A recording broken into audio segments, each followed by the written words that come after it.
A millennium after the resurgence of spiritual energy, the first generation of awakened beings shattered the earth and ventured into the cosmos in search of new habitats, leaving behind a fractured planet teeming with various mutated creatures, while the weak bravely resisted. Lin Fan, unable to cultivate due to his feeble consciousness, resolved to create his own means to embark on the path of cultivation. Chapter 1. The Self-Created Enhancement Part 1. Clang, clang, clang. The rhythmic sound of hammering resonated within the forging chamber.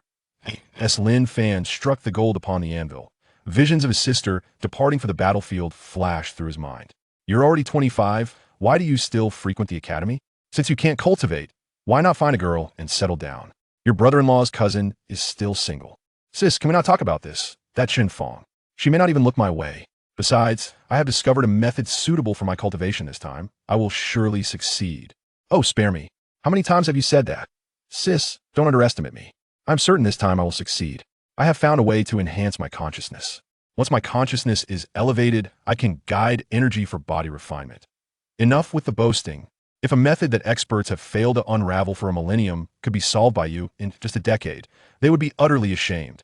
Clang, clang. The sounds of metal striking metal echoed persistently in the forging chamber. Despite his intense focus on his craft, Lin Fan could not help but be distracted. His sister was on the battlefield, while he, at 25 years of age, had yet to step onto the path of cultivation, unaware even of where the battlefield lay. All he knew was that it was by the sea, where his sister and her comrades faced an endless tide of marine monsters. Since the resurgence of spiritual energy 1,000 years ago, these monsters had emerged. The first generation of awakened beings fought valiantly for years, vanquishing the malevolent deities, but in their departure, they left behind a colossal mess. Though they bequeathed numerous cultivation techniques and 2 major systems of practice, warrior and Magathy, also left a world in disarray. The era of prosperity had long since faded. Now was the age of base cities, plagued by rampant monsters and marauding deities. Even Lin Qian, his sister, who had reached the Earth origin realm, was compelled to join the fight. Although there was a principle of volunteerism, Lin Qian, being a woman, certainly did not embody the traditional image of femininity. As for Lin Fan, an ordinary person unable to cultivate, he lacked the qualifications to leave the base city he was expected to remain and propagate, ensuring the continuity of humanity. Lin Fan's eyes flickered with determination. His inability to cultivate stemmed from his weak consciousness, which rendered him incapable of channeling energy for body refinement or igniting his spiritual power. In this age of base cities, a formidable consciousness was paramount for cultivation, whether in the body refinement of the warrior system or the enlightenment of the mage system. Yet, he was naturally intelligent, consistently achieving top grades throughout his schooling, but paradoxically, he could not cultivate, only managing to practice the first stage of body refinement, which allowed him to barely toughen his skin before stalling indefinitely. Unwilling to accept defeat, he could not allow a mere obstacle to thwart his brilliance. Thus, from the age of 15, he abandoned cultivation to dedicate himself to study and research, seeking to overcome the limitations of his weak consciousness. However, day by day, year by year, the path proved arduous. Since he was 15, he had forsaken all else to delve into solutions for his inability to cultivate. He wished to make his parents proud, to become the paragon in their eyes. Yet, just as he was nearing a breakthrough, 6 years ago, his parents perished on the battlefield. His sister returned with their shattered remains, and for 6 years, she fell in his silence. Recently, however, she was compelled to return to the battlefield due to the urgent call for reinforcements against the relentless onslaught of monsters. Lin Fan vividly recalled her words before she left for war. You are not cut out for this. Whether in the warrior's body refinement or the mage's absorption of magical elements, a strong consciousness is essential. Your consciousness is too weak to cultivate. It would be wise to abandon these unrealistic fantasies and focus on marrying and settling down. So I need not worry about you. Incessantly, defending our homeland is a collective responsibility. The reason we can sit here and enjoy this reunion dinner is that others are burdened with the fight. If I refuse to go to the front lines, others will hesitate as well. Who will protect our homeland and uphold human society? It has been 6 years our parents' deaths were too sudden. Your brother-in-law knows I am troubled, and he insisted I take a break. Truthfully, I do not wish to leave the front lines. I yearn to slay more monsters to avenge our parents. But alas, your brother-in-law is worried about me. He fears I might be emotionally unstable and insisted on bringing me back. Lin Fan remembered that was the last meal his sister shared with him, where she spoke at length. The front lines are chaotic, with monsters appearing incessantly. They cannot be eradicated. Do not fret too much that I am, after all, a prodigy, having reached the pinnacle of the Earth origin realm at the young age of 30, just a step away from the celestial origin realm. Once I attain the celestial origin realm, I will be of general rank. After this meal, you'll have to fend for yourself, learn to cook if you cannot. You may lack talent for cultivation, but your intelligence is undeniable. Your academic performance has always been exemplary. Cooking requires no formidable consciousness. It is far simpler than cultivation. If you truly dislike cooking for yourself, dine outside. I have left you over $1 million. It is sufficient for your meals and find a wife. Should a miracle occur one day, and you successfully cultivate, you must write to me and share your joy. While calls cannot be made from the front lines, letters can still reach me. You, who knows how to do so little, are smart enough to excel academically, yet your consciousness only matches that of an ordinary person. Did our mother bestow all her talents upon me while you were in her womb, rendering you so inadequate? I know you envy my position on the battlefield, but it must be said that opportunities abound there, though one must be at the Earth origin realm to participate. You need not dream of it in this lifetime. Enough with the jealousy, dear brother. You are simply not suited for the battlefield. Focus on marrying and starting a family. Soon, do not waste your youth. If you delay, all the young women will be taken. Chun Fong is quite a catch. I have inquired, she does not mind you. If you two succeed, our families would be even closer. Alas, it is a pity I may not be able to attend your wedding. It will be difficult for me to return within 5 years. Do not wait for too long. You may be able to endure it, but Chen Fong may not be willing to wait that long. That meal was indeed filled with her words, likely more than all she had said in the previous 6 years combined. The battlefield was fraught with peril, with endless mutated creatures and ceaseless casualties. Would they ever reunite again? For the past 6 years, Lin Fan had relied on his sister. Despite her marriage, their bond had never weakened to this day. He struggles to forget her parting words. You'd better truly discover a method to cultivate. If you surpass me, you should lead the charge as a general and command me to return home and retire. To become a general on the battlefield, one must at least reach the celestial origin realm. Lin Xian could not fathom that her seemingly inept brother could ever achieve such heights first. He must resolve his cultivation issues. Cultivate. Within the forging chamber, drenched in sweat, Lin Fan's gaze was resolute. I will undoubtedly succeed. From the age of 15 until now, 10 years have passed. A decade of arduous study and research had culminated in a promising solution to his cultivation dilemma. This method involved utilizing external means to fortify his consciousness. Lin Fan referred to this method as the art of integrating military strategy. Chapter 2. The creation of unique enhancements. Part 2. The so-called fusion of martial arts is a term coined by Lin Fan, signifying the crafting of a personal weapon infused with one's own essence. This involves melding one's vital blood into the weapon, establishing a profound connection between oneself and the weapon. By reinforcing this personal weapon, not only does its level increase, but there is also a significant likelihood that one's consciousness will elevate alongside it. Once consciousness is enhanced, the path to cultivation opens up. Typically, a personal weapon is one that is cultivated in tandem with one's life force. And such weapons can only be forged and nurtured upon reaching the celestial origin stage. The significance of a personal weapon cannot be overstated if it suffers damage. The wielder will endure tremendous harm as well. However, Lin Fan has not idled these past 10 years. He has devised a practical method that allows an ordinary person like himself to bind to a rudimentary personal weapon. This method entails extracting a single drop of his essence blood and infusing it into the weapon during its creation, subsequently reforging it to become an extension of himself. Thus, as the weapon's level rises, so too does the potential for his consciousness to ascend. Over the last decade, Lin Fan has dedicated himself to experimentation, personally mastering the art of weapon forging and has achieved modest success. While he may not yet be able to forge formidable weapons, he has mastered the creation of the most basic personal weapon. Although damage to the weapon could lead to severe repercussions for him, he is wise enough to ensure that the weapon he forges is primarily intended to enhance his consciousness rather than for combat, thereby ensuring its protection. As Lin Fan tirelessly hammered the gold, it gradually morphed under the steel hammer, akin to kneading dough. This process is an act of refinement, expelling any impurities within the gold. The sparks flying from the metal signify the presence of these impurities. Nevertheless, as a mere novice in body tempering, Lin Fan lacks the strength to achieve absolute purity in the gold. He can only strive for the highest degree of refinement possible.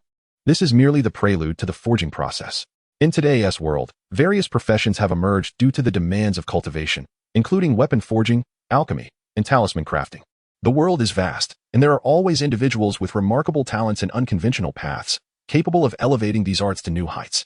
Weapon forging stands as one of the most sought-after professions, as both warriors and mages require weapons for their pursuits. Warriors wield weapons for close combat, while mages utilize them to amplify their magical potency. Weapons are categorized by rank. The most basic, suitable for body-tempering practitioners or apprentice mages, are referred to as mundane weapons. Weapons for Earth Origin warriors are termed Earth weapons, while those wielded by Celestial Origin experts are known as Celestial weapons. Mundane weapons are utilized by ordinary individuals, making it difficult to discern their strength merely by appearance. However, Earth and Celestial weapons exhibit distinct differences, discernible through their engravings. For instance, Earth weapons can possess up to 9 engravings, with 1 being the weakest and 9 the strongest. Celestial weapons can have from 10 to 18 engravings. To forge engravings, one must employ specialized forging techniques to connect the internal patterns of the materials. Thus, even 2 weapons that appear identical on the surface may vary greatly in rank and function. Lin Fan's ambition is to forge an Earth weapon, however. Given his current weakness, achieving this goal is exceedingly challenging. Yet, should he integrate a magical array into the weapon, the situation would transform. The wondrous magical array could elevate the weapon's rank to a certain extent. As the sparks from the gold diminished, Lin Fan commenced the shaping process. Shaping a weapon involves sculpting it into the desired form. Traditional forging techniques typically employ molds to create weapon shapes, yet in this era, forging requires the craftsman to hammer the material repeatedly into the desired shape. When Lin Fan practiced this step, he spent over 3 years mastering the ability to shape weapons at will, finding this stage even more arduous than creating engravings. Certain weapon shapes are intricate and convoluted, necessitating precise control over the force applied. With each strike of the hammer, the gold gradually transformed into a card-sized gold ingot, while flattening the gold was straightforward. Achieving a perfect square devoid of any hammering marks proved to be a daunting task. Compressing a kilogram of gold into such a small size was even more challenging. After more than 5 hours of labor, the gold finally met Lin Fan's specifications, resembling a card. At this juncture, it was time for deep forging, which involves creating engravings. Utilizing specialized forging techniques, Lin Fan hammered away without damaging the gold card. This process spanned over 3 hours, and finally, a faint engraving began to emerge on the surface of the card. At this moment, the engraving was not yet fully formed, merely a virtual pattern, qualifying it only as a semi-earth weapon. This represented Lin Fan's limit. Although gold can theoretically be forged into the weakest celestial weapon, his abilities fall short. Even in weapon forging, one requires a certain level of cultivation. To elevate the weapon to earth weapon status, the infusion of a magical array is essential. However, before this can be accomplished, another vital step must be undertaken, infusing his essence blood. This conclusion is derived from countless iterations of Lin Fan's calculations, employing his essence blood as a material to be fully integrated into the weapon's foundation. Essence blood is not ordinary blood. It contains an individual's soul imprint and genetic legacy. Experts have determined that regardless of an organism's size, even at its peak, it possesses no more than 10 drops of essence blood. Losing even 1 drop can severely deplete vitality. Of course, essence blood can be replenished through various means, such as nourishment or cultivation. Otherwise, Lin Fan would not dare to proceed recklessly. He set down the hammer and retrieved the portable essence blood extraction magical array he had prepared. This array resembled a conical syringe and was designed for single use, with its magical energy sufficient for only 1 extraction, and it could not target overly powerful individuals. Once depleted, it would require a mage to refill it with magical energy or purchase magical stones for power. Lin Fan activated the magical array, and a radiant light enveloped him. Instantly, he was engulfed by excruciating pain, as if his very soul were convulsing. The torment of extracting essence blood was beyond his anticipation, twisting his face in agony. No wonder. When he assisted others with experiments on small animals, those creatures struggled so fiercely.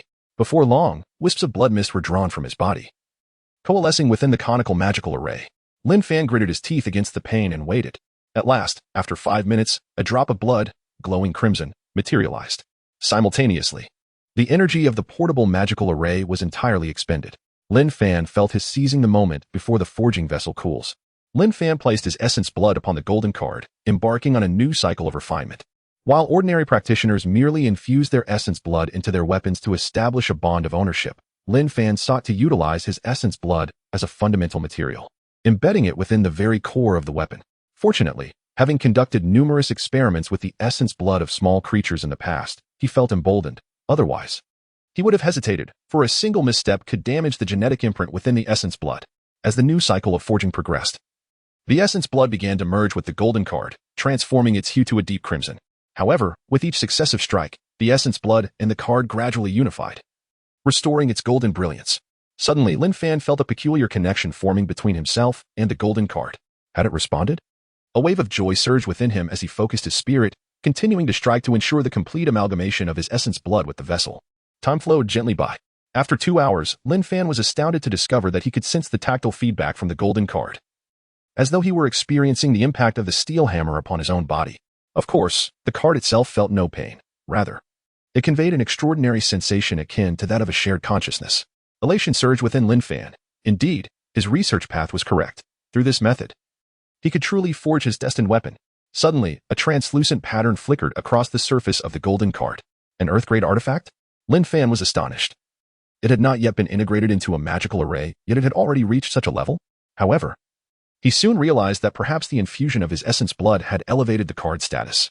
Additionally, the remarkable connection allowed him to intuitively discern how to strike in order to optimize the card's qualities, much like knowing precisely where to scratch an itch.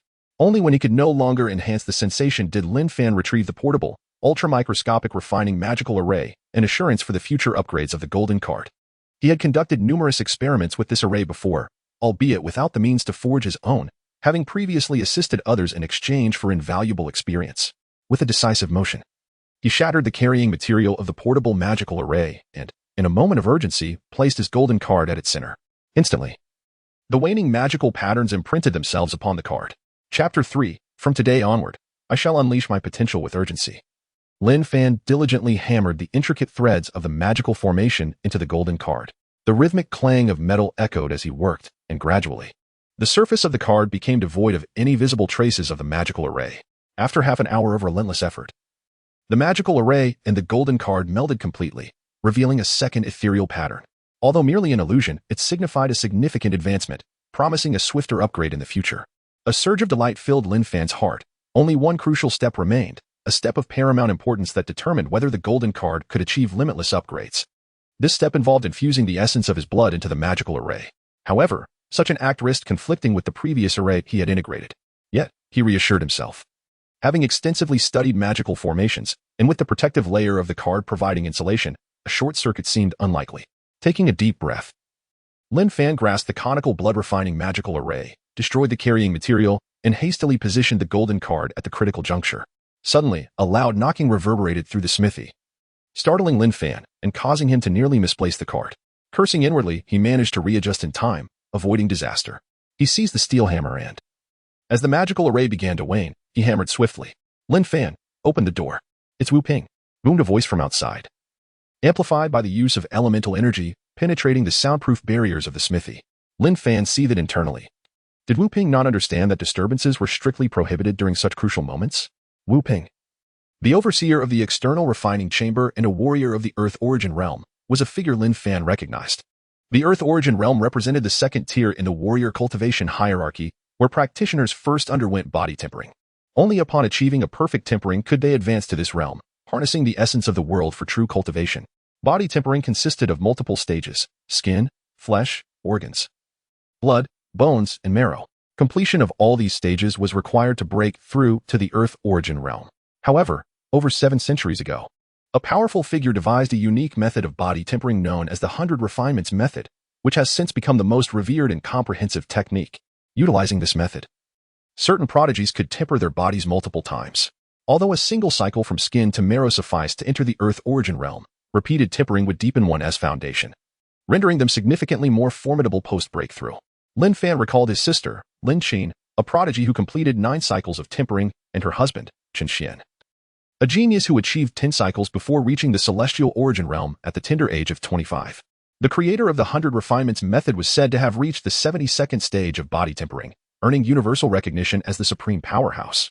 In contrast, Lin Fan, an ordinary individual, could not even complete a single cycle of tempering. Beginning his training at the age of 10, he only barely finished the skin tempering stage by 15. Thereafter stagnating. Wu Ping, while slightly superior, had also only completed 1 cycle before breaking through to the Earth Origin realm, making him one of the weakest in that tier. Lin Fan pondered, having never wronged Wu Ping, why he would choose to disrupt him at such a critical juncture. Lin Fan, say something. Wu Ping continued to pound on the door, irritation seeping into his voice, as he condescended to a fellow student beside him. Liang, please wait a moment. Lin Fan will be out shortly. Yang Feng, an esteemed student from the Inner Academy, raised an eyebrow in curiosity. Is the one inside Lin Fan? Yes. Do you know him? Wu Peng replied, surprise evident in his tone. Liang Feng was renowned, having completed 5 cycles of tempering at merely 20 years old, poised to break through at any moment. Such talents sought to temper further, their progression assured. Of course, he is Lin Fan's brother. Liang Feng remarked with a knowing smile. I wonder how Lin Fan ended up with such a lackluster sibling. Lin Fan, a graduate of the Spider Academy, had also achieved 9 cycles of tempering, ranking among the top 100 in the Academy's history. Lin Fan remained oblivious to the exchange, focusing solely on his task. With the second magical array now integrated into the golden card, the second ethereal pattern finally took shape. Lin Fan's spirit surged as he immersed himself in the forging, oblivious to the incessant knocking. After laboring for over half an hour, fatigue washed over him as the blood-refining magical array finally merged with the card. The moment he relaxed his grip on the hammer, it slipped from his hands, nearly crushing his foot. Dizziness enveloped him. He was utterly exhausted, having sacrificed a drop of blood, leaving his vitality severely depleted. This is no ordinary task, he mused, eagerly grasping the still-warm golden card. Upon focusing his intent, the card trembled slightly. At last, Lin Fan rejoiced, his hypothesis validated. Even an ordinary person could forge a personal weapon. While conventional weapons required powerful individuals to nurture them within the sea of consciousness, Lin Fan had discovered that a personal weapon could also cultivate its owner's awareness, which was the very aim of his endeavor. The knocking resumed, and Wu Pei's impatience surfaced. Lin Fan, are you dead in there? Open the door. With a creak, the smithy door swung open, and Lin Fan emerged, his expression grim as he confronted Wu Ping. I recall paying for a full day's use, did I not? He longed to retaliate against Wu Ping, yet held back, knowing he lacked the strength. Wu Ping, noticing Lin Fan's pale visage, briefly felt alarmed before smirking. It seems Liang Feng from the inner academy requires the refining chamber, otherwise, I wouldn't disturb you. Though his words suggested courtesy, Wu Ping's tone was anything but polite, practically groveling before the inner academy's prodigy. Lin Fan frowned, glancing at Liang Feng, who responded with a subtle smile. Yet Lin Fan detected a hint of disdain in his gaze. With a cold scoff, Lin Fan turned back to Wu Ping, his expression devoid of emotion. If you wish for me to vacate the refining chamber, refund my payment. What payment? Your time has expired, Wu Ping replied with a grin. Lin Fan glanced at the sky, noting it was still midday, and frowned. I rented it last night. I still have 7 or 8 hours left. Refund me. The fee for the external refining chamber was 10,000 coins per day. 7 or 8 hours amounted to roughly 5,000 coins. Ignoring Lin Fan, Wu Ping continued to flatter Liang Feng. Please, go inside.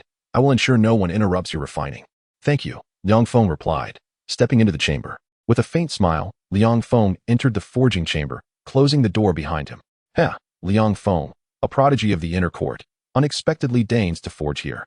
Providence is indeed on my side. By aligning myself with Liang Feng, my influence in this outer court will be greatly amplified. Chuckling to himself, Wu Peng turned around, only to find Lin Fan still present. Feigning surprise, he inquired, Lin Fan, you're still here? Anything else? Upon hearing this, Lin Fan took a deep breath, smiled, and retorted. Very well, I, a scholar, shall not lower myself to the level of a boor. However, the path ahead is long, and we shall see how things unfold. Mr. Wu Ping, I wish you success in boarding the inner court prodigy ship. With these words, Lin Fan turned and departed. Wu Ping frowned slightly, the smile on Lin Fan's face sending a chill down his spine. Immediately dismissing it, he sneered, a mere waste. So what if Lin Fan's sister is a genius? She graduated many years ago and holds no sway over me. Besides, I heard this morning that Lin Fan has been dispatched to the front lines. The boundless sea beasts on the battlefield are terrifying. Whether Lin Fan will return alive is uncertain. The place where Lin Fan resided was the outer court of the Spider Academy. The outer court was, in essence, a retirement home for long-term students who could not graduate. Here, everything came at a cost, whether it was attending lectures or acquiring cultivation resources. It was incomparable to the inner court. Lin Fan was already 25 years old and had long been expelled from the inner court, continuing to linger here like most stubborn, ungraduated students. However, that was in the past. From this day forward, everything would change. Soon, Lin Fan arrived at the outer court's resource exchange. Spending 50,000 yuan to exchange for a drop of water spider's essence blood, and another 10,000 yuan for a magic stone. Leaving the resource exchange, Lin Fan found a secluded spot and eagerly took out his gold card, placing the water spider's essence blood on it. Then, through the faint connection between himself and the gold card, he forcibly activated the magic array within. The gold card emitted a radiant glow, slowly absorbing and refining the water spider's essence blood. This was the function of the 2 magic arrays integrated into the gold card. As the gold card absorbed the water spider's essence blood, Lin Fan clearly felt the gold card growing stronger, and at the same time, the connection between him and the gold card was subtly strengthening. Is this the enhancement of consciousness? Lin Fan's hands trembled, unable to conceal the ecstasy in his heart, nearly bursting into tears of joy. 10 years. For 10 years, he had tirelessly searched and researched, seeking a way to aid his cultivation. Finally, he had found it. So this is cultivation? Lin Fan recalled Wu Ping's obsequious flattery towards the inner court prodigy and sneered, "Apologies, but I'm about to use a cheat." Chapter 4. Finally able to cultivate before long, the essence blood of the water spider was completely absorbed by the golden card. Instantly, the second inscription on the card appeared slightly more solidified. Lin Fan took a deep breath and exhaled the stagnant energy, feeling both joy and trepidation. The trepidation stemmed from the fact that while he sensed a semblance of success, he had yet to truly benefit from it, making him hesitant to be overly jubilant. Onward. Lin Fan resolved, unwilling to hold back. Although his remaining funds were dwindling, he deemed any expenditure that could aid his advancement as a worthy investment. Teacher Wu, may I have 2 more drops of water spider essence blood? Lin Fan inquired upon returning to the resource exchange in the outer courtyard. The middle-aged woman in charge cast a cursory glance at him and retrieved 2 small vials, stating 100,000 Tian Yuan coins. Could you possibly lower the price? I heard it's only 30,000 in the inner courtyard, Lin Fan suggested. Then go to the inner courtyard, Teacher Wu replied indifferently. Lin Fan fell silent. If he could enter the inner courtyard, he wouldn't be here at all. He opted not to argue further, swiped his card, collected the essence blood, and turned to leave. Once again in a secluded area, he produced the golden card and utilized a magic stone as the energy source for the magic array. With some difficulty, he activated the magic array within the card, slowly absorbing the 2 drops of essence blood. As the blood was absorbed, Lin Fan sensed a subtle transformation occurring within the material of the golden card. Due to a vague connection, he could feel this metamorphosis taking place. This must be the process of upgrading a natal weapon, Lin Fan thought, elated. As the material of the golden card transformed, the second inscription became increasingly solid. And the bond between Lin Fan and the card grew more intense, fostering an ever-deepening sense of familiarity. At long last, after nearly 10 minutes, the 2 drops of essence blood were entirely absorbed by the golden card. In that moment, a sudden inspiration struck Lin Fan. With a mere thought, the golden card vanished and materialized within his sea of consciousness. Instantly, Lin Fan felt a jolt of energy surge through him. Closing his eyes to attune to his consciousness, he discovered that the previously pitch-black expanse of his mind now bore a glimmer of light. That light was unmistakably the golden card.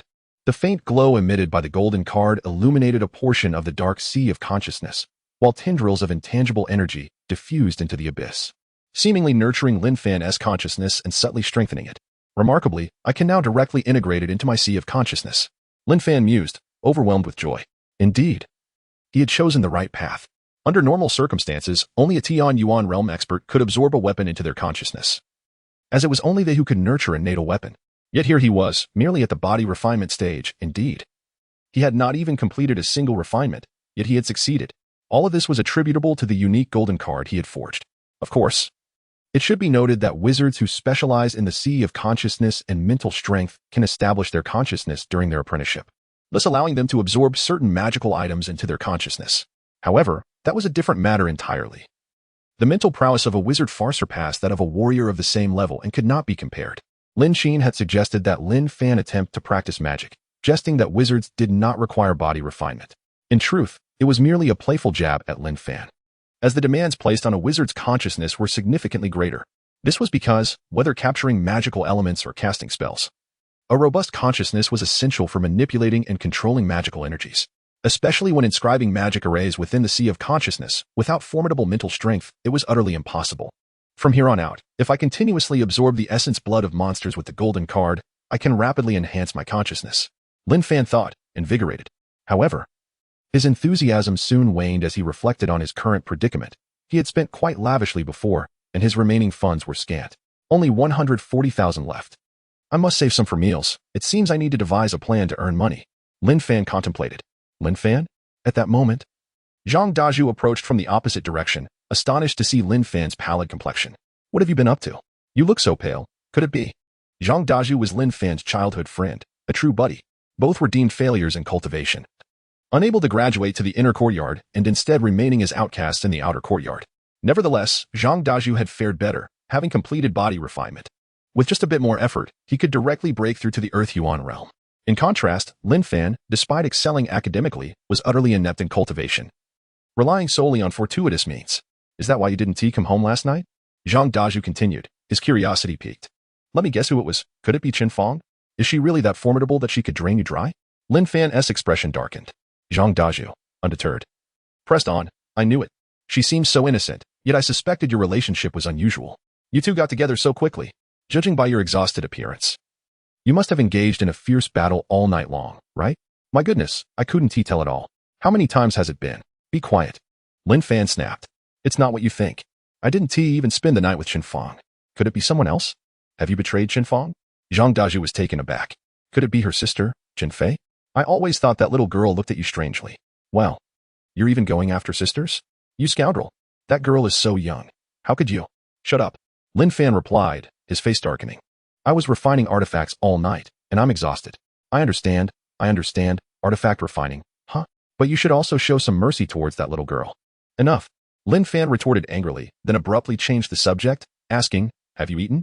I have, but I haven't tea, Lin Fan replied. Well, then you should hurry and eat. Zhang Dazhu exclaimed. I'm not the one holding you back. Lin Fan wrapped his arm around Zhang Dazhu's neck. Let us go eat. You're treating. But I've already eaten. Zhang Dazhu protested. Doesn't tea matter? You're treating. I'll eat. And you can just watch. Lin Fan's own funds, along with what his sister had given him, had nearly been depleted on materials for crafting the golden cart. Damn it, you heartless beast. 10 minutes later. In the outer courtyard cafeteria, Lin Fan devoured a sumptuous feast with great relish. Are you starving to death or something? Zhang Dazhu remarked, observing the empty plates piled around Lin Fan. You're the one who is supposed to be wealthy. Yesterday, you were spending money like water. Why do you need me to treat you now? I'm out of money, Lin Fan mumbled through mouthfuls of braised pork. Are you kidding? Zhang Dazhu replied incredulously. I don't have much left either.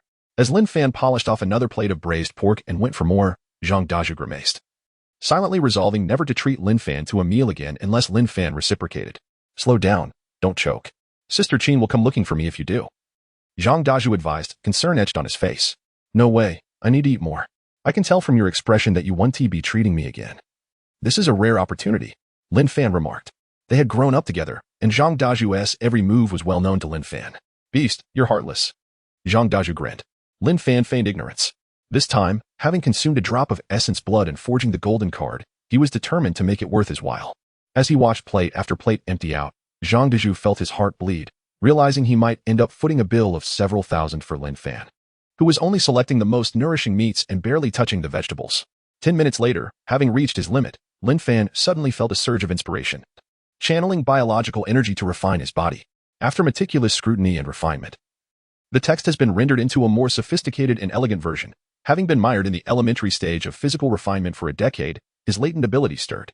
Consciousness, like a subtle tide, began to permeate his corporeal form, seeping into the sinews and tissues. A surge of elation coursed through Lin Fan, a testament to his augmented perception, paving the way for continued cultivation. Without hesitation, he initiated the cyclical tempering art, channeling the bioenergy within to fortify his physical essence. The bioenergy reserves swiftly diminished, catalyzing an accelerated digestion of his recent repast. Across from him, Zhang Dazhu, witnessing a deceleration in Lin Fan's consumption, experienced a fleeting respite. However, his relief was short-lived as Lin Fan procured 2 more platters of braised meat, resuming his voracious feasting. Is he an insatiable glutton? Zhang Dazhu muttered, exasperated. Lin Fan, impervious to the comment, diligently focused on refining his flesh. To his astonishment, the golden insignia within his consciousness pulsed rhythmically, autonomously aiding in his endeavor. This unforeseen synergy drastically expedited the process, eclipsing the arduous 5 years previously required to master the initial phase. At this rate, Lin Fan surmised that within a mere 10 days, he could potentially complete the flesh refinement stage, contingent upon the robustness of his consciousness. An hour elapsed. The table now laden with a veritable mountain of stainless steel plates. Zhang Dazhu, his spirit crushed, slumped in his chair, lamenting the depletion of his monthly allowance. With a cathartic exhalation of tainted air, Lin Fan experienced a revitalizing surge. This prodigious meal seemed to have replenished the previously lost essence, propelling him nearly a tenth of the way through the flesh refinement stage. A wave of gratification washed over him, tempered only by the limitations of his physical capacity. Right then, let's settle the account, Lin Fan declared, patting his distended abdomen. Zhang Dazhu cast a plaintive glance at Lin Fan before reluctantly rising to settle the bill. A few moments later, he returned, his face etched with anguish. You ravenous beast. You devoured 10,000 credits worth of sustenance. A pittance, Lin Fan retorted. Considering your father's corporate empire. He lamented the absence of all-you-can-eat establishments in this era of cultivation, necessitating the exploitation of Zhang Dazhu's generosity. But that's not my personal fortune. Zhang Dazhu lamented. My father allots me a fixed sum each month. Fear not, Lin Fan jested. You're his sole heir. His wealth will eventually be yours. Enough. Zhang Dazhi retorted. I'm leaving. Lin Fan attempted to rise but found himself immobilized. I find myself incapable of standing. Depart at your leisure. I shall remain here for a while. With a final, exasperated epithet, Zhang Dazhi departed, vowing never to sponsor Lin Fan's culinary excesses again. Overwhelmed by fatigue and the sheer volume of his meal, Lin Fan succumbed to slumber, his dreams filled with visions of vast oceans teeming with grotesque leviathans and his sister, Lin Xin. The monstrous horde surged onto the land, encircling Lin Xin, who fought valiantly but was soon overwhelmed by wounds, her resistance faltering. A colossal claw descended upon Lin Fan, jolting him awake. He lunged to his feet, fists clenched, only to be confronted by the concerned visage of the cafeteria attendant. I merely sought to rouse you, as the afternoon service is imminent and the hall requires cleaning. Lin Fan offered an embarrassed cough and exited the cafeteria. Outside, he massaged his abdomen, realizing the lateness of the hour. Outer court disciples were denied formal instruction and access to inner court resources, effectively relegating them to a peripheral existence. Though accommodations were available, Lin Fan, having experienced the privilege of inner court residency in his youth, had eschewed such lodgings. Focusing his thoughts, Lin Fan retrieved the golden insignia. Contemplating its potential to expedite his cultivation, he surmised that strengthening the insignia could amplify its assistance, albeit with potential risks to his consciousness. However, by carefully managing the process and tempering his physical form in tandem, he could mitigate these risks and establish a virtuous cycle of enhancement. Alternatively, he could forego housing the insignia within his consciousness, though this might diminish its ability to aid in his physical refinement. Having made his decision, Lin Fan resolved to enhance the insignia before resuming the arduous task of physical refinement. With renewed determination, he hastened towards the outer court resource exchange. Within the exchange, Instructor Wu sensed Lin Fan's approach. What brings you here again? She inquired, noting his frequent acquisitions of essence. She observed a subtle improvement in his vitality, a slight augmentation since their previous encounter. Greetings, Instructor, Lin Fan replied jovially. Mer Spider Ichor? Instructor Wu inquired blandly. Lin Fan paused. Are there any more economical options available? Spider Ichor remains the most affordable. Could we perhaps negotiate a more favorable price? Lin Fan pressed. Given my repeated patronage today, a slight discount would incentivize further purchases. Instructor Wu remained impassive. She derived no personal gain from increased sales. The exchange primarily served as a convenience for the outer court denizens. Perhaps, Lin Fan persisted. We could reach a mutually agreeable compromise. I offer 35,000 credits per drop, exceeding the inner court rate. Instructor Wu remained silent. 40,000. A 10,000 premium over the inner court, Lin Fan continued. Consider it an investment in my future success, a testament to your discerning mentorship. Instructor Wu merely arched an eyebrow. Please, Instructor, have compassion, Lin Fan pleaded. We, the less privileged, face arduous challenges in our cultivation. 45,000, Instructor Wu countered. Take it or leave it. Agreed. 3 drops. Please. My gratitude, Instructor. Lin Fan rejoiced at the 15,000 credit savings. With the transaction complete, Lin Fan's funds dwindled to a paltry 5,000 credits. It seemed he would be compelled to once again impose upon Zhang Dazhi's generosity. Having procured the essence, Lin Fan departed the resource exchange, contemplating his next move. At the exchange window, Ms. Wu watched him leave, a pensive expression on her face. She had taken note of Lin Xin's younger brother, who had been admitted at the age of 18 and initially held in high regard due to his exceptional academic performance. Regrettably, Lin Fan's consciousness proved too fragile to manipulate energy for body tempering, leaving him stuck at the initial stage, much to the disappointment of many. Her slight discount to Lin Fan was not due to his promise of future care, but rather a desire to see if he could resume cultivation. A small gesture of concern from a teacher to a former student. Finding a secluded spot, Lin Fan used the gold card to absorb 3 drops of the water spider's essence. This time, the second artifact pattern fully solidified, further strengthening the gold card.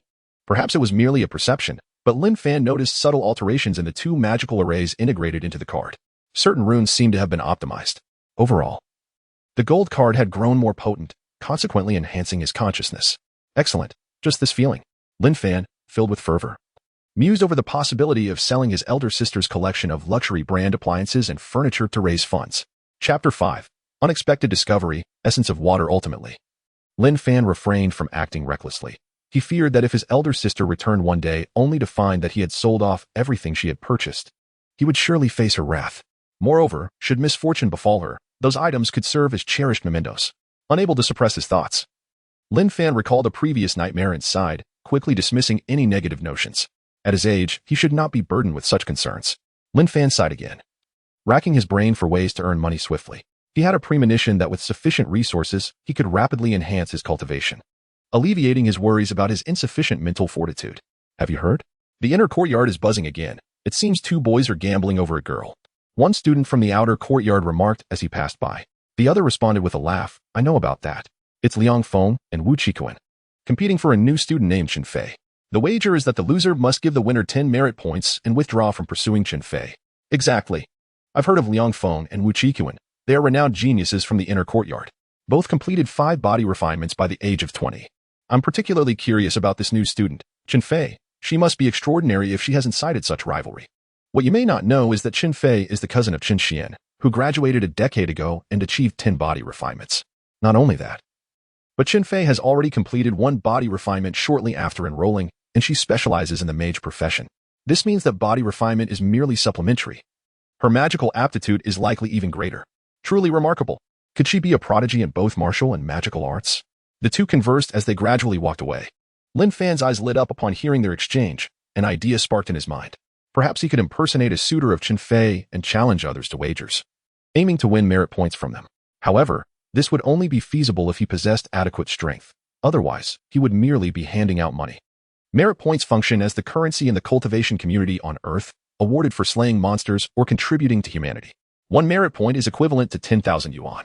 Even in the outer courtyard, a single merit point could be exchanged for a drop of water spider's essence, while purchasing it outright would cost 50,000 yuan. This illustrates that the higher-ups encourage the use of merit points, motivating accomplished cultivators to slay monsters. Unfortunately, individuals like Lin Fan, who lacked strength, could only resort to using celestial yuan to make purchases. Moreover, many rare resources are unattainable with celestial yuan alone. They require merit points for acquisition. Although one could convert money into merit points, the strong frown upon such practices, deeming them illegal. This is to prevent ordinary wealthy individuals from indulging in luxury while neglecting their cultivation and monster-slaying responsibilities. Lin Fan was taken aback to learn that Chen Fei was not only a cultivation genius but also a magical talent. He was somewhat familiar with the Chen sisters and knew that Chen Feng's talent was not significantly superior to his own. At 23, she was still refining her marrow. Yet, Chen Fei, at merely 18, had already completed 1 body refinement and exhibited formidable magical aptitude, which was quite surprising. Lin Fan pondered. Since Chen Fei was so popular, he could pose as her admirer and challenge her other suitors to wagers. Unfortunately, his current strength was insufficient, but this could serve as a potential means to earn money. Thus, he resolved to work harder to enhance his abilities. Yet, therein lies a dilemma. To improve his strength, he required cultivation resources, which necessitated merit points or celestial yuan for purchase. In distress, Lin Fan contemplated ways to earn money quickly while heading to the outer courtyard's public restroom for a moment of clarity.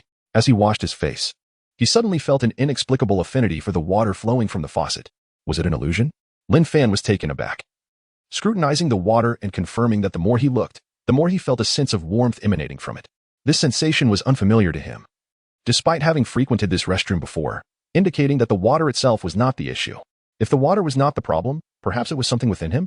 Suddenly, Lin Fan had an epiphany and retrieved the golden card from his consciousness. Instantly, the warmth diminished, yet it still lingered. He realized that this comforting sensation originated from the golden card itself. Since the card was akin to an extension of himself, having it in his consciousness felt like a reunion with his true essence. But why would the golden card resonate with water? Lin Fan's mind raced as he recalled that the card had absorbed and refined the essence of water spiders. Water spiders, aquatic creatures the size of millstones, were abundant and had a particular affinity for water, capable of camouflaging themselves therein. Thus, water spiders could be seen as the embodiment of freshwater monsters. Could it be that by consuming the essence of water spiders, the golden card had acquired some characteristics of water? As this thought crossed his mind, he activated the magical array within the card. Immediately, he observed the water from the faucet quiver slightly. Eagerly, Lin Fan positioned the golden card beneath the faucet, allowing the running water to cascade over it. Remarkably, the water rapidly vaporized and dissipated into white mist. What is happening? This is an unprecedented magic, Lin Fan exclaimed in astonishment, examining the golden card, which remained unchanged. Suddenly, he noticed a minuscule droplet of water clinging to the card's surface, which it absorbed like a sponge. Lin Fan's eyes widened with awe. Has my golden card transformed into a water-absorbing sponge? After a moment of contemplation, he placed the golden card beneath the faucet again, reactivating the magical array. As before, the water vaporized silently.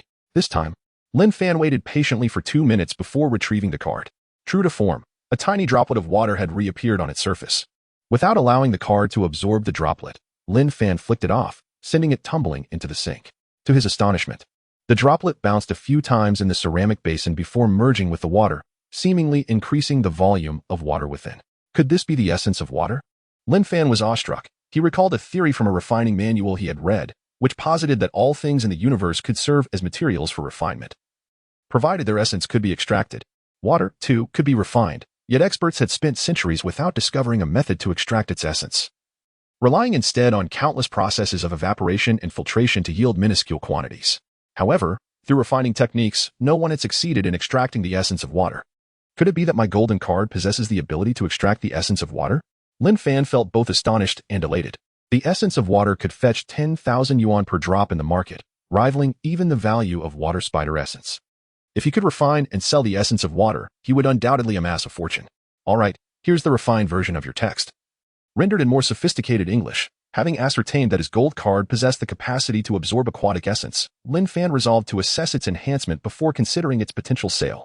Animated by this prospect, he deactivated the faucet, departed the lavatory, and hastened towards the artificial lake situated within the outer courtyard. The volume of water emanating from a faucet paled in comparison to the expanse of the artificial lake. 10 minutes hence, Lin Fan arrived at the western perimeter of the sole artificial lake in the outer courtyard. Seeking solitude, he positioned himself in an isolated spot and immersed the gold card in the water. With a mental command, he activated the card. Instantly, vapor materialized above the water's surface, as if the water were being heated. However, upon tactile examination, Lin Fan discerned that the water temperature remained constant. He patiently waited, continuously stimulating the gold card. Perhaps due to the absence of a magic stone for activating the magical array within the card, the gold card was depleting his own vital essence, as well as the energy reserves it had accumulated from consuming the water spider's essence. Consequently, in less than 5 minutes, Lin Fan's stamina waned, compelling him to retrieve the gold card. At this juncture, a minuscule droplet, akin to a soybean in size, had coalesced upon the card, gradually being absorbed. Could this truly be aquatic essence? Lin Fan mused, his heart brimming with anticipation as he rested, all the while sensing the subtle transformations within the gold card. After a protracted interval of approximately half an hour, the gold card had fully assimilated the droplet, tentatively identified as aquatic essence. The material composition of the card exhibited a marginal improvement, and the internal magical array underwent subtle alterations, indicative of optimization. Furthermore, Lin Fan perceived a heightened connection to the gold card, possibly attributable to the amplification of his own consciousness. At that moment, a sudden impulse seized him, and with a mental directive, the gold card quivered in his hand and levitated gently. Lin Fan was elated, realizing that this was not a mere figment of his imagination, and that his consciousness had indeed been augmented, surpassing its previous state. It should be noted that his capacity to manipulate the gold card's levitation was not an act of telekinesis, but rather a consequence of his conscious link to the card, treating it as an extension of himself, thereby enabling it to take flight autonomously. In truth, Lin Fan had contemplated this possibility during his initial exploration of this method. The present circumstance, he surmised, implied that the connection was reciprocal. The gold card, functioning as an extension of himself, was linked to his consciousness. As the gold card evolved, his command over it would intensify as the enhanced gold card possessed intrinsic energy. The gold card, in essence, possessed a nascent consciousness, a formless awareness that required his guidance. This was the mystique of a soul-bound weapon. Unlike conventional weapons, which become unwieldy if their power eclipses that of their wielder, a soul-bound weapon, in its truest form, lacks this limitation. Others merely imprint their souls upon the weapon's core, thereby gaining control over it. In essence, refining a soul-bound weapon is akin to a blood pact, where one's essence is intermingled, but lacks the crucial step of assimilation, a process akin to usurpation. Lin Fan, however, had directly integrated his soul's essence and even his genetic legacy into the weapon through repeated forging, thereby transforming it into the weapon's core. Consequently, his soul-bound weapon, the gold card, diverged significantly from the norm. "Hey, you there, what are you doing?" A voice echoed from behind. Startled, Lin Fan swiftly concealed the gold card, turned, and beheld a member of the outer courtyard's enforcement personnel, a guardian of the grounds, a formidable individual in the terrestrial origin realm. Lin Fan stammered, his mind racing. "I'm cultivating." "Cultivating?" The officer frowned. "Cultivation doesn't require such proximity to the artificial lake. Be careful of water spiders dragging you into the depths." "Really? There are water spiders in this lake?" Lin Fan exclaimed, inwardly alarmed. "Who knows? Water spiders inhabit aquatic environments. Just don't court disaster. While we patrol the academy regularly, we can't guarantee constant vigilance." "Thank you for the warning, instructor," Lin Fan said gratefully. Addressing them as instructor would not be a mistake within the academy. The officer nodded curtly. "Night is approaching. Exercise caution. Water spiders can conceal themselves in water and move stealthily. If your perception is inadequate, You might not detect their presence until they are upon you. Understood. I will be vigilant, Lin Fan affirmed. The officer departed without further ado. Lin Fan pondered for a moment before retrieving the gold card and casting it into the water, retreating from the lake. Upon reaching a distance of 5 meters, the intangible connection severed. Lin Fan retraced his steps by 3 meters, and, after confirming his continued control over the gold card, settled down on the grass, covertly stimulating the card to extract aquatic essence. He was now certain that the droplets were indeed aquatic essence, albeit potentially impure due to incomplete refinement. Soon, vapor re-emerged from the lake, more copious than before. Lin Fan patiently waited. This time, his consciousness faltered after 6 minutes, his vision blurring, and he teetered on the brink of collapse. However, Lin Fan refrained from retrieving the gold card, opting to recuperate and allow the card to absorb the previously condensed aquatic essence. After half an hour, Lin Fan's consciousness revived, and he resumed stimulating the gold card. This cycle continued, and by the time darkness enveloped the surroundings, Lin Fan could sustain the card's operation for 10 minutes. He sensed the augmentation of his consciousness and the enhancement of the gold card. Imperceptibly, he detected the formation of a third arcane inscription. As time elapsed, Lin Fan resolved to forego returning home. Having discovered his ability to cultivate, he could not afford to squander any time. As the gold card grew in strength, the rate of aquatic essence extraction accelerated. Within a radius of several meters around the card, vapor ceaselessly billowed, and the lake water rapidly diminished, replenished by the influx of water from elsewhere. Had the water not remained placid, one might have mistaken the lake for boiling. The extraction of aquatic essence involved the isolation of the water's quintessence, leaving behind the dross, which dissipated into the atmosphere. By the dawn of the following day, Lin Fan could sustain the gold card's operation for an hour, a remarkable improvement attained overnight. However, this progress came at a cost. The lake's water level had receded by 10 centimeters. Suddenly, Lin Fan noticed the officer from the previous night approaching. Feeling apprehensive, he swiftly willed the gold card. Whoosh! The gold card instantly soared from the lake, landing in his grasp, showcasing a level of control that far surpassed the previous day. Driven by trepidation, Lin Fan hastily pocketed the card, rose, and departed the area. Shortly thereafter, the officer arrived at the lake's edge, casting a scrutinizing gaze upon the water. A sense of unease washed over him. After a prolonged moment, the officer exclaimed, "Damn it, the water level has dropped." Chapter 6, Rapid Advancement, Prodigious Progress. Meanwhile, after departing from the artificial lake, Lin Fan hastened towards the academy entrance. He needed to return home for some restorative sleep. Being awake all night, and almost constantly expending and replenishing his consciousness, had left him immensely weary, necessitating rest. Indeed, consciousness can be fatigued. Here, consciousness is essentially a diluted form of spiritual awareness, distinct from the biological concept of sentience. In the cultivation world, consciousness serves as a means of perception and a tool for controlling one's energy. Upon reaching the celestial origin realm, consciousness evolves into spiritual awareness, enabling the external exploration of the environment. It is said that spiritual awareness can further evolve into divine awareness. The Supreme Being who created the 100 Refinements method possessed divine awareness. As he walked, Lin Fan waited for the golden card to completely absorb the essence of water from its surface. To his delight, the third inscription on the golden card had fully materialized, and the fourth inscription was beginning to emerge, albeit faintly. The golden card was becoming increasingly powerful, although not a combat-oriented weapon. Such a terrestrial-grade artifact could fetch hundreds of thousands, if not millions, of celestial origin coins. Lin Fan's ability to forge a terrestrial-grade artifact as an ordinary individual would undoubtedly astound anyone who knew of it. Even artifact smiths capable of crafting terrestrial-grade artifacts are considered prominent figures in Spider City. Of course, the world is vast. Within the 9 major base cities of China, artifact smiths capable of crafting terrestrial-grade artifacts are insignificant in the broader context of the Chinese region. Spider City ranks among the weakest of the 9 major base cities. Here, celestial origin realm cultivators are considered top-tier experts, but in the strongest base city, Dragon Ascension, celestial origin realm experts are commonplace. Finally, as he neared the academy entrance, the golden card had absorbed all the essence of water. However, Lin Fan hesitated, refraining from immediately storing it in his sea of consciousness. The card was constantly emitting a white mist, its nature uncertain. This mist, resembling water vapor, seemed inexhaustible, defying attempts to wipe it away. As if the card had just been removed from a freezer, Lin Fan worried that the mist might condense within his mind, causing cerebral inundation. Lin Fan? Just as Lin Fan reached the academy entrance, a female voice called out to him. Startled, Lin Fan, perhaps feeling guilty about the lake's water level, feared he had been discovered and promptly stored the golden card in his sea of consciousness. However, he immediately realized his mistake. As a wave of coolness washed over his sea of consciousness, "Lin Fan, it really is you." The female voice spoke again, reluctantly. Lin Fan suppressed his concerns and turned to see Chen Fong, the cousin of his brother-in-law, Chen Xian.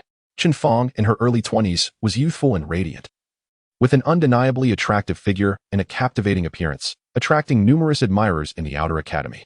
"You're at the academy so early. You're quite diligent," Chen Fong said with a smile as she approached. "The same to you." Lin Fan smiled, glancing around before asking, "Are you waiting for someone?" "I'm waiting for my sister. She wants to buy magical materials. Someone mentioned yesterday that the Bay City had imported a batch of special magical materials. She wants to buy some to create magical items. I also need to buy a few things, so we decided to go together," Chen Fong replied. Just then, two young women, around 17 or 18 years old, approached from across the road outside the school gate. One of them quickened her pace upon seeing them. "Brother Lin Fan, sister, are you two having a rendezvous so early in the morning? Have you considered the feelings of a singletons?" Chen Fei said with a playful giggle, her expression mischievous. At just 18 years old, Chen Fei's figure was already subtly more alluring than Chen Fong's, with slender, elongated legs and waist-length hair. Perhaps due to her cultivation of magic and successful body tempering, she exuded a powerful aura and captivating beauty, drawing attention wherever she stood. "Don't talk nonsense. I just happened to run into Lin Fan," Chen Fong retorted, glaring at her sister before saying to Lin Fan, "We should get going." "All right, go ahead," Lin Fan nodded. "Brother Lin Fan, won't you join us? It's a rare opportunity, with 3 beauties accompanying you on a shopping trip," Chen Fei said with a playful smile. As she spoke, she subtly glanced at Lin Fan several times, feeling inexplicably drawn to him today, as if he possessed a newfound charm. Chen Fei was not alone. Another female student, whose aura was no less formidable, accompanied her, likely a prodigy from the inner academy. The inner and outer academies were located on opposite sides of Academy Road, facing each other at a close distance. "No, thank you. Be careful," Lin Fan declined, unwilling to be ensnared. He could tolerate one female companion, perhaps even steal a casual embrace in the crowded streets. However, 3 female companions would likely relegate him to the role of a porter, with no time for conversation. Chen Fei giggled, pulling Chen Fong away. Suddenly, Chen Fong turned back to Lin Fan and said, "Your sister asked me some questions before. I don't mind." Lin Fan was taken aback. Chen Fong's tone shifted as she said with a knowing smile, "My marrow refinement is almost complete. I'll soon be at the terrestrial origin realm." Her implication was clear. "Are you worthy of me? Don't be insecure." Lin Fan scoffed, "A first-level body tempering, the most pathetic terrestrial origin realm. What did you say?" Chen Fong glared at him. "If you have the guts, try becoming the most pathetic terrestrial origin realm yourself. I'll throw myself at you." "Sister, your flirtatious banter should be kept private. We're still children," Chen Fei interjected. Chen Fong glared at her sister, then at Lin Fan, before quickly turning away. This scoundrel was infuriating, failing to recognize his own insignificance, unable to even complete first-level body tempering, yet daring to look down on her. The 3 young women departed, chatting and laughing, leaving Lin Fan alone at the academy entrance once more. Lin Fan sneered inwardly, "I can cultivate now. It won't be long before I astonish you all." As a bus arrived, Lin Fan boarded and headed home. He felt drowsy on the bus, exhausted and sleepy, perhaps due to the golden card. He felt a constant coolness in his mind, allowing him to barely maintain consciousness. Soon, the bus stopped near his home. Lin Fan alighted and returned home, collapsing into bed without even changing his clothes, falling into a deep slumber. In his hazy sleep, Lin Fan seemed to dream of cultivating. His years of searching for a way to cultivate had become an obsession, making such dreams unsurprising. However, this time was different. In his sleep, he unconsciously circulated the 100 refinements method, immediately feeling a cool sensation spreading from his sea of consciousness throughout his body, soothing and pleasant. After an unknown duration, Lin Fan awoke, feeling refreshed. It had been a long time since he had felt this way, since abandoning cultivation and immersing himself in the ocean of knowledge. He had always woken up with a stiff neck or feeling listless, often suffering from insomnia. This was the first time since he was a child that he had slept so soundly. Glancing at the alarm clock, he realized it was already late afternoon, explaining his hunger. Suddenly, Lin Fan noticed that his body was sticky, as if covered in dried sweat. "What's going on?" Lin Fan was stunned, quickly getting up, stripping off his clothes, and entering the bathroom to shower. As he showered, he sensed his own body. Upon this sensation, a profound astonishment arose, as my consciousness permeated the flesh without impediment. Moreover, I discerned an amplification of my strength, exceeding the previous state by at least a dozen kilograms, a palpable metamorphosis. Have I completed the refinement of flesh? I mused in bewilderment, recalling the preceding dream. Was I truly cultivating within the realm of slumber? What manner of operation is this? Ah, yes, that sensation of coolness. Could it be the golden card? With this notion, I endeavored to circulate the 100 refinements method. Instantly, a wondrous phenomenon transpired. My consciousness, augmented by the golden card within the sea of consciousness, unleashed a torrent of nebulous vapor. cascading forth to permeate the entirety of my being, scouring the flesh from within. In less than a minute, the near-completed refinement of flesh attained consummation. Advancing inexorably into the depths, infiltrating the viscera. I have directly entered the visceral refinement realm. Astonishment mingled with elation as I persisted in the circulation of the 100 refinements method. Ordinarily, this stage of visceral refinement necessitates utmost caution, owing to the fragility of the organs, lest injury befall them. Yet, for me, the nebulous vapor surged forth with gentle yet indomitable force, scouring the viscera, purging copious impurities in its wake. Even the kidneys and intestines were subjected to this miraculous cleansing. Soon, a cacophony of gurgling and rumbling resonated within my abdomen, prompting a swift descent upon the commode. Fortunate that the lavatory was integrated within the bathing chamber, lest a dire predicament ensue. Amidst the thunderous clamor, a profusion of waste and detritus was expelled. In a mere span of 5 minutes, the refinement of the viscera was accomplished. Yet, the vapor persisted, guided by my consciousness, infiltrating the vasculature, a tidal wave of ethereal substance. Verily, my skin exuded blood, the detritus of the bloodstream purged during the refinement of blood. I perceived a fervor within my veins, followed by a sanguineous expulsion from my nostrils, the ichor redolent of foulness. Yet, I persevered, for the circumstances were extraordinary, though violent. The vapor was both potent and benign, causing no harm. At this juncture, the elixir of water materialized within my thoughts. The elixir of water, far from being merely a material for forging, is a sacred treasure for cultivation, coveted beyond measure. Its scarcity stems from the arduous process of its extraction. I had procured it serendipitously, a consequence of the golden card's inexplicable mutation. For an entire night, I had drained a considerable portion of the artificial lake, extracting an untold quantity of the elixir of water. However, my extraction may have yielded an impure essence, causing the golden card to continuously emanate vapor after absorption. This vapor, in all likelihood, comprised the dross of the elixir of water, a byproduct of the golden card's ongoing refinement of the absorbed essence. Thus, the ethereal mist. Yet, even in its degradation, this dross retained vestiges of the elixir of water, transforming into a corporeal refinement energy, expediting my physical enhancement. In approximately 10 minutes, I perceived a clarity within my vessels, my blood thickening, and the vigor of my cardiac contractions amplifying. Yet, this was not the culmination. The miraculous nebulous vapor persisted, guided by my conscious intent, coursing through the vasculature and infiltrating the osseous structure. At last, the pace decelerated, yet the refinement persisted. It was then that I experienced pain, akin to the gnawing of a myriad of ants upon my bones, an intolerable pruritus. Yet, I endured, bearing the torment in silence. During this process, I sensed a fervor within my veins, my pulse throbbing vehemently. Soon, I succumbed to coughing, expectorating a sanguineous mist, the refuse of the osseous refinement. Each refinement of the body is a process of ablution and purification, an optimization of the corporeal form, rendering it more amenable to cultivation. This phase endured for a full half-hour. Abruptly, my bones trembled, a cacophony of clicking and grinding resonating, as though my osseous structure had been rejuvenated. Hiss. I inhaled sharply. Having long heard of the elixir of water as a sacred treasure for cultivation, yet never fathoming its miraculous efficacy. And now, the substance employed for my refinement was merely the dissipated dross of the elixir of water, yet it possessed such formidable potency. Of course, all of this was attributable to the amplification of my consciousness by the golden card. Otherwise, even with such marvels, my feeble consciousness would have been incapable of guiding the elixir of water, and the most likely outcome would have been the rupture of my corporeal form. Following the refinement of the bones, I persisted in guiding the nebulous vapor to refine the marrow. Instantly, an even more excruciating pruritus assailed me, and it's so maddening that I yearn to excise my bones and scratch within. No gain is obtained without cost. The attainment of power necessitates the endurance of torment and tribulation. The refinement of the marrow is more arduous than that of the bones, owing to its greater profundity. At this juncture, I experienced a peculiar sensation, a maddening itch within the depths of my bones, yet a cooling sensation as the vapor washed over, assuaging the pruritus. I silently endured, ceaselessly circulating the 100 refinements method. The vapor, imbued with a modicum of the elixir of water, surged forth relentlessly, wave upon wave, indomitable and unyielding. Finally, after an indeterminate duration, my entire being shuddered, followed by an intense sensation of nausea. Ugh! I retched, expelling a modicum of black blood, redolent of a potent stench. Having ejected the foul ichor, I perceived a lightness within my being, as though several kilograms had been shed. Have I completed a single refinement? I mused, incredulous, as if in a dream.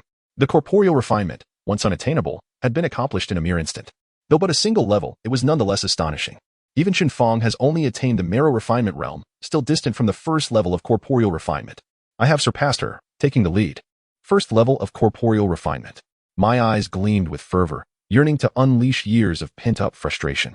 Yet, I restrained myself, for a scholar must not be so impetuous, lest the neighbors be disturbed. I closed my eyes, perceiving the entirety of my being: skin, flesh, bones, viscera projected within my mind, a three-dimensional projection of my corporeal form. This is the effect of completing the corporeal refinement, enabling introspection of one's inner workings. Chapter 7. The Sudden Change, the Evil Cult's Sacrificial Ceremony. At this moment, Lin Fan realized that if he could consolidate the powers of his skin, flesh, organs, blood, bones, and marrow into a singular force, he would ascend to the realm of the Earth origin, becoming a formidable being capable of drawing the energies of the universe into himself. Although Lin Fan's strength had indeed grown, it remained fragmented. Only by uniting his entire strength into one cohesive force, achieving a state of harmonious unity, could he truly attain the Earth origin realm. The once elusive Earth origin was now tantalizingly close. Yet, Lin Fan was unwilling to settle for merely being a first-level Earth origin. Having discovered a shortcut, why not undergo several more enhancements? His elder sister, Lin Qin, had achieved a breakthrough after 9 enhancements. While Lin Fan did not dare to claim he could reach 9 enhancements, he yearned for greater strength. Otherwise, it would be a disservice to his decade of relentless study. In his insatiable greed, Lin Fan continued to draw upon the mist and vapor, aiming for a second enhancement. Once he completed the first enhancement, his consciousness would be free to permeate his entire being. However, every individual's potential has its limits. If one is yet to reach their limit, they may repeatedly undergo enhancement through the 100 refinements method, augmenting their physicality to become even more formidable and attuned for cultivation. Yet, upon reaching that limit, one might face the peril of physical rupture during the refining process, as the body could no longer accommodate additional energy, risking catastrophic failure. Lin Fan silently prayed he had not yet reached his limit. Otherwise, it would be a deeply frustrating predicament. It seemed that his prayers were answered, for soon the white mist began to seep into his skin, initiating another round of enhancement, causing a tingling sensation on the surface. Lin Fan's heart swelled with joy. Indeed, his potential was boundless. However, just then, the white mist suddenly dissipated, abruptly halting the rapid enhancement process and reverting it to a sluggish pace. What was happening? Lin Fan flipped his hand to produce the golden card, only to find it no longer exuded the white mist. Was it that the essence of water had been entirely depleted? Examining the card under the light, he confirmed the absence of vapor. Remarkably, the golden card had not degraded despite the loss of water vapor. In fact, the fourth virtual pattern had become more substantial than before due to the expulsion of impurities. It appeared he must continue refining the essence of water to proceed with the enhancement. Lin Fan felt no disappointment. He was quite satisfied with the progress made that day. Once again, he stored the golden card in his consciousness and hastened his bathing routine, cleansing the impurities expelled from the earlier enhancement. Perhaps due to the golden card's presence in his consciousness, Lin Fan felt an unexpected affinity for water, whimsically attempting to control it with his mind, yet no miracle occurred. Clearly, this affinity stemmed not from any water-based ability or magic, but rather from sharing the perceptual characteristics of the golden card. After his bath, Lin Fan returned to his bedroom, dressed, and groomed. He assessed his current state and, as expected, felt significantly stronger. His raw power now exceeded 260 kilograms. A notable increase post-enhancement. Should he directly ascend to the Earth origin realm now, his strength would double. Of course, Lin Fan was not foolish enough to jeopardize his foundation. Oh, how hungry he felt. Lin Fan rubbed his stomach, realizing he hadn't eaten since yesterday afternoon, and the recent enhancement had drained considerable biological energy. Fortunately, the essence of water itself provided some energy. Otherwise, he would not have completed even a single enhancement.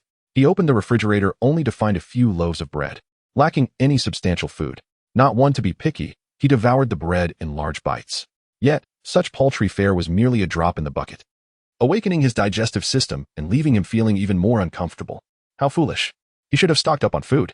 With a sigh, Lin Fan grabbed his communicator to call Zhang Daju, hoping to scrounge a meal.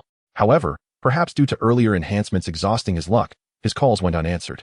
Disappointed, Lin Fan resigned himself to eating out, lamenting that he only had 5,000 yuan left. What a dire situation.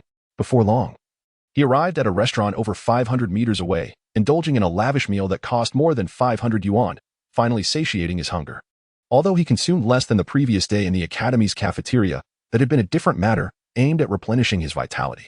Sated in content, Lin Fan left the restaurant, toothpick in hand, strolling back home. What a delightful feeling.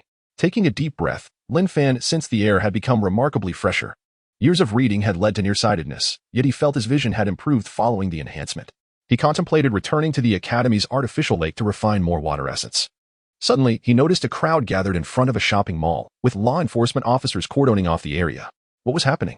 Lin Fan squeezed through the throng to catch a glimpse inside, yet saw nothing of note. However, he vaguely detected a scent of blood. What was going on? Alas! How tragic. The malevolent evil cult. How could these people be so cruel? Nearby, individuals murmured amongst themselves. Lin Fan quickly seized the arm of one passerby, inquiring about the situation.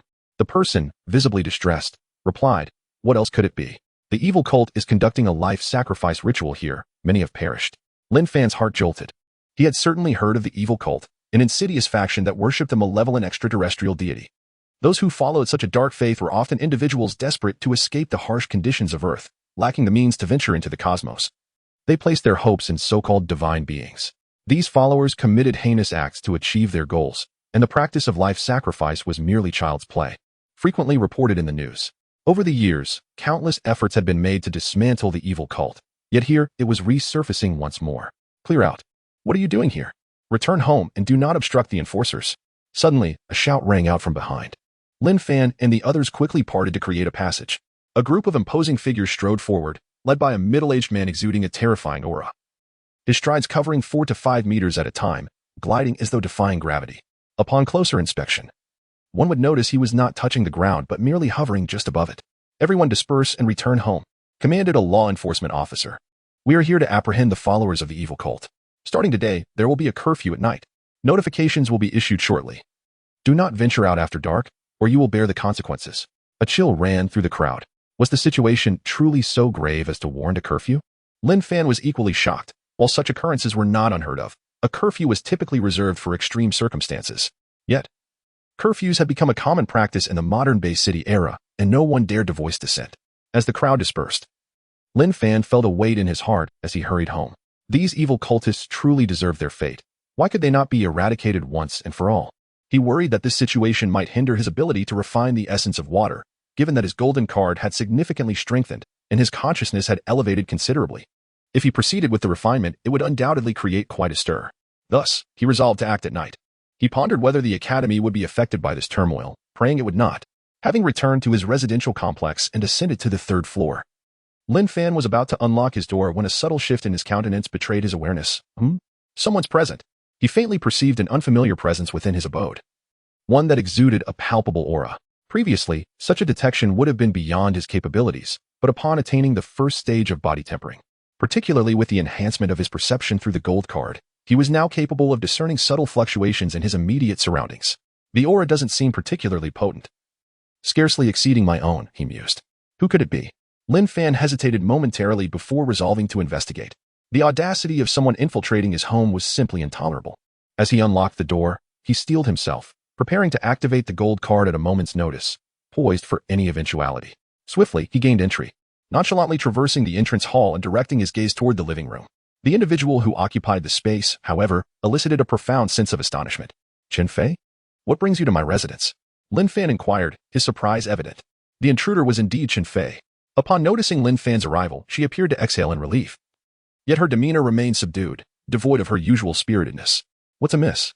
Lin Fan inquired, shutting the door and approaching her, a premonition of impending misfortune gnawing at his consciousness. "Weren't you in the company of your sister and her acquaintances? Where is Chen Fang?" However, Chen Fei remained reticent, her petite frame trembling imperceptibly. Her complexion ashen as she sat in silence upon the sofa. The ominous premonition within Lin Fan intensified, yet witnessing Chen Fei's evident distress, he exercised patience and gentleness in his inquiry. "Xiao Fei, what transpired?" he probed. Slowly, Chen Fei raised her gaze to meet Lin Fan's, her voice resonating with an unnerving chill as she posed the question, "Are you affiliated with the cult of the evil god? How could I possibly be associated with such an organization?" Lin Fan responded, taken aback. Tears welled in Chen Fei's eyes, and she succumbed to a torrent of emotion. Her voice choked with sobs. "My sister, she's deceased. My classmate, too, has perished. My esteemed magical instructor, my mentor, he was, in fact, a member of the cult of the evil god. Why? How could this be?" Lin Fan's countenance underwent a dramatic transformation, the mere possibility of such an event having previously crossed his mind. Yet, hearing the confirmation from Chen Fei's lips, he struggled to reconcile himself to the reality. However, Lin Fan maintained his composure. He swiftly secured the doors and windows, drawing the curtains to obscure the view from outside, before inquiring in hushed tones. "Tell me everything that transpired." Chen Fei dissolved into inconsolable sobs, her face buried in her hands as she recounted the harrowing events. "This morning, we ventured out to procure magical components. Having acquired the necessary materials, we encountered my magical instructor en route. The instructor proposed to craft a magical artifact for each of us, leading us to the esteemed Shurjia Emporium. But Qianfei paused. Her voice laced with anguish. To our dismay, the Emporium was already teeming with individuals, a multitude of whom were held captive. Sensing the ominous nature of the situation, we attempted to flee, but our magical instructor intervened. In an act of selfless sacrifice, my sister embraced the instructor, propelling me from the 7th-story window. As I was thrust outward, I bore witness to the brutal demise of my sister and my classmate. Qianfei's eyes were bloodshot, her fingers digging into her delicate skin. I plummeted to the 3rd floor, employing a water-based defensive spell to cushion my descent. Those responsible, fearing detection, dared not pursue me. Lin Fan listened intently to Qianfei's account, a sense of unreality pervading his consciousness. Qianfang, whom he had encountered at the outer courtyard gate just that morning, had met her demise. He recalled vividly her declaration that she harbored no aversion toward him. Lin Fan was acutely aware of the implications of Qianfang's words. His elder sister had broached the subject of marriage with Qianfang prior to her deployment to the front lines, conveying Qianfang's lack of reservations toward him. Qianfang's words still echoed in his mind, yet in the blink of an eye, she was gone. Lin Fan, having spent his formative years within the confines of Spiderhold City, had never ventured beyond its boundaries, nor had he ever experienced the sting of loss. The sudden confrontation with such a tragedy left him visibly shaken. Abruptly, a realization dawned upon Lin Fan, and he hastened to the window, cautiously parting the curtains to peer outside. As anticipated, 2 young men loitered nonchalantly in the vicinity of his apartment building. However, the 2 men traversed a short distance before retracing their steps, their gazes intermittently directed toward the building. Presumably unsure of Qianfei's precise location and wary of alarming their quarry, Lin Fan released the curtains and proceeded to the kitchen, where he ascended to the ventilation shaft to observe the exterior. Unsurprisingly, an individual was stationed on that side of the building as well. A woman engrossed in her mobile device while occasionally glancing at the apartment building. It became abundantly clear that the building was under surveillance. Lin Fan, his countenance betraying his unease, returned to the living room and massaged his face. "What is it?" Qianfei inquired softly, noticing his demeanor. "We're being watched," Lin Fan replied. Qianfei's face paled. "What are we to do? Have you contacted the authorities?" Lin Fan inquired. "No." Qianfei hesitated, her expression darkening. "I dare not trust anyone at this juncture. Even the instructors at Spiderhold Academy, my own magical instructor, have been revealed as members of the cult of the evil god. Who, then, is worthy of trust?" Lin Fan found himself at a loss for words. Indeed, as Qianfei had articulated, those who should have been the most trustworthy had been exposed as members of the cult of the evil god. Who, then, could be relied upon? "Brother Lin Fan, am I causing you undue trouble?" Qianfei inquired softly, her face gaunt and pale. "Nonsense, don't entertain such thoughts," Lin Fan responded, attempting to assuage her concerns. Due to the union between his elder sister and Qianxian, the 2 families enjoyed a relatively amicable relationship. Qianfei's father was Qianxian's maternal uncle, although Lin Fan remained uncertain as to why they shared the same surname. "Are your parents aware of the situation?" Lin Fan inquired. "I dare not inform them," Qianfei replied, tears streaming down her face, overwhelmed by the sheer anguish of witnessing her sister's demise. For an 18-year-old girl, the trauma was simply unbearable. Lin Fan furrowed his brow, recognizing the paucity of viable solutions at his disposal, given Qianfei's reluctance to trust anyone or seek assistance from the authorities. However, Qianfei's decision to seek refuge in his home indicated a degree of trust in him, leaving Lin Fan uncertain as to whether he should feel grateful or adopt a more guarded stance. After a period of stifled sobs, Qianfei raised her head and inquired, "Do you believe my parents might be in danger?" Her father, while a Terra Realm cultivator, had undergone a limited number of body-tempering cycles and had been inactive in combat for an extended period, rendering his combat prowess questionable. As for her mother, she was an ordinary individual with no cultivation whatsoever. Lin Fan hesitated to provide an answer, unsure of the extent of her instructor's knowledge of her family. Suddenly, Qianfei's communicator emitted a sound. She paused, retrieving the device and observing the display, her expression shifting. "It's my father calling." Chapter 8. Murder. Lin Fan pondered for a moment and said, "Give it to me. I will take the call." "Okay." Qianfei sighed in relief as she handed the communicator to Lin Fan. At this moment, she truly could not face her father. Lin Fan stepped aside and pressed the answer button. "Xiaofei, where are you? Are you all right?" The anxious and worried voice of Qianfei's father, Chen Kanman, came through the communicator. "Uncle, it's me, Lin Fan," Lin Fan replied. "Xiaofan? How did Xiaofei's communicator end up in your hands? Could it be that Xiaofei also?" As he spoke, Chen Kangmin's voice trembled. "Uncle, please don't overthink it. Xiaofei is fine," Lin Fan hastily reassured. "By the way, Uncle, do you know about Qianfang's situation? As long as she is safe, that is what matters." Chen Kangmin seemed to breathe a sigh of relief. but his voice soon turned somber. Some enforcers have already contacted me. I will not let those wicked cultists get away with this. Uncle, please do not act recklessly. The cult surely has formidable individuals. Lin Fan urged. Rest assured, I have not lost my composure. By the way, is Xiao Fei with you? Is she unharmed? Chen Kongmin inquired. She is unhurt. Suddenly, a loud explosion resonated from the communicator. Lin Fan's expression changed. Uncle, are you all right? I'm fine. It's not from my house, but a disturbance outside. Sounds of footsteps could be heard, followed by Chen Kongmin saying, it's time to strike. Enforcers from the base city are engaged in battle. All right, I must go. You need to help Xiao Fei find a safe place to hide. The base city may descend into chaos. Ensure your safety. Also, let Xiao Fei not worry about us. That's all for now. The communicator was abruptly disconnected. Boom. Even from Lin Fan's home, the distant sounds of explosions were audible. He hurried to the window, pulling back a corner of the curtain to look outside, where he saw two figures swiftly maneuvering through the air several kilometers away. What is happening? Chen Fei approached, her voice trembling with concern. There's a fight outside. Lin Fan replied gravely. A kilometer away, those two figures were flashing through the sky, one of whom summoned a massive water dragon. The enormous water dragon swept through the air but was swiftly obliterated by an opponent. Lin Fan recognized the middle-aged man who had destroyed the water dragon. He was the superpower Lin Fan had seen outside the Family Commerce Center before. That man seemed to be the mayor of Spider Bay City. Though Lin Fan was not well acquainted with him, having only seen him occasionally on the news. It's him. Chen Fei suddenly gritted her teeth. He is my magic teacher. The one who controls the water dragon. Your magic teacher? Lin Fan exclaimed. A celestial realm master? Yes, no, that's not right, to be precise. He is a celestial mage. Chen Fei's face was filled with hatred as she gazed at the distant battle in the sky. Lin Fan looked at her in disbelief. You managed to escape from a celestial mage? At that time, my sister threw herself at him without hesitation, and my classmate was also clawing at him. Which is how I managed to escape.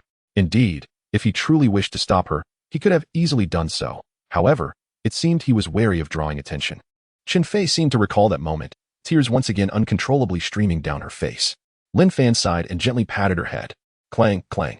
Suddenly, outside the community, a group of enforcers shouted as they chased after several individuals, engaging in a fierce battle. Lin Fan could barely discern their movements, only catching glimpses of blades flashing and large slabs of concrete being sent flying. Boom. An enforcer kicked out, but the enemy narrowly dodged, resulting in the kick shattering a lamppost. The area was chaos. Rocks flew, blades glimmered, and the guardrails on the sidewalk were cleaved apart. A group of over a dozen enforcers pursued 7 or 8 individuals with deadly intent.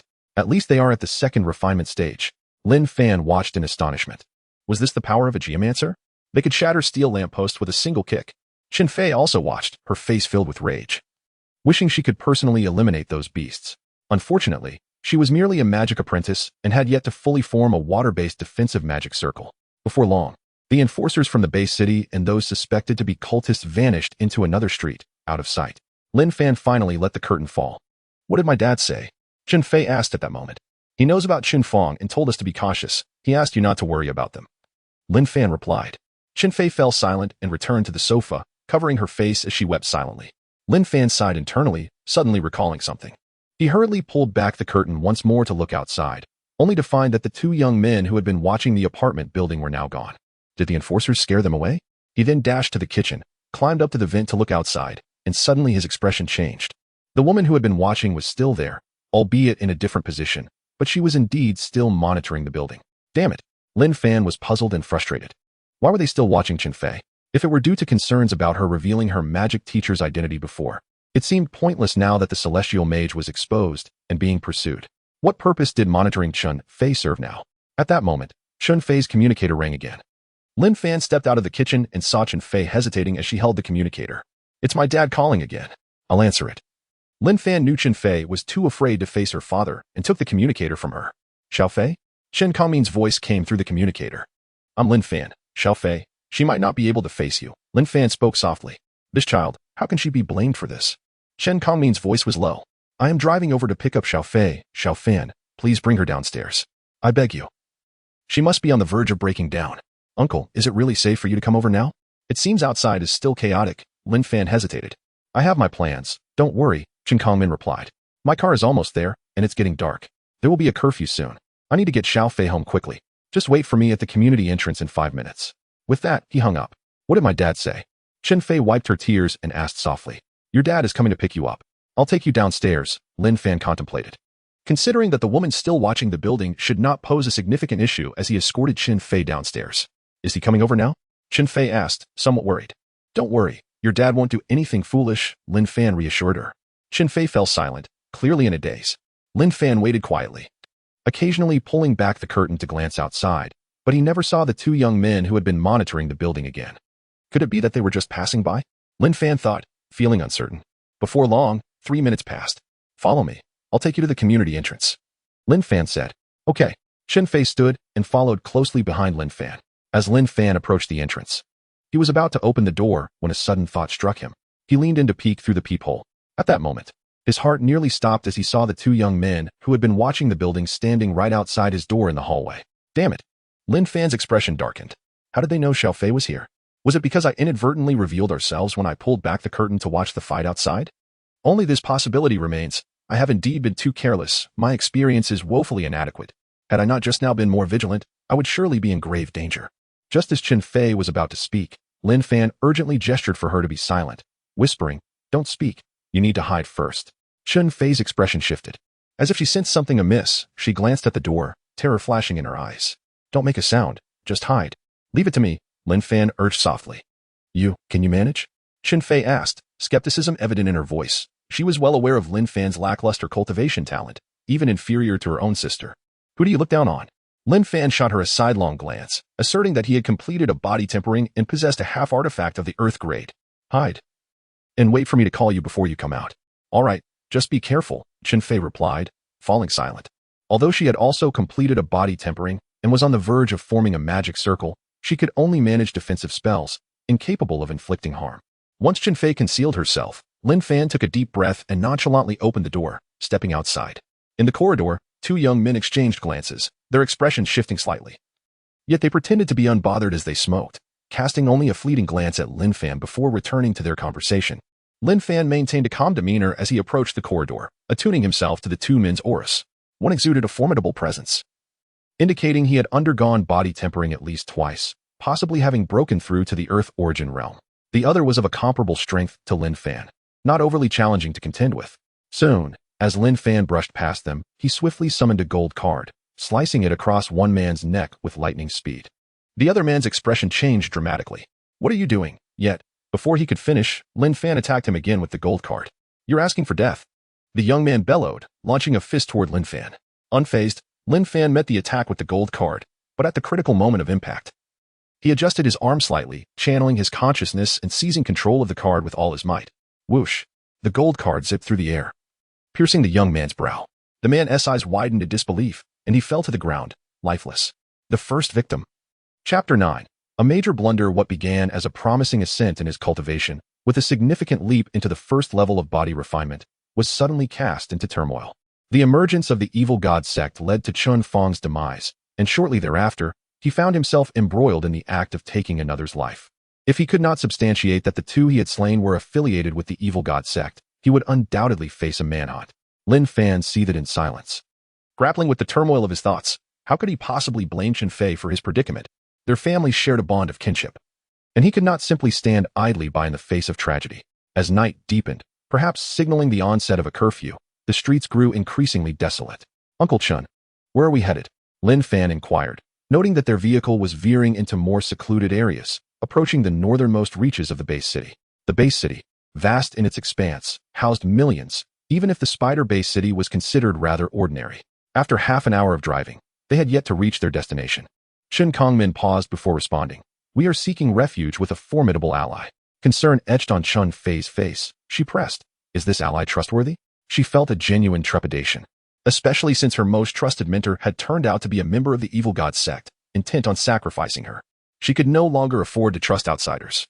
Rest assured, he is absolutely reliable, Chen Kongin affirmed. In fact, this formidable ally has a connection to you, Lin Fan. Me? Lin Fan questioned, puzzled. This ally is your sister's mentor and the former dean of Spider Academy, Chen Kongmin clarified. Old sister's mentor? Lin Fan exclaimed in surprise, realizing that his sister and Chen Xian shared the same teacher, which explained their closeness. Chen Fei chimed in, astonished. The former dean of the academy? I had no idea he was still alive. Just as Chen Kongmin was about to elaborate, a vehicle suddenly sped up behind them. With a jarring crash, Their car was forced to the side of the road, colliding with a lamppost, causing Lin Fan and the others to be violently jostled within. Panic gripped their faces as Lin Fan quickly glanced outside, witnessing the pursuing vehicle drift and position itself a few meters ahead, obstructing their path. A middle-aged man emerged, brandishing a longsword. "It's someone from the evil god sect," Chen Fei exclaimed, terror evident in her voice. Lin Fan's heart sank. He sensed the man's formidable presence. He prepared himself, aware that his golden card was his trump card, but after its previous use, he was uncertain if he could summon that power again. Moreover, the man exuded an aura far stronger than the youth they had encountered earlier in the corridor, leaving him unsure if he could successfully launch a surprise attack. "Stay in the car," Chen Kamin commanded gravely, drawing a steel knife from seemingly nowhere before exiting the vehicle.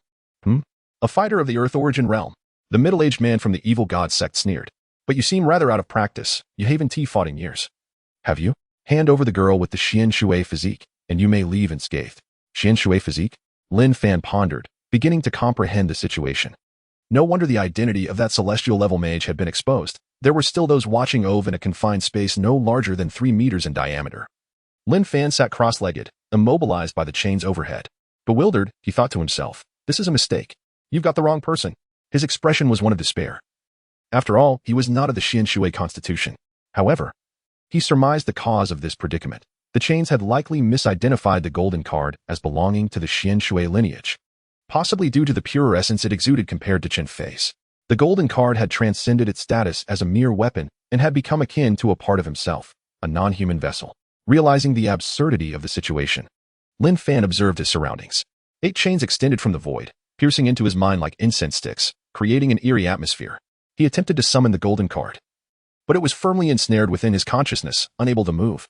Frustrated, he pondered the absurdity of the situation. Yet, he was not one to succumb to inaction. With a surge of intent, he endeavored to activate the magical array within the golden card.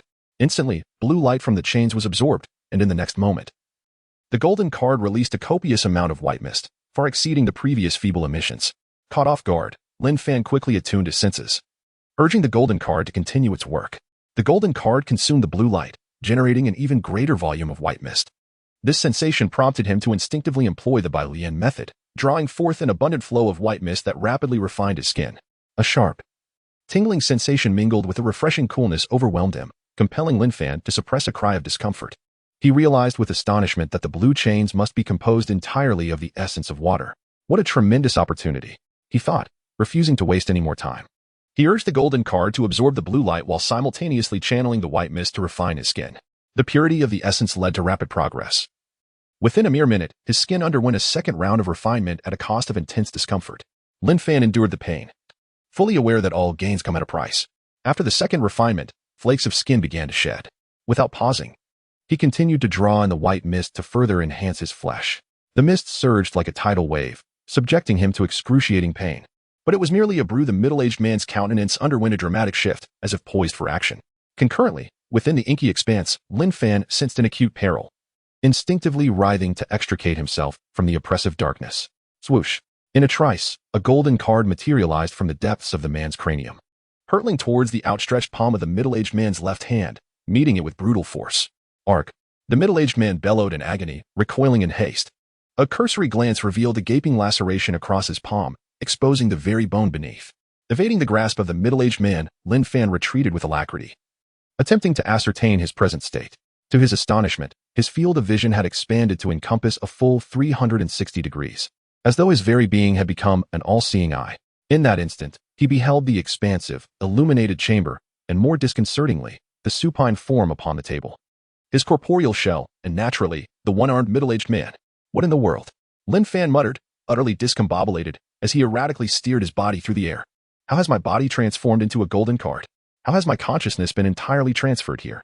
When the spatial confinement shattered, I merely perceived a shift in perspective, abruptly finding myself within this pitch-black abyss. Could that previous space have been my mental domain? So, have I now become a golden card? Has the golden card truly metamorphosed into my doppelganger? Lin Fan mused with growing trepidation. This unforeseen development was entirely beyond his expectations. What manner of entity are you? And how did you infiltrate the Xian water seal orb? The middle-aged man from the evil god sect roared, launching a palm strike towards the golden card. This is not good, Lin Fan exclaimed inwardly, instinctively clenching his fist in anticipation of a confrontation. Whoosh! Inexplicably, A chain of cerulean hue erupted from the golden card. Bang! The chain struck the middle-aged man's fist with such force that it detonated in a shower of gore. Arg! The middle-aged man shrieked, recoiling in terror. What sorcery is this? Lin Fan pondered, equally bewildered. He discovered that he could manipulate the chain emanating from the golden card with effortless precision. He experimented, directing the chain towards the middle-aged man once more. Whoosh! The chain lashed out, prompting the middle-aged man to frantically raise his remaining limb in defense. Yet, with a resounding thud, the middle-aged man's arm was severed at the elbow, reduced to a mangled mess of bone and sinew. Incredible power! Lin Fan marveled. The middle-aged man from the evil god sect was now paralyzed with fear, retreating until his back met the wall, where he quivered in abject terror. Observing that the middle-aged man no longer posed an immediate threat, Lin Fan meticulously assessed his current state. He realized that he could manipulate the golden card with complete autonomy, as though it were his original body, and the chain served as an extension of his will. He noticed 8 luminous orbs nestled within the confines of his body. Or rather, the golden card. These orbs resonated in harmony, forming an intricate magical array. The chain now manifested was merely one facet of these orbs. Lin Fan attempted to activate the magical array, and with a flurry of motion, the remaining 7 chains emerged from the golden card, extending outwards for several meters. The golden card floated in the air like some grotesque tentacled monstrosity, with 8 chains radiating outwards in all directions, creating a spectacle of unnerving strangeness. Have I become a monster? Lin Fan wondered, perplexed. His gaze then fell upon the middle-aged man cowering in the corner. After a moment's reflection, he dismissed the thought. Instead, he focused on the sofa on the opposite side, and with a mere thought, almost instinctively, whoosh, whoosh, whoosh, the 8 chains shot forth, ensnaring the sofa. In an instant, the sofa began to shrink, drawn into the interior of the golden card by the chains. Lin Fan then activated the refining magic array, swiftly reducing the sofa to dust. Ugh! Lin Fan gagged, feeling a wave of nausea. A cloud of dust erupted from the surface of the golden card. The middle-aged man in the corner collapsed in a heap. He was overcome with terror, convinced that the golden card was more terrifying than any beast lurking beyond the city's borders, capable of devouring even furniture. After expelling the remnants of the sofa, Lin Fan's countenance was grim. Have I absorbed the abilities of that confined space? Or rather, has the golden card? But can I return to my physical form? Lin Fan wondered with mounting anxiety. As soon as the thought crossed his mind, his vision went black, and he was once again aware of his corporeal existence. Thud! The golden card plummeted from the air, shattering the floor tiles upon impact. Despite its diminutive size, the golden card possessed considerable weight, forged from a kilogram of gold and repeatedly upgraded. Meanwhile, Lin Fan, who had been lying prone on the table, slowly opened his eyes, his gaze meeting the ceiling. Has my consciousness returned? He sat up with a start. Crack, crack. A symphony of cracking bones emanated from within his body, accompanied by an influx of raw power. Incredible! Lin Fan exclaimed, overjoyed. I've reached the 3rd level of body tempering? At the 3rd level, I should possess at least 800 kilograms of strength. In essence, he now wielded the force of 1,000 pounds with every movement, rivaling the weakest practitioners of the Earth origin realm. In the corner, the middle-aged man, witnessing the golden card fall and Lin Fan rise from the table, felt his fear diminish. He hastily stood up, his face contorted with anger. You're the one behind this? How did you escape? Lin Fan glanced at the middle-aged man and chuckled. I simply walked out. It was quite easy. He no longer feared the middle-aged man, sensing that his aura was not significantly stronger, indicating a similar level of body tempering. Moreover, the middle-aged man had lost both arms, severely impairing his combat prowess. Impossible. The Xian water seal orb not only imprisons the physical body but also the consciousness. Once sealed, there's no way you could have escaped. The middle-aged man refused to accept reality, charging towards Lin Fan with a furious roar, launching a kick. Humph! Lin Fan countered with a kick of his own. Bang! Their feet collided, and a gust of wind erupted. Both combatants staggered back several paces. The exchange was evenly matched. How is this possible? You weren't this strong before. The middle-aged man exclaimed in disbelief. He was certain that Lin Fan had not possessed such strength, or he would not have been so easily captured by the Xian water seal orb. I owe it all to you. You bestowed upon me a great opportunity. Lin Fan replied with a grin, shaking his tingling foot. He acknowledged that the evil god sect member was no pushover. As for the middle-aged man's assertion that the Xian water seal orb imprisoned both the body and the consciousness, Lin Fan was well aware of the truth. The Xian water seal orb had actually sealed the golden card, leaving his body and consciousness free, albeit suppressed by the 8 chains. However, his consciousness remained intact, allowing him to manipulate the golden card and devour the chains formed from the essence of water. I refuse to believe it. You heretic. I will kill you. The middle-aged man, unable to accept the situation, charged at Lin Fan once more, unleashing a barrage of kicks. Lin Fan parried desperately. Thwack, thwack, thwack. Their legs clashed in rapid succession, causing the air to vibrate. Lin Fan's physical strength and power had increased significantly, and his enhanced consciousness and reaction time allowed him to keep pace with the middle-aged man's movements. However, the middle-aged man's superior combat experience was evident as he unleashed a flurry of kicks, leaving Lin Fan with little opportunity to retaliate, forcing him to focus solely on defense. Primarily, Lin Fan observed that his opponent relied solely on his feet, prompting him to instinctively follow suit, unsure of how to utilize his hands for an attack, feeling as though they were insufficiently long to reach his adversary. Suddenly, the middle-aged man delivered a swift kick to Lin Fan's knee, followed by a sweeping leg strike that sent Lin Fan tumbling to the ground. Damn it! Lin Fan hastily scrambled to his feet, retreating repeatedly while keeping a wary eye on the middle-aged man. At this moment, the man regained his confidence, sneering, "Though your strength may rival mine, my combat experience far surpasses yours. Even without the use of my hands, I am not to be compared with a novice like you. Today, you shall meet your demise." "Not so fast," Lin Fan retorted with a cold laugh, suddenly gesturing with his hand. Whoosh! A golden card lying on the ground nearby swiftly soared into the air, merging into his sea of consciousness. The middle-aged man's expression shifted as he rushed forward, delivering a powerful kick. Lin Fan, unable to expertly manipulate the golden card with his physical body, instinctively pointed a finger. In the next moment, the atmosphere darkened, and a rich concentration of water magic elements coalesced, transforming into 8 serpentine chains of water that ensnared the middle-aged man's legs and the shoulders of his severed arms, binding him to his body. The middle-aged man's face paled as he struggled violently. However, Chapter 11. Please call me Mage Lin Fan, Part 3. After a considerable period, Lin Fan regained his composure, cautiously crouching down to retrieve the small water sphere. Upon closer inspection, he discovered a miniature, middle-aged man from the cult of the evil god lying within. Strangely, the man appeared unbound by any chains. It remained uncertain whether the chains had vanished or if something else was at play. Had I just sensed an abundance of magical elements? Was that magic I had released? Could this truly be the Xian Shui sealing pearl? Lin Fan was taken aback. Wasn't the Xian Shui sealing pearl consumed by his gold card? Wait a moment. This water sphere seems to be a one-time use, essentially functioning as a seal. Lin Fan concentrated on the small water sphere in his hand, quickly confirming that it was indeed merely a seal. It would only materialize when the target was ensnared.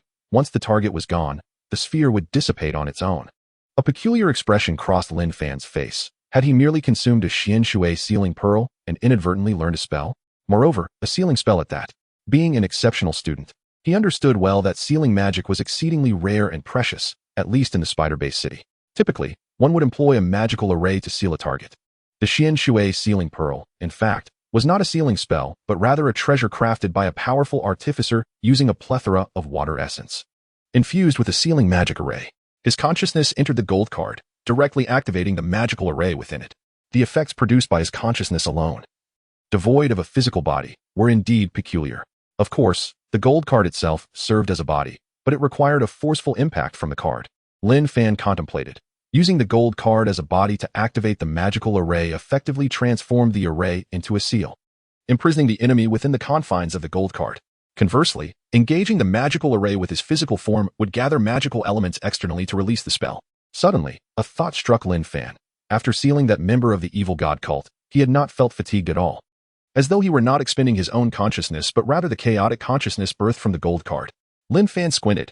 The Earth origin realm comprised 9 minor realms, and the Earth artifacts had 9 distinct patterns. He had not pondered this much before, but now it appeared that the number of patterns seemed to correlate with the level of realms. A mage must inscribe a magical array within the sea of consciousness to unleash spells. Once the magical array was fully formed, one became an Earth-level mage. If that were the case, did it not imply that he had already attained the status of an Earth-level mage? Furthermore, a 7th-tier Earth-level mage? Contemplating this, Lin Fan suddenly turned his gaze toward the table ahead. With a mere thought, he activated the magical array within the gold card once more. In the next instant, a familiar scene unfolded. Dense water magic elements coalesced, forming 8 chains that ensnared the table. Soon, the table shrank rapidly, and the 8 chains intertwined, transforming into a small water sphere that fell to the ground. Lin Fan's spirit surged. Stepping onto a nearby stool, he tossed his hair back and declared, "From this day forth, please call me Mage Lin Fan." Suddenly, a 1 square meter, sturdy tile beneath him shifted, and a head emerged from below, inadvertently gazing directly at Lin Fan's private area. Lin Fan, the man emerging from below. "Where do we aspire to go?" The man inquired tentatively. Lin Fan pondered briefly. The stars and the sea? The man's face paled, and he lunged forward with a sword aimed at Lin Fan's groin. "How dare you?" Lin Fan hastily retreated, narrowly avoiding the lethal strike. Help! An outsider has discovered the safe house. The man shouted, then leaped out, thrusting his sword at Lin Fan. Lin Fan quickly activated the magical array within the gold card, pointing a finger. Instantly, a dense swirl of magical elements converged, forming 8 chains that ensnared the man. A mage? The man's complexion drained as he struggled. However, the chains swiftly bound him like a dumpling, causing his sword to clatter to the ground. Subsequently, his consciousness was sealed, and he shrank, transforming into a small water sphere that fell to the floor. As another individual leapt from the ground, Lin Fan quickly pointed at him, casting the sealing spell once more. The moment the man emerged, before he could touch the ground, he too was ensnared and reduced to a water sphere. Soon, a third person sprang forth. Lin Fan unleashed the spell again, and this person followed suit, meeting the same fate as the previous 2, becoming a small water sphere on the ground. At this juncture, Lin Fan sensed the gold card's energy waning, beginning to consume his own consciousness. Yet, more individuals continued to emerge from below. Gritting his teeth, Lin Fan seized the long sword on the ground and, anticipating the next position, swung it forcefully. Just then, the fourth person burst forth from the hole. With a swift strike, Lin Fan decapitated the attacker, whose body crumpled to the ground, blood gushing forth. The fifth individual leaped out immediately after. Lin Fan again swept his sword, the immense force cleaving the man in 2. The sixth person, witnessing the karna, however, dear adults, do not heed the slanderous words of nefarious individuals. I find myself struggling to control my emotions. The sight of blood renders me faint, and should I inadvertently harm you, my heart would be burdened with remorse. Lin Fan defended himself, retreating slowly while gently lowering his longsword. Yet, he had not entirely relinquished his resolve to resist. What if these enforcers were imposters? One cannot rely solely on others. It is oneself who must be dependable. The leading enforcer from the base city cast a silent glance at Lin Fan, thinking to himself how lucid Lin Fan appeared, despite his claims of faintness. Nevertheless, he refrained from having Lin Fan subdued, for it was evident that there were individuals lurking beneath this safe zone, and numerous at that. What sort of person would hide underground? There was no doubt, they were certainly villains. However, Lin Fan's identity was equally dubious. Thus, the leading enforcer commanded, "You remain where you are and do not attempt to flee. Once we ascertain the situation, the innocent shall be vindicated, and no one shall wrongfully accuse you. Of course, I have done nothing amiss. Why would I run?" Lin Fan replied with a smile. "Do you still claim innocence? Are not the bodies on the ground the result of your actions?" A portly middle-aged man exclaimed in anger. Lin Fan turned his gaze towards the man, his eyes icy. The middle-aged man, undeterred, glared back at Lin Fan with equal fury. "Enough," the leading enforcer barked. "Yang, cease your provocations. There are indeed suspicious individuals here. Your report is merit. Do not complicate matters further." Yang, the portly middle-aged man, exhaled a sigh of relief, yet the anger in his eyes did not dissipate. How dare this man admonish him and silence him while brandishing a sword? A student from the Spider Academy, perhaps? Yang scoffed inwardly. As his own son was also a student at the Spider Academy, he would have his son investigate this insolent fellow's identity. Soon, an enforcer dragged out a headless corpse blocking the cave entrance. Peering inside before reporting to the leader, "Captain, there is a staircase leading downward. There should be a considerable space within." The captain approached, glancing inside, and frowned. "The passage is too narrow. Take a few stronger brothers with you to advance. Let the mightiest pave the way, lest we be caught unawares." "Rest assured, Captain." Quickly, 6 or 7 enforcers leaped into the cave, while the captain remained at the entrance with 2 subordinates, wary of being trapped and leaving those inside in peril. Chapter 12. A glimpse of brilliance. Lin Fan quietly sensed his surroundings and realized that the law enforcers were exceptionally powerful. He had previously learned that to apply for a position as a law enforcer in the base city, one needed at least a strength of 10,000 gene. Such prowess was beyond his current capabilities. Even employing sealing magic would hardly allow him to contend with a few of them. This was not merely a matter of strength disparity, it encompassed differences in attack speed, movement speed, cognitive awareness, and neural reaction times. Individuals possessing a strength of 10,000 gene could, in the heat of battle, shatter a small car with a kick and summon fierce winds while moving swiftly. However, while 10,000 gene sounds formidable, it is indeed achievable even in the 7th stage of body refinement. A practitioner who has broken through to the Earth origin realm, even if only at the 1st stage of body refinement, can attain such strength in the later stages. Lin Fan's sister, Lin Xin, had achieved 9 body refinements and possessed over 25,000 kilograms of strength before breaking into the Earth origin realm. Therefore, the requirement of 10,000 gene is not excessively high.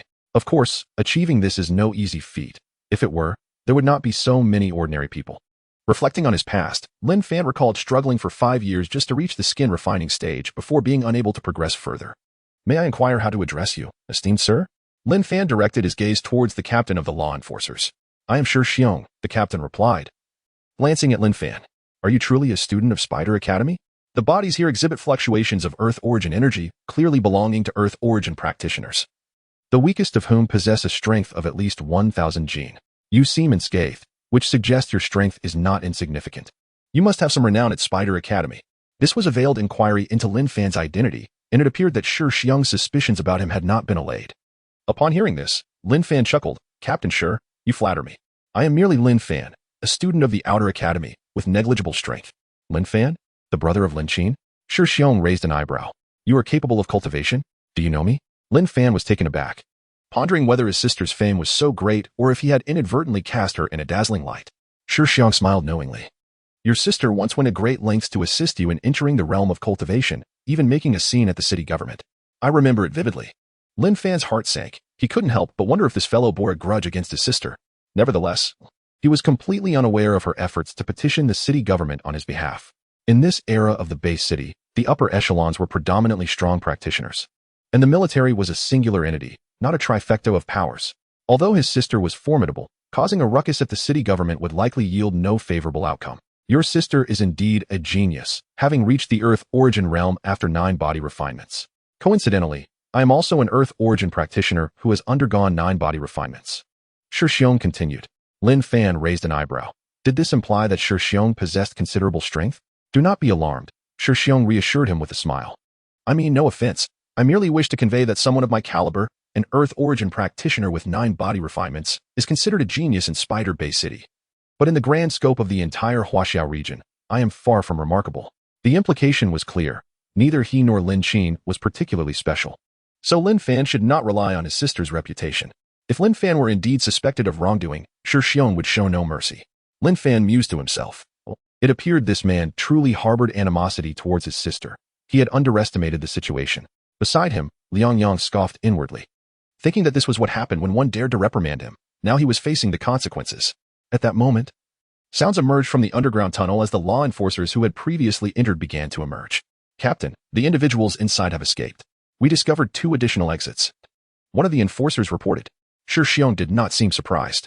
These rats, daring to hide underground, surely do not fear being cornered. A cunning rabbit has 3 burrows. Any other findings? Indeed, we found this. The enforcer presented a half-meter tall statue. The statue depicted a woman pouring water from a stone ladle onto the ground, and it emanated an eerie aura that felt oppressive. The water-pouring deity statue. Shi Xiong's pupils constricted. Indeed, this is a safe house of the evil god cult. Damn it, we let those scoundrels escape. At that moment, Liang Yang interjected. Captain Shi, I believe the escape of those individuals is largely due to Lin Fan. Had he not deliberately blocked the entrance with corpses, wasting your time, they would have been apprehended long ago. Lin Fan's gaze turned icy as he looked at Liang Yang. Captain Shi, if we are to discuss who wasted time, this fellow has squandered far more. You clearly had the opportunity to descend immediately and capture the culprits. Yet he barged in to accuse me, wasting a substantial amount of time. I suspect he intentionally provided the members of the evil god cult an opportunity to flee. Perhaps he is one of them. You slanderous fool, I am not. Liang Yang's face paled. Lin Fan sneered. That may not be the case. If you are not affiliated with the evil god cult, why do you continually slander me? You clearly observed other suspicious individuals here, yet you persistently divert attention, wasting the law enforcer's precious time. What are your true intentions? Do not speak nonsense. Liang Yang fumed. Do not deny it. Among those I killed was one named Liang Xiaolu. You share the same surname. Could he be a relative? If your relatives are members of the evil god cult, how can you claim you are not? Lin Fan rebuked. You. Yang Yang was furious, quickly turning to Shi Xiong to explain. Captain Shi, do not heed this brat's nonsense. I do not know anyone named Liang Xiaolu, and I certainly did not deliberately waste anyone's time. Lin Fan chuckled coldly to himself.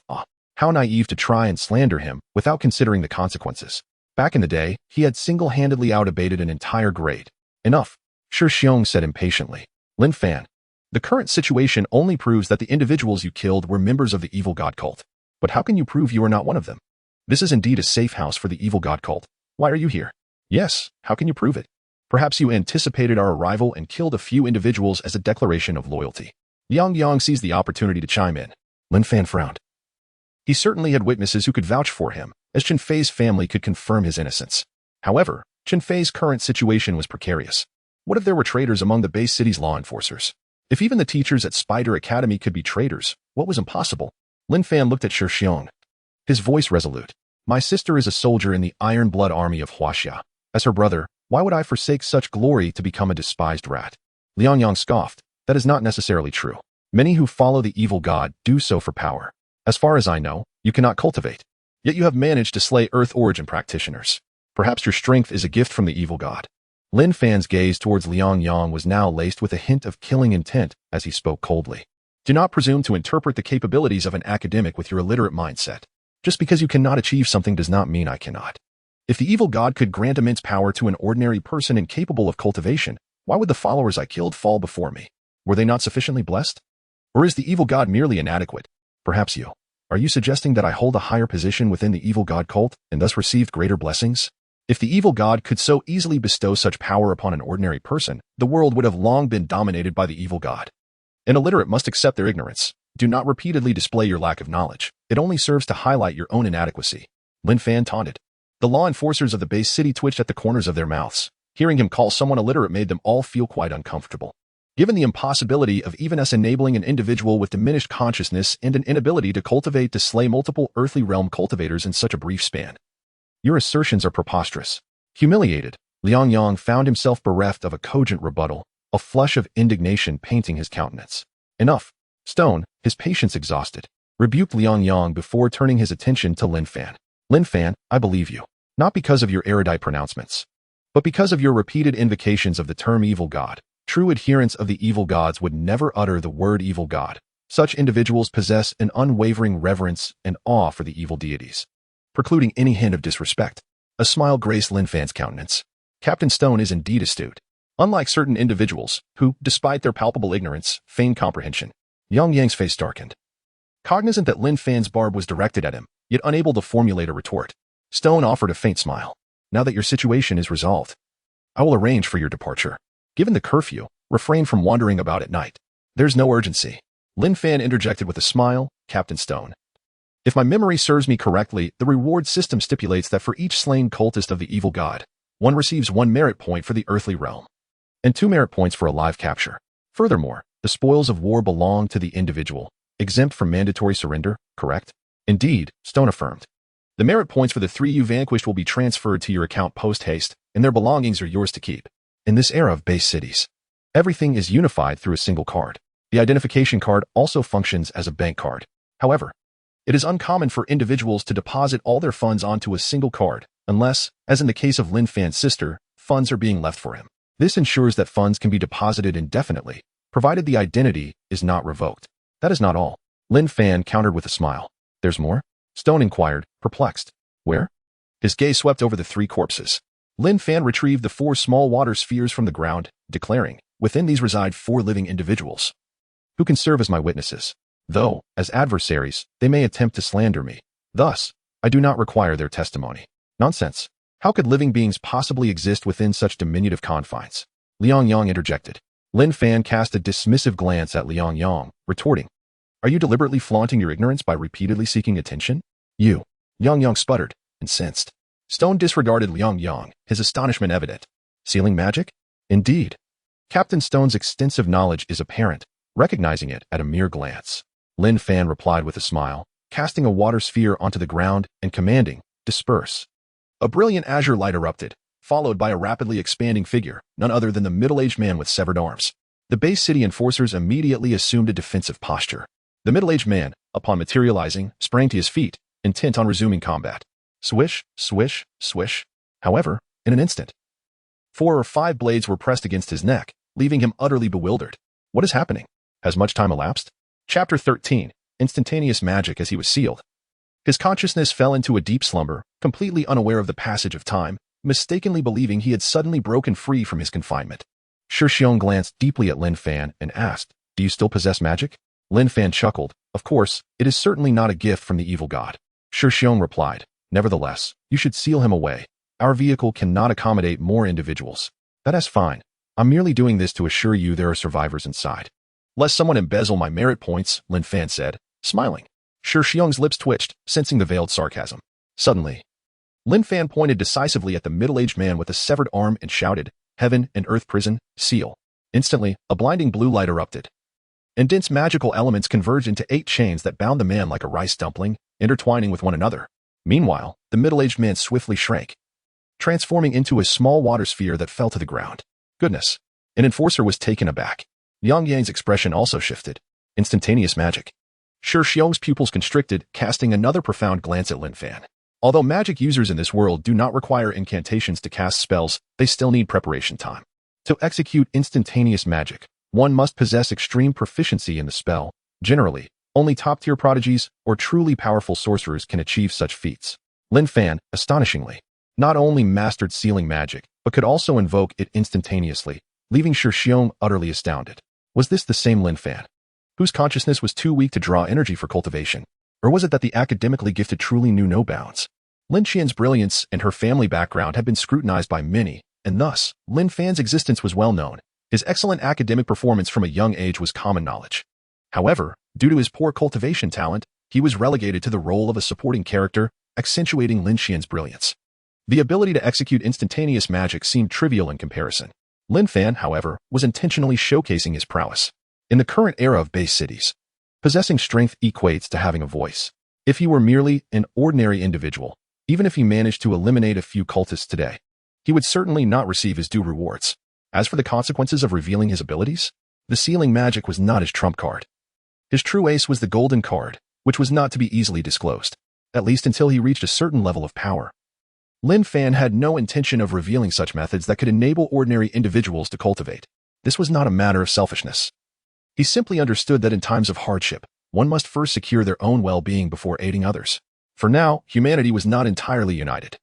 Aside from the deeply hidden cultists, numerous family factions existed on the surface. Moreover, competition thrived among the various base cities.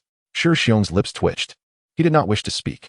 If instantaneous magic, particularly sealing magic, was deemed insignificant, what did that make him? Due to the rarity and enigmatic abilities of sorcerers, their status typically surpassed that of warriors. The sealing magic Lin Fan had just demonstrated could, if applied carelessly, even lead to his downfall. Of course, warriors possessed immense physical strength. Once in close quarters, it would be the sorcerer's demise, so he did not belittle himself. Bring them to me. Take your spoils, and I will have someone escort you away, Shi Xiong stated blandly. Lin Fan promptly handed over the remaining 3 sealing spheres to Shi Xiong, then picked up 7 longswords from the ground, rummaging through the 3 bodies as well. Soon, he discovered 3 unnamed bank cards, along with identification and communication devices, which he chose not to take. Remarkably, all 7 swords were of earthly quality, yet bore only a single inscription, their value too low, easily purchasable for around 100,000 in the market. Naturally, their prior use diminished their worth considerably. However, Lin Fan was not choosy. Even a little money was still money. By the way, those 4 must also possess unnamed bank cards. Captain Shi, you should transfer the funds and merit points to me. They are my spoils. Once you take the money from their accounts, I'll consider it a donation to the enforcers and warriors, who have it tough protecting the base city, Lin Fan suddenly remarked. I won't embezzle from you, Shi Xiong replied curtly. Lin Fan grinned. What can I say? My family is poor. I must work hard to earn extra. Where are you headed? If it's on the way, we can go together. If not, I'll have someone take you, Shi Xiong inquired. Lin Fan pondered. I need to go to the outer academy of Spider Academy. That's fortuitously on the way. Then let us proceed together, Shi Xiong replied without hesitation, leaving 2 individuals to guard the scene and handle the corpses before departing the safe house. Outside, 2 enforcement vehicles awaited. Lin Fan followed Shi Xiong into the same vehicle, casting a casual glance at the statue of the evil god placed in the back seat. Perhaps due to the nature of the golden card, Lin Fan felt an odd familiarity with the evil god statue. Almost longing to swallow, Lin Fan exclaimed in astonishment. The formidable creator of the 100 refinements technique could even slay deities? Surely, deities must be immensely powerful, right?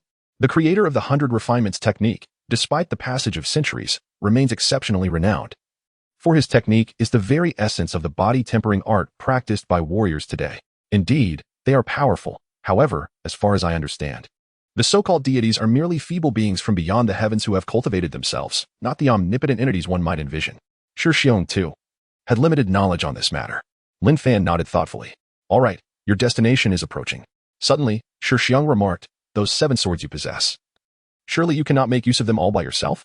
Perhaps I should reclaim them at 10,000 yuan each, considering they are second-hand artifacts. And with just a single pattern, the price is not unreasonable. No need. I have my uses for them, Lin Fan replied. As the enforcement vehicle came to a halt, he clutched the swords and alighted, inquiring, When will my merit points and money be dispersed? Rest assured, I will not embezzle your reward, Shi Xiong replied, somewhat exasperated. By tomorrow morning at the latest. By the way, how do you intend to break the seal? By slicing it with a sharp instrument. As long as a gap is created, the seal will be undone. Lin Fan cautioned, do not use a blunt weapon to strike, for that may result in the demise of the person inside. Although Lin Fan had not attempted it himself, he was well acquainted with his magic. Despite its appearance as a mere sphere, it was intricately woven from chains. Once one chain was severed, the others would loosen and dissipate. That sealed sphere was truly a one-time use item, and only he could wield it. Understood. By the way, Lin Fan hesitated momentarily before confessing. There were 2 individuals at the entrance of my building whom I also killed. They were followers of the evil god. I pursued them, which led me to that safe house. However, they were rather weak, likely not even at the Earth origin realm. According to the reward system, only those at the Earth origin realm yield merit points upon defeat, so I suppose those 2 do not warrant any. You are aware of my residence, correct? Shi Xiong cast a penetrating glance at Lin Fan, choosing not to elaborate further, and instructed the driver to depart. As long as Lin Fan was not affiliated with the evil god cult, matters could be easily resolved.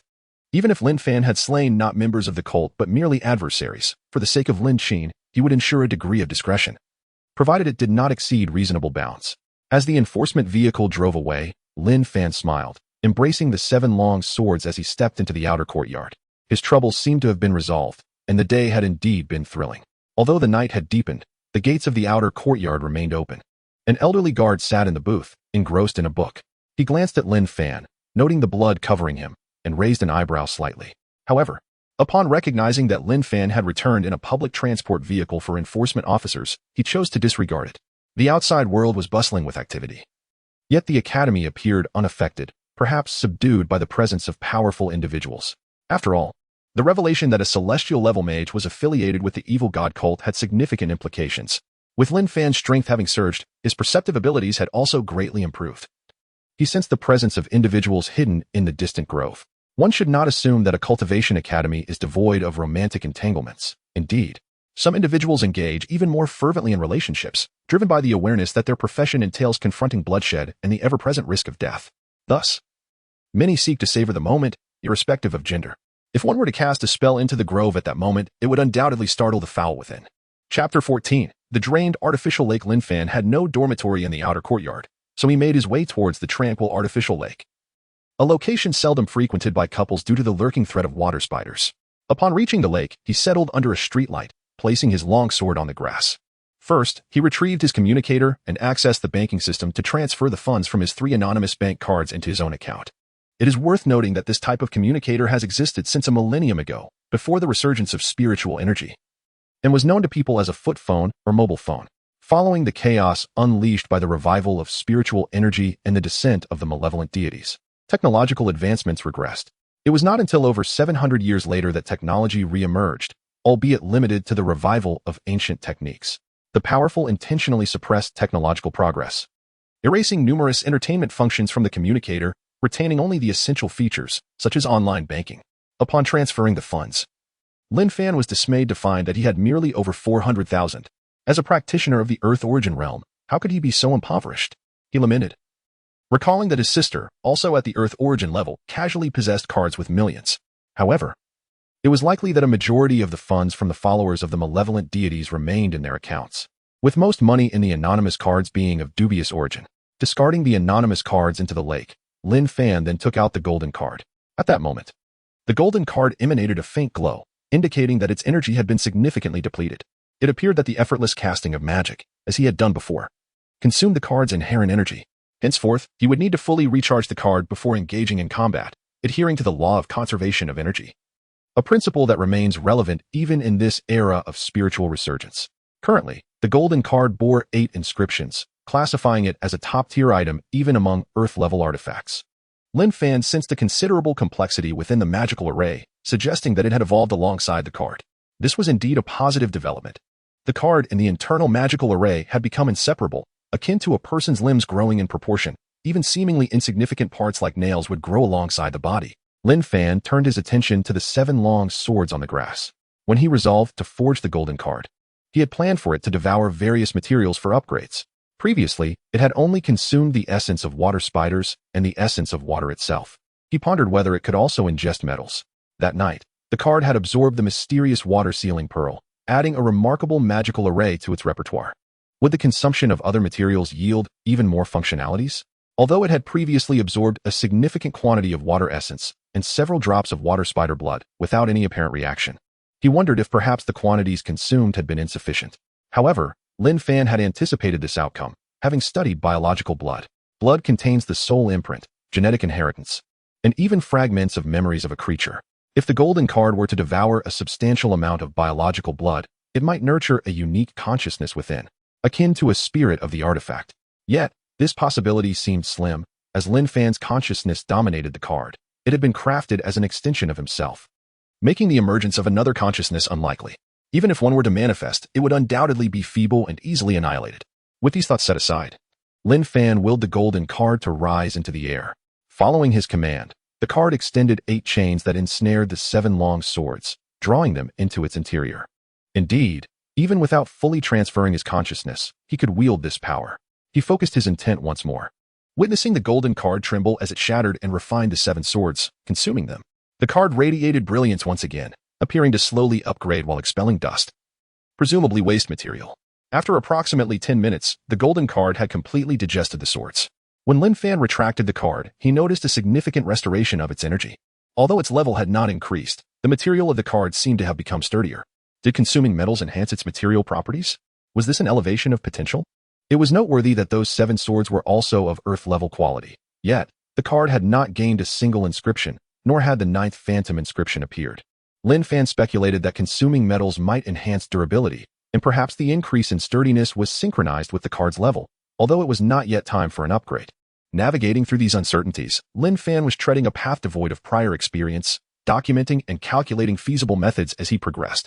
Since the golden card had acquired 8 chains, it seemed capable of devouring anything, even sealing enemies whom he wished to spare within, rendering them undetectable in his consciousness sea. Lin Fan marveled at this potential, then contemplated, could it truly consume anything? Always a man of action, he decided to test the limits, commanding the golden card to absorb soil and grass. However, following the refinement of these materials, the card expelled all the powder without absorbing a trace. Was it incapable of absorption? Or was the quantity too minimal to discern any change? After some reflection, Lin Fan directed the golden card towards the artificial lake to see if it could directly consume water. With a mere thought, the card extended its 8 chains, transforming them into massive conduits that voraciously siphoned water. Simultaneously, the card unleashed a torrent of mist, creating a plume that ascended dozens of meters into the air, dispersing across the sky. Before long, the water level of the artificial lake plummeted at a visible rate, and within mere minutes, the lake was nearly drained. Lin Fan was taken aback. Was the artificial lake truly so shallow? As he gazed upon the 2-meter-deep sediment and the lively fish, he was speechless. The lake, measuring several hundred meters in length and width, had only appeared vast. With a swift motion, he summoned the golden card back, rose, and fled. He had drained the entire lake. If discovered, he would have no means to replenish it. As he sprinted away, a substantial volume of mist erupted in his wake, reminiscent of a steam locomotive. The billowing mist expelled from the golden card cleansed the blood from his body, leaving him cleaner than any bath could achieve. However, the expelled mist was merely the dregs of water, as its essence had been consumed by the golden card, preventing it from coalescing back into liquid form and dissipating almost instantly, leaving his clothes untouched, akin to dry cleaning. At this juncture, Lin Fan dared not withdraw the golden card into his consciousness, fearing the consequences. He distanced himself from the artificial lake, deliberately heading toward an area devoid of any presence and avoiding patrolling academy enforcement.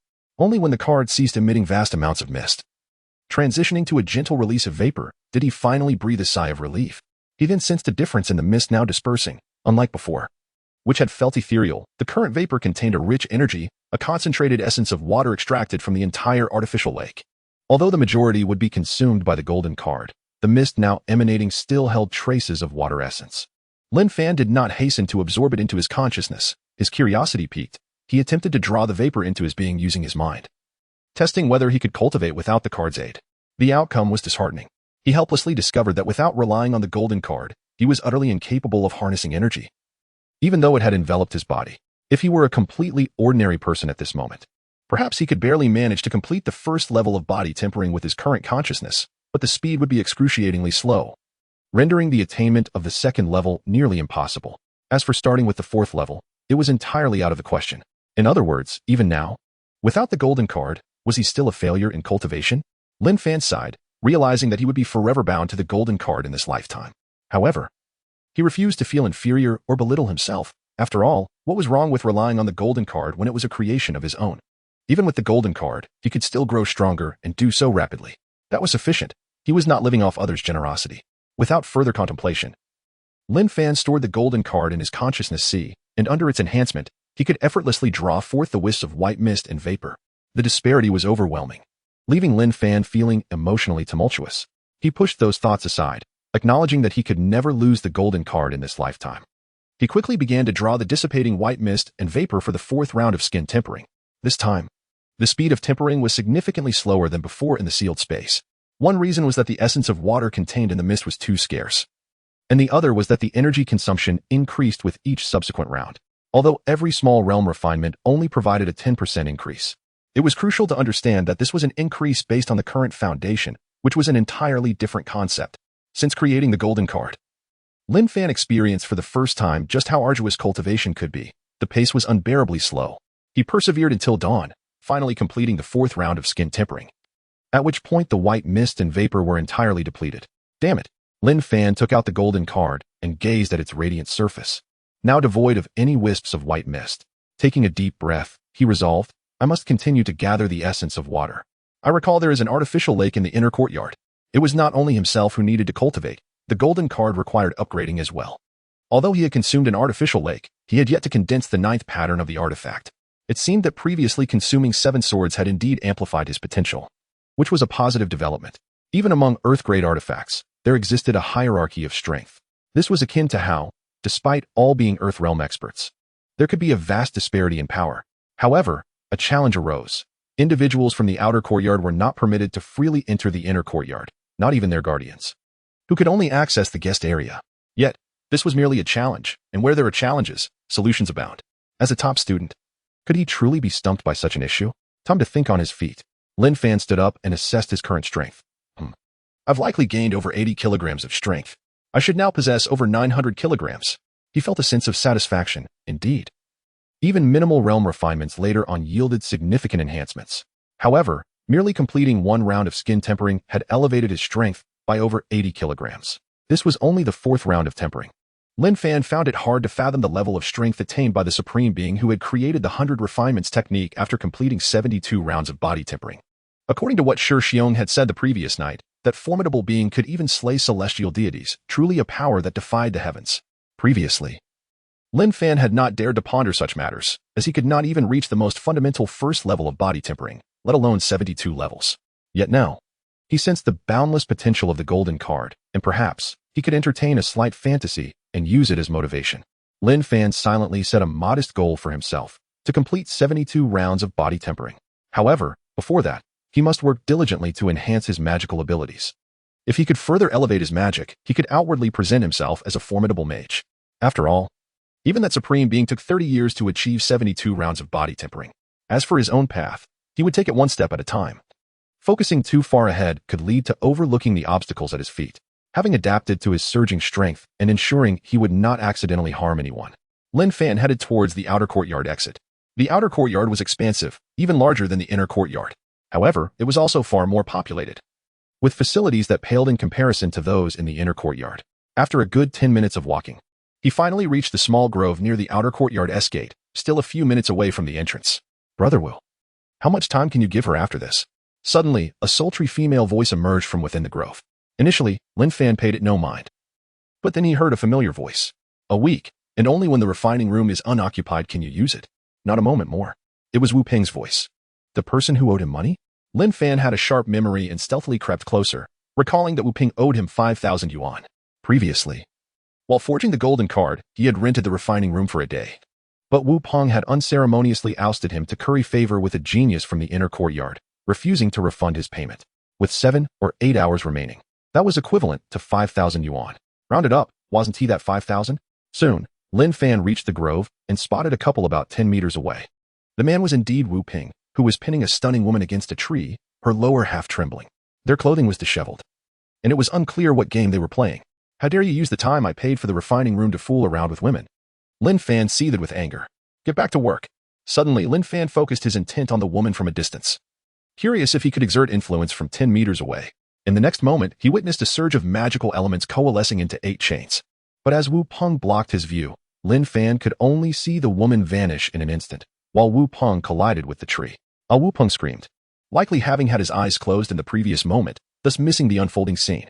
Now, upon opening his eyes, he was left dumbfounded. That thing had suddenly gone limp, and his legs felt weak. Ame? Yangmei? He called out repeatedly, receiving no response. Panic set in as the dim light of dawn cast an eerie ambience around him. Meanwhile, a water sphere the size of a ping-pong ball rolled to Lin Fan's feet. Crouching down, he casually picked it up, examining it momentarily before returning his gaze ahead. Wu Peng was now searching around the tree, softly calling the woman's name. Yet with each passing moment, his fear intensified. He hastily adjusted his pants and turned to flee. Lin Fan thought, I merely aimed to startle him. Now he has run off, and the woman remains in my grasp. What should I do? I need assistance, and urgently. Chapter 15. The Rise of the Thespian and the Unveiling of Secrets. Perhaps the commotion orchestrated by Wu Peng startled the nearby fowl, prompting them to emerge. Lin Fan, shrinking his neck, swiftly retreated into the shadows. However, as he neared the edge of the copse, he recalled the woman still in his grasp. He hastily released the water sphere and darted from the grove, sensing her presence as he went.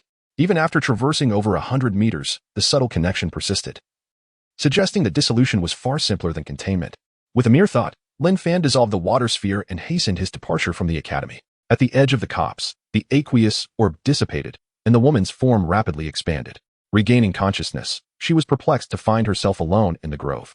Her senses had been suppressed, rendering her oblivious to the passage of time. She only perceived a fleeting sensation of confinement, followed by an abrupt shift in her surroundings and the disappearance of the man who had pinned her. A tremor ran through her, and she whispered, Brother Peng, please don't frighten me. Lin Fan exited the outer academy, crossed the expansive thoroughfare, and headed toward the inner academy across the way. The inner academy was the true Spider Academy, while the outer academy served as a retirement home for unwanted and perpetually unenrolled students. No instructors taught there, and attending lectures required paying exorbitant fees to enter the inner academy.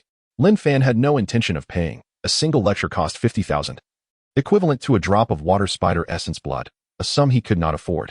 Furthermore, he no longer needed instruction, having mastered the curriculum. His only deficiency was his meager strength. In terms of knowledge, he likely surpassed many instructors. Soon, Lin Fan arrived at the grand entrance of the Spider Academy. The inner academy's gate dwarfed that of the outer academy, standing 10 meters tall and 50 meters wide. Above, the word Spider Academy hovered, exuding an imposing aura. The inner academy was said to be protected by a formidable magical array, impervious to even the attacks of heavenly origin realm experts for a short time. To the left of the inner academy's gate stood a towering 17-story hotel, the designated reception area for visiting parents. The spider-based city spanned hundreds of kilometers, and some impoverished parents, unable to return home on the same day after delivering their children, were accommodated in the hotel with complimentary meals and lodging for one day only. Since his expulsion from the inner academy 5 years prior, at the age of 20, Lin Fan had never returned. He had spent those years studying independently in the Outer Academy's library. The Outer Academy's library contained a wealth of theoretical knowledge, lacking only magical arrays, cultivation methods, combat skills, and certain classified information. When Lin Fan departed 5 years ago, his heart was heavy and his world was monochrome. Now, he returned with a completely different mindset. The students entering and leaving the academy gate were noticeably younger and possessed a palpable aura of power, unlike those in the outer academy. Having completed their studies at intermediate academies, students could enroll in the Spider Academy, typically around the age of 17 or 18. Many appeared younger than Lin Fan, but the vast majority had completed at least one stage of body tempering. Some radiated a potent magical energy, indicating they were at least advanced mage apprentices, capable of rudimentary spellcasting like Qin Fei. The complete formation of a magical array signified advancement to Earth-grade mage. The cultivation of mages differed significantly from that of warriors. Warriors could theoretically temper their bodies indefinitely during the body tempering stage, provided they possessed sufficient talent, as exemplified by the creator of the 100 Refinements method. Mages, however, could only endlessly build their foundations at the Earth-grade mage level by accumulating magical arrays. The more magical arrays imprinted in their minds, the greater their power and versatility. However, imprinting too many magical arrays could hinder or even prevent breakthroughs to the celestial grade mage level, which required the simultaneous transformation of all magical arrays, a matter of personal choice. Spider Academy. Lin Fan gazed at the colossal characters overhead, smiled, and attempted to enter the academy gate. Thump. A sudden barrier of light blocked his path, repelling him. Lin Fan had anticipated this. It seems my access to the inner academy has been revoked. The academy was protected by a formidable magical array, barring entry to those without authorization. Magical arrays were extraordinary constructs, capable of being deployed in reality and imprinted in the mind, though with significant differences. The initial awakeners had invested immense effort in developing magical arrays that could be imprinted in the sea of consciousness, giving rise to mages. Hey, you. What are you doing? A guard approached from afar. His mere presence exuded an oppressive aura, surpassing that of Shi Xiang. Greetings, instructor. I'm looking for someone, Lin Fan said politely. Whom are you seeking? Have you called them? What's their name? The guard inquired. As Lin Fan prepared to answer, his communicator vibrated. Please wait a moment, instructor. I need to take this call. He retrieved his communicator and saw that it was Zhang Dazhu. Lin Fan, you won't believe what happened to me yesterday. Zhang Dazhu's excited, slightly hoarse voice erupted from the communicator. What is it? Did you encounter an evil god? Lin Fan raised an eyebrow. Damn, how did you know? Were you following me? Damn, you didn't save me. Are you even my brother? Zhang Dazhu exclaimed in shock. Now it was Lin Fan's turn to be astonished. He hastily moved away, his expression grave. You really encountered an evil god. What happened? In the distance, the guard raised an eyebrow, thinking, does this kid not realize that experts have incredibly sharp hearing? Lin Fan was aware, but he hadn't given it much thought. Zhang Dazhu wouldn't call and tell him if it were a secret, especially without first asking if anyone was nearby. Sure enough, Zhang Dazhu said, yesterday morning. When I was going to the academy, a stone ladle fell from the sky. And you were chosen as the divine son? Lin Fan asked in amazement. The stone ladle? The god of spilling water? What a coincidence. God, my ass. I got my head cracked open. I was knocked unconscious. Zhang Dazhu retorted angrily. Damn his ancestors. Lin Fan was speechless. Then why did you say you encountered an evil god? Zhang Dazhu's loud voice boomed from the communicator. Because I had a dream. A voice kept telling me to worship him and gain eternal life. I cursed that evil god all day in my dream. Then, something strange happened. When I woke up, my throat was hoarse. Can you hear it? Lin Fan was at a loss for words. He had noticed that Zhang Dazhu's voice was a bit hoarse. But he hadn't realized why. Dreams affecting reality? That's a bit strange. So, did you receive a great opportunity? Did you get anything? Did your cultivation skyrocket? Lin Fan pressed. Why must one seize great opportunities? I, too, yearn for a rapid enhancement in my cultivation. However, at present, I feel a swelling in my throat. Zhang Dazhu remarked. Lin Fan, rendered speechless, gazed skyward. So, you called me merely to discuss this matter? Is it not peculiar enough? Aren't you the least bit curious? The existence of the evil god is simply unbelievable. I am eager to ascertain whether that stone gourd is a sacred artifact, if it were used for drinking. Would it not elevate one's cultivation? Alas, I could not locate that stone gourd. It is likely confiscated by the enforcers of the base city. How unfortunate. Zhang Dazhu continued. You have triumphed. Lin Fan retorted silently. I have matters to attend to. I shall end this call. He promptly terminated the communication, stowed away his device, and proceeded toward the gatekeeper of the inner courtyard. Meanwhile, the gatekeeper, eavesdropping, wore an expression of bewilderment, pondering the eccentricity of Zhang Dazhu, who had spent an entire day cursing the evil god in his dreams. Why had the evil god not cast a curse upon him? Senior brother Liang is truly remarkable, having defeated Wu Qikuan in just 5 moves. Senior brother is impressive. Liang is indeed a role model for our generation. Suddenly, a group emerged from the academy. One individual surrounded by admirers. Lin Fan recognized him as Liang Feng, a person he had encountered previously. He soon discerned that Liang Feng had triumphed over Wu Qikuan in a wager for the affection of Chen Fei, and he had done so effortlessly, defeating Wu Qikuan in just 5 moves. An opportunity has presented itself. Lin Fan felt a surge of determination and rushed forward, exclaiming, Liang Feng, indeed you are here.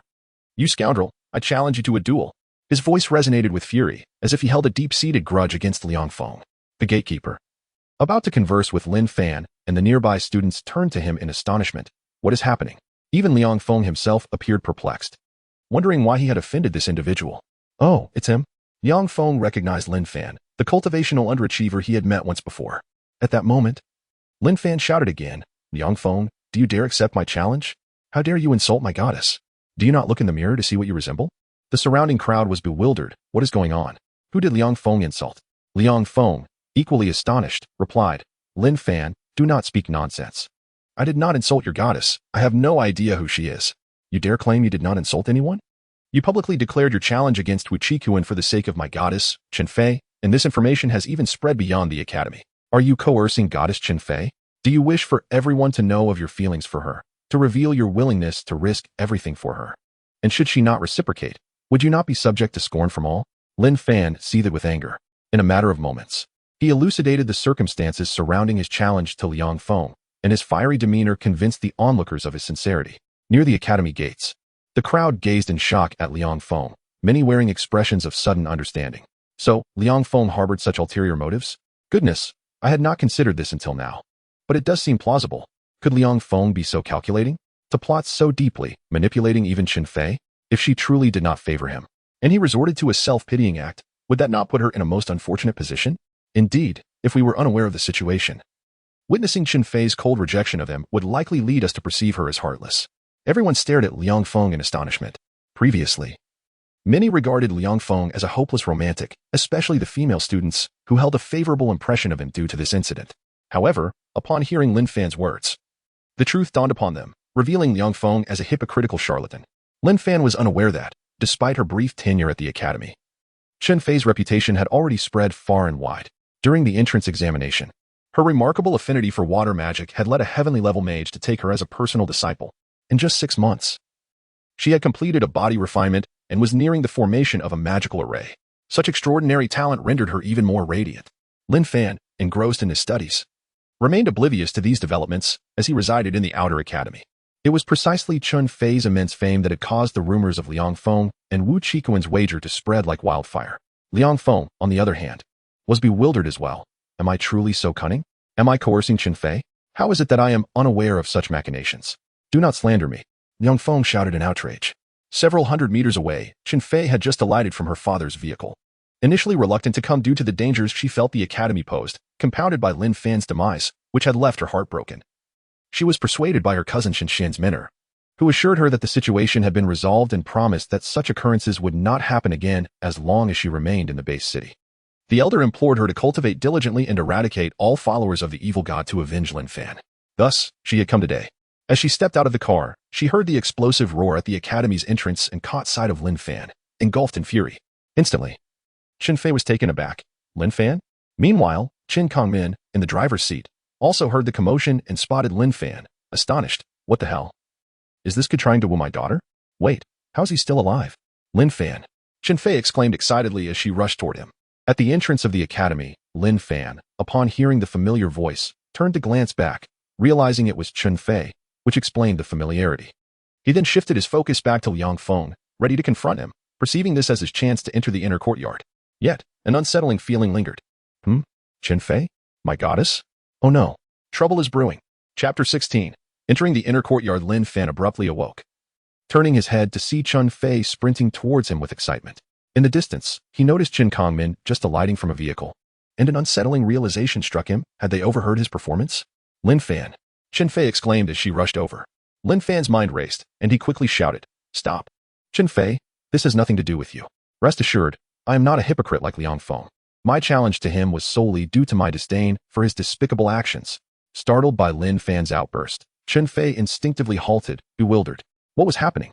What did he mean by hypocrite? What challenge? What despicable actions? She was completely in the dark, unbeknownst to her. The matter of Liang Feng and Wu Qikuan gambling over her was common knowledge. Sometimes, events occurring in her life were known to the world, yet she remained oblivious. Then, Lin Fan turned again, addressing the crowd. You all can attest that my challenge to Liang Feng stemmed from my disapproval of his conduct. I harbor no improper intentions towards the goddess Chen Fei. After all, there is a significant age difference. I merely regard her as my idol, and I am acting in accordance with my principles. The crowd began to understand. Indeed, Lin Fan appeared considerably older than Chen Fei, which naturally sparked discontent among many, who thought he was like an old bull eyeing tender grass. With Lin Fan clearing himself of any inappropriate intentions toward Chen Fei, many people's perceptions of him shifted for the better. Meanwhile, Liang Feng, upon spotting Chen Fei, felt a surge of anxiety and blurted, Chen Fei, don't listen to his nonsense. I absolutely did not. Did you not? Lin Fan interjected angrily, casting a sharp glance at Liang Feng. Can you honestly say you did not deliberately publicize your gambling for the goddess Chen Fei, making it known throughout the academy? Liang Feng's face paled, recognizing Lin Fan's insight. He was about to refute when Lin Fan continued, You intentionally stirred interest, allowing the tale to spread from 1 to 10, from 10 to 100. Until it reached everyone's ears. What are your true intentions? The force of Lin Fan's shout reverberated through the air. The gazes of everyone at the academy's entrance shifted entirely towards Liang Feng. So he was indeed the one who had spread the word? No wonder it had become such a sensational topic within the academy. Of course, some were perceptive enough to sense something amiss. After all, both Liang Feng and Wu Qikuan, not to mention the newly enrolled Chen Fei, were all prodigies of the academy, making their affairs easily sensational. Yet, there were those who relished the drama, choosing to remain detached.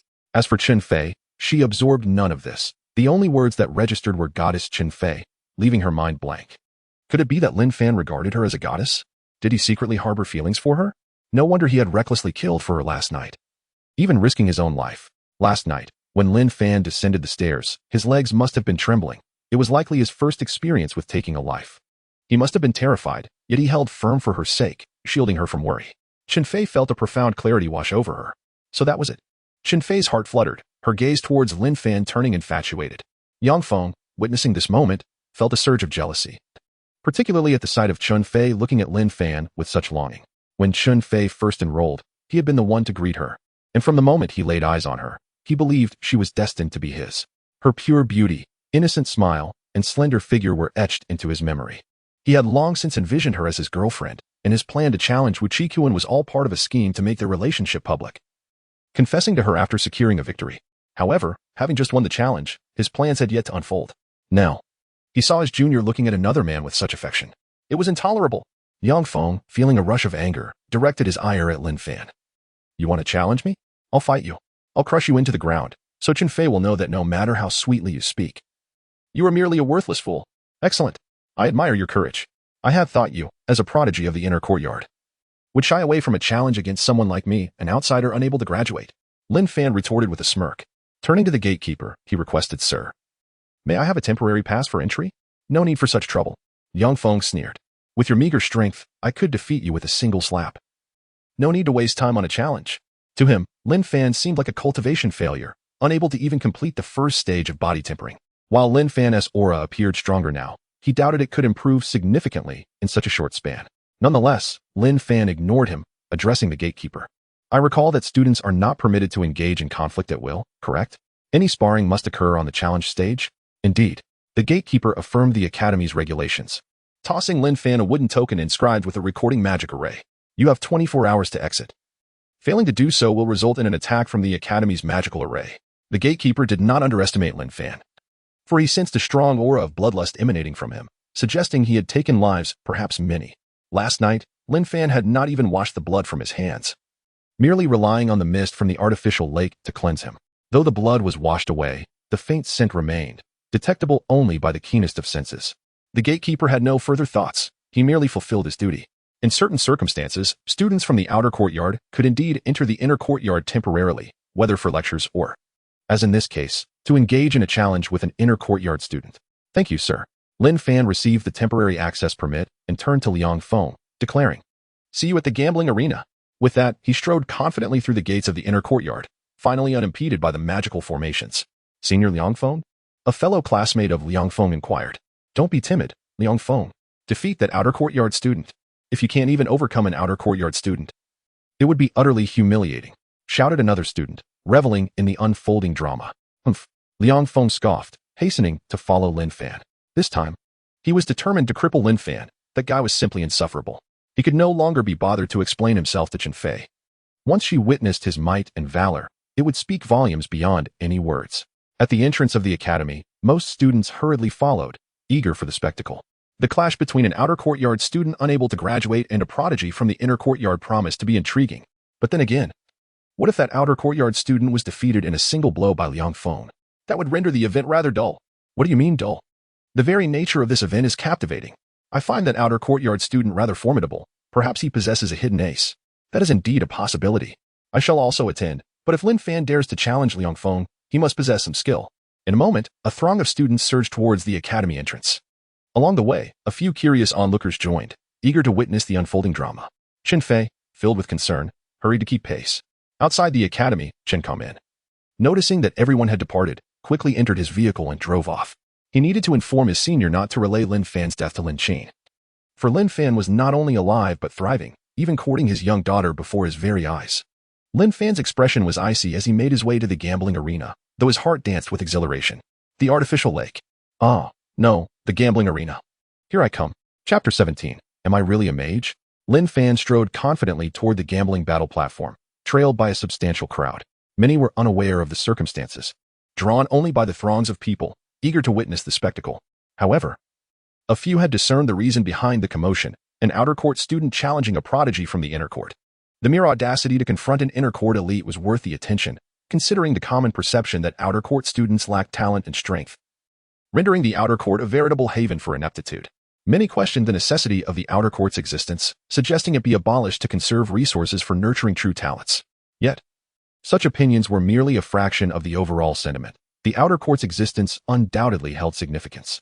Although Lin Fan had been absent for 5 years, he remained quite familiar with the surroundings. The inner court had not changed drastically. Only some structures appeared more weathered, and certain plants had grown considerably larger. As Lin Fan walked, he observed numerous students engaged in rigorous training, some wielding swords, others practicing martial arts or honing their magical skills. A group of attractive female students, in their late teens, strolled together, showcasing their graceful legs, inadvertently attracting a horde of admirers striving to sharpen their skills. This was the inner court, vibrant with youthful energy, bustling with zealous young individuals brimming with enthusiasm. It contrasted sharply with the outer court, where a palpable lethargy prevailed. Most individuals had ceased their cultivation, either frantically undertaking tasks to earn resources or indulging in leisure, waiting for fate to take its course. In fact, many in the outer court were already parents, clinging to their youth with stubbornness. Qinfei quickly caught up to Lin Fan, her expression laced with concern. Lin Fan, please do not gamble against Liang Feng. You cannot possibly defeat him. He ranks within the top 50 of the inner court's elite. Yang Feng, positioned behind them, felt a jolt of irritation. Lin Fan was being addressed as brother, a term of endearment from a junior, while he had never been afforded such familiarity. How infuriating. Yang Feng seethed with indignation. Thank you for your concern, Qinfei, but I possess a modicum of confidence, Lin Fan replied, adopting an obsequious tone that left Qinfei momentarily taken aback. She was an exceptional talent among the new students, not one to be easily swayed by superficial charm. Upon realizing Lin Fan's unusual demeanor, she surmised something was amiss. In her memory, Lin Fan had always been an academic prodigy devoid of cultivation talent, a methodical individual who never acted rashly. Her expression shifted to one of sternness. I am not concerned for you. Do not address me as goddess, as I cannot bear such a title. I merely wish to avoid conflict arising from my presence. I fully comprehend. Qinfei, your kind heart is evident, and this matter bears no relation to you. I merely find that individual insufferable, Lin Fan hastily clarified, lowering his tone. However, Qinfei retorted coolly, do not elevate yourself by belittling others. Yes, I shall refrain from speaking ill of others, Lin Fan acquiesced, his demeanor resembling that of a sycophant, eliciting bemused reactions from the more discerning onlookers. Especially those familiar with Lin Fan sensed an underlying complexity in his actions. As for Liang Feng, hearing the latter part of Qinfei's remarks, his expression softened considerably. Warmth spread through him. She truly was a commendable junior. As for Lin Fan, he was merely a sycophant, a revelation that momentarily startled him, as he had previously entertained thoughts of something more between Lin Fan and Qinfei. Yet, this realization only fueled Liang Feng's ire. His junior sister was to be admired solely by him. Any other man's attentions toward her were an affront, a challenge to his claim, and thus unforgivable. Ahead, while Qinfei feigned collaboration with Lin Fan, her gaze silently inquired about the situation. Yet Lin Fan remained oblivious, continuing his act as a sycophant, leaving Qinfei feeling frustrated and disoriented by this unfamiliar side of him. 20 minutes later, they arrived at the gambling battle platform, where a battle was already underway, surrounded by over a dozen spectators. The platform, measuring 20 meters in diameter and rising 2 meters high, showcased 2 mage apprentices locked in combat. One wielded a magic staff, summoning a dazzling fire element that coalesced into a firebird, which swiftly darted toward the opponent. The other, unarmed, countered with a powerful ice element, forming a sharp ice spear that swiftly obliterated the firebird. The fire-wielding apprentice, visibly drained, attempted to summon another firebird, but the ice mage effortlessly countered, shattering it once more. The boy's face paled as he realized his mental energy was waning, and he gritted his teeth to cast another spell. Yet the ice mage, undeterred, conjured a third ice spear, sending it hurtling toward him. The boy's expression shifted to one of alarm as he raised his staff defensively. The impact sent him hurtling from the platform. Fool, how dare you challenge me? The ice mage scoffed. The fire apprentice, defeated, departed in disgrace. As the ice mage prepared to leave the platform, she noticed a large crowd approaching, her eyes lighting up upon spotting Qinfei. Qinfei, I challenge you, she declared. The spectators, taken aback by the sudden influx of people, wondered if another challenger would step forward. Qinfei furrowed her brow at the ice mage's challenge. Liang Feng, seizing the opportunity to impress his junior sister, leaped onto the platform. My dear junior sister, you have just fought. Perhaps you should take a moment to rest while we utilize the platform, he suggested.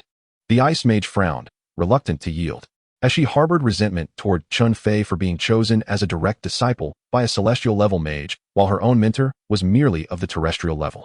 Nevertheless, upon glancing at the approaching crowd, her pride faltered, and with a huff, she reluctantly vacated the platform.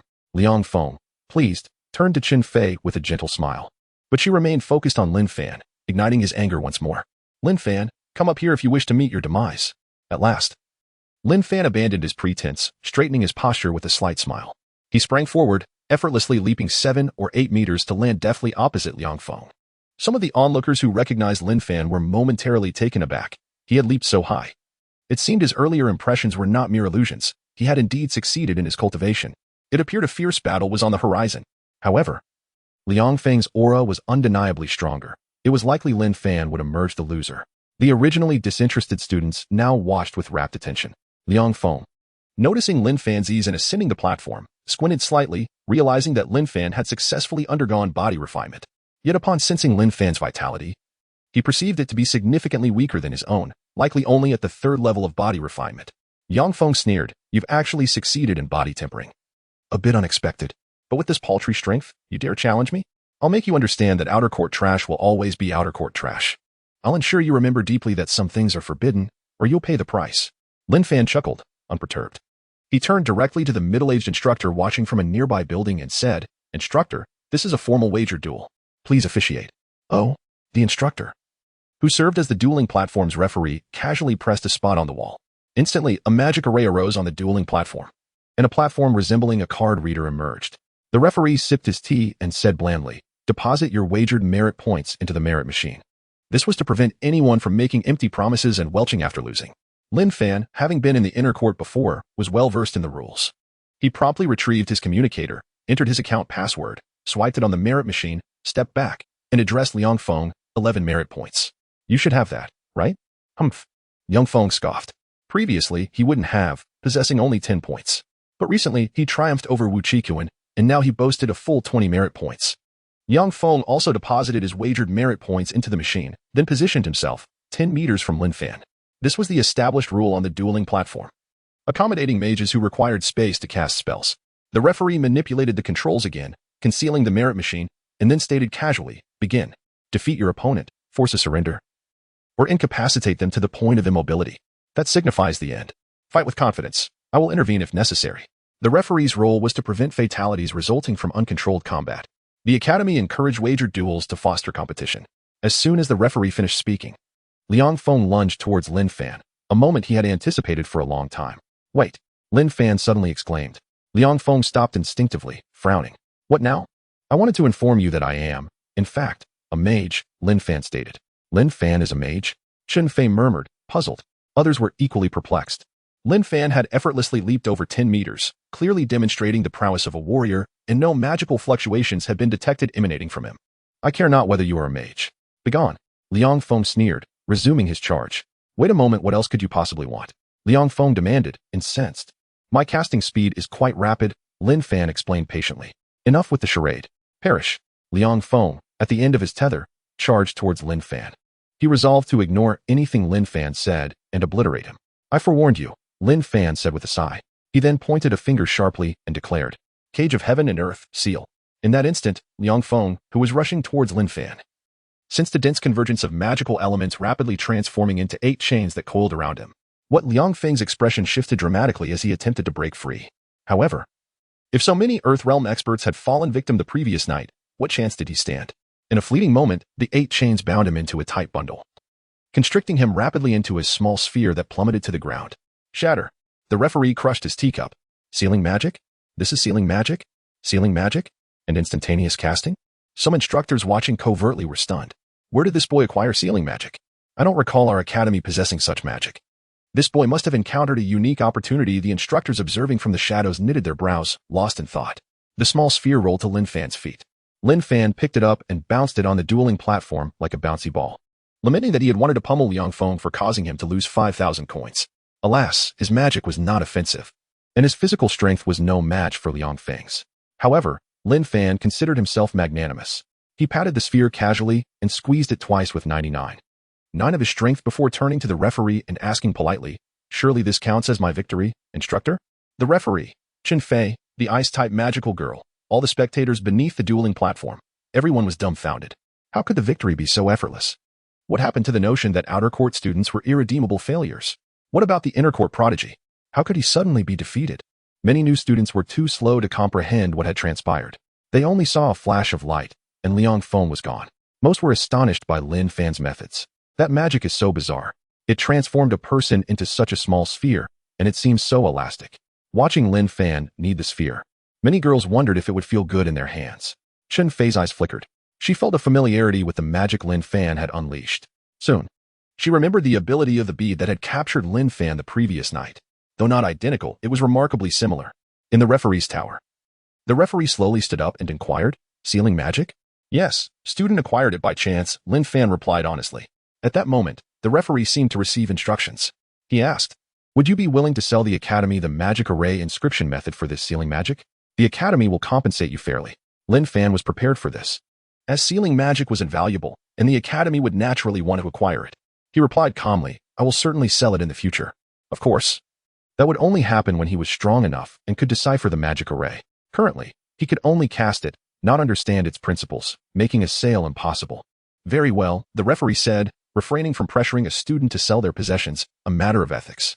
Lin Fan's communicator vibrated. He checked it and found that the merit points from the wagered duel had been credited, bringing his total to 22, including his original 11. Lin Fan rejoiced inwardly. 11 merit points were equivalent to 550,000 Sky Origin coins, a substantial sum that could be exchanged for 11 drops of water spider essence blood. With the merit points secured, Lin Fan tossed the sphere off the dueling platform and dispelled the seal. The sphere vanished, and Liang Feng's figure rapidly expanded, crashing to the ground. "Ah!" Yang Feng roared, leaping up and clenching his fists, ready to attack again. However, he realized he was off the platform. What happened? Yang Feng asked, bewildered, glancing at the dueling platform. Lin Fan jumped down from the platform with a smile, not even looking at him, and strode away. "Stop, Lin Fan. The battle isn't over." "Are you running away?" Yang Feng yelled, wanting to beat Lin Fan to a pulp. How could he let Lin Fan escape? However, he realized everyone was staring at him as if he were an idiot. Lin Fan turned around and smiled. "Yang Feng, thank you for the merit points. Perhaps another duel next time. However, your status as an inner court prodigy is somewhat undeserved. Refrain from using certain methods if your strength is lacking, lest you be killed." After speaking, Lin Fan turned and continued to leave. The surrounding students watching the battle parted to make way, and many girls gazed at Lin Fan with sparkling eyes, admiring his stylish white attire and impressive strength. Yang Feng stood frozen, bewildered. Had the battle already concluded? Had I truly lost? What was happening? Why did my body ache all over, as if I had been trampled by 30 burly men? At that moment, Chen Fei, regaining her senses, hurried to pursue him. "Stop! Chen Fei, I challenge you." Suddenly, an ice magic girl blocked her path. Chen Fei frowned, casting a perplexed glance at the girl. Before attempting to bypass her to pursue Lin Fan, she had countless questions for him. How had he survived? Was he injured? What was the nature of that strange, sealing magic? "Stop!" The ice magic girl once more obstructed Chen Fei, her expression icy. "Chen Fei, are you afraid to accept my challenge? If you lack the courage to battle, then admit before everyone that you are inferior to me and voluntarily withdraw from the tutelage of the celestial level magic teacher. If you cannot even accept my challenge, you are unworthy of being the personal disciple of a celestial level magic teacher." The students below the betting stage, initially intending to leave, paused, sensing that there was still excitement to behold.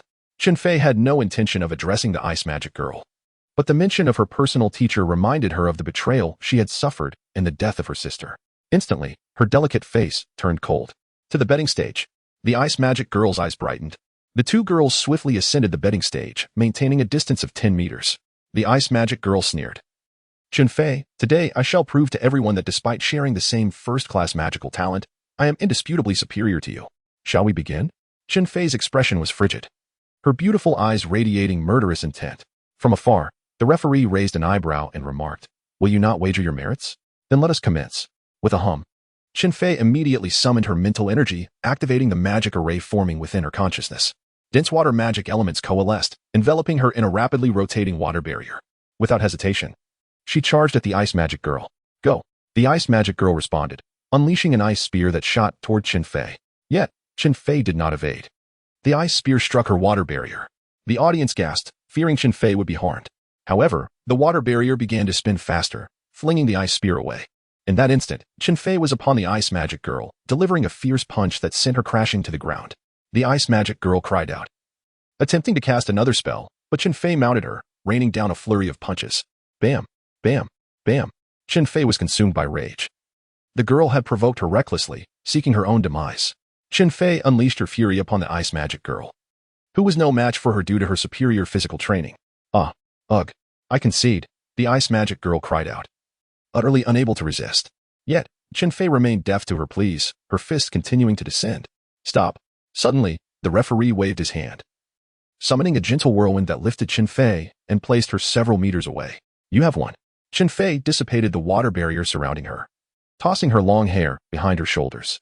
She shot a dissatisfied glance at the distant referee before turning her icy gaze to the ice magic girl, coldly stating, Dare to linger before me again, and I shall end you. With that, she leaped off the betting stage and hurried after the already distant Lin Fan. On the betting stage, the ice magic girl struggled to rise, her face bruised and filled with indignation. She opened her mouth to speak, but the pain made her tears flow. Hiss. Below the betting stage, the spectators gasped in shock, Liang Feng included, who stared in disbelief. How ruthless. I never realized that junior sister Chen Fei could be so fierce. A physically trained mage is not to be trifled with. So violent, yet so adorable. Several male students grinned. Lin Fan did not rush to the artificial lake in the inner courtyard, as he had a full 24 hours. His first destination was the exchange point. However, as he approached, a magical barrier halted him. What? Is there an independent defensive magic array here? Lin Fan felt disheartened. He had never noticed this during his time in the inner courtyard. Yet, he understood the necessity for such security around the Academy's resource repository. Clearly, entry qualifications were strictly enforced, preventing low-cost exchanges of resources. Feeling regretful, he made his way to the second destination, recalling a trial area within the inner courtyard. This area was said to be created by the battles of mighty warriors from centuries past, marked by a vast fissure deep within the inner courtyard. Water spiders frequently emerged from this rift, allowing students to practice and gather resources. The spider-based city derived its name from the unique creatures found in that rift. Naturally, water spiders were not exclusive to the spider-based city. They could be found in numerous freshwater regions globally. While Lin Fan had previously qualified to enter the trial area, he had never dared to venture there due to his inadequate strength. Even with teachers nearby, there were always instances of delayed rescue, with at least 1 or 2 students perishing there every year. Suddenly, as he approached the trial area, another transparent barrier appeared, sending Lin Fan stumbling back. Darn it, Lin Fan lamented, realizing he would have to head to the artificial lake. At that moment, concern crept in. What if the artificial lake also had a separate defensive magic array? If that were the case, would his luck be so unfortunate? Lin Fan, brother. At that moment, Chen Fei caught up with him, breathless. You shouldn't be here. Ordinary entry qualifications do not permit access to special areas. Lin Fan turned to Chen Fei, noticing her panting and smiling. Why the rush? By the way, I wanted to notify you all last night that I was safe, but I didn't have your contact numbers. He lacked even Chen Fang's contact information, let alone Chen Fei's. Their families were close due to their mutual connection with Lin Qin, and previously, Chen Fei had primarily interacted with Lin Qin. Aha. Chen Fei nodded in understanding, her lips pursing slightly as she gazed at Lin Fan. Lin Fan, brother, what's wrong? Lin Fan inquired. Suddenly, Chen Fei turned away, as if wiping away tears, before turning back with a joyful smile. It's wonderful that you're alive. In the last couple of days, she had faced numerous blows, the betrayal of her mentor, the deaths of her sister and classmates before her eyes. And the fear that Lin Fan might also have perished left her feeling as if her world had turned gray. Now, discovering that Lin Fan was still alive, she felt as though her world had regained its color. Lin Fan smiled, gently ruffling Chen Fei's hair, offering comfort. Death cannot be undone. Your sister wouldn't want you to be unhappy. If you seek vengeance for her, dedicate yourself to training and eradicate those vile beings from beyond. Yes. Chen Fei nodded vigorously, tears streaming down her cheeks once more. She quickly turned away to dry her eyes, feeling Lin Fan silently reflected on Chen Fang. In truth, he did not resent his elder sister's arrangements. If Chen Fang was willing, perhaps he would genuinely consider a future with her. He was not the type to take advantage of others, especially when Chen Fang possessed many admirable qualities, despite her slightly inferior cultivation talent. Yet, in the blink of an eye, Chen Fang had passed away. Well, accompany me for a stroll. It has been a long time since I visited the inner courtyard, Lin Fan said with a smile. Chen Fei replied, wiping her tears and quietly following Lin Fan toward the artificial lake. The two walked in silence. Chen Fei had a myriad of questions for Lin Fan, but found herself at a loss for words, as they might touch upon his secrets. After some time, Chen Fei suddenly asked, can the evil god from beyond truly be defeated? Indeed, it can be vanquished, provided one possesses sufficient strength, Lin Fan affirmed. The evil god is merely a lesser being that has advanced through cultivation, deceiving the foolish. I will strive diligently in my training, Chen Fei declared. Determination etched on her face. She resolved to abandon her frivolous ways and set a modest goal, to slay an evil god from beyond. As they conversed, they drew closer to the artificial lake, and Lin Fan silently prayed for the absence of any independent magic arrays. Such things could be perilous. Before long, they entered the artificial lake area without encountering any obstacles. Lin Fan let out a sigh of relief, exclaiming, "What a scare. I thought I had made the trip in vain." The inner courtyard's artificial lake was far more exquisite than that of the outer courtyard, clearly maintained with care, adorned with lotus flowers. Nearby, several students practiced water magic, attempting to manipulate the water from a distance of several dozen meters. At that moment, Lin Fan and Chen Fei strolled to the lake's edge. Lin Fan discreetly produced a gold card and casually tossed it into the artificial lake, as if discarding refuse. With a splash, the heavy card sank to the bottom. "What did you throw in, brother Lin Fan?" Chen Fei inquired, puzzled. "A stone," Lin Fan replied with a smile. "Please refrain from tossing things into the artificial lake in the future. If the Academy's enforcement personnel discover it, there will be consequences," Chen Fei cautioned. "Of course." Lin Fan nodded, then asked, "By the way, can you manipulate water? I believe you have a mystic water physique." As they conversed, Lin Fan subtly guided the gold card toward the center of the lake. "I cannot. My physique merely has an affinity for water magic elements. It is not a unique talent. What you refer to, brother Lin Fan, is likely the legendary special ability, but no one awakens such powers anymore. That was a phenomenon of the era of spiritual energy resurgence, exclusive to the original awakened ones," Chen Fei explained. "Those practicing water manipulation have inscribed a water manipulation magic array in their consciousness. See, my first magic array is a defensive water screen." As they passed the spot where Lin Fan had discarded the gold card, he exclaimed, "Is there truly magic specifically for controlling water?" "Indeed. The principle of such magic is to fuse water magic elements with ordinary water and then manipulate it. However, few choose to major in this magic, as there are spells within water magic that can create water from nothing," Chen Fei elaborated. "So, by infusing magic elements into water, one can control it?" Lin Fan nodded, habitually retrieving his notebook and pen to jot down this insight. "Brother Lin Fan, you carry paper and pen with you?" Chen Fei remarked, her eyes sparkling with admiration. "No wonder you've excelled academically since childhood. You work so diligently. It's convenient for recording inspirations," Lin Fan casually explained while extracting the essence of water from the gold card. He did not dare employ the devouring method here, as it would attract too much attention.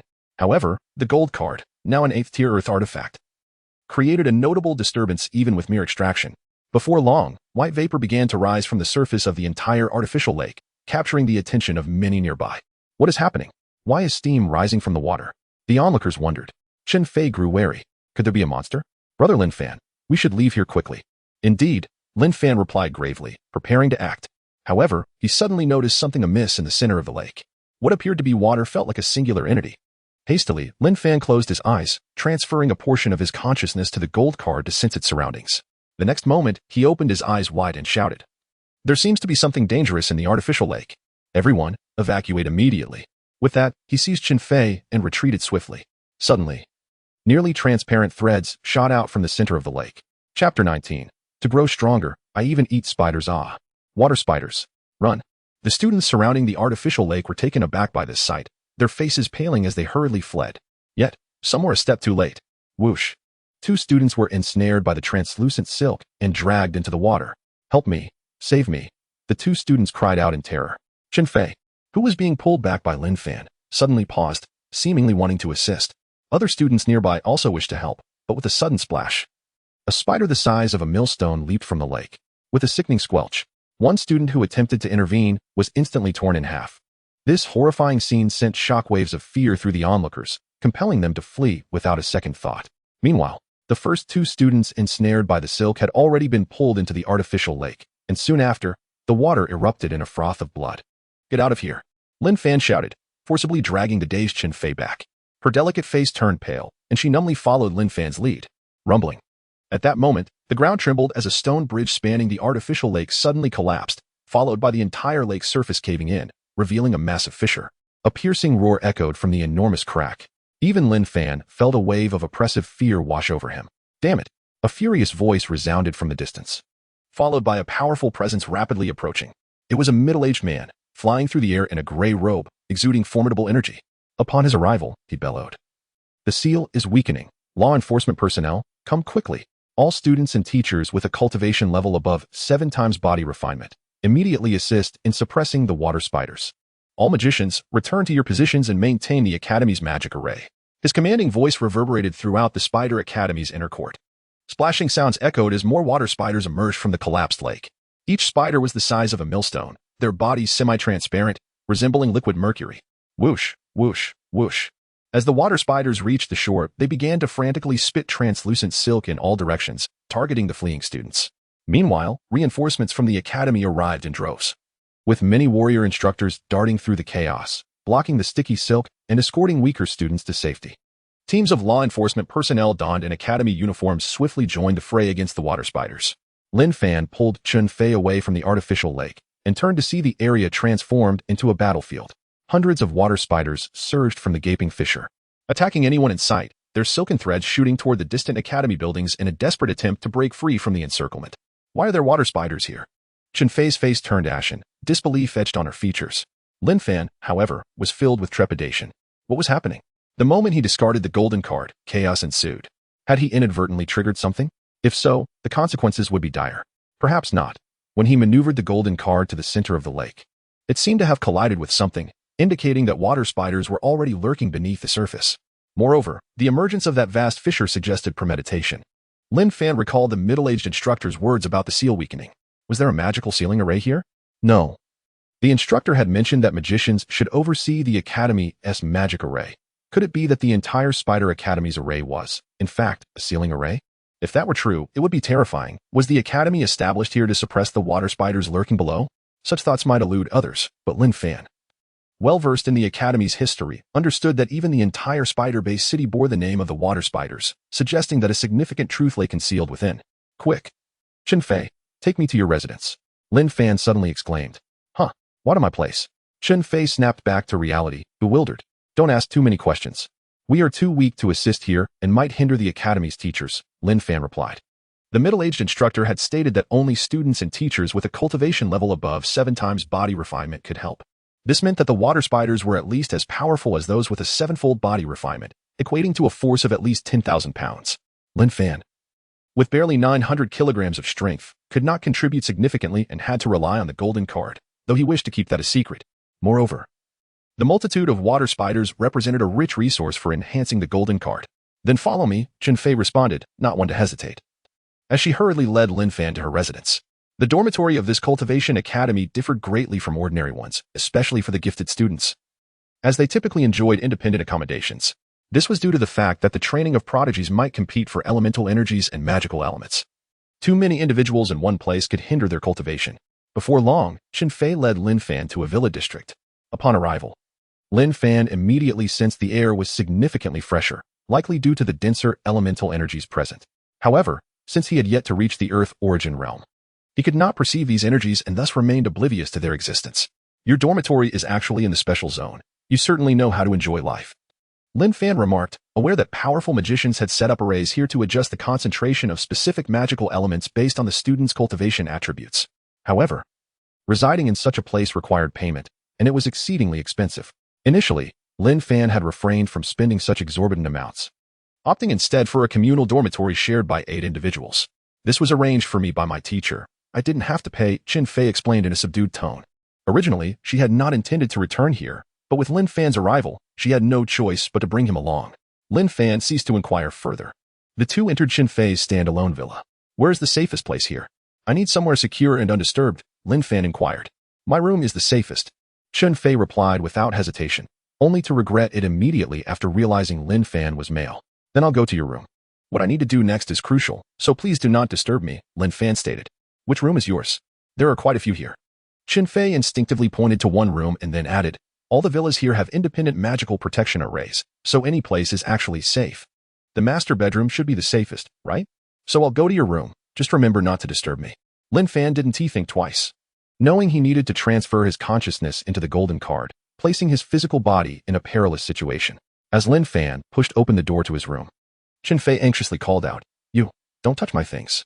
I'm not that idle, Lin Fan replied, locking the door behind him. In the living room, Chun Fei seemed to have recalled something. Her delicate face instantly flushed, wishing she could find a crack in the ground to hide herself. Meanwhile, Lin Fan was about to find a place to sit or lie down, but upon turning around, he was met with a chaotic assortment of items strewn across a large pink bed. The blankets were one thing, but what left Lin Fan utterly speechless were the numerous pieces of lingerie scattered across the bed in a variety of colors, predominantly pink and black. Lin Fan realized the true meaning behind Shen Fei's warning not to touch her belongings. At such a young age, did she really possess such extensive lingerie? He muttered under his breath, hesitating to approach the large bed, opting instead to lie down on the floor, closing his eyes to sense the gold card's location. As he expected, although the distance was too great to manipulate the gold card directly, he could still sense its presence. Without hesitation, he directed all his consciousness toward the gold card. In the next moment, Lin Fan felt as if he had acquired an abundance of eyes, his perspective expanding to a panoramic view. He refrained from moving immediately, taking a moment to observe his surroundings. The gold card was situated at the bottom of a desiccated artificial lake. Approximately 30 meters away, a massive fissure emitted a torrent of water spiders, which surged wildly in all directions. Above the arid expanse of the artificial lake, a colossal spider web had mysteriously appeared.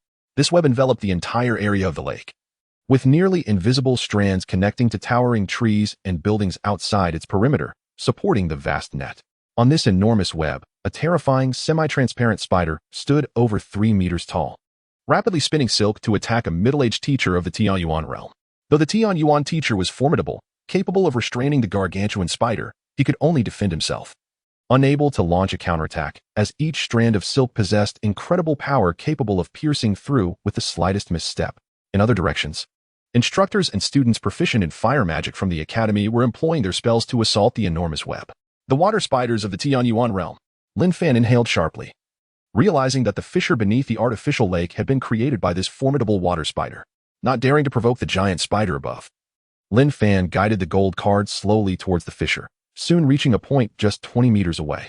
Suddenly, a water spider the size of a millstone leapt forth from the crack. Lin Fan hesitated momentarily before deciding to take action, seizing the opportunity. Instantly, with a flick of his mind, 8 azure chains shot forth from the card's surface.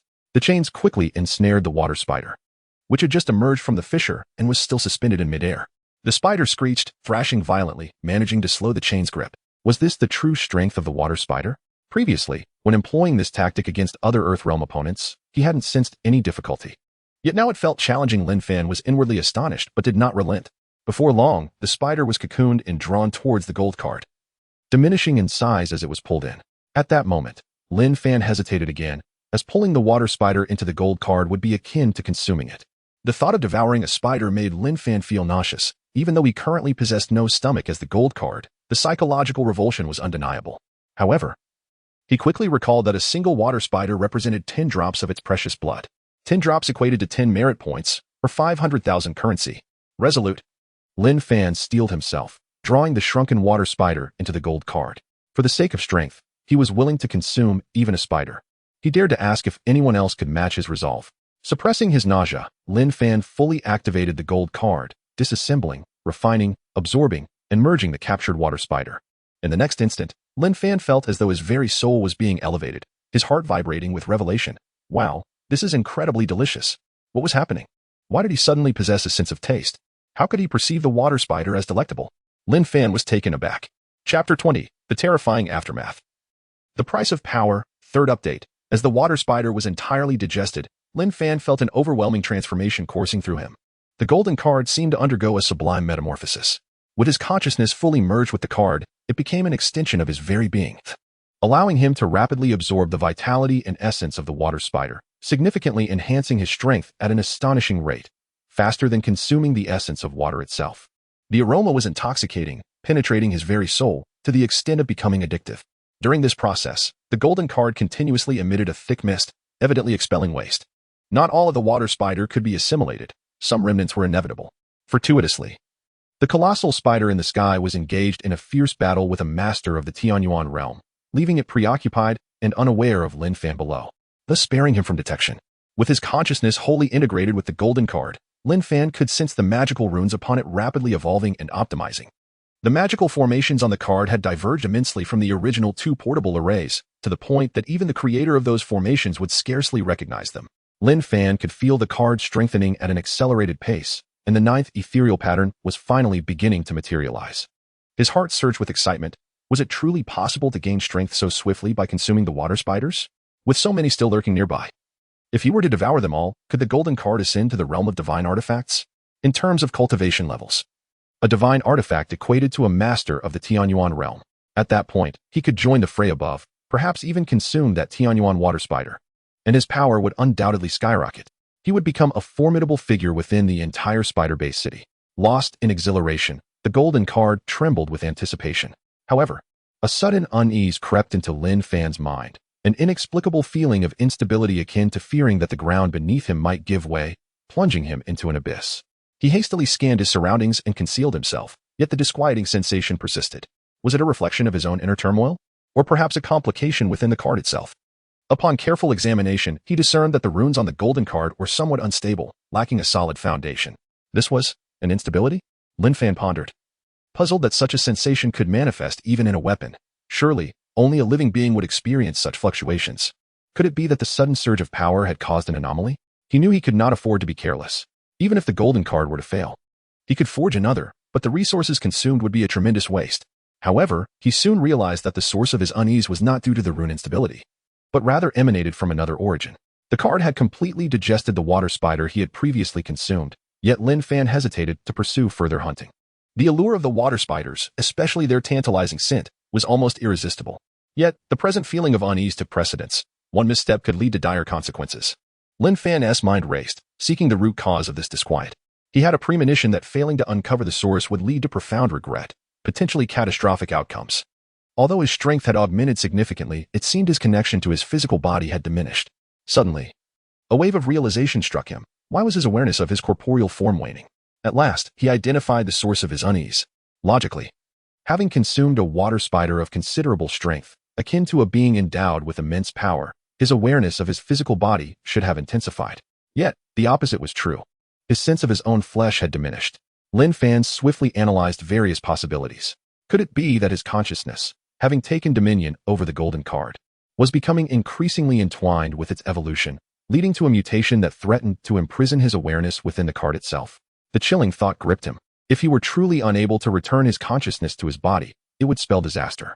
As a human, accustomed to the societal nuances and desires shaped by human hormones, Lin Fan was adamant about not relinquishing his humanity. To become the card would sever his ties to all human desires, the delicate allure of companionship would vanish, and all the pleasures of existence would be lost to him. He was human. He could never forsake his identity for power, as that would render him no different from the malevolent cultists, perhaps even worse, for at least they retained their human forms. Despite the golden card's unparalleled strength eclipsing his physical abilities, it was still a creation of his own forging. Even if it were to fail, he could craft another. However, should his consciousness become irretrievably locked away, much of his scholarly prowess would be rendered futile. What significance would it hold if the golden card could consume water spiders infinitely yet left him devoid of his humanity? The gravity of this situation alarmed Lin Fan, and he felt fortunate to have recognized the threat early. Otherwise, the consequences could have been dire. Yet the water spiders loomed nearby, tantalizing resources whose exquisite scent beckoned him. Could he truly not indulge further? Indeed, every gain bore a cost, and some prices were beyond the endurance of an ordinary person. Frustration boiled within Lin Fan. He felt a primal urge to fight. Rage surged through him. Perhaps it was the absence of human hormonal restraints that heightened his emotional volatility. The human body, with its myriad hormones, gave rise to the complexities of human emotion, which in turn tempered desires. For instance, while a man might yearn for companionship, the body's impulses often instilled caution against acting on such desires, preserving the well-being of those around him. But now, transformed into a weapon and influenced by the card's evolution, Lin Fan found it increasingly difficult to restrain the urge for battle, as if weapons were inherently meant to engage in conflict. At that moment, he abandoned all reservations, focusing solely on concluding this encounter swiftly, allowing him to return to his corporeal form. With a fierce cry, Lin Fan surged forth, wielding the golden card like a comet, hurtling towards a water spider that had just emerged from a fissure in the ground. With a swift thrust, the water spider was pierced midair. In this moment, Lin Fan, with the golden card as his vessel, was akin to a warrior on the verge of transcending into the ninth layer of the Earth origin realm. This level of power was formidable, merely a step away from the Tianyuan realm. With renewed fervor, he pierced through another water spider, continuing his relentless advance. The golden light surged forth, as nearby spiders fell, helpless against his might. Consumed by a bloodlust, Lin Fan propelled himself into the chasm, determined to eradicate every spider lurking beneath the surface. Within the depths of the artificial lake's fissure, the golden light blazed like lightning, effortlessly piercing through each water spider in his path. Perhaps due to their smaller size and aerial capabilities, Lin Fan, now one with the golden card, wielded a destructive force comparable to that of the Tianyuan realm. Moreover, in terms of the speed of killing, he might even surpass the celestial origin realm, as he now essentially embodies a weapon capable of unleashing the full might of a golden card. The golden card is sufficiently robust and possesses an incredible velocity, piercing through everything in its path. The water spiders within the fissure are no match for him. Wherever he goes, he annihilates all water spiders in his wake. Soon, the fissure is littered with the corpses of water spiders. Observing the mountainous pile of their remains, Lin Fan senses the golden card trembling, yearning to devour. If it had a mouth, it would undoubtedly be salivating. This primal instinct threatens to drive him to madness. Damn it, I must rein in this consuming instinct. I am human, not merely a weapon. Lin Fan roars internally, abruptly changing direction and soaring into the sky. On the shores of the artificial lake, numerous faculty members, law enforcement officers, and even students are valiantly resisting the onslaught of hundreds, if not thousands, of water spiders. At that moment, a brilliant golden light suddenly erupts from the ground. Be careful. The expressions of all change dramatically. However, the golden light pays them no heed. Instead, it swiftly rockets towards the water spiders in all directions. With a series of piercing sounds, the water spiders are impaled one by one. Some of the more agile water spiders hastily shoot out silk to retaliate against the golden card. Yet, the speed of the golden card is so swift. It rivals that of the water spider's silk projectiles. Wherever the golden light travels, water spiders fall in droves. Strangely, everyone senses an overwhelming fury emanating from the golden light, as if it were enraged. Under the astonished gazes of faculty, students, and law enforcement, the golden light sweeps across the battlefield, swiftly eliminating every water spider on the ground. In less than 2 minutes, what was once a dense swarm of water spiders has transformed into a vast expanse of corpses. Yet, Lin Fan is not satisfied. He continues to surge towards the water spiders of the celestial origin realm high above. At this moment, he is consumed by a volatile rage, unrestrained by human hormones. And he has no desire to control it, as long as he does not lose his reason. He yearns to engage in the grand battle of the celestial origin realm before returning, to fulfill the strange obsession of being a weapon born for combat. With a swift motion, the golden light ascends like lightning, targeting the water spiders ensnared in the webs. The inner courtyard's dean, locked in fierce combat with the water spiders, suddenly senses an overwhelming killing intent, causing him to gasp in astonishment. He quickly unleashes his spiritual sense and glimpses the flashing golden card, recognizing its formidable power. A weapon with emotional fluctuations? The dean is taken aback. Has a weapon spirit been born? Yet, this is not what shocks him the most. What truly astonishes him is the weapon's rank, seemingly just an earthly weapon, lacking even the manifestation of the ninth pattern. How can this be? Can an earthly weapon also give rise to a weapon spirit? The dean feels as though his worldview has been shattered. As the dean of the inner courtyard and a powerhouse of the celestial origin realm, he is privy to numerous secrets, including that some extraordinarily powerful weapons can indeed give rise to weapon spirits. However, scientific theory suggests that only weapons of the transformation realm have any hope of birthing a spirit. What, then, is the situation with this earthly weapon? Have you stumbled into the wrong scene? Meanwhile, Lin Fan pays no mind to the dean, accelerating relentlessly towards the celestial origin realm water spiders. In this moment, as a weapon, he is fearless and fervently craves battle, intent on obliterating all foes. The celestial origin realm water spiders detect the presence of the golden card and let out a furious cry, one of its spider legs striking violently. A resounding clang reverberates as the lightning-fast golden light is sent flying. However, at the same instant, that massive spider leg is also severed. What a splendid opportunity! The dean exclaims with joy, swiftly launching a punch towards the celestial origin realm water spider. Lin Fan, having been sent flying several dozen meters, feels dizzy and weak, while a long-forgotten sensation reemerges through a small crack on the surface of the golden card. It is the essence of flesh, the surge of hormones, a familiar feeling, a direction towards home. In an instant, Lin Fan jolts back to rationality. What a massive pit! He is struck with alarm as he glances at the enormous spider that has lost a leg, and then he turns to retreat. Mother, I want to go home. I no longer wish to be a weapon. It's far too terrifying. Chapter 21. The challenges of a gatekeeper. In a flash, golden light vanished above the artificial lake. Lin Fan found himself unable to continue the battle. The transformation of the golden card had ensnared his consciousness within, significantly diminishing his connection to his physical form and rendering his emotions nearly uncontrollable, as if he had become merely a weapon. Had it not been for the water spider's strike from the Tianyuan realm, which left a crack in the golden card, he feared he would struggle to return to his body. Indeed, every gain comes at a cost. Power acquired too easily can lead to endless troubles. Feeling a chill of dread, Lin Fan seized the moment of clarity to withdraw from the battlefield and flew towards the location of his physical body. Meanwhile, the dean of the inner courtyard, engaged in a fierce struggle with the water spider, was taken aback to see the golden card fleeing. What was happening? He had charged in, fueled by rage, only to break a single leg of the great spider and retreat? The dean was bewildered, unable to fathom the logic of a weapon spirit. Simultaneously, a twinge of envy and greed stirred within him. Possessing a weapon with a spirit would undoubtedly enhance his strength. Even if it were merely an earthly artifact, it was said that such weapons could grow infinitely, their potential boundless. The enraged water spider retaliated fiercely, snapping the dean back to reality. He dared not underestimate the creature, all while pondering the whereabouts of the fleeing weapon with a spirit, wondering if he might have a chance to claim it.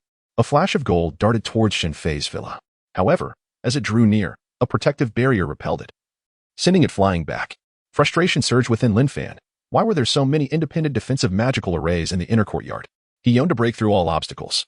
Yet, he quickly suppressed his fury, recognizing that the weapon's spirit was far too volatile. He sought a hidden spot to maneuver the golden card into concealment, then attempted to shift his consciousness back to his physical form. As anticipated, the transfer was arduous, bound by the golden card. Fortunately, a crack in the card's surface allowed his consciousness to struggle free. Darkness enveloped him momentarily, but at last, he sensed his body once more. As his awareness fully returned, a torrent of human emotions flooded him, and his body's hormones swiftly quelled his tumultuous feelings. In that instant, Lin Fan replayed the myriad experiences of his life, recalling the beauty he had encountered, savoring the essence of being human.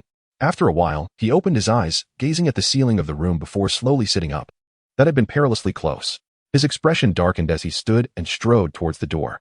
He resolved to reforge the golden card. It had dared to attempt to control him and imprison his consciousness, though he understood that the golden card itself bore no consciousness. The process of its advancement had intertwined its essence with his, leading to this predicament. Yet, he remained displeased. He had been careless, nearly incurring irreparable damage. At that moment, Lin Fan experienced a profound awakening, realizing that the golden card was not his ultimate weapon, but merely a tool. His true strength lay in his capacity to learn and create. As long as he remained Lin Fan, as long as he retained his physical form, he could manifest endless possibilities.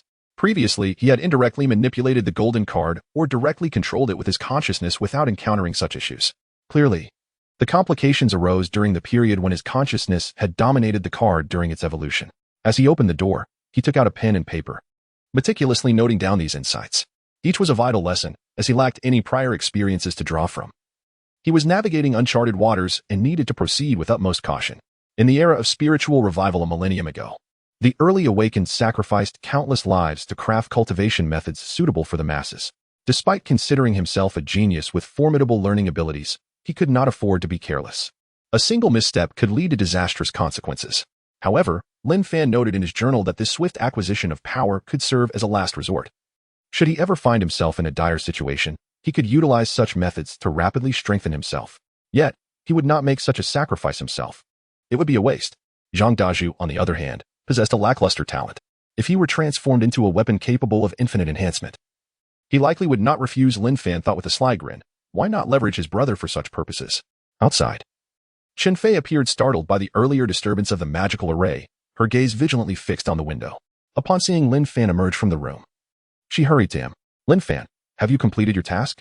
By the way, something seemed to attack the defensive array of this villa. I wonder if it was the water spider. Seeing Shen Fei, Lin Fan felt a lingering after effect that made her seem more enchanting than before. Her figure delicate and graceful clearing his throat, he reassured her. It's nothing. Don't worry. I must take my leave now. By the way, those little garments in your room are quite lovely. Realizing his words, Lin Fan hastily bolted from the room, berating himself for his slip. It must be a residual effect. Yes, undoubtedly. Inside, Shen Fei froze momentarily before dashing back to her room, only to find her undergarments strewn across her bed in plain sight. She recalled her earlier haste to purchase items, her classmates calling her from downstairs, and her rush to find her sister, leaving her garments scattered. At the time, she had never imagined that a boy would be in her villa, let alone enter her room, and had paid it no mind.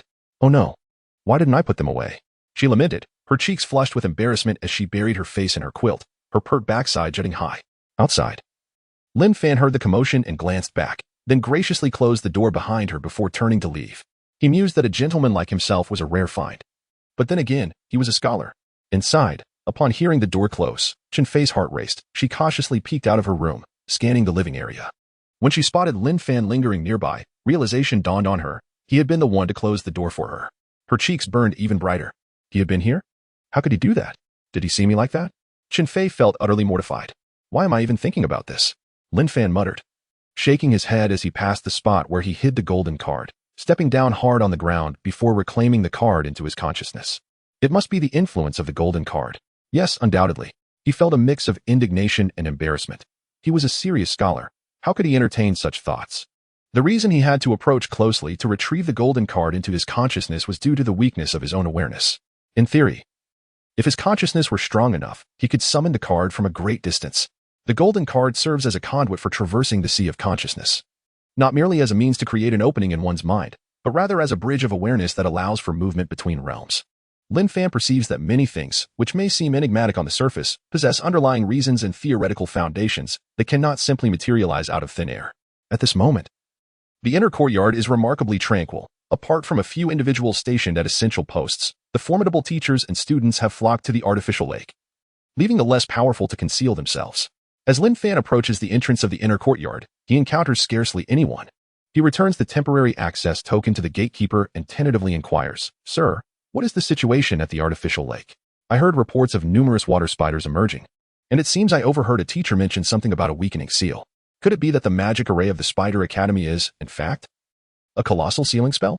Is our academy situated here to suppress the spider den?" The gatekeeper nonchalantly discards the token into a nearby trash bin. Regarding Lin Fan with an impassive expression, he replies coolly, "Do you believe a mere gatekeeper would possess knowledge of such secrets? Do not indulge in baseless speculation." Lin Fan graciously thanks him with a smile before departing. Behind him, the gatekeeper raises an eyebrow, observing Lin Fan's retreating form, then glances at the trash bin. A smirk tugging at the corners of his mouth. Interesting, this lad seems to have played me. I detest overachievers. As Lin Fan strides towards the outer courtyard's entrance, he mutters under his breath, is he jesting? Can a mere gatekeeper effortlessly produce a temporary access token? The fact that he tossed back the token indicates that he deems it worthless and transient, easily acquired by oneself, hence his disregard. Moreover, would a gatekeeper dare to carelessly discard an item issued by the academy? He also notices that the aura of the token closely resembles that of the gatekeeper. Furthermore, when he questioned the gatekeeper about the Spider Academy's magic array being a sealing spell, the gatekeeper exhibited no signs of confusion or surprise, implying that he is already aware of the sealing matter. Thus, Lin Fan deduces that the gatekeeper possesses formidable strength, not the typical physical prowess of a warrior, but rather the prowess of a powerful mage. At this moment, Lin Fan's scholarly instincts kick in. How intriguing. He had not given it much thought before. But now it seems that the Spider Academy conceals extraordinary talents. Lin Fan further reflects that while the outer courtyard boasts a multitude of students, most do not reside on campus. The expansive setup appears excessive, with many facilities seemingly unnecessary. Previously, he had assumed it was a gesture of goodwill from the academy towards students unable to graduate, providing them a place to exchange resources. However, it now appears that the outer courtyard's purpose is not intended for those students at all. Could it be that the outer courtyard also harbors a sealing magic array? Arriving at the outer courtyard's entrance, Lin Fan glances at the elderly gatekeeper and muses, this gentleman is also a gatekeeper. Yet I seem to have overlooked him in the past. Given my memory, I shouldn't have forgotten him so easily. He recalls that the outer courtyard's gatekeeper appeared just as aged 5 years ago, seemingly on the brink of passing, yet here he remains, tirelessly reading day and night as though he requires neither food nor sleep. Suddenly, Lin Fan turns and departs, returning 5 minutes later with a bag in hand. Approaching the outer courtyard's gatekeeper with politeness, "Sir, I appreciate your hard work. This is lunch I bought for you." After placing the meal down, he respectfully withdraws. Once Lin Fan has left, the elderly gatekeeper lifts his head, casting a peculiar glance at Lin Fan's retreating figure. Has this lad taken leave of his senses today? After leaving the outer courtyard's gatekeeper's office, Lin Fan ventures out for lunch. He discovers that after refining his body, although he consumes a substantial meal, he can also endure hunger for extended periods without vigorous activity. After lunch, Lin Fan returns to the outer courtyard, making his way to the refining area, as he intends to remold his golden card. The card, having sustained a crack from an attack by a water spider of the celestial realm, requires repair. Perhaps due to his previously insufficient strength, the quality of the forged golden card had been subpar, remaining weak even after multiple upgrades among items of the same grade. Now, with his significantly enhanced power and newfound insights, he is confident that reforging it will elevate its quality. He does not intend to add any magic arrays or materials, as the current configuration suffices to retain its functions. As he passes through a small grove, Lin Fan observes that it is deserted, as expected for midday. Soon enough, he arrives at the refining area, where a massive electronic screen hangs at the entrance, which has typically been dark. Today, however, it is illuminated. This is unsurprising, as the screen primarily broadcasts significant global news, allowing the outer courtyard students to stay informed about current affairs. What piques Lin Fan's curiosity is the gathering of numerous senior students beneath the screen, including Wu Ping and a woman he believes is named Liang Mei. Intrigued, Lin Fan halts to observe, wondering if there is some significant announcement today. On the screen, a robust elderly man with a full head of white hair speaks. It has been 1,019 years since the Celestial Era, and we, the refiners, have finally achieved a monumental breakthrough. Of course, I shall no longer refer to us as refiners, for from this moment forth, we shall bear a new title. Not refiners? What shall it be? Lin Fan gasps, astonished. The surrounding outer courtyard students mirror his surprise. Lin Fan recognizes the man on the screen as the most renowned refiner in the Huaxia region, often featured in the news.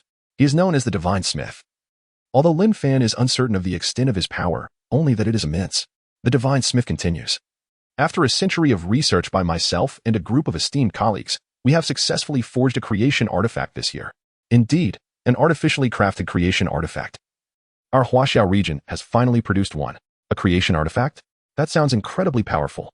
What is it? Lin Fan muses, feeling a mix of awe and confusion. The name sounds formidable, yet he remains uncertain about its true significance. The students below the screen display expressions of shock, albeit primarily captivated by the name itself. Even Lin Fan, despite his self-proclaimed erudition, realizes that he has been somewhat sheltered from advanced knowledge due to his isolated upbringing. To Lin Fan's understanding, the Celestial Realm is the pinnacle of power in the Spider Bay City, and he knows that there exist even mightier entities beyond it, though he has only vaguely encountered references to these realms in books. The realm above Celestial Realm is said to be called the Cloud Sea Realm, and the weapons associated with it appear to be referred to as cloud artifacts. As for realms beyond that, they are far beyond the reach of his previous existence as an ordinary person. Thus, upon hearing the term creation artifact, Lin Fan, like many others, is first struck by its impressive connotation, and second, left pondering its true nature, feeling both awed and bewildered. In the grand display, the master artisan continued, stating, to commemorate the creation of the divine artifact through artificial forging, we, a gathering of venerable elders, have unanimously resolved to change the traditional title of refiner to forge master. We have ushered in a new era of forging, distinctly different from the ancient methods of the refiners. In a sense, our weapons are not merely crafted, they are shaped through the rhythmic blows of our hammers. Today marks the rebirth of the Forge Masters, and we have collectively decided to celebrate this day annually as Forge Masters Day, June 18th. Remember this date, for henceforth, this will be our festive occasion. To honor this celebration, in our Dragon Rising base city, all weapons will be offered at a unified discount of 20% on this day. The excitement radiating from the old master artisan was palpable. Lin Fan pondered, is this truly a name change, or merely a marketing ploy for weapons? Perhaps due to his extensive reading, Lin Fan approached every endeavor with a specific aim, leading him to speculate on the true motives of the master artisan. Although he felt little personal connection to this event, he recognized that from today, the title of refiner would transform into that of Forge Master. The status of Forge Masters would undoubtedly rise, especially with the powerful connotation of the divine artifact. Lin Fan had never aspired to be a Forge Master. His pursuit of forging was solely to discover methods that would enhance his own cultivation. As he prepared to depart, the master artisan spoke again. This here is a sacred day, not only because the Forge Masters have created a divine artifact, but also because our Earth has finally witnessed the birth of a true chosen one. A murmur of confusion swept through the crowd below the screen. The master artisan continued with fervor, you may not know what a chosen one is, but I am here to enlighten you. The chosen one is the protagonist of this era, recognized by the heavens as the son of Earth, a favored child of the divine. Lin Fan raised an eyebrow, wondering if this proclamation referred to him. Had his creation of the golden card stirred the very fabric of the universe? The master artisan's voice boomed. This chosen one is none other than Bai Xia. As he spoke, the camera shifted to a young man, strikingly handsome with flowing white hair, adorned in a regal white robe, exuding charm and grace. Flanking him were two breathtakingly beautiful women. Despite the distance of the screen, Lin Fan felt an undeniable aura of strength emanating from the trio. Frowning, Lin Fan realized the proclamation was not about him. Damn it, what nonsense is this chosen one? I certainly did not accept that title. However, he had to admit that Bai Xia was indeed strikingly fair. Many senior students, including Wu Ping, were expressions of disbelief and envy, lamenting why the two exquisite women were not by their sides. On the screen, the so-called chosen one, Bai Xia, stood with his hands clasped behind him, his eyes reflecting the cosmos, deep and profound. Even through the screen, an almost palpable pressure emanated from him. The camera remained focused as the master artisan elaborated. You may not recognize Bai Xia yet, but from this day forth, he shall emerge into the limelight. He no longer requires our protection. Rather, he shall be our protector. I know many of you are skeptical. Why has Bai Xia been chosen? The answer is simple. He has garnered the recognition of the Earth's protective magical array. Most impressively, at the age of 50, he has completed 50 body tempering sessions. Do you grasp the significance of this? Gasps of astonishment filled the audience. Completing a body tempering session boosts one's strength by 10%. 50 sessions translate to an astronomical increase in physical power. Lin Fan's expression shifted to one of concern. 3 centuries prior, an unparalleled being had completed 72 sessions and vanquished deities. Thus, Bai Xia, with 50 sessions under his belt, must surely rival that ancient figure, if not surpass him. Yet, despite his astonishment, Lin Fan maintained a hint of disdain. At 50 years old, if he began cultivating at 10, that amounts to merely 40 years. Achieving 50 sessions in that time pales in comparison to the ancient figure who completed 72 in 30 years while simultaneously innovating 100 refining techniques. Lin Fan contemplated whether Bai Xia had even reached the pinnacle of body tempering or had already transitioned to a higher realm. The master artisan continued, moreover, Bai Xia has not yet reached his limits. He holds the potential to achieve 72 body tempering sessions. Should he attain this, Earth will witness the emergence of another unparalleled being. I am sure you are all curious about Bai Xia's lineage. Allow me to reveal that he embodies the blood of all races on Earth, making him the quintessential representative of humanity. Lin Fan was taken aback. What a tangled web of relations. No wonder his hair is white. The master artisan passionately declared, from this day forward, Bai Xia shall lead us in the battle against the monstrous threats on Earth. We believe that with his guidance, we shall reclaim our rightful land and regain dominion over the oceans, and perhaps even venture into the cosmos once more. The master artisan's fervent oration concluded, and the camera gradually pulled back from Bai Xia and the 2 stunning women, expanding to capture the entirety of Dragon Rising Base City, then the entire Huaxia continental plate, and finally the entire hemisphere.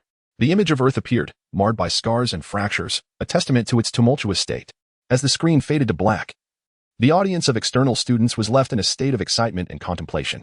Would another unparalleled being emerge? Did this signal hope for their own escape from the confines of the base city? The allure of the outside world beckoned. A reality far more vivid than any images or videos could convey. Everyone felt a surge of fervor mixed with anticipation. Could Bai Xia truly accomplish such feats? As the crowd began to disperse, Lin Fan remained rooted in place, furrowed in thought. This monumental announcement was likely broadcast worldwide. What purpose did such a global announcement serve? Surely, it could not merely be to introduce Bai Xia to the masses. Was the situation dire, necessitating the emergence of a miraculous and powerful youth to bolster morale? Surely, the circumstances had not yet reached such critical levels, had they? Lin Fan took out his communicator and searched the internet, yet he found no signs of a terrifying crisis. Instead, there were updates on the frontline battles, reporting that the oceanic monsters were accelerating their emergence onto land and swiftly adapting to the terrestrial environment. Furthermore, headlines about a global draft emerged, stating that anyone within the realm of the Earth, regardless of the number of physical enhancements undergone, could enlist, with favorable treatment assured.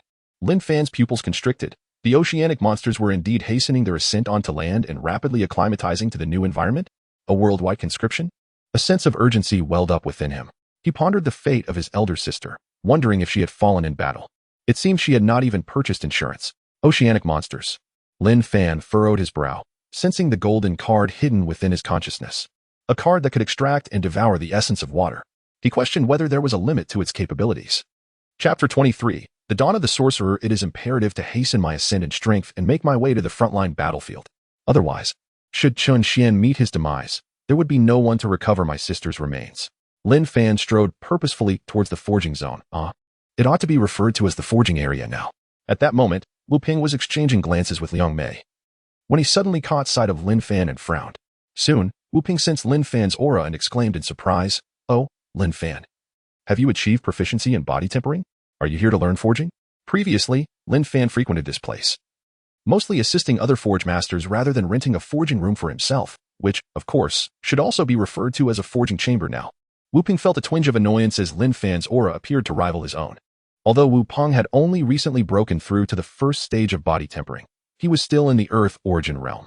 Lin Fan, on the other hand, emanated a scattered aura devoid of any elemental fluctuations, clearly still in the body tempering stage. Such a formidable presence at the body tempering level suggested he was at least in the 3rd or perhaps even the 4th stage.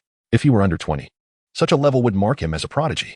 Wu Ping, an older student who had recently ascended, was several years Lin Fan's senior. He had attained his position as the administrator of the External Academy's forging chamber through flattery.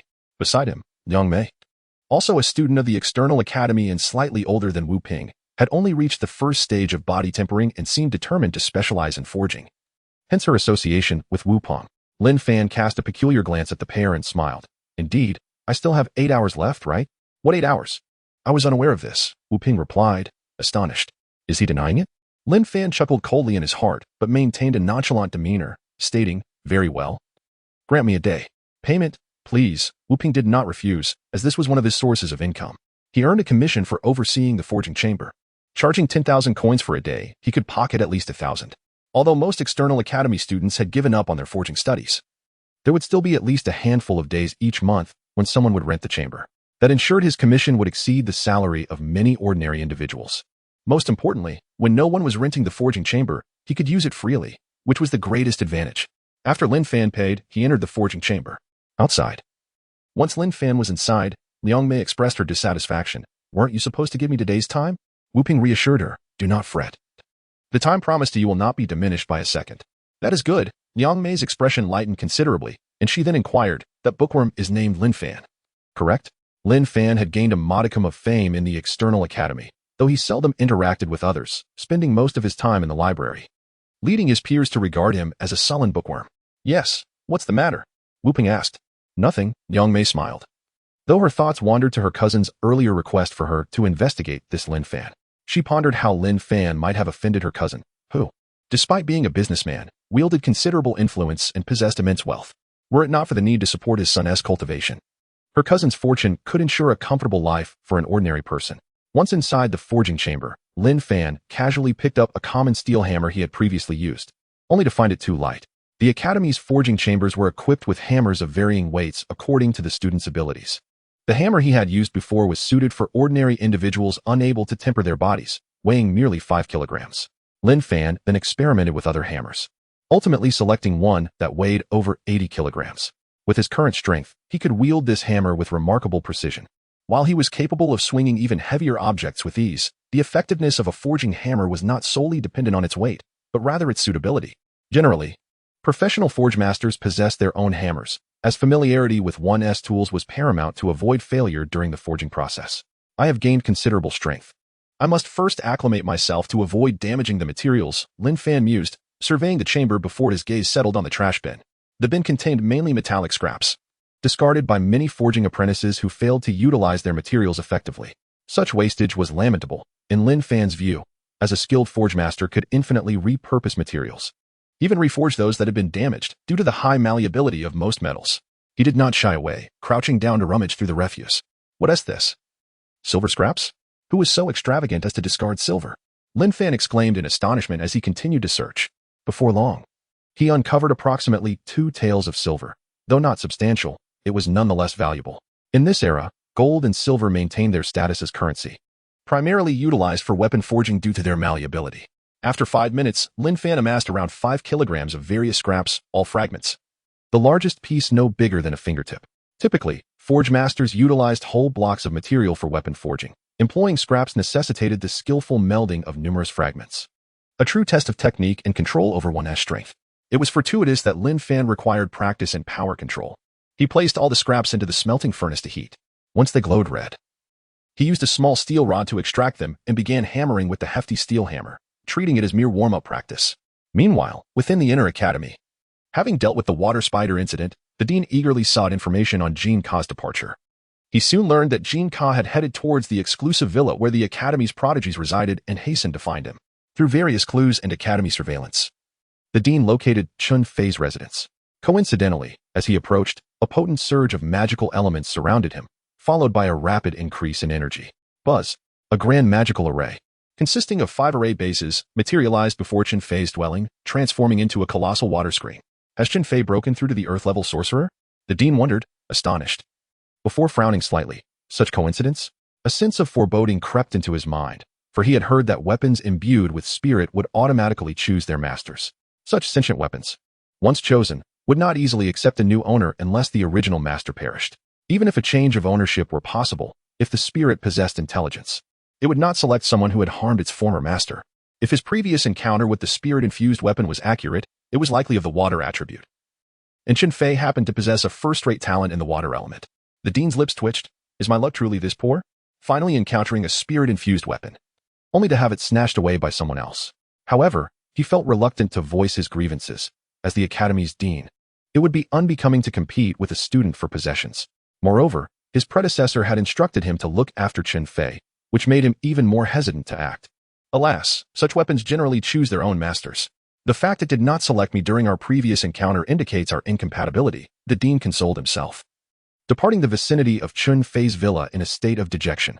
Inside the villa, Chen Fei appeared bewildered. Having merely experienced a surge of emotions in her moment of indignation, yet somehow achieving a breakthrough, she gently closed her eyes, attuning herself to the water curtain magic array in the sea of consciousness, and discovered that the 5 foundational arrays had indeed been fully formed, imprinted in her mind, becoming an integral part of her being. Chen Fei pondered for a moment before glancing to the side and gesturing with her hand. Instantly, water magic elements converged, morphing into a protective water curtain that enveloped the nearby sofa. The curtain appeared to be a mere delicate layer, yet the water within it flowed with astonishing speed, generating a powerful rotational force that defended against any external attacks. Upon reaching the rank of Earth-level mage, a mage's magic array within their consciousness could materialize, allowing for its deployment at will, anywhere and at any time, provided that mental strength and magical energy were sufficient. Naturally, the type of magic array dictated its capabilities and manifestations. Chen Fei's water curtain magic served as a defensive spell. Not only could it protect her, but it could also bolster the defenses of others. Previously, before attaining Earth-level mage status, she could only use it for her own protection. But now she could extend that defense to others. Have I truly broken through? Was it not said that achieving Earth-level mage required both opportunity and time? It seems it was not all that difficult after all. Chen Fei mused, somewhat bewildered by her unintentional breakthrough. Meanwhile, Yang Feng was recuperating when he suddenly received a communication from his father, urging him to find a way to deal with Lin Fan. Yang Feng was taken aback. Dad, why do we need to deal with Lin Fan? Has he offended you? He has humiliated me. Yang's voice came sternly from the communicator. Humiliated. Yang Feng found that term somewhat familiar, and he grimaced. Dad, was his humiliation severe? If not, perhaps we should let it slide. I seem unable to defeat him.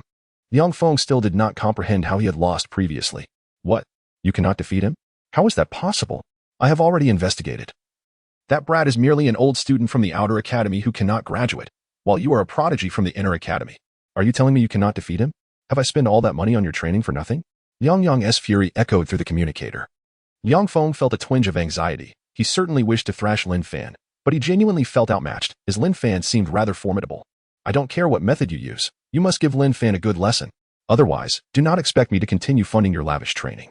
If you cannot handle it, I will use this money to hire a stronger cultivator. Please, Dad, Yang Feng exclaimed in desperation. Rest assured, I will certainly teach Lin Fan a lesson. That's good. Of course, keep it clean. Do not leave any traces. Yang cautioned. Liang Feng sensed something amiss. You don't mean for me to kill him, do you?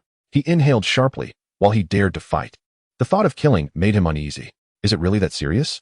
After all, he is still a classmate, albeit not from the same year. Liang replied coldly. You decide the extent of your actions. I simply want to hear news of him being taught a lesson. You need to devote yourself to your training, otherwise, I could just spend this money on something more enjoyable. If you do not strive to improve, do not blame me for abandoning you. The calm unbeknownst to him, Lin Fan found himself immersed in a peculiar state. In this state, with each rhythmic strike, his own aura gradually intertwined with the chaotic consciousness that blossomed within the golden card. This connection was not the previous link between his intrinsic consciousness and the chaotic essence of the card. Rather, it was the essence of his being, his primordial aura, that established a bond with the card's power. This process resembled 2 distinct frequencies gradually aligning, resonating, and drawing one another closer. Buzz. At last, in a pivotal moment, Lin Fan delivered his final blow, and the intangible frequencies harmonized completely. Boom. Lin Fan felt a jolt traverse his body as his aura surged inexplicably.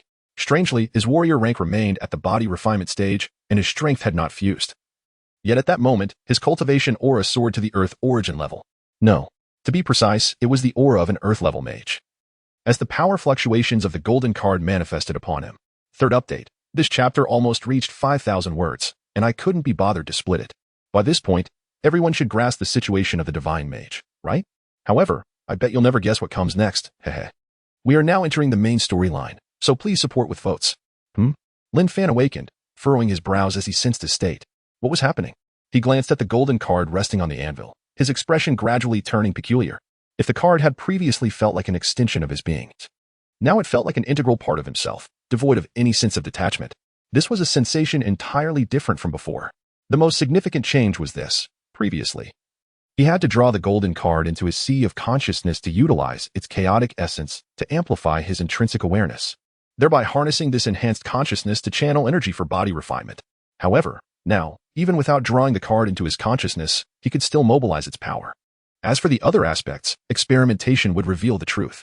Lin Fan hastily retrieved paper and pen to record this invaluable experience, detailing the myriad of wondrous insights his consciousness had gleaned while sealed within the golden card, along with the process of reforging it. These were precious lessons. Although he believed his memory to be quite sharp, a poor pen is preferable to a good memory. Early in the morning, Wu Ping had just risen when he suddenly heard a cacophony of footsteps outside. What was happening? Were so many people arriving to rent the forging room so early? Though perplexed, Wu Ping swiftly went to open the door. As the door swung open, a large bundle of cabbage collided with him, sending him stumbling back. Ouch. At the entrance, Liang Mei gasped, rubbing her chest, casting a resentful glance at Wu Peng. Ah, Mayor, is that you? Wu Peng's face lit up with joy. Was she here to see him? However, he soon noticed that there were others behind Liang Mei. Upon closer inspection, wasn't that Liang Feng from the inner courtyard? What was he doing here again? Moreover, there were quite a few others, around 10, their auras scattered but collectively powerful, all at least 4 times the body refinement stage. Yang Feng? You're here so early, looking to use the forging room? Wu Ping quickly plastered a smile on his face, feigning surprise as he asked Liang Mei. Do you know each other? Liang Mei hesitated before responding. Liang Feng is the son of my distant cousin. What a coincidence! Wu Ping exclaimed, elated. This was practically a familial connection. With Liang Mei as a bridge, it would be even easier to align himself with Liang Feng. Indeed. Heaven seemed to be aiding him. If he married Liang Mei, wouldn't he that further solidify their bond? Wu Ping mused silently. At that moment, Liang Feng spoke directly. Cutting to the chase, is Lin Fan here? Yes, Wu Ping replied. Do you need to see him? He asked in the forging room.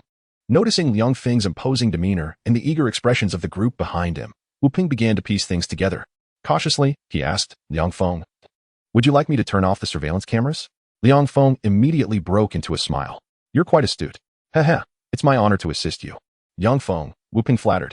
Behind Liang Feng, several young men cast unfriendly glances at Wu Ping, perceiving him as a threat to their prospects. Nonetheless, Wu Ping paid them no mind. Opportunities must be seized, and being overly timid would thwart his ambitions. Yang Feng's smile widened as he initially harbored concerns about Wu Ping's intentions, but those worries dissipated. He inquired, there won't be any trouble for hitting someone here, right? Rest assured, as long as no one dies and with my protection, things generally won't go awry. The outer courtyard isn't as strictly regulated as the inner courtyard. Enforcement personnel rarely come here, adopting a laissez-faire attitude towards this place, Wu Ping assured him. The outer courtyard lacked a designated combat arena, and to some extent, the senior students there had become akin to members of society, responsible for their own actions.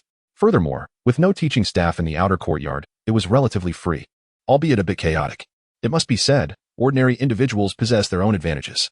When Lin Fan was merely an ordinary person, he had no opportunity to offend others due to the disdain of the powerful. However, now that he had gained some strength, he inadvertently encroached upon the interests of others. Excellent, Yang Feng declared with satisfaction. Go fetch Lin Fan. If you handle this matter well, it could lead to you following me closely. Wu Ping was elated. Indeed. Fortune favored him, and he had encountered the perfect timing and circumstances. He was destined to rise. With 5 times the body refinement stage and seemingly not even Liang Feng's limit, Wu Peng viewed this as an opportunity with boundless potential. Being associated with such a person promised benefits far beyond that of a mere outer courtyard forging room administrator. He envisioned future rewards. All right.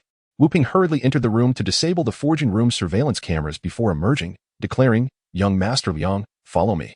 He immediately changed his tone, leading Liang Feng and his entourage with newfound vigor towards the forging room. From this day forth, his life would be transformed. Bang bang. Suddenly, a thunderous knocking echoed. Lin Fan paused, frowning slightly. Where had he left off? Oh, right. The aura. When forging, one must integrate their aura into the materials, envisioning oneself as. Lin Fan, open the door. Wu Ping's voice bellowed from outside, the surge of elemental force penetrating the forging room and rattling Lin Fan's eardrums. Lin Fan narrowed his eyes slightly but took a deep breath, choosing to ignore the interruption. He felt an inexhaustible flow of inspiration if he could record these insights. Even if the golden card were to break, he would still have a chance to forge another of its kind. He wrote swiftly, lines of text flowing onto the page at an accelerated pace. After his cultivation enhancement, not only had his attack speed improved, but so too had his writing speed. His hand moved in a blur, leaving traces as words appeared in rapid succession, capturing each insight. During the forging process, one's aura could indeed blend with the materials. But it required a special state. Perhaps external assistance could aid this, such as a tranquil incense to help mages meditate. Moreover, a profound understanding of the materials was essential. However, this method of forging was primarily beneficial when creating one's own weapons. Attempting to forge for others could complicate the process, making it difficult for others to refine the weapons, because, bang, the door of the forging room shook violently. Lin Fan's pen trembled. I must endure. He inhaled deeply, continuing to write. Lin Fan, are you dead? Get out here. Wu Ping shouted angrily, his voice resonating through the forging room, causing Lin Fan's eardrums to ache. Lin Fan took a deep breath, slowly stowing away his pen and paper. He turned, grasped the 80-kilogram steel hammer, and strode toward the door. Lin Fan, come out. Outside, Wu Ping continued to shout, with a loud clatter. The forging room door swung open just as Wu Ping prepared to strike again. Seeing Lin Fan, he bellowed, Lin Fan, are you deaf? In response, Lin Fan swung the hammer with a force that shattered the air, producing a thunderous sound. Wu Ping's expression shifted as he instinctively raised his arms in defense. Bang! Wu Ping was sent flying, his arms broken, utterly unprepared for Lin Fan's sudden aggression. Did Lin Fan not realize there were surveillance cameras here? Furious, Lin Fan struck again, sending Wu Ping hurtling backward. His anger surged. Wu Ping's behavior was intolerable. After the previous incident, Lin Fan had been recording his inspiration. Yet Wu Ping continuously disrupted his thoughts. Huh? Liang Feng, witnessing Wu Ping's flight, was momentarily taken aback before yelling, that's him. Attack. I only intended to break one of his arms, but now that he has injured my man, I want both of his. Yes, young Master Liang. The people behind Liang Feng surged forward. At that moment, Lin Fan spotted Liang Feng and his companions. His fury intensified upon hearing Liang Feng's command, and he raised the steel hammer once more. Bang! The first assailant charged in with a fist aimed at Lin Fan, but their strike met the steel hammer head-on. The man's fist shattered, and Lin Fan seized the opportunity to kick him in the abdomen, sending him sprawling. Just then, a second assailant's fist was about to connect with Lin Fan's face. Acting swiftly, Lin Fan directed his will, causing the golden card on the anvil within the forging room to emit a faint glow. Simultaneously, rich magical elements coalesced in front of him, transforming into 8 chains that ensnared the advancing attacker. Lin Fan swung the hammer again, aiming for the ensnared foe. As the hammer descended, the man morphed into a small water sphere, but Lin Fan's momentum carried through, striking the 5th attacker and shattering his shoulder as he was sent flying. Retreat. The remaining assailants, now thoroughly frightened, realized that Lin Fan had dispatched 5 of their number in mere moments. Some began to comprehend the gravity of the situation, gasping. His aura is wrong. He's a master mage. A master mage? The group grew visibly uneasy. Typically, warriors preferred not to engage mages due to their unpredictable and formidable abilities, especially one who also practiced martial skills. While they hesitated, Lin Fan did not. He pursued one of them, swinging his hammer with reckless abandon. Terrified, the man turned to flee, but Lin Fan pointed at him, sealing him with magic as he transformed into a small water sphere and fell to the ground. Sealing magic. The remaining assailant's expression shifted to horror. At that moment, Liang Feng finally grasped how he had been defeated the previous day. Damn it, retreat, he exclaimed, panic setting in as he realized there was no hope of victory against Lin Fan. However, Lin Fan pointed at Liang Feng, and a brilliant blue light erupted as dense water elements coalesced into chains that ensnared him. No, Liang Feng struggled, but he could only manage a single word before being sealed. The remaining individuals, terror-stricken, scattered in a frenzy. Lin Fan pursued relentlessly, employing sealing magic until the 7th assailant was also encased in a water sphere. Next, he chased after the 8th individual, whose face blanched in fear as he rolled on the ground, attempting to evade the approaching chains. Yet, the chains redirected and ensnared him, transforming him into another water sphere that rolled away. Pardon me, plop. The last 2 youths, utterly terrified, fell to their knees. Lin Fan rushed forward and struck one of them with a hammer, sending him flying. The final individual, filled with despair, roared, I'll fight you. He charged at Lin Fan, but Lin Fan pointed at him, sealing him instantly before turning to the one he had just struck, sealing him as well. That one had to be sealed to prevent mortal injury. Having completed his task, Lin Fan turned to Liang Mei, who stood at the door of the forging room, staring at him in shock. No, it's not my fault, Liang Mei stammered, trembling. She was merely a novice at the first level of body refinement and had no combat experience. Lin Fan, however, disregarded her protests and unleashed his magic, sealing her as well. Lin Fan, how dare you? Wu Peng, recovering from his pain, yelled out, astonished. The once bookish Lin Fan had transformed into a formidable force. Would the sealing magic cause death? Compressing a person of such size into something the size of an egg surely shattered their bones. Do you think I would hesitate? Lin Fan strode toward Wu Peng, feeling a rising tide of indignation.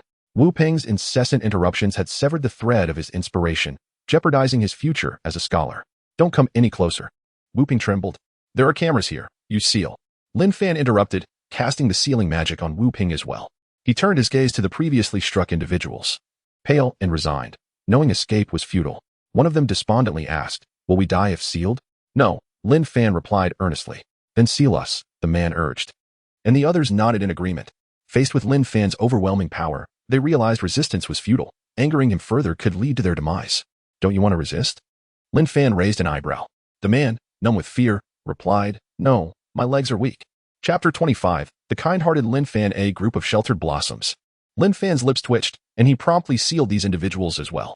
After accomplishing this task, he patiently collected all the small water orbs and returned to the forging room. Once inside, he surveyed the area and finally turned his gaze toward the wastebasket, discarding all 13 water orbs within it.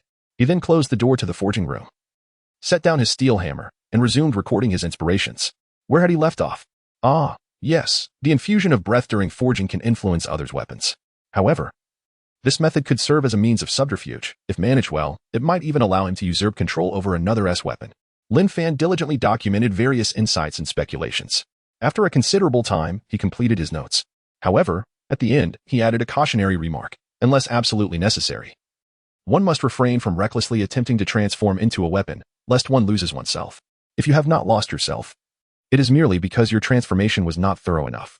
This statement was primarily intended for posterity, should he ever have descendants. After all, these were invaluable experiences from his ancestors. Putting away his paper and pen, Lin Fan gestured, and the golden card flew into his hand. At this moment, the golden card appeared unchanged, still the size and thickness of a playing card, but the number of engravings had significantly diminished. Previously, it bore 8 fully solidified engravings, with a 9th one in a virtual state. Now, however, there was only 1 engraving, which remained in a virtual state, not fully solidified. This indicated that the current golden card could hardly be classified as a true artifact. It could only be deemed a quasi-artifact. Yet, remarkably, the power contained within the golden card was not vastly diminished. Lin Fan could wield its might comparably to before, approximately as strong as the previous 5 engravings. This was the wonder of reforging, enhancing a weapon's potential. Unfortunately, a weapon typically has only one opportunity for such reforging. Lin Fan sensed that, given his current strength, coupled with his improved forging abilities and familiarity with the golden card, he could undoubtedly forge it to possess 8 engravings. However, he chose not to proceed. For the current state of the golden card was most suitable for him, with a unique connection to its original breath that allowed him to fully unleash its power. Continuing to forge would result in merely another weapon, an unworthy trade-off. Stowing the golden card in his consciousness, Lin Fan approached the door of the forging room. As he passed the wastebasket, he glanced at the 13 water orbs within and sighed inwardly, realizing he was still too kind-hearted. Yang Feng had intended to break both of his arms, yet he had not retaliated. Alas, a scholar must not be overly ruthless. Lin Fan opened the door and stepped outside, casually closing it behind him. He then looked up at the distant surveillance camera, pondered for a moment, and chose to ignore it as he departed the forging area. After all, it was Liang Feng and his associates who had instigated trouble. He had merely acted in self-defense, with the surveillance footage as evidence. As for Wu Peng and the others, there was no need for concern. The enforcement personnel reviewed all surveillance footage periodically and would see that he had brought the water orbs into the forging room, thus rescuing Wu Peng and his companions. A few moments later, Lin Fan arrived at the External Resource Exchange Center.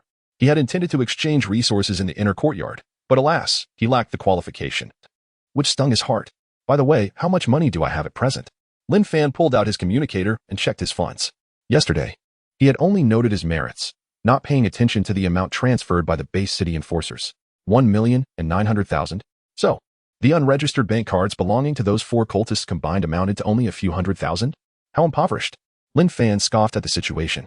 He was already at the Earth origin realm and had likely been on the verge of a breakthrough for some time, yet he was left with so little. He himself had just entered the Earth-level mage realm and already had over 1 million. The exchange window in the outer courtyard seemed perpetually silent, with no one coming to exchange resources. After all, without money, there was little one could do. Upon returning, Lin Fan saw the dozing female instructor and quickly greeted her politely. "Good day, teacher. Have you eaten yet?" The middle-aged female teacher reluctantly opened her eyes and glanced at Lin Fan, noticing that he seemed to have improved in strength, now at the Earth-level mage. "Oh, The teacher instantly became alert. An Earth-level mage? When did this young man start practicing magic? Moreover, it seemed his warrior level also had reached the third stage of body refinement. Had she inadvertently slept for several years? Teacher, the price for the blood of the water spider remains the same as before, correct? This time, I would like 20 drops, Lin Fan said with a polite smile. The female teacher scrutinized him closely and, unusually, offered a few more words of advice. What do you need so much blood for? While monster blood can be used for cultivation, it ultimately pales in comparison to directly absorbing the essence of heaven and earth or magical elements. As the blood is impure and contains numerous impurities, using it excessively can lead to a chaotic blend of power, which poses significant issues. This was the role of a teacher, to help students avoid needless detours. The female instructor, sensing Lin Fan's potential for cultivation, felt compelled to impart this wisdom. Previously, she would not have bothered. After all, it was already commendable that Lin Fan could utilize monster blood for cultivation, and yet he was still being picky? After all, there seemed to be no future to consider, so why worry about a chaotic blend of power? Lin Fan had indeed encountered such information in his readings and understood these principles well. However, his golden card would purify the essence, so he had no cause for concern. Furthermore, it appeared that the true requirement of the golden card was not merely energy. Thus, he persisted. Thank you for your reminder, teacher. I will keep it in mind. The female teacher pondered for a moment and continued. The blood of the water spider is considered the most inferior yet most common type of monster blood. If you intend to use it for cultivation, I recommend the blood of the bloodthirsty shark. Its blood enhances the body refinement speed considerably, provided your consciousness can keep pace. Additionally, for a mage's cultivation, it is best to slowly meditate to enhance one's mental strength, gradually absorbing magical elements to store within the formation base. Avoid indiscriminately consuming monster blood or treasures, as this can contaminate your formation base. And how much is the blood of the bloodthirsty shark? Lin Fan inquired, knowing full well that its blood could indeed accelerate body refinement. However, he was concerned whether his consciousness could keep up, given how weak it had been in the past. Through recent experiences in body refinement, Lin Fan observed that during the refinement process, consciousness integrated with the refined areas, which likely allowed the projection of the body's image into his sea of consciousness. Only by merging one's consciousness with the physical body could one achieve inner vision. This integration was both permanent and consumptive. It was not a matter of extracting and retaining the benefits. Each aspect was unique, and once integrated, that consciousness would remain forever within the refined body. Therefore, the realm of body refinement was directly proportional to the strength of one's consciousness. If consciousness lagged behind, even with elixirs, one could not continue refining and would merely be overwhelmed. 200,000 heavenly yuan coins, or 4 merit points, the female teacher stated. Then I shall stick with the water spider blood, Lin Fan declared without hesitation. He resolved to diligently refine the essence of water. That would be the true elixir of body refinement. The female instructor furrowed her brows slightly, deciding not to press the matter further. This young man was not heeding her advice. Should he encounter difficulties later, he could not fault her for not having warned him. She produced 20 drops of water spider blood. That will be 900,000 heavenly yuan coins, or 20 merit points. Lin Fan promptly paid the 20 merit points via his communicator. The female teacher raised an eyebrow, somewhat speechless. Since he was paying with merit points, what was the point of asking about the previous price? Lin Fan was contemplating whether he could infiltrate the inner courtyard to exchange for resources, as it only required 30,000 for a single drop there, which would save a considerable amount of money. After Lin Fan departed, the female instructor hurriedly checked his profile and was astonished to discover that he had accumulated an impressive 11 merit points. What had this young man done? The instructor wondered. As just 2 days prior, he was an ordinary individual. Merit points, particularly those that are accumulated, are typically awarded for slaying monsters or contributing significantly to humanity. Points earned through wagering or trading cannot be accumulated and are only applicable for regular expenditures. Many treasures necessitate a certain level of merit points for purchase. Otherwise, even possessing millions of merit points would be futile if one lacks the qualifications to buy. The quantity of merit points one holds can, to some extent, serve as a symbol of social status. This serves as a means to restrict the idle wealthy merchants. Do not assume that mere mortals cannot earn accumulated merit points, for there are indeed pathways available. For instance, reporting the cult of the evil deity, as Liang Yang had done previously, was aimed at accumulating merit points. Otherwise, given his wealth, he would hardly be concerned with a mere 10 points. Yet, even a single accumulated merit point is exceedingly precious. Lin Fan habitually strolled towards the artificial lake, but upon nearing it, he noticed several law enforcement officers from the outer courtyard collecting fish from the parched waters. The lake had dried up, leaving the fish stranded. Perhaps I should head towards the small grove instead, Lin Fan thought, feeling a pang of guilt as he quickly turned to leave. In the distance, the officers continued their conversation while gathering fish. It seemed that the artificial lake in the inner courtyard had also encountered a mishap, possibly due to a weakening seal. The outer courtyard's lake had suddenly dried up as well, which might indicate a similar issue. They needed to conduct a thorough inspection without neglecting anything, as many students from the inner courtyard had perished. Indeed, it appeared that the magical seal was loosening. No wonder the artificial lake's waters had evaporated. If it were just one lake, it might be excusable, but with two experiencing problems simultaneously, there was certainly something amiss. After so many years, the powerful entity that established the magical array was uncertain if it still resided in Spider Bay City. Perhaps the array's foundation was deteriorating and had not been maintained. Chapter 26. The Unyielding by Bingbing. Lin Fan arrived at the small grove in the outer courtyard. And to his relief, there were no wild birds or ducks in sight during the day. However, to be on the safe side, he made his way towards the deepest part of the grove. Soon, he reached a secluded area, sitting on a stone bench beside a stone table. This was evidently the heart of the grove. Sunlight barely penetrated the dense foliage, and one would expect the stone table to be covered in moss. Strangely, both the table and bench were remarkably clean. The edges of the stone table appeared worn and smooth, emanating an unusual scent, the origin of which remained a mystery. Lin Fan took out the golden card, sensing its energy, and then retrieved the blood of the water spider. Within the blood, tiny, nearly transparent silhouettes of water spiders could be discerned, almost invisible unless one paid close attention. With a thought, 8 azure chains extended from the golden card. At that moment, he felt a profound connection to these chains, manipulating them with ease. They could expand or contract at his will.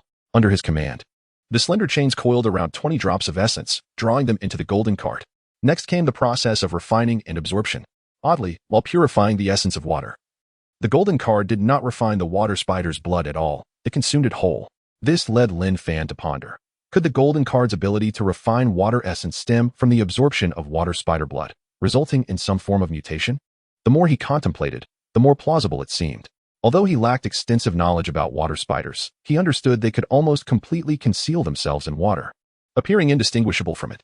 Was it possible that water spiders were actually refining water essence in their own unique way? Yet, he had never heard of any water source exhibiting signs of smoke due to the presence of water spiders.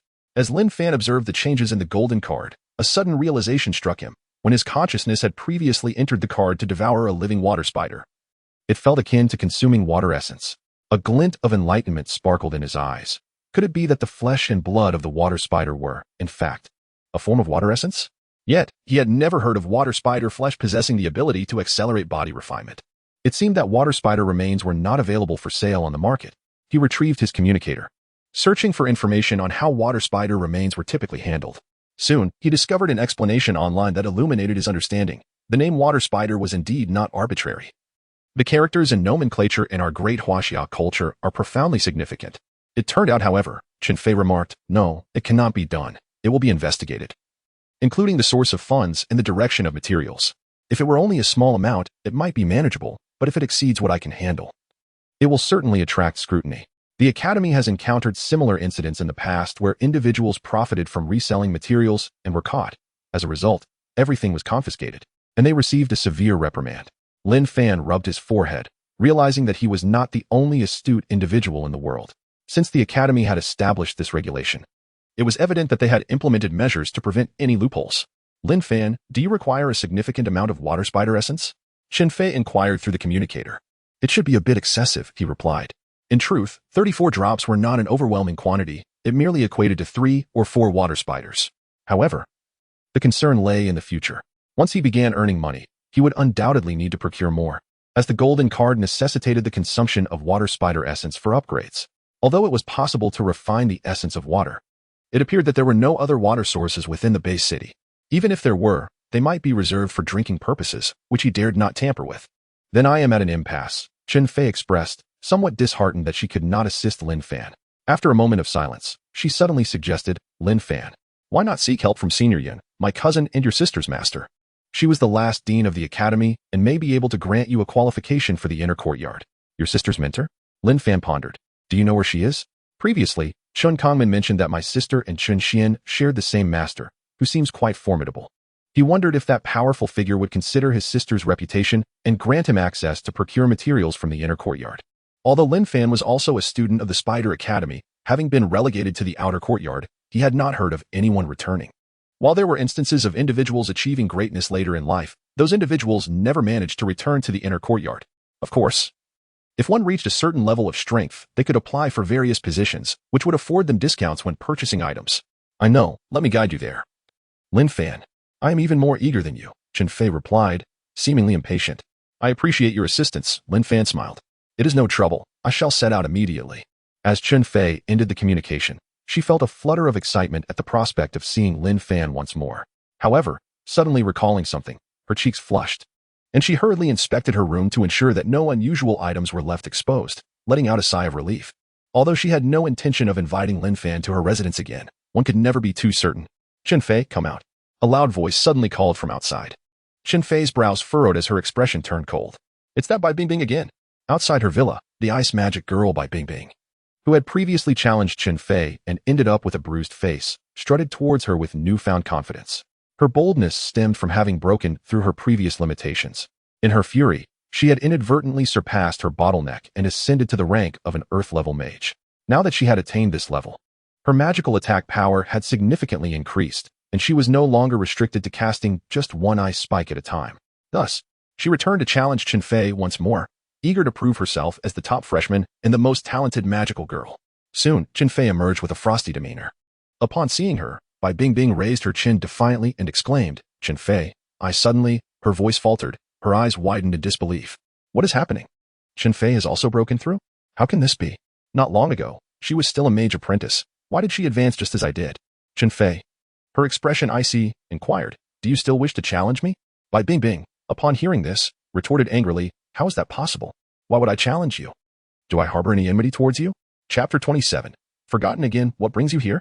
Chen Fei's voice was icy. Bai Bingbing had been a thorn in her side more than once, always competing with her over trivial matters.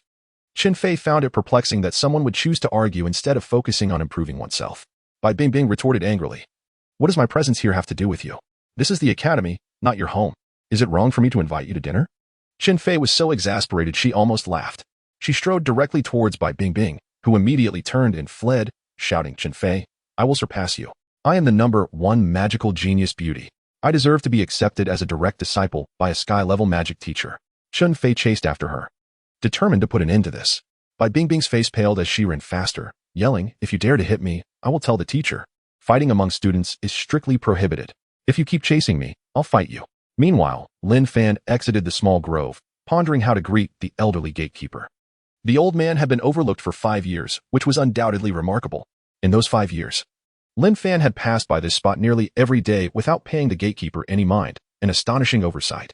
He made a mental note to offer a proper greeting and, time permitting, to buy the old man lunch. Who knew how long it had been since he last ate? Lin Fan recalled that the elderly man had never left the gatehouse. What if he starved? If he were indeed a formidable being, familiarity could prove useful one day. Suddenly, Zhang Dazhu came running toward him, laughing heartily. Lin Fan, I see you are also at the academy. You won't believe it. I have completed my marrow refinement. Lin Fan was taken aback. You were actually chosen by the evil god to become a chosen one? Chosen one. My foot. That's nonsense, Zhang Dazhu chuckled. You won't believe this. Remember how I said I cursed the evil god in my dreams? Last night, I dreamed again, fully aware, and that evil god appeared, demanding my faith. I cursed him for an entire night, and when I awoke this morning, I found my consciousness had significantly improved. I asked my dad to buy me some blood shark essence, and I succeeded in my marrow refinement. Lin Fan raised an eyebrow, suspecting that Zhang Dazhu's increase in consciousness was likely due to his resistance against the evil god's will. For ordinary individuals, such an experience might lead to disaster, either being seduced by the evil god or having their consciousness extinguished, at the very least suffering a severe illness. Yet, Zhang Dazhu, this eccentric, managed to curse the evil god in his dreams, inadvertently adapting to the oppressive influence of the evil god's will. Lin Fan couldn't help but ask, did you really acquire that stone ladle? It hasn't entered your sea of consciousness, has it? As they chatted casually, they passed through the outer gate of the academy. Inside the gatehouse, the elderly gatekeeper looked up from his book, briefly pausing his gaze on Lin Fan before shifting it to Zhang Dazhu. The old man seemed to discern something, raising an eyebrow and muttering to himself, interesting, this rough lad still possesses a hint of innocence, but alas, his talent is tragically lacking. Shaking his head, he returned to his reading, as though the book were an eternal tome. Absolutely not, I inquired. And that stone ladle was taken by the enforcers of the base city. Someone saw it with their own eyes, Zhang Dazhu explained, then sighed. It's frustrating that my talent is so poor. I can only manage the first level of body refinement. I attempted to continue to the second level, but it nearly killed me. My consciousness is sufficient, but my physical limitations prevent me from advancing. I can only break through to the Earth origin realm directly. Lin Fan observed silently as Zhang Daju continued to boast, lamenting, from now on, I will be the weakest in the Earth origin realm. When I first break through, I will probably only possess 500 kilograms of strength. Who knows how long it will take to reach the level of the base city's enforcers? Lin Fan watched him with quiet amusement. Zhang Daju continued, breaking through to the Earth origin realm is no easy feat. I will have to familiarize myself with my strength, training my skin, blood, organs, and marrow to be able to control them harmoniously, merging all these forces to break through to the Earth origin realm. As he spoke, Zhang Daju glanced at Lin Fan and comforted him. Lin Fan, don't envy me. You will catch up to me soon enough. Look at your aura. It seems quite strong. Suddenly, he halted, scrutinizing Lin Fan closely. Then, his eyes widened in shock. Wait, is that what I think it is? Lin Fan, noticing his reaction, pulled out a pin from his pocket, sucking in a breath as he held it in his mouth, looking as forlorn as fresh snow. How can your aura be that of an Earth-level mage? This is impossible. Zhang Daju was on the verge of losing his mind. Lunging at Lin Fan's collar to question him, Lin Fan raised a hand, effortlessly pressing Zhang Daju down, regardless of his struggles. With his other hand, he removed the pin from his mouth and sighed. I have spent over a decade in diligent study, striving day after day. The results of my research took merely 2 days to elevate me to the 3rd level of body refinement, and I haven't even entered the 4th level yet. The path of cultivation is arduous. Zhang Daju was incredulous. You reached the 3rd level of body refinement in just 2 days from virtually nothing? And yet you stand here lamenting the difficulties of cultivation? How can you bear to live? Indeed, what have you discovered? Zhang Daju asked, astonished. Lin Fan replied nonchalantly. I have been researching methods to enhance consciousness, though your issue lies with your physical talent. I cannot assist you there. This was a truth he spoke. Of course, the golden card could be widely beneficial to anyone, but Lin Fan had no intention of revealing it to Zhang Daju, fearing that his loose lips might spread the word. In his heart, Lin Fan thought, once I have no fears left, I shall assist you. After all, your warrior talent has reached its limit. It won't affect you. Really? Zhang Daju was skeptical. More real than gold, Lin Fan assured him earnestly. Zhang Daju was astonished. How did you achieve this? Let us not even discuss your cultivation speed. If your consciousness keeps pace and you possess a sacred item for body refinement, like the essence of water, it wouldn't be surprising. But how did you elevate your consciousness? Read more, and you will manage, Lin Fan replied calmly. But those scholars and experts have read far more than you, Zhang Daju argued. Do you think everyone is like me? Lin Fan declared with pride. I am the scholarly Lin Fan, the child of destiny favored by fortune. Zhang Daju shot him a rude gesture. The child of destiny favored by fortune? Why don't you compete with Baixia? He is the son of Earth, a pet of the heavens, recognized as the chosen one of the world. What do you know, you illiterate? Lin Fan scoffed. What nonsense about being the chosen one? I acknowledge his strength, but the chosen one? Huh. Sooner or later, I will pull him down from his pedestal. One protagonist is enough for this era. In this moment, Lin Fan stood with his hands clasped behind his back, his gaze disdainful. He possessed this confidence because the golden card bestowed upon him a sensation of limitless potential, provided that sufficient resources were at his disposal. If one golden card proved inadequate, then he could forge another. Indeed, Lin Fan was contemplating whether to create an additional golden card, for the current one only absorbed water-based resources, and its abilities seemed to revolve around seals and entanglements. He had overlooked the card's inherent attack power. Although its capabilities were formidable, they were rather singular in nature. Lin Fan even pondered the possibility of acquiring multiple golden cards, ideally gathering all 5 elements: wood, water, fire, earth, and metal. Such an endeavor might elevate him to the status of a versatile mage. With these thoughts in mind, Lin Fan felt emboldened, gazing imperiously upon the world. I, Lin Fan, require no magical boon. My very existence is an advantage. For I am an academic, a scholar. The achievements of a scholar are boundless. Just as he was reveling in his thoughts, he noticed Zhang Daju manipulating a communication device, seemingly with the camera activated. What are you doing? Lin Fan's expression shifted. Click. Here it is, looking down upon the world. TSK. I've captured this moment. Once you topple the White Knight from his pedestal, I shall show you this. Otherwise, prepare for embarrassment. Zhang Daju laughed heartily, stowing away the device and dashing off. He refrained from inquiring about how Lin Fan had attained his status as a master mage. If Lin Fan chose to keep it a secret, then it must indeed be so, for he too held his own secrets. Stop right there. Lin Fan seethed, determined to give chase. If that rascal were to broadcast his earlier words online, he would become an overnight sensation. Lin Fan, brother. Suddenly, Chun Fei rushed over from the inner courtyard, her forehead glistening with sweat. Lin Fan halted, glancing at Chun Fei with a puzzled expression. Why are you in such a rush? There's no need to hurry. Chun Fei, feeling a bit embarrassed to admit her perspiration was not solely due to Lin Fan, secretly made a face and replied with a smile, let us hurry. We can take the bus directly to the senior's home. Very well. Lin Fan opted not to pursue Zhang Daju. Surely that lad understood the gravity of the situation and would refrain from reckless actions. The two awaited the bus by the roadside, yet as they boarded, Lin Fan felt an unsettling sense of forgetfulness. It wasn't until the bus had traveled a short distance that he suddenly slapped his forehead. Damn it. There's definitely an issue. Early update. Still incredibly cold. Everyone should take care to keep warm. Seeking recommendations. By the way, it seems that a few days ago was Christmas. I was so busy that I nearly forgot about the holiday. Wishing everyone a Merry Christmas. Though I'm unsure if this greeting is early or late. Haha. Chapter 28. Sister's Master, what is it? Lin Fan? Chen Fei inquired, her brow furrowing in confusion. Nothing, Lin Fan replied tersely. Yet internally, he was utterly convinced that the elderly gatekeeper from the outer courtyard was indeed suspicious. He had just resolved to greet the old fellow properly, only to forget his very existence upon turning away. Such a lapse was utterly inconceivable to him. His memory could not possibly fail him so drastically. Simultaneously, a chill crept over Lin Fan as he pondered how that old man possessed the uncanny ability to render himself forgettable. If such a person were to eavesdrop, it would be alarmingly effortless. He recalled the conversation he had with Zhang Daju, wondering whether what he had shared was too secretive. The fact that he had suddenly forgotten about the elderly gatekeeper and had brazenly inquired about the evil deity was troubling. If that old man were indeed a stubborn relic, could he pose a threat to Zhang Daju? Yet, Zhang Daju had assured him that the stone ladle was not in his possession. And given that the gatekeeper had exhibited no reaction, the situation seemed manageable. Nevertheless, Lin Fan decided to exercise caution. It would be prudent to avoid the outer courtyard unless absolutely necessary to prevent inadvertently revealing any secrets while passing by that old man's post. As for the notion of familiarity breeding comfort, that old man was far too perilous, until he could ensure he would not forget the old fellow again.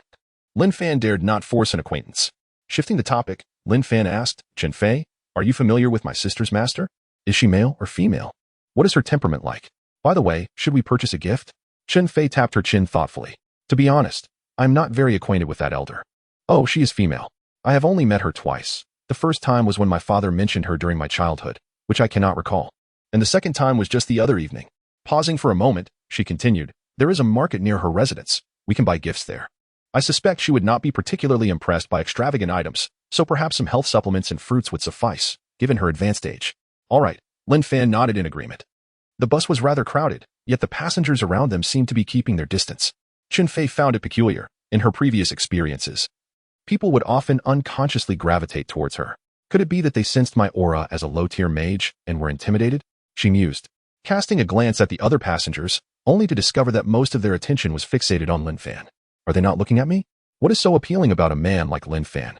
She silently questioned, stealing glances at him. Standing so closely, she could even catch a whiff of his scent. Observing him from such proximity, she thought, Lin Fan does look quite handsome. Her cheeks flushed slightly, and her heart raced. Although a sense of unease lingered, she dismissed it. Her thoughts consumed by the notion, does this count as a date with Lin Fan? Lin Fan, for his part, was not preoccupied with such thoughts. He too noticed the passenger's avoidance. Recalling his own experiences of navigating crowded buses, he had always made an effort to steer clear of powerful individuals, especially mages, whose esteemed status made accidental encounters potentially disastrous. Of course, it was rare for such figures to utilize public transportation. Their presence was an anomaly. Alas, he had grown stronger at an accelerated pace, leaving him without time to acquire a vehicle. The base city was vast, and Lin Qin's master resided at its northernmost point. After a lengthy journey of over 2 hours, filled with stops, they finally arrived at their destination. They disembarked at the entrance of a market named North City Market. Lin Fan surveyed the surroundings, taken aback by the low-profile buildings and the noticeable absence of people. It seems the structures here are quite diminutive, and the populace is sparse. He remarked. That is because this area is predominantly inhabited by powerful individuals, unlike the eastern part of our base city, where towering skyscrapers house hundreds of families. Chen Fei replied. Ah, so the strong congregate here, Lin Fan mused. Although he was well-read, his practical experiences were limited. He had seldom explored the entirety of the base city. He understood, however, that the northern sector was home to the powerful, the southern sector to affluent merchants, the western sector to industrial zones, and the eastern sector to various educational institutions and the residences of the majority of ordinary citizens. He soon realized that it was common to encounter seasoned low-tier mages here, many of whom possessed a presence rivaling that of Shixiang. However, the strongest individuals he observed were merely low-tier mages. No high-tier mages were in sight, for the spider-based city remained rather small and remote. Additionally, Mages were a rare sight compared to the abundance of warriors, with their numbers roughly 10 to 1. Lin Fan, let us enter. This is my first visit as well. Last time, I heard my father mention that they not only sell items for ordinary people but also resources for cultivation, though some require merit points for trade. Qin Fei exclaimed, bouncing ahead with excitement. Do they sell the blood of water spiders? Lin Fan's interest piqued, and he quickened his pace. Upon entering the market, they were greeted by an array of high-end fruits and vegetables, even the rare sight of pork, a luxury in spider-based city where chicken was the customary meat. Although there was a market, it was notably cleaner and less chaotic than typical markets elsewhere. Lin Fan sensed a protective magical array in place, likely imbued with purifying properties. Beyond the produce section lay the true market. Soon, Lin Fan stumbled upon a shop selling various monster furs and bones. Many of the furs he had only read about in books, making this his first encounter with them in person. Similarly, he discovered that monster blood was available for purchase. Upon inquiry, he learned that the blood of water spiders was priced at 50,000 Tianyuan coins per drop. Having no intention of squandering time, Lin Fan decided against dilly-dallying. The pair strolled through the market, with Qin Fei spotting numerous enticing items but refraining from lingering, as she lacked the funds to buy anything. In truth, simply accompanying Lin Fan was enough to fill her with joy. Lin Fan too felt a pang of desire as he sensed numerous materials that would significantly enhance his golden card. If he could absorb those materials, the card would undoubtedly experience tremendous growth. Regrettably, without finances, many items started at 1,000,000 Tianyuan coins, with some exceeding 1,000,000,000. Such figures seemed manageable. Yet others required accumulated merit points of 100 to even qualify for purchase. In this era of the base city, accumulating merit was tantamount to social status. With many items reserved for the elite, determined not to dwell on what he could not afford, Lin Fan gritted his teeth and spent 50,000 coins on health supplements, followed by a few thousand on rare fruits, before departing North City Market with Qin Fei, guiding him. They arrived at the entrance of a villa 20 minutes later. This residence was vastly larger than Qin Fei's quarters at the academy, although it stood only 3 stories tall. It sprawled over 1,000 square meters, complete with a spacious garden enclosed by iron railings. A large iron gate stood at the entrance, devoid of any security personnel. Qin Fei pressed a button near the gate and turned to Lin Fan, saying, "That elder resides here. Typically, ordinary individuals are not permitted near this place, but I received special permission from her to bring you close to the villa. Please be polite, Lin Fan. Do not provoke the elder, even if she cannot assist you. She will not hold it against you, considering the connections we have through Chun Xian and Lin Qin." Understood, Lin Fan replied. Lin Fan stood quietly at the back, holding health supplements and fruits, observing the villa before him. He sensed an extraordinarily powerful magical array present, but was unable to discern its layout or functions. It was likely of a defensive nature. Suddenly, his gaze sharpened as a woman appeared inside the grand iron gate. She was an extraordinarily beautiful middle-aged woman, and Lin Fan was taken aback, having no idea how she had manifested. A formidable presence. Lin Fan felt a chill in his heart. Could this be his elder sister's master? But hadn't Qin Fei mentioned that her master was quite elderly? The woman smiled upon seeing Qin Fei and opened the door, glancing towards Lin Fan. "Hello, Yin Jie." Qin Fei greeted eagerly, then turned to Lin Fan and said, "Lin Fan go, this is Yin Jie, a powerful figure beside my master." "What powerful figure?" "I am merely a servant," the middle-aged woman, Yin Jie, remarked, her scrutinizing gaze resting on Lin Fan with an expression of surprise. "Little Qin's younger brother? Senior." "You know me?" Lin Fan responded, astonished. "Call me Yin Jie, just like Fei. Come with me. Do not disturb the flowers and plants here, as the young lady dislikes others touching her blooms." The young lady? Lin Fan speculated that this young lady must be the daughter of his elder sister's master. "Very well. Yin Jie, I remember what you said last time," Qin Fei replied, gesturing to Lin Fan. "Lin Fan girl, let us go inside." Carrying the health supplements and fruits, Lin Fan followed them into the expansive garden. Upon entering, he immediately felt the exceptional quality of the air, likely due to the rich aura of the environment. Perhaps owing to his status as a terrestrial mage through the golden card, Lin Fan sensed he could absorb the natural energies, but he was puzzled. Don't mages absorb magical elements?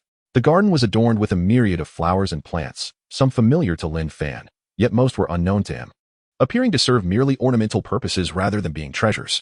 Under Yin Jie's guidance, Qin Fei and Lin Fan entered the villa at the garden's center. "Place the items here. If you wish to meet the young lady, follow me upstairs. She happens to be free now," Yin Jie instructed. Another mention of the young lady? Lin Fan began to grasp that this young lady was likely his elder sister's master, and it was remarkable that she was still referred to as such despite her age. This way, Qin Fei pointed to a coffee table.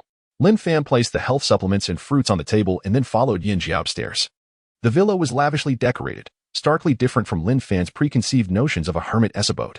The staircase was spiraled, and items that seemed casually arranged exuded an aura of antiquity. For instance, Lin Fan spotted a golden handgun hanging on the wall. Indeed, it was a handgun. Such an ancient weapon was now only utilized by the defense forces, primarily composed of ordinary citizens rather than warriors. When inscribed with magical arrays by mages, such ancient weapons could slay beasts of the terrestrial realm, albeit at the cost of consuming magical stones. Naturally, those firearms were later replicas. However, the golden handgun on the wall felt genuinely ancient. Before long, the trio ascended to the second floor and arrived at the balcony at the back. Finally, Lin Fan beheld an elderly man with graying hair seated in a wheelchair, facing away from them, seemingly asleep. "Miss, little China's brother has arrived," Yin Jie announced to the elderly figure. Suddenly, the wheelchair slowly turned around, startling Lin Fan. Though the man's hair was gray and his skin dry, his visage was remarkably youthful. A technique for preserving youth? Lin Fan thought to himself. Gradually understanding why his elder sister was so concerned about his appearance, it must be influenced by this esteemed figure. Chapter 29, Preparing to Depart from Base City, Part 3. At this moment, Lin Fan felt somewhat uneasy under the watchful gaze of his sister's master. Sensing an uncomfortable vulnerability in the presence of this strikingly beautiful, yet silver-haired elder. "Greetings, esteemed elder. I have come to see you." Chun Fei promptly greeted with a charming demeanor. "Salutations, revered elder." Lin Fan bowed respectfully, feeling an aura of profound depth emanating from her. One that seemed even more formidable than that of the mayor of Bay City, whom he had encountered at close range previously.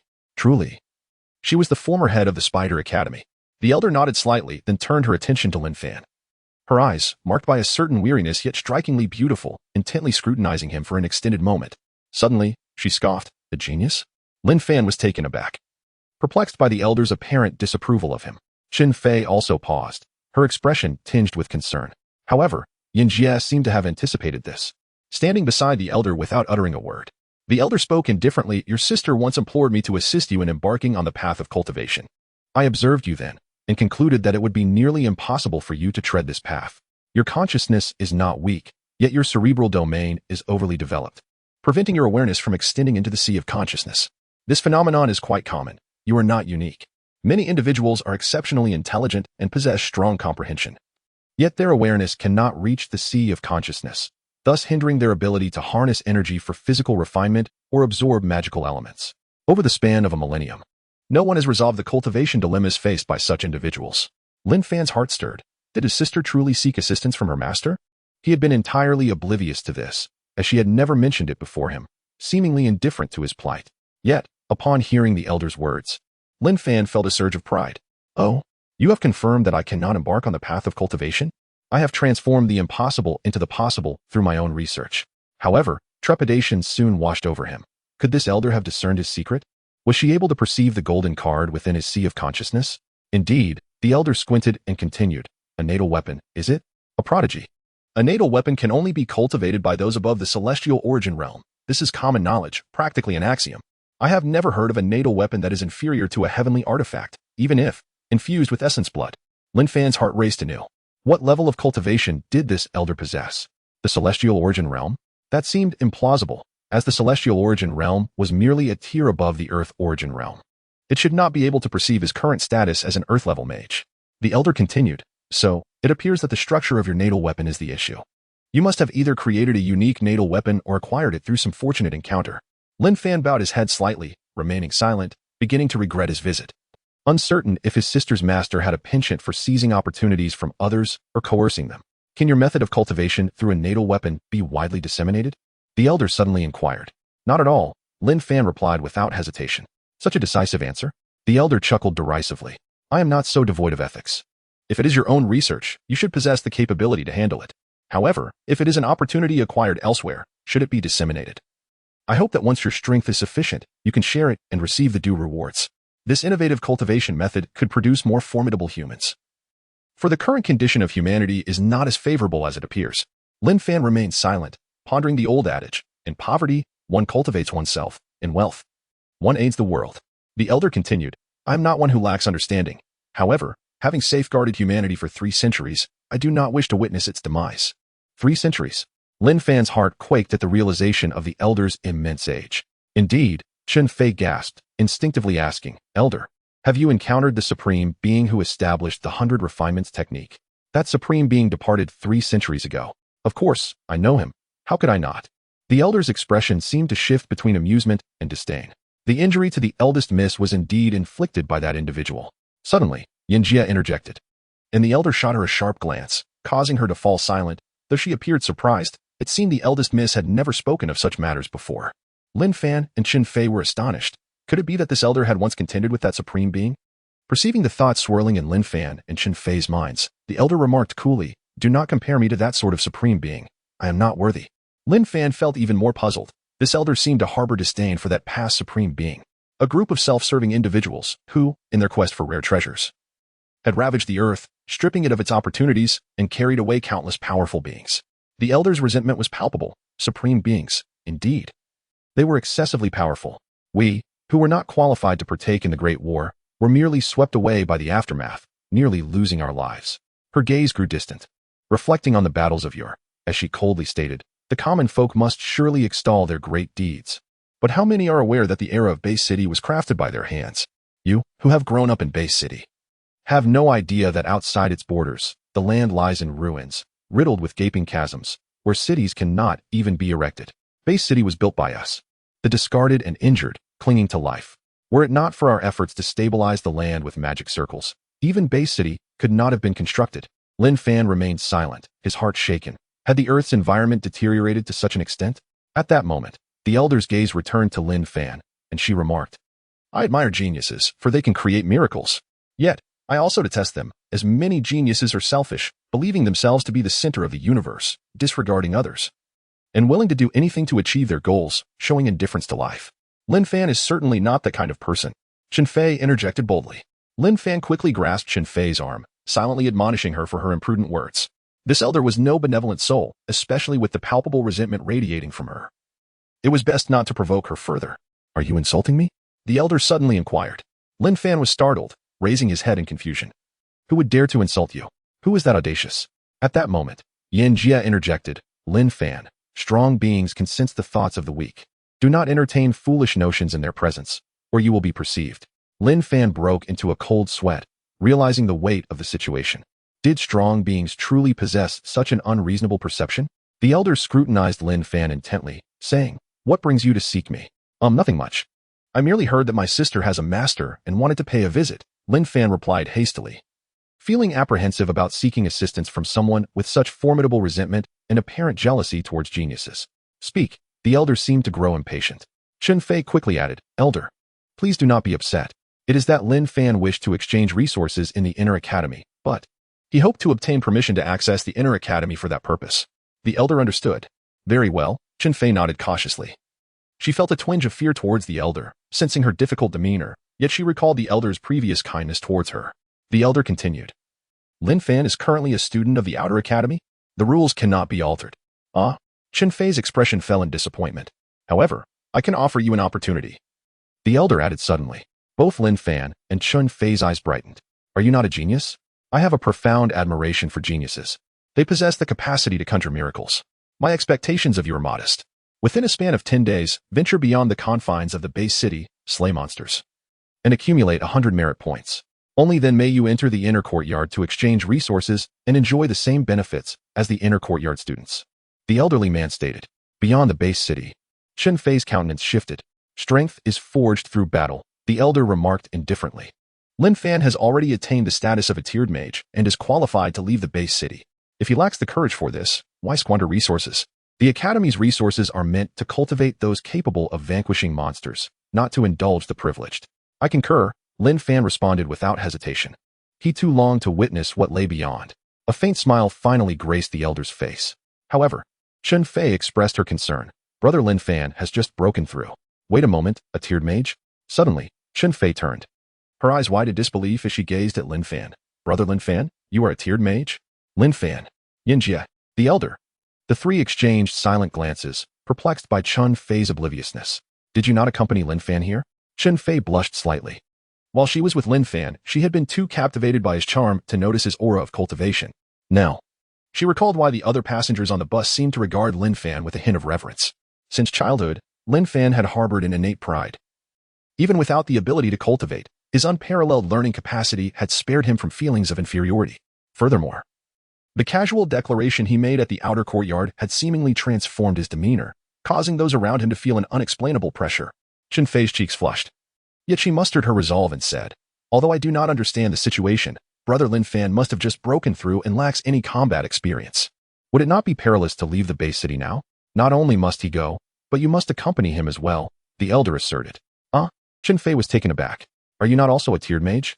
The elder replied. "The water curtain magic is a splendid auxiliary spell.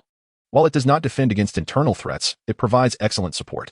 With your assistance, the dangers Lin Fan faces can be significantly mitigated. Senior, is this truly appropriate? I can manage alone. Chen Fei is still too young," Lin Fan frowned. "Do you judge people solely by their age?" The elder replied coolly. "Not to mention the entire planet. In this spider-based city alone, there are many individuals younger than you who are more than capable of slaying you. What right do you have to look down upon those younger than yourself?" Lin Fan. Yan Jie chuckled beside them. "Lin Fan. The young lady wishes to cultivate both you and Chen Fei. Be grateful. The young lady would not send you both to your doom. Is that so?" Lin Fan felt somewhat resistant. He merely sought a qualification to exchange resources. At that moment, the elder tossed a jade pendant toward him, which Lin Fan instinctively caught. Regarding the elder with curiosity, "Carry this with you. It will conceal the fluctuations of your innate weapon. The world beyond the base city is not as tranquil as within its walls," the elder advised. Lin Fan's heart leaped with joy. This was precisely what he needed. Although he was reluctant to accept the elder's generosity, he acknowledged that seeking a qualification for resource exchange was, in itself, a form of benefit-seeking. "Thank you, Senior." Lin Fan promptly set his thoughts aside, reasoning that he could repay this kindness once he achieved prosperity. The elder had suffered injuries, and he could tend to them when he was able. "Yin Air, see them off," the elder instructed once more, turning his wheelchair to depart. "They're ushering us away," Yin Jia quickly stated. "I will escort you." "Very well," Lin Fan nodded. This endeavor could be considered accomplished, though it required passing a test. The two followed Yin Jia downstairs. 10 days? Huh? After leaving the elder's residence, Lin Fan contemplated the unknowns of the world beyond the base city. His sealing magic was formidable, yet he could not guarantee its effectiveness in completing this task. Beside him, Chen Fei wore a mixture of anxiety and excitement. She was to venture outside the base city to slay monsters, and she would do so alongside Brother Lin Fan. "Chen Fei." Lin Fan hesitated, pondering whether to include her. "Are you worried about me, Brother Lin Fan?" "You need not fret. Although I currently possess only one spell, my defensive capabilities are robust. I can protect myself and assist you as well." Chen Fei, anxious that Lin Fan might not allow her to join, quickly interjected. "Moreover, the elder has encouraged me to venture out for training. Brother Lin Fan would not abandon me, would he? Then let us go together, but do not wander off." "Stay close to me," Lin Fan instructed. Yes, I will follow your lead," Chen Fei affirmed with delight. Without further hesitation, Lin Fan took Chen Fei's hand, and they boarded a bus heading toward the northern exit of the base city. What wonders await beyond the base city? It felt surreal that he was about to leave. The abruptness left Lin Fan unprepared psychologically. Yet, he found not a trace of fear, but rather a thrill of anticipation, hoping for lakes or similar bodies of water outside. Chapter 30. Northgate Commercial Street. On the bus, Chen Fei, still slightly delayed in her reactions, exclaimed in surprise, "Lin Fan, are we departing right now?" "Why not?" Lin Fan replied. "That senior only granted me 10 days, so we must seize every moment. If we venture outside to hunt monsters, it could prove challenging. The beasts certainly won't stand still for us to slay them. We might have to search for them individually, which will consume time." Chen Fei pondered this and agreed, yet sensed that Lin Fan was being a tad too hasty. In her view, it would be prudent to rest well for a night and set out the following day. After hesitating for a moment, she said, "Lin Fan, I haven't eaten yet. I haven't tea either. There are restaurants at the base city's exit. We can eat there," Lin Fan said, while scanning for pertinent information regarding their departure from the base city. "Should we prepare weapons?" Chen Fei inquired, caught off guard, as she possessed no magical artifacts.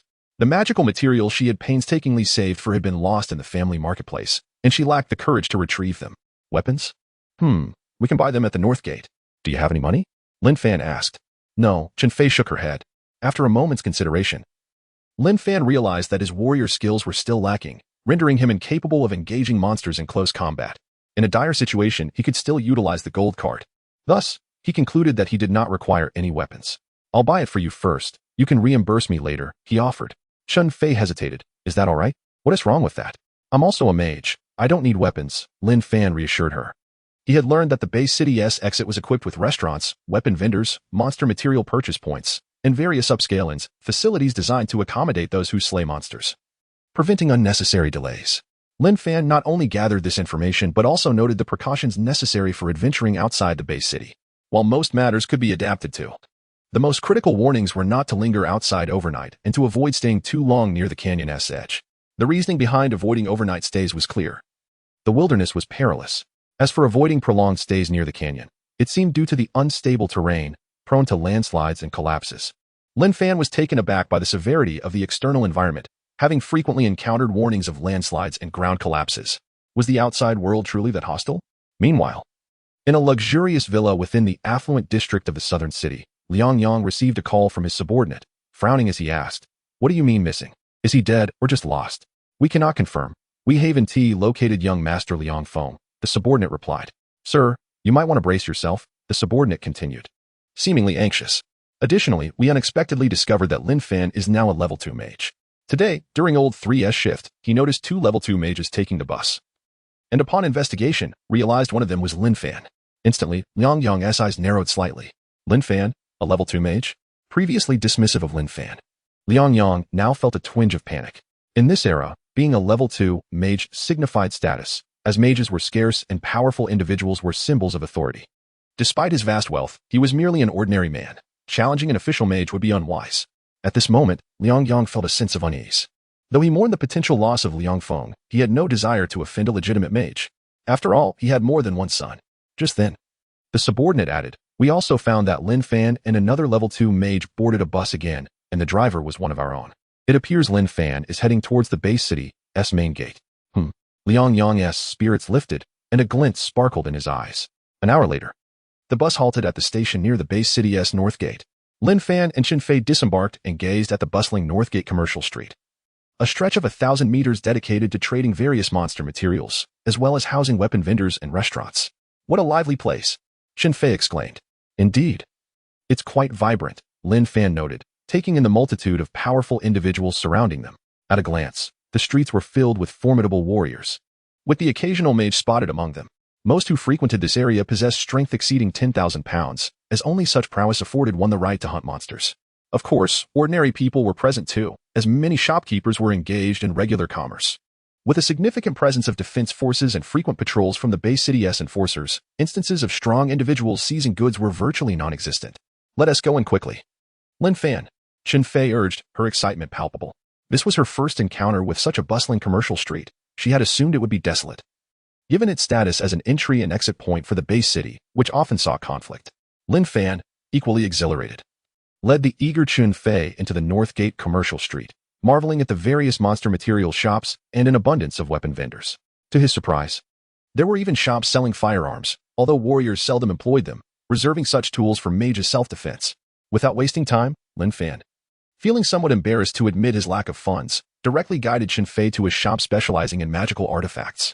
This establishment offered an array of magical armor and wands, though sadly, only mages of corresponding attributes could wear or utilize them. "What weapon do you wish for, Chen Fei?" Lin Fan inquired. "A wand, preferably one that amplifies power." "Water-based," Chen Fei responded, her eyes gleaming with the multitude of options available, yet lamenting her lack of money. Lin Fan approached the wand section, glanced at the prices, and his expression darkened. The cheapest wand was an astonishing 500,000 celestial coins. Fortunately, it was within his means, as they weren't leaving the base city to hunt monsters. The materials acquired from slaying beasts could easily be sold upon their return, replenishing their funds. Suddenly, Lin Fan noticed Chen Fei fixated on a wand within a display case, her eyes sparkling with desire. He swiftly pulled her aside, cough, "These ones are quite good. Choose one under 1,000,000. The ones over there are terrifying, priced in the billions." He genuinely feared Chen Fei might select an item from that section. Thankfully, Chen Fei was perceptive, discreetly sticking out her tongue and carefully selecting a water wand, acting so swiftly that the sales assistant had yet to reach them. "Lin Fan, I want this one," Chen Fei declared, pointing to a water wand priced at 900,000 celestial coins. This wand was undeniably feminine, slender, and exquisite, adorned with faint engravings. At that moment, the sales assistant arrived, beaming as she observed, "This young lady has an excellent eye. Just take it out." "No need for an introduction, we'll take this," Lin Fan interjected quickly, worried about an extensive sales pitch.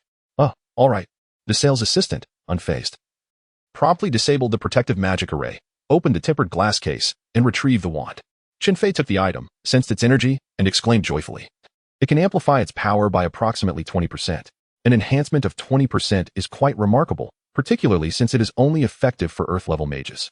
Given that it is merely an Earth-grade artifact, Just as the salesperson was about to elaborate further, Lin Fan hurriedly pulled him away, insisting, "Let's settle the bill." The salesperson was taken aback, having never encountered a customer more eager than himself.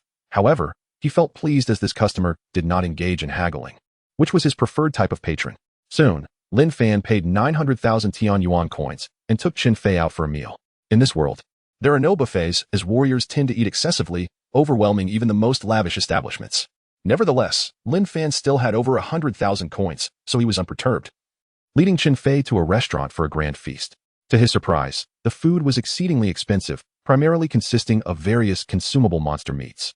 For instance, the commonly found waterfowl meats, such as water chicken and water duck, were not prevalent within the base city due to their exorbitant prices, often costing thousands of coins per pound, rendering them unaffordable for ordinary citizens. Yet here, such dishes seem to be commonplace. Is this the legendary mouth-watering chicken? It tastes divine. Far superior to regular chicken, Qin Fei exclaimed after taking a bite of the water chicken. Although she was not typically a foodie, at that moment, she transformed into one, delighting in the exquisite flavors.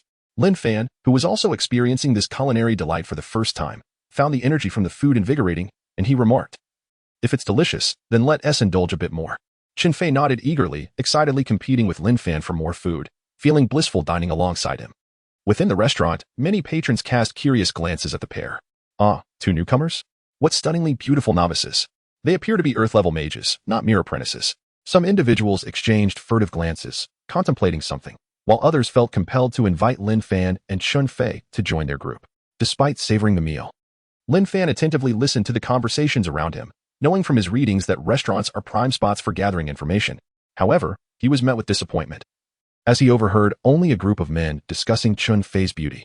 A bunch of lecherous fools. Lin Fan cursed inwardly, becoming increasingly vigilant. Qin Fei's adorable appearance could attract unwanted attention. Nevertheless, he felt undaunted, as his sealing magic seemed invincible in this realm. Whoever attempted to seal him would find themselves sealed instead. Finally, after a satisfying meal, Lin Fan was nearly taken aback when the bill came to a staggering 100,000 coins. This meant that their meal cost them a fortune. Yet, considering the dishes were all composed of monster flesh, it was somewhat understandable. After settling the bill, Lin Fan eagerly led Qin Fei towards the northern gate of the base city, driven by the need to earn money lest they face financial ruin. Out in the wilderness, I, Lin Fan, have arrived. Chapter 31. Leaving the base city for the first time due to a lack of funds. Lin Fan did not dare to continue wandering through the Northgate commercial street. Instead, he led Qin Fei towards the end of the street. The commercial street was not directly connected to the North Gate, perhaps out of concern that battles might spill over into the marketplace. Thus, even after exiting the commercial street, there remained a distance of over 1,000 meters to reach the North Gate. As they approached, the imposing wall of the base city came into view. Towering 20 meters high, stretching endlessly to the left and right, both grand and ancient. How high? Is the entire base city surrounded by such walls? Qin Fei exclaimed in astonishment. It seems so, Lin Fan replied, observing the structure. He noticed that on both sides of the wall, a watchtower stood a kilometer away from the North Gate. Such watchtowers were likely scattered across the entire perimeter of the wall as the base city was vast, necessitating vigilant watchmen in every direction. Even with just 2 guards per tower, the total number stationed would be substantial. After gazing at the wall for a while, Qin Fei lost interest and became engrossed in her newly acquired magic wand. It was her first possession of such an item, which had been inscribed with an amplification magic array during its forging, capable of enhancing the power of the spells cast by its wielder. As she examined it, a voice suddenly drew her attention. She looked up in surprise. Lin Fan, look, there are so many people ahead. Lin Fan had already spotted the large crowd near the massive city gate, where people were bustling about, some even holding signs. At that moment, a group of individuals rushed up from behind, and one of them called out, "Two mages, please wait." Lin Fan turned to glance back and recognized them as a group he had encountered earlier at the restaurant, for burly men radiating a strong and intimidating aura. The mere presence of these 4 warriors, who were accustomed to battle, exuded a palpable sense of menace. "Do you need something?" Lin Fan inquired. The leader of the group smiled. "Are you 2 mages planning to venture into the wilderness for training? Why not join us? Our team consists entirely of warriors, and we lack mages. We have extensive experience in wilderness adventures and will ensure your safety." As he spoke, the robust man cast furtive glances at Qin Fei. The other 3 men also gazed at her with hungry eyes. Feeling uncomfortable under their scrutiny, Qin Fei timidly hid behind Lin Fan and tugged at his sleeve, seemingly disapproving of joining this group. "No, thank you," Lin Fan firmly declined. He was not a fool. This group might not have come solely in search of mage allies. The leader's demeanor shifted to urgency. "Brother, Please don't be so hasty in your refusal. We are sincere. We genuinely need mages.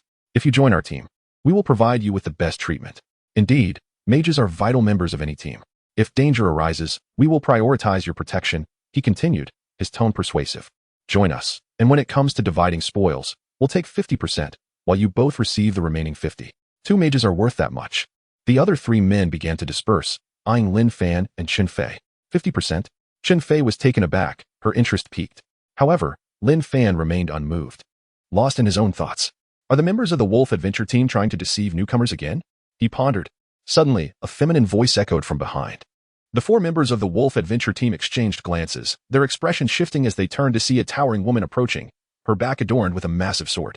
Indeed, she was an imposing figure, standing at 2 meters tall, with a robust physique, bulging chest muscles, and arms thicker than Qin Fei's thighs. The sword she carried was likely 2 meters long as well. Of course, her height contributed to her appearance of bulkiness, but by the standards of the golden ratio, she was quite slender, at least compared to men. Trailing behind her were a man and a woman. The woman was much shorter and possessed an acceptable beauty, holding a rapier, while the man sported a full beard and wielded a large blade. All 3 emanated a fierce aura, seemingly stronger than the members of the Wolf Adventure team. Sword Sister Wang San, the leader of the Wolf Adventure team, frowned. We are simply inviting mages to join our team. How can you call it deceiving newcomers? Wang San? Lin Fan was astonished. That towering woman is named Wang San? Come on, you're just trying to fool the newcomers. Did you think I didn't hear that? 50% of the spoils. Ridiculous. What adventure team doesn't distribute according to effort? You're obviously eyeing that little sister over there, Sword Sister Wang San remarked, glancing at Qin Fei. Qin Fei's face changed slightly, her eyes narrowing in anger as she glared at the 4 members of the Wolf Adventure team. No wonder she had sensed something off about the way they looked at her earlier. Lin Fan, however, remained impassive, having recognized them as the same individuals who had commented on Qin Fei's beauty at the restaurant. The leader of the Wolf Adventure team maintained his composure. Everyone has an appreciation for beauty. We aren't up to anything nefarious. Our team's integrity is well established. On the contrary, we would never harm this young lady. Her beauty compels us to protect her even more, as she is also a mage. Ah, the tall woman scoffed. And how did your last mage meet their demise? Don't speak nonsense. The previous mage was male. The leader of the Wolf Adventure team retorted, his face a mix of shame and anger. Lin Fan and Qin Fei exchanged puzzled glances, wondering what the woman meant. Suddenly, the shorter woman behind Sword Sister Wang San burst into laughter, while the bearded man remained composed. Wang San, taken aback, clarified, I was asking how you failed to protect your last mage, not insinuating anything else. You certainly have impure thoughts. A person with such intentions would make this young lady wary of joining your ranks, she continued. Observing Qin Fei's cautious and defensive gaze directed at the leader of the Wolf Adventure team, it was clear that the invitation had failed. Wang San, are you plotting against me? The leader of the Wolf Adventure team exclaimed in frustration. Am I? I'm not aware of any such plot, Wang San replied, glancing at the petite woman beside her. Xiaowan, am I plotting against him?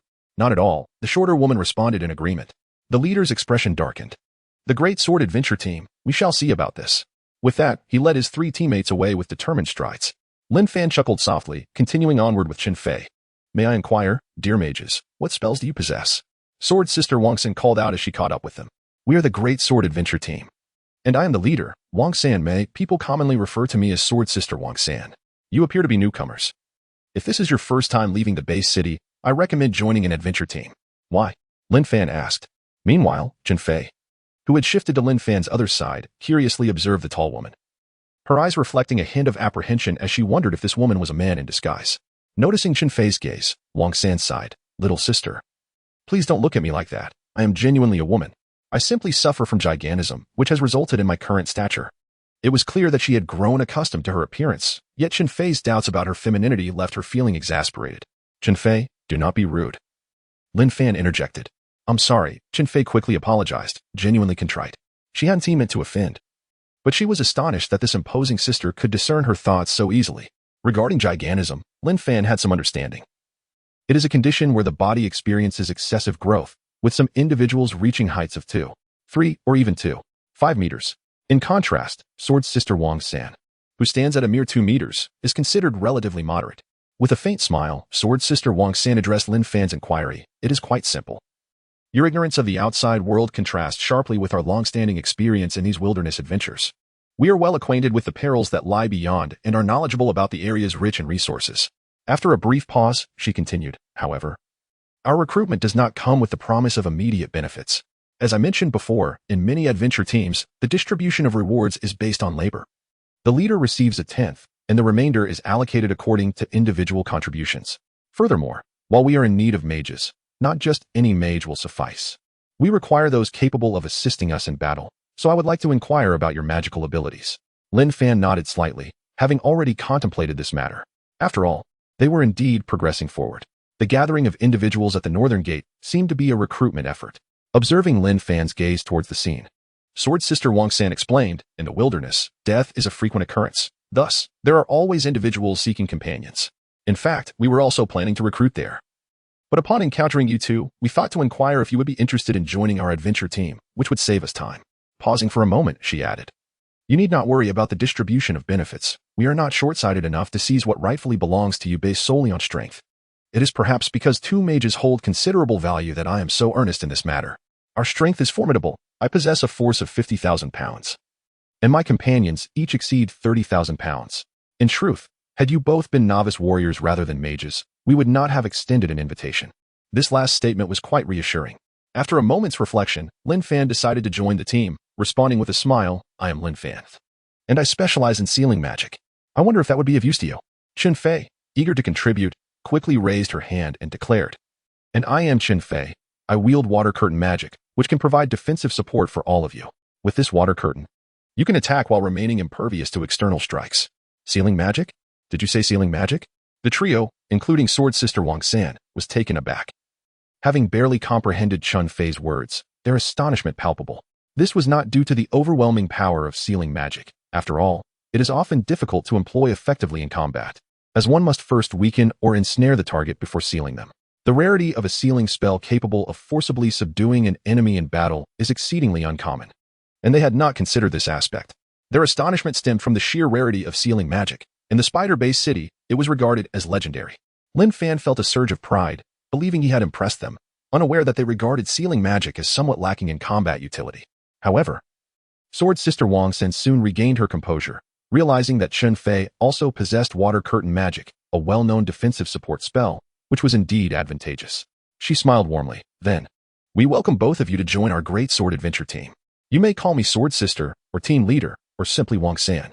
The petite woman exchanged glances with the bearded man. Seeing that the team leader had approved, the petite woman cheerfully introduced herself. I am Wu Xiaowan. Welcome, fellow mages. Despite being of similar height to Chen Fei, she appeared diminutive next to Sword Sister Wang San. I'm Huang Kun, the bearded man added stiffly. Pleasure to meet you both. Lin Fan smiled at them in acknowledgement. At this moment, the five of them arrived at the northern gate, where a bustling crowd surged through the wide thoroughfare, lined with individuals holding signs seeking companions, while the flow of people entering and exiting was relatively sparse. Sword Sister Wang San declared, a typical adventure team consists of 5 members. Since we have sufficient personnel, we shall not delay further. If you have no objections, we can set off now. However, if you wish to rest for a night, that is also permissible, as it is nearly afternoon. No need. I am eager to venture out and see what lies beyond, Lin Fan replied with enthusiasm. Then let us proceed. Today will serve as your introduction to the wilderness. We shall not roam too far, Sword Sister said with a smile.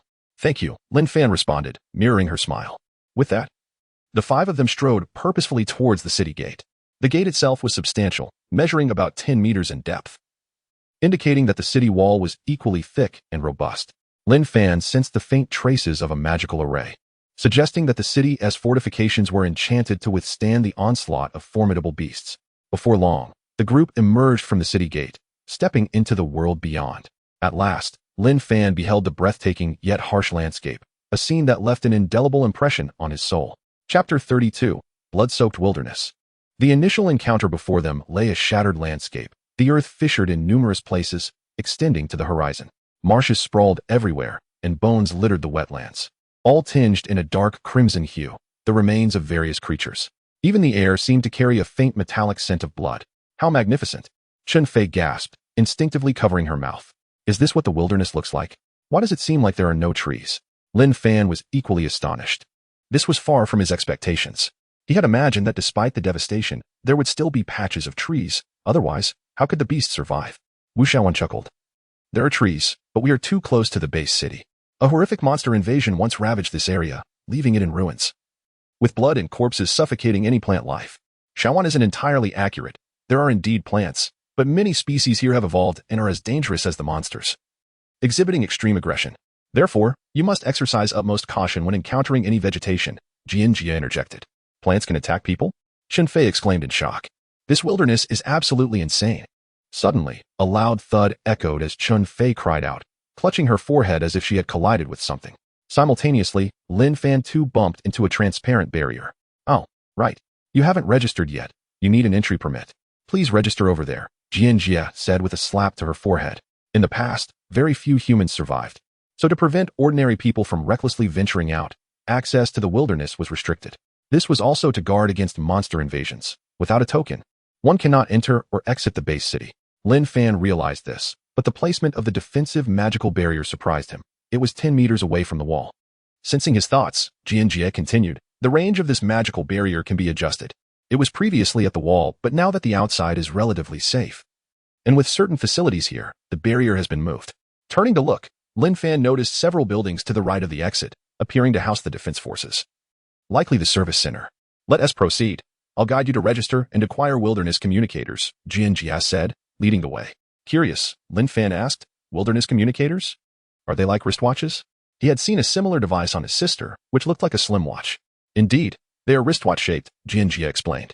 Adventurers need to fight in the wilderness and find it inconvenient to carry bulky communicators, so they typically use these wristwatch models. Soon, the five arrived at the main hall of the first building to the right of the exit, where several defense personnel in military green uniforms greeted them.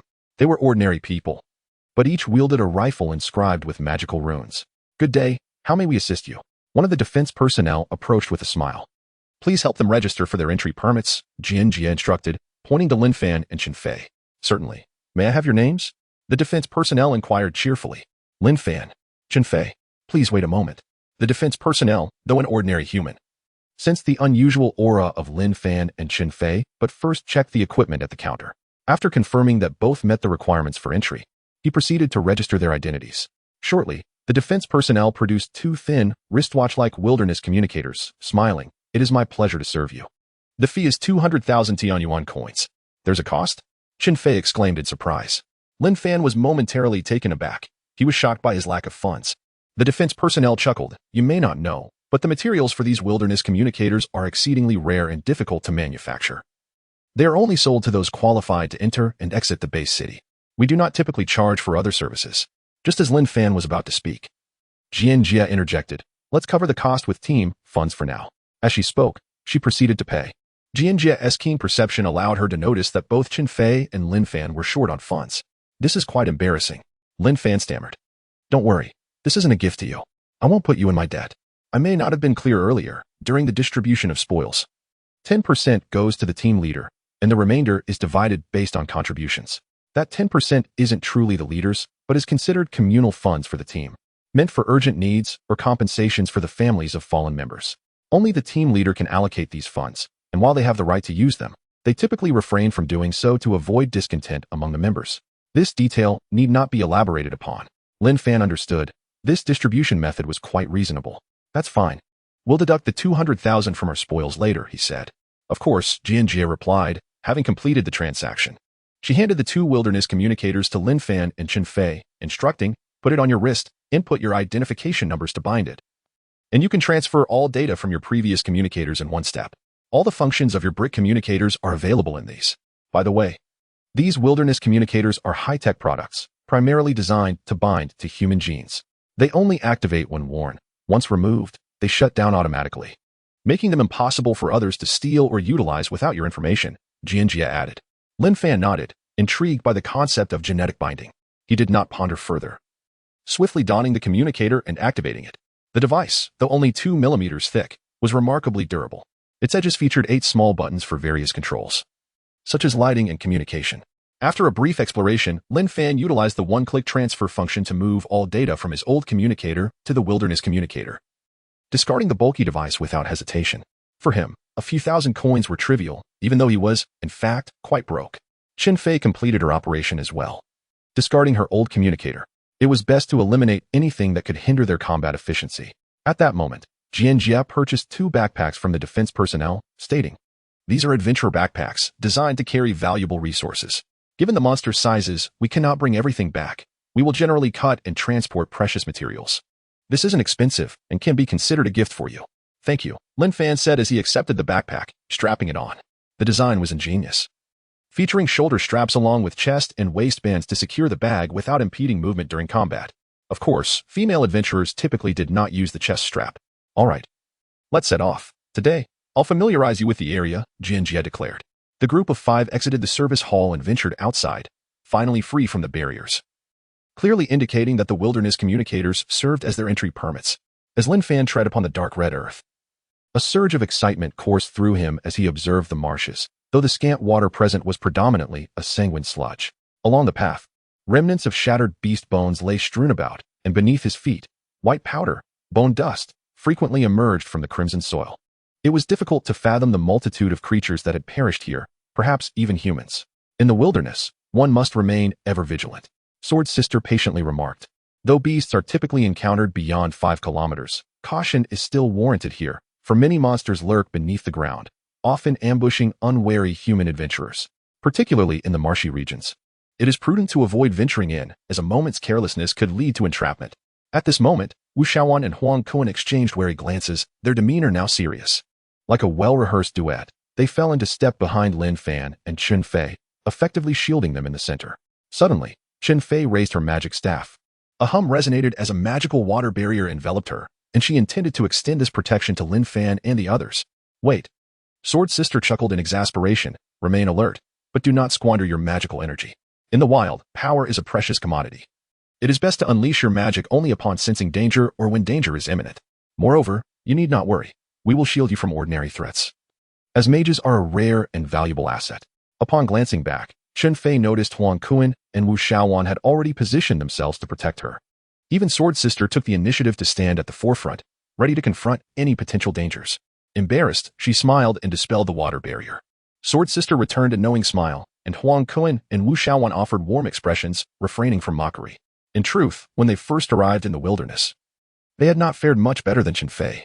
Throughout, Lin Fan remained composed, leaving the others unsure if he was merely feigning calmness or genuinely unperturbed. Sword Sister and her companions held a higher regard for Chen Fei, believing her magic to be quite beneficial.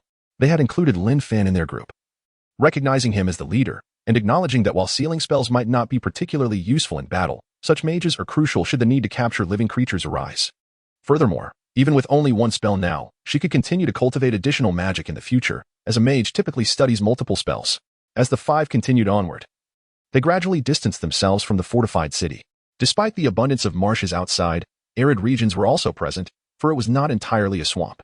Thanks to Sword Sister's explanation, Lin Fan learned that the marshes outside the city were, in fact, the result of the decomposition of numerous water spiders. Countless spiders had been slain here, their bodies dissolving before their essence could be extracted, leaving the landscape as it was. The journey unfolded with scarce vegetation, the ground a persistent dark red. Soon, they arrived at a vast chasm, more than 10 meters wide and stretching for thousands of meters. Lin Fan leaned eagerly over the edge, inhaling sharply. How deep? The abyss seemed unfathomable, shrouded in mist, though peculiar small trees and grasses clung to the cliffs. Do not linger at the edge, it is prone to collapse, Sword Sister cautioned. Such rifts are rife with venomous creatures, and rare beasts are seldom found within. Generally, no one ventures inside. Is there water below? Lin Fan inquired. Indeed, but many chasms connect directly to underground rivers.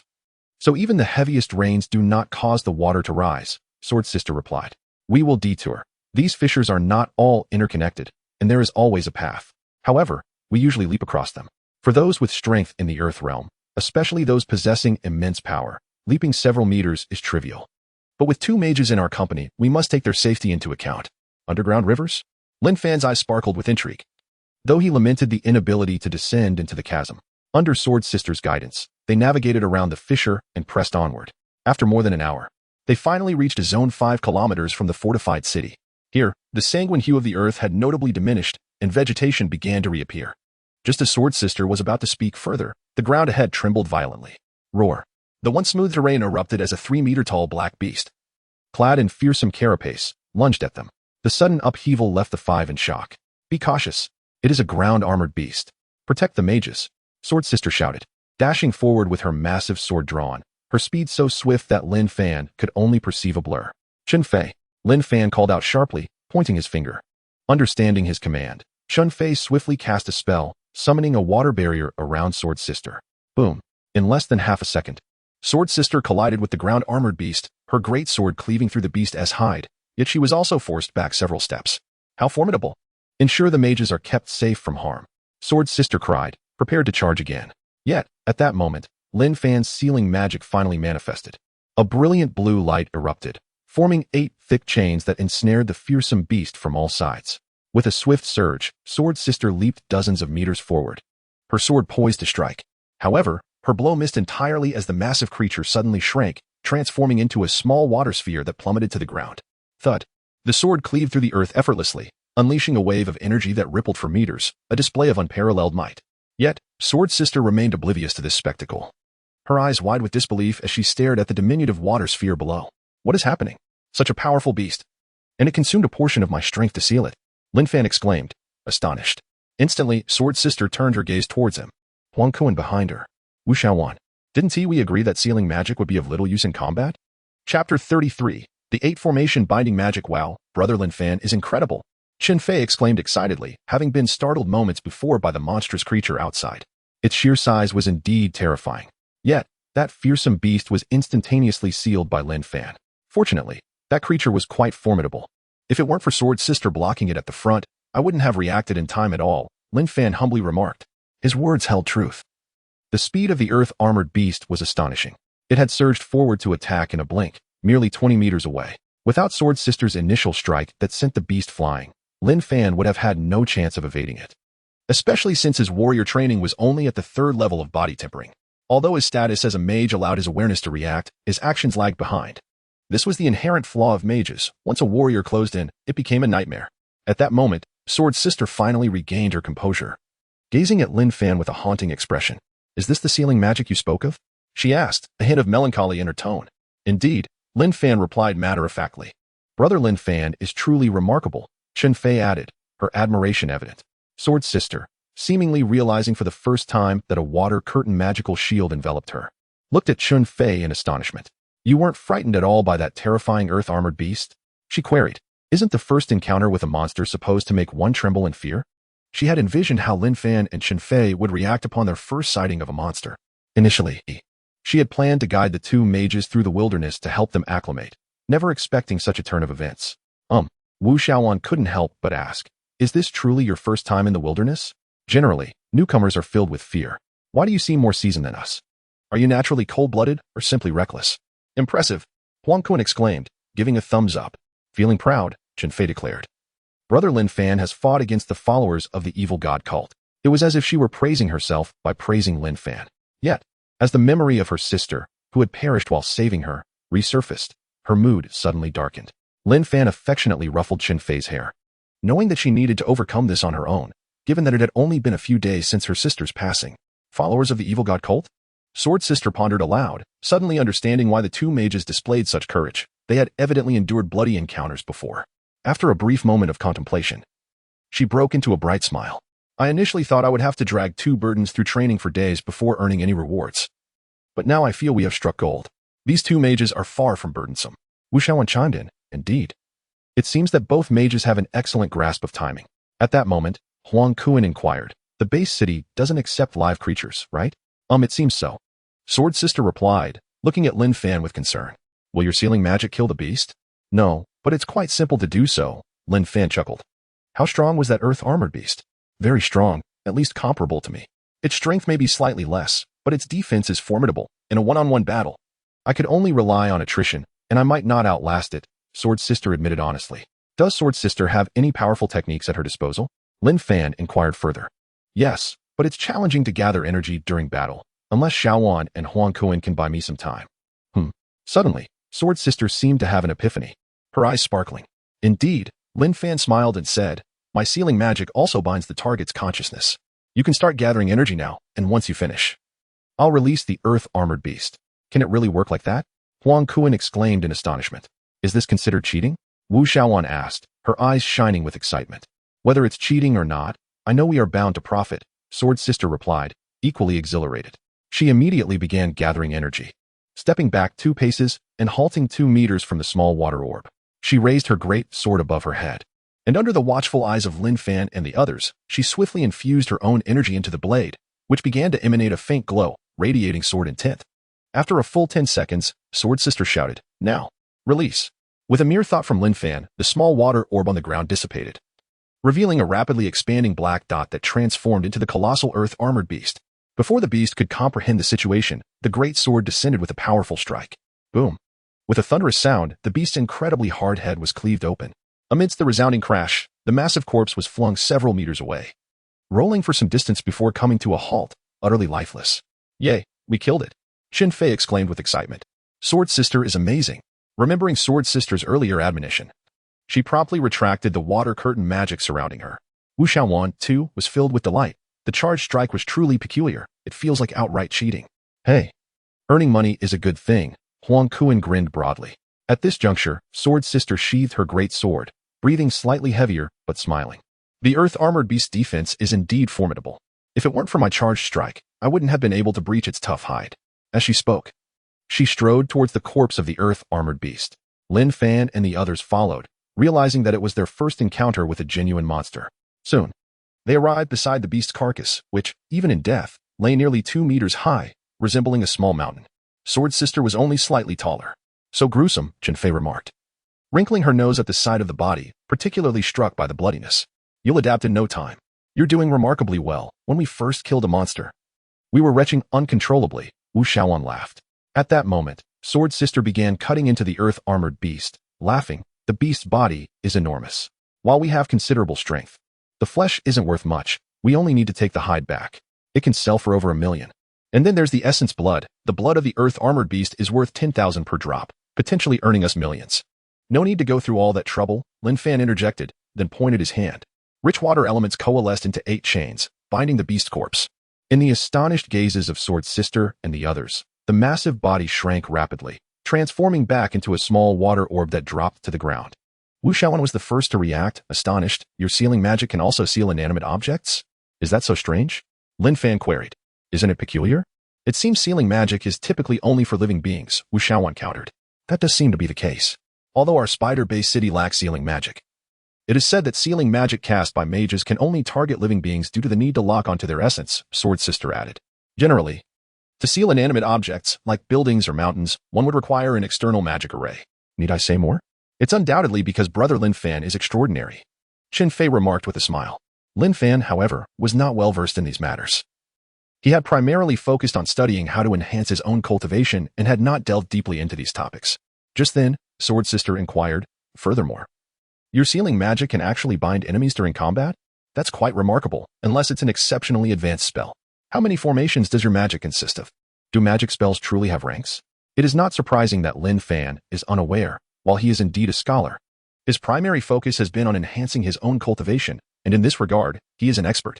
However, he possesses limited understanding of the levels of magic. Naturally, he has speculated, especially since even warrior techniques are categorized by levels. Qin Fei elucidated, "To my knowledge, the magic circles inscribed by a mage within the sea of consciousness range from a minimum of 3 foundational circles to a maximum of 9. Magic utilizing 9 foundational circles is nearly divine in nature, with the more common forms employing 5 or 6. This represents the magic of earth-level mages. And these foundational circles are referred to as initial foundational circles. To ascend to heavenly level mage status, one must double and transform these foundational circles to amplify the potency of their magic. Thus, every mage is, in essence, an expert in formations and must possess profound understanding of the magic circles they cultivate. Of course, the existing forms of magic have largely been researched for upgrades. Lin Fan realized with clarity that 9 initial foundational circles indeed signify divine magic. His own sealing magic, boasting 8 initial foundational circles, stands merely a step away from the divine. It is no wonder he perceives his sealing magic as rather extraordinary. Seizing the opportunity, he swiftly shifted the topic, not wishing to reveal his secret. Sword Sister and the others also caught on, refraining from further inquiries. The matter of foundational circles is indeed a major secret, and probing too deeply without familiarity could easily offend. "All right, I shall keep this to myself for now. With your magic, we can entirely transport the remains of the monsters back. Their blood, flesh, and bones can fetch a price, albeit modest. However, 10,000 is certainly achievable." Sword Sister promptly collected the small water sphere, only to be taken aback, exclaiming, "Why is it so light? Your magic can alter the weight of the sealed target and compress it. This almost touches upon spatial magic, yet what I sensed was distinctly water magic. Your magic level is undoubtedly quite high. Oh, I'm merely expressing my astonishment, not inquiring further.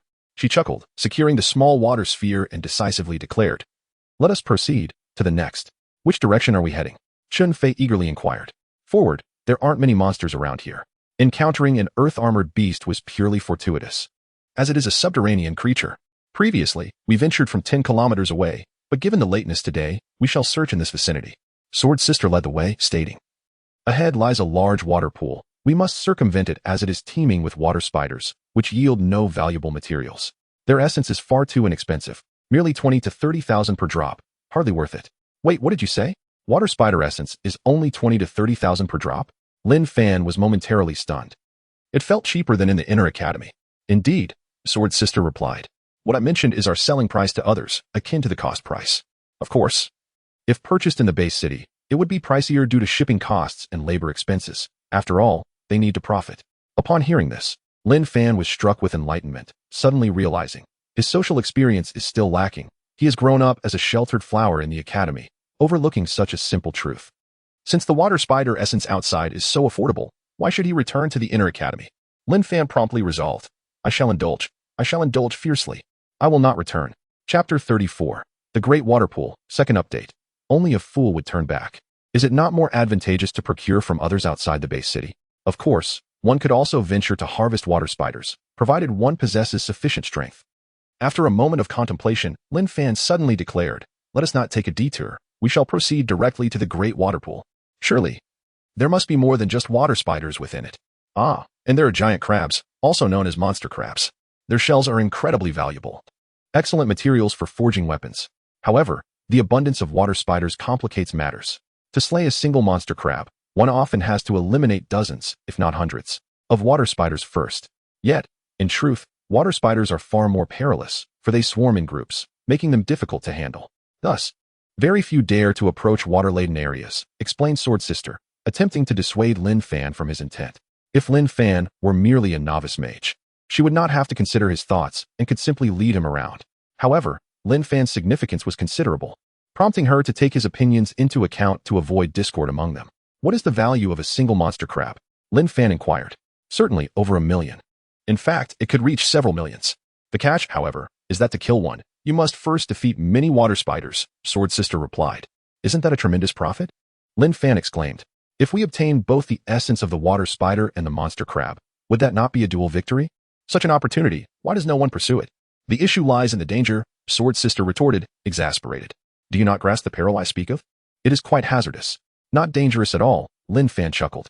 "If it were merely you all, it might pose a threat, but with my presence, you need not fear." Sword Sister and the others turned their gazes towards him, astonished. "Do you possess some other means?" Sword Sister inquired, surprised. "As a mage, I do not wish to underestimate you, but if your abilities are limited to the previous sealing magic, that would be insufficient. While formidable, it remains inadequate." Lin Fan smiled and asked, "Pray tell, what are the primary dangers posed by the water spiders in that pool?" "There are many. First, their webs. Any who approach within 100 meters will be attacked by water spiders spitting silk, making it difficult to draw near," Sword Sister explained. "Second, water spiders rarely come ashore. In the water, they can render themselves completely invisible, leaving us unable to retaliate. Entering the water would be tantamount to courting death. Thirdly, water spiders are social creatures.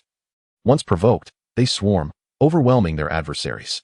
After outlining these 3 dangers, Sword Sister continued, "Your sealing magic must have a range limitation, correct?" "Indeed, at present.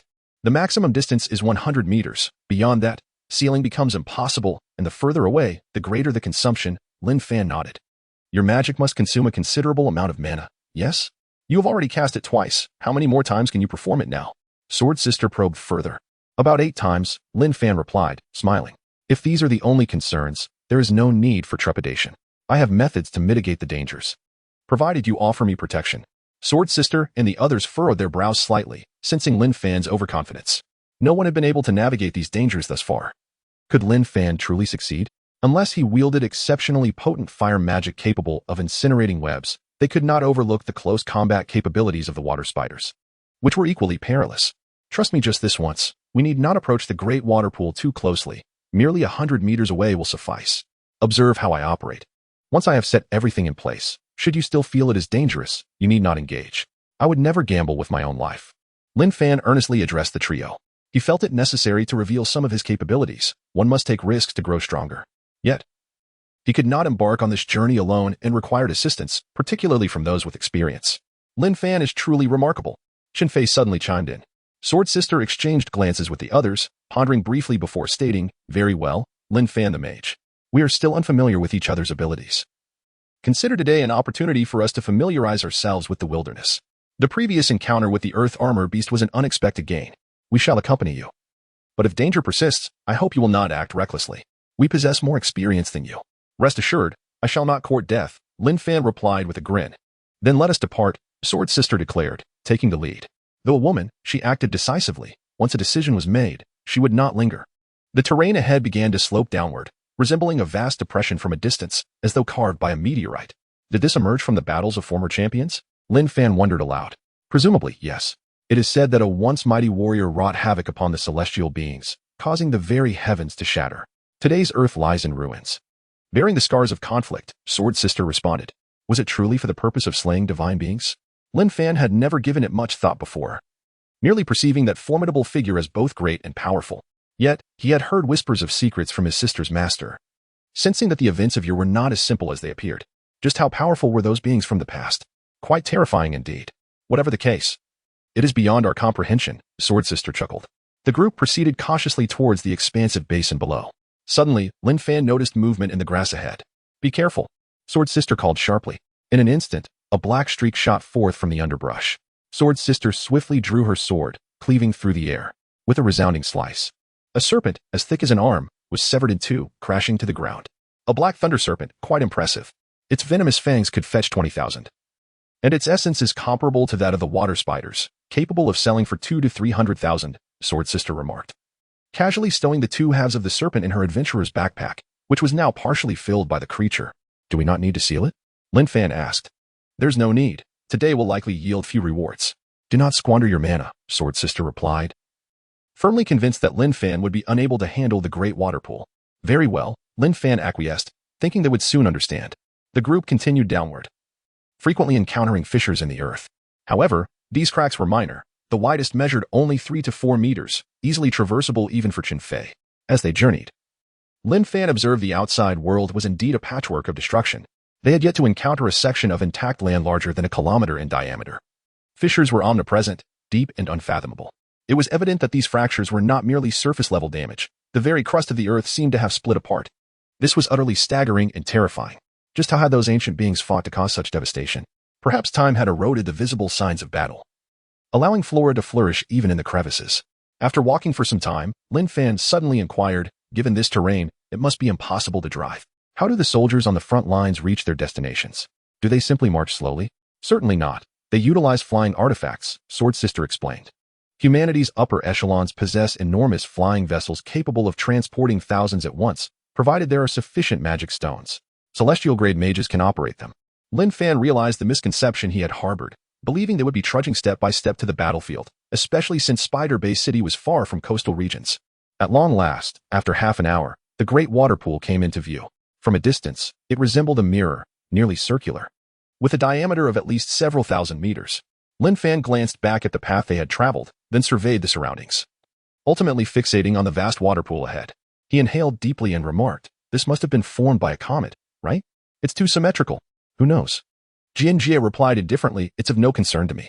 It doesn't he seem dangerous? We've been walking for quite a while without encountering any monsters. Chen Fei added, that's because you've never been here before. In the past, this place was teeming with monsters, but in recent years, due to the increasing number of adventure teams, nearly all the creatures within a 10-kilometer radius have been exterminated. It's only us low-level adventurers lingering nearby.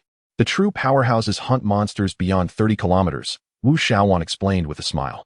Are there many monsters beyond 30 kilometers? Chen Fei inquired curiously. Indeed, there are plenty, but it's not the most populated area. Once you reach 50 kilometers, that's where the real abundance lies.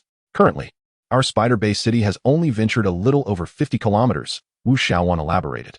Venture? Chen Fei questioned, perplexed. It means to eliminate the exceedingly dangerous monsters and leave the less formidable ones for the adventurers to deal with gradually, Wu Xiaowan clarified. Oh, I see, Chen Fei responded, enlightened. At that moment, Jianjia halted, stating, "Let us stop here.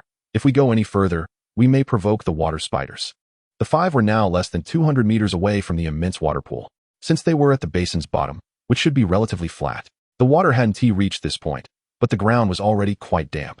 Lin Fan assessed the distance and remarked, "If we move a bit closer, the shallow area is too shallow to harbor any water spiders. Let's advance another 50 meters. Jianjia hesitated slightly, but proceeded forward. After another 50 meters, they were now 80 meters away from the water pool. "We can only go this far. We absolutely must not approach any closer, or we risk being attacked by the water spiders," Jianjia stated gravely. "Then this shall be our location. Next, I will perform a special spell, and during this process, I need you all to protect me from any monster interference," she continued. Lin Fan nodded in agreement. "That is fine. As long as the water spiders remain on the shore, any monsters that appear here shouldn't be too formidable," Jianjia reassured. Lin Fan glanced at the others around him and noticed their curious gazes fixed on him. Realizing it would be impossible to maintain silence, he decided against concealing his actions. He pretended to reach into his pocket, retrieving a golden card and holding it aloft. Then, with a flicker of thought, the golden card trembled and soared towards the water pool. He had no intention of revealing its speed or offensive capabilities. "A magical artifact?" Jianjia exclaimed in surprise. "What kind of magical artifact is this?" "A water absorption card," Lin Fan replied. "In a moment, I will cast a spell to drain the water from the pool, thereby leaving the water spiders with nowhere to hide, significantly reducing the danger." "You can drain all the water from such a vast pool?" Wu Xiaowan asked, astonished. Jianjia's eyes lit up. Without water, the threat posed by the water spiders would be greatly diminished. However, Huang Ku furrowed his brow, "But even so, it seems rather futile. We would then face swarms of water spiders. I have other methods for that eventuality. Just remember to protect me and prevent any monsters from interfering," Lin Fan stated, withholding further elaboration as he settled onto a dry stone, preparing to cast his spell. Rather, preparing to perform magic. Second update. Posted from my phone, running low on battery. Might even have to turn it off. Uncertain about a third update. We shall see if there's power tonight. Seeking votes. Chapter 35. My magic can strengthen me at this moment. The golden card had drifted to the edge of a pond 100 meters away, and then it slowly sank into the water. Throughout this process, it failed to attract the attention of any water spiders, perhaps because they were all lurking in the deeper waters. As the golden card gradually descended to the bottom, Lin Fan focused his thoughts and activated its refining ability. He did not reveal the card's water absorption feature, as that would create too much commotion, risking the chance of the water spiders destroying the card. Yet, even with just the essence extraction, the speed was not slow, for the surface of the golden card, though marked by a single rune, was essentially a remnant of a near 9-rune earth artifact, possessing power comparable to an ordinary 9-rune earth artifact. Beneath the water, the area in contact with the golden card appeared undisturbed. However, on the surface, wisps of white vapor began to rise, dissipating into the air after ascending less than half a meter. It resembled steam, yet unlike ordinary steam, this white mist did not increase the humidity of the air. "The rest movement," Wu Xiaowan whispered as she noticed the pond emitting smoke from a distance. "Stay alert. Do not let the monsters disturb Mage Lin Fan," Jianjia cautioned. "Rest assured, I will not be careless," Wu Xiaowan replied. Huang Ku, wielding a large blade, continuously surveyed the surroundings. Though few of his words were spoken, he was diligent in his actions. Meanwhile, Chun Fei appeared anxious, glancing between Lin Fan and the distant pond, poised to unleash a water curtain spell to protect him at any moment. At this juncture, Lin Fan sensed that a drop of water essence had coalesced within the golden card. He discovered that he could remotely manipulate the card to store the water essence, allowing him to suppress its instinctual urge to absorb it directly. "Indeed, my control over the golden card has greatly improved," Lin Fan mused. Yet he did not intend to store the water essence.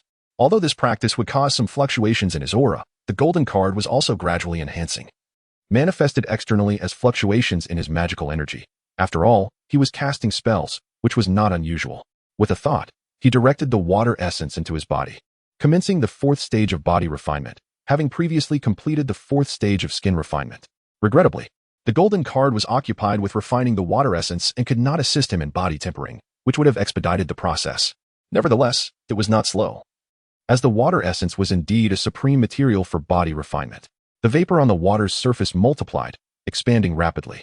Gradually, under the watchful eyes of Jianjia and the others, the water level of the vast pond began to recede. "The water level is dropping," Chun Fei exclaimed in delight. "Impressive." Jianjia marveled, aware that Lin Fan was merely an earth-level mage, yet was capable of lowering such a large pond's water level. Moreover, Lin Fan had claimed he intended to drain the entire pond. While a heavenly-level mage could achieve this without issue, it was an extraordinary challenge for an earth-level mage. Stay vigilant. The declining water level may draw the attention of the water spiders, Jianjia warned with focus. None dared to be complacent. All were on high alert. Lin Fan was also racing against time to refine his body.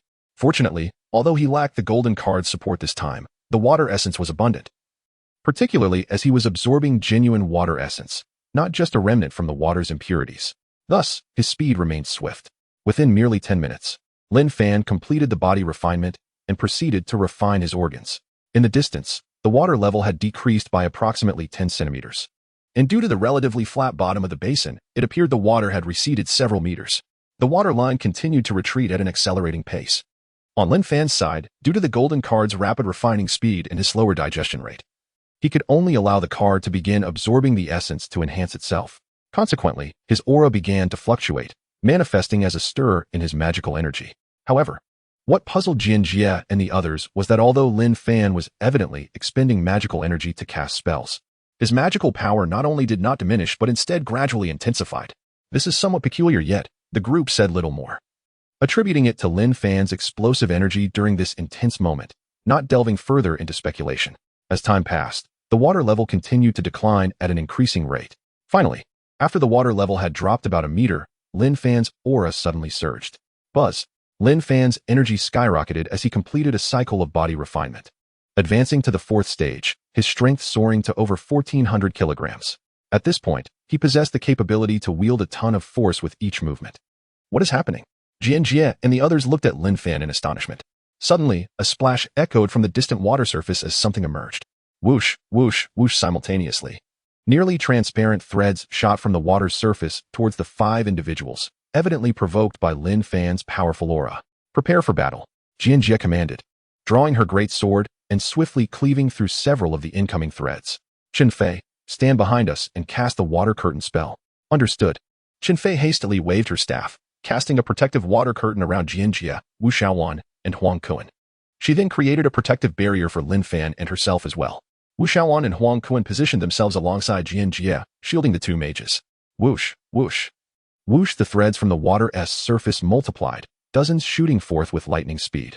Even though the trio was formidable, they struggled to contend with such a multitude of threads, some penetrating their blades and advancing towards them.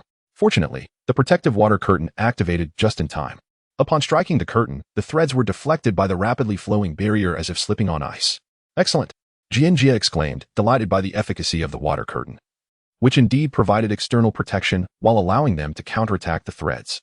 The threads emitted by the water spiders would automatically sever if they failed to ensnare a target, prompting the spiders to spit out a second thread, much like firing arrows. Splashing sounds grew louder from the distance as more water spiders approached, remaining within the water but surfacing gradually. Lin Fan, do you have any other tricks? Jianjia implored, her voice tense, for the number of water spiders was steadily increasing. Presently, there were visibly 3 or 4 dozen, a sight quite daunting.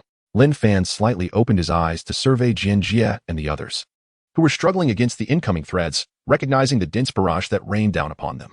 He promptly halted his body refinement, shifting a sliver of his consciousness into the golden card, directing it to burst forth from the depths of the water. Whoosh, the golden card shot forth, leaving a long trail in the water as it pierced through several nearby water spiders. It then changed direction, continuing its assault on other spiders. As long as he did not transfer all of his consciousness to the golden card or upgrade it while doing so, there would be no significant issues. Whoosh. The golden card, wielding unparalleled power, flickered through the water. Nearby water spiders were pierced one after another, perhaps due to the card's nature as a water weapon. Its movement through the water encountered minimal resistance, creating little disturbance. Coupled with its incredible speed, the nearby water spiders were caught completely off guard. One by one, the water spiders were penetrated and annihilated. In the blink of an eye, the original 3 or 4 dozen spiders dwindled to merely 10 or so, the rest lying lifeless. Lin Fan did not eliminate them all, leaving a few to divert Jianjia and the others' attention. At this moment, the other water spiders were in a state of panic, entirely neglecting the individuals on the shore as they frantically sank to the depths, searching for the perpetrator responsible for the demise of their companion. Suddenly, a golden light shot forth from a distant, shadowy area, and 8 chains swiftly emerged, ensnaring one of the water spider corpses and dragging it away before disappearing again. The area erupted in a flurry of splashes, with all the water spiders immediately pursuing the source of the disturbance. However, the speed of the golden light was astonishing, eluding the water spiders entirely. When those water spiders had pursued far enough, Lin Fan resumed his control over the golden light, returning to the previous battlefield to retrieve the corpses of all the water spiders using the 8 chains. These corpses needed to be dealt with, otherwise they would dissolve into water, causing the water level to rise instead of fall. Yet, Lin Fan did not dare to directly decompose these corpses. Instead, he stored them within the golden light. Once all the water spider corpses were safely contained, Lin Fan guided the golden light to a concealed spot to continue extracting the essence of water. On the shore, Sword Sister and the others had come to a halt, puzzled by the sudden cessation of attacks from the water spiders. "What is happening?" Huang Kuan inquired, bewildered. Lin Fan replied, "I created a bit of a commotion underwater, which drew the water spiders away. Now, please continue to guard me. I need to resume my water absorption." The others realized, understanding why the water spiders had abruptly ceased their assault. "Lin Fan the mage is truly formidable," Huang Kuan exclaimed with a smile. "It turns out Lin Fan the mage really has a way. To be honest, I was quite worried before and didn't really approve of coming here, considering how terrifying the water spiders are. Indeed, the most troublesome creatures in the water are the water spiders. For these monsters can launch sneak attacks from the depths and can even come ashore, engaging in both close and ranged combat. When they swarm together, they are truly fearsome." Wu Xiaowan added with a laugh. "That's right, Lin Fan is incredibly impressive," Chen Fei declared proudly, though she had felt a bit weak in the knees earlier. Grateful for Lin Fan's support, Sword Sister, while remaining vigilant of the distant water's surface, cautioned, "Do not celebrate too soon. Even if Lin Fan the mage has drawn the water spiders away for now, when the water level has completely receded, we will still face a multitude of water spiders." She was the most clear-headed among them, refusing to let her guard down just because the water spiders were currently ignoring them. "Yes, let us save our joy for after the battle," Huang Kuan remarked with a smile. "As long as Lin Fan the mage continues to be effective, we will eradicate all the water spiders in this area, and in the future, there will be no more obstacles from them. So we won't have to detour every time we pass through here." Lin Fan smiled quietly, contemplating that this place might soon be devoid of water altogether. Chapter 36. The Great Battle Against the Water Spiders. Second update. Indeed, the low-lying terrain here causes rainwater to accumulate, and over time, it could potentially form a large pond once again. This time, Lin Fan refrained from continuing to temper his body, as time was running short and it was already afternoon. He needed to act swiftly to drain the water. Particularly, engaging in body tempering now could attract the attention of the water spiders, which had fortunately been lured away. Lin Fan discreetly glanced at the others before shifting most of his consciousness to the golden card. As he observed the surroundings, he sensed the returning water spider's presence. Consequently, he maneuvered the golden card to retreat to an area devoid of other aquatic creatures, and then released the chains, transforming them into a water suction pipe. As long as he refrained from upgrading the golden card, he should encounter no issues. With this thought in mind, Lin Fan focused his intent, and immediately, 8 chains surged forth like a dragon, voraciously absorbing water. Water rushed in from all directions, and in an instant, a massive whirlpool formed on the surface of the water in this area. The water spiders, initially intent on attacking the humans on the shore, were instantly drawn to the spectacle. "Look!" Wu Xiaowan exclaimed, pointing at the enormous whirlpool in the depths of the pond. Sword Sister's beautiful eyes narrowed as she glanced back at Lin Fan, then declared, "Prepare for battle." It seems Lin Fan the mage is exerting his power. The water level began to visibly drop at a rapid pace, causing some water spiders to involuntarily surface, but they were captivated by the enormous whirlpool. What an opportunity! Sword Sister's eyes lit up as she suddenly surged towards the pond, shouting, "Huang Kuan, come with me to slay the water spiders. Xiaowan, continue to protect the 2 mages." With her words, she darted forward several dozen meters, her great sword cleaving through the air. Puff! 1 water spider was cleaved in 2. She swiftly maneuvered again, and with a sweeping motion of her sword, the second water spider was dispatched. At this moment, the remaining water spiders that had surfaced finally reacted, turning their bodies to confront their attackers. However, Sword Sister's speed was astonishing. Her great sword swept through the air, and these ordinary water spiders stood no chance, falling one after another before they could even spin their silk. Huang Kuan arrived as well, joining forces with Sword Sister to eliminate the stranded water spiders. His combat prowess was formidable, boasting a strength of 30,000 pounds, far surpassing that of the ordinary water spiders. The flashing blade sent the water spiders flying. Even when a few water spiders shot silk towards them, the attacks were severed by the whirlwind of blades. As the water level continued to plummet, the pace of the descent quickened, revealing more and more water spiders that could no longer conceal themselves. Kill. Sword Sister was relentless at this point. There was no time to hesitate. She roared as she swung her great sword with ferocity, delivering horizontal and vertical strikes, transforming into a veritable force of destruction. Huang Kun was equally fierce, his large knife cleaving through the advancing water spiders. Farther away, some water spiders launched silk towards the trio, but they were deflected by the water barrier surrounding them.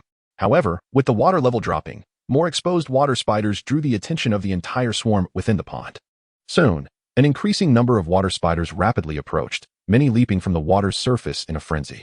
Lin Fan and Chun Fei stood several meters ahead, their expressions grave as they observed Wu Xiaoan battling. Suddenly, they felt a slight vibration from the communicator on Lin Fan's wrist. Distracted, she glanced at it, her eyes narrowing as she subtly looked back at Lin Fan before returning her gaze to the ongoing battle. A moment later, a smile graced her lips as she manipulated the communicator, continuing to watch the fight. Suddenly, dozens of strands of silk shot towards the shore, striking Huang Kun's protective water barrier and shattering it. In the blink of an eye, 4 or 5 strands ensnared Huang Kun's limbs. Sword Sister's expression changed as she burst forward, slicing through the strands with her sword, then sweeping aside the nearby water spiders, shouting, "Retreat." The two hastily fell back while wielding their weapons to sever the incoming strands. Meanwhile, Lin Fan swiftly retracted all his consciousness and surged forward, unleashing a burst of blue light within 100 meters ahead. To the astonishment of Sword Sister and the others, 8 chains, as thick as arms, emerged from the void, swiftly ensnaring one water spider, followed by a second round of chains targeting another. The rich water elements surged wildly, transforming into chains that ensnared all the approaching water spiders. Although Lin Fan could only seal one target at a time, he could unleash successive attacks in rapid succession. Especially at this moment, the energy of the golden card was ample, allowing for unfettered bursts of power. One after another, the pursuing water spiders were sealed, transforming into small water balls that fell to the ground. By the time Lin Fan converged with Sword Sister and Huang Kun, nearly 20 water spiders had been sealed. "Continue the slaughter," Lin Fan bellowed. "Xiaoan, join in the fight. Chun Fei, reinforce Huang Kun's protective barrier. I will support you from behind," Lin Fan declared. "To be honest, in the presence of water, my magic consumes almost no personal power. Are we really going to kill them?" Sword Sister pondered, noting that there were still 20 or 30 water spiders behind. "Kill," Lin Fan insisted. "Then let us kill," Sword Sister resolved, thinking of the immense profits at stake. Each water spider was worth 200,000 Tian Yuan coins. 10 would yield 2 million, 100 would yield 20 million. If they truly managed to eliminate this vast pond, it would be a disgrace to not earn billions from it. At this moment, Sword Sister completely forgot who the actual leader of their adventuring party was. "We're about to strike it rich." Sword Sister's face flushed with excitement. "Huang Kun, Xiaoan, let us slay them." With that, she charged forward once more. Wu Xiaoan hurried to follow Huang Kun, while Chun Fei waved her magic wand from a distance, causing another protective water barrier to envelop Huang Kun. Once again, strands of silk shot toward the trio from afar, moving as swiftly as bullets. "Xiaoan," Sword Sister cried out. "I know," Wu Xiaoan responded, drawing her sword. With a flash of sword light, she severed the incoming strands, although her explosive power may not match Huang Kun's. Her agility far exceeded his. With Wu Xiaoan in front, the three quickly advanced, soon drawing near the water spiders once more.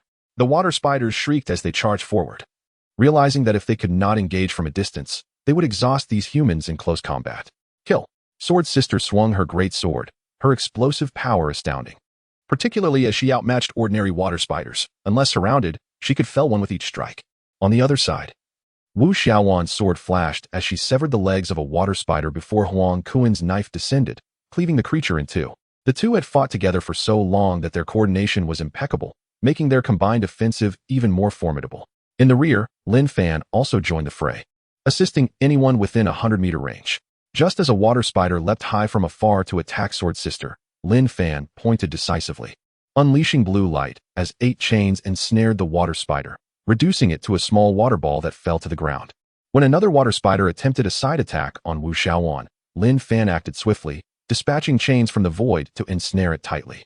Suddenly, a water spider's leg pierced through Huang Kun's water barrier, aiming directly for his eye. Huang Kun's face paled, and Wu Xiaoan had no time to assist. However, at that critical moment, 8 chains sprang forth from the void, enveloping the ambushing water spider and swiftly compressing it into a small water ball. Huang Kun exclaimed, "Master Lin Fan is impressive." "Chun Fei," Lin Fan commanded. "Understood." Chun Fei swiftly waved her magical staff, bestowing a water barrier upon Huang Kun. Although her barrier could merely fend off the spider silk for the time being and was insufficient to prevent the close-range assaults of the water spiders, her efforts were still immensely beneficial.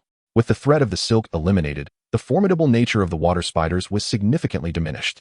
Continue to slay them. Once we vanquish these water spiders, we shall reap great rewards.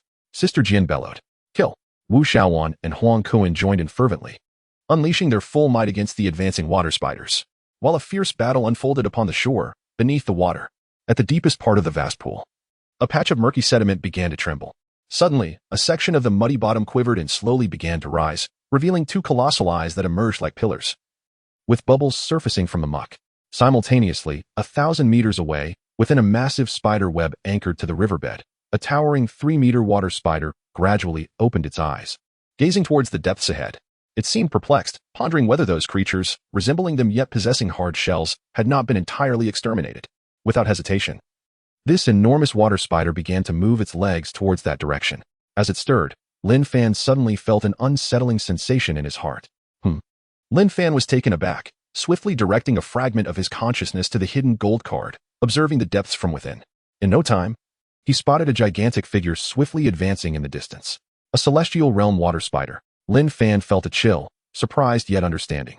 Given the vastness of the pool, it was hardly unexpected that such a creature resided within. He promptly maneuvered the gold card closer to the shore. Once the card entered the range of his control, Lin Fan retracted his consciousness and shouted, "Let us resolve this swiftly. If time permits. Retrieve the sealing water ball beneath us. It seems danger approaches." "What danger?" Sister Jian inquired, puzzled. However, it was no longer necessary for Lin Fan to respond. Suddenly, the center of the deep pool, which had already descended over 10 meters, erupted with water as a thunderous roar resonated, and monstrous waves surged to heights of 7 to 8 meters. In the next moment, two colossal figures emerged from the water's surface. Sister Jian and the others, engrossed in battle, instinctively turned to gaze, their breaths catching in shock. They beheld a massive, 3-meter-tall, wide-bodied creature with a hard shell rising from the depths, its enormous steel pincers tearing apart a large net. On the other side, a similarly towering, semi-transparent water spider was frantically retreating, spewing forth a large web in an attempt to ensnare the armored behemoth while howling fiercely. Chapter 37. The enraged sword sister. A piercing shriek pierced the air, causing Lin Fan and his companions' eardrums to ache. A celestial realm water spider? Was that a monstrous crab? Also of the celestial realm? The expressions of the sword sister and her companions shifted dramatically. "We must retreat." However, Lin Fan, who had initially intended to withdraw, upon catching sight of the monstrous crab, urgently shouted, "Attack! Continue to attack! That celestial realm water spider is too occupied to pay us any mind." As he spoke, he swiftly retrieved the sealing water balls from the ground. "You've lost your mind." Sword Sister's face turned grim. "It truly has no time for us. Just look at the water spiders on the shore." Lin Fan hastily replied. Sword Sister, puzzled, suddenly noticed that the water spiders attacking them were pivoting and racing towards the water, seemingly intent on providing assistance. Realizing this, she promptly exclaimed, "The monstrous crab and the water spiders are not allies. They are fighting each other. We must kill as many as we can. No. We must exert every effort to eliminate the water spiders on the shore. We cannot allow them to aid that celestial realm creature." Lin Fan insisted. "Why?" Sword Sister queried. "Are you suggesting that you summon the crab to assist us?" "Not at all. This is our chance to let them inflict mutual destruction, enabling us to reap the benefits." Lin Fan elucidated. "Are you foolish? You can't grasp such a simple concept?" Sword Sister retorted. "Indeed, as my teacher said, the hearts of mages who study magic are often tainted. That is a celestial realm creature," she emphasized. "I am aware. I can see it," Lin Fan replied. "The celestial realm is formidable, yet they are engaged in battle, are they not?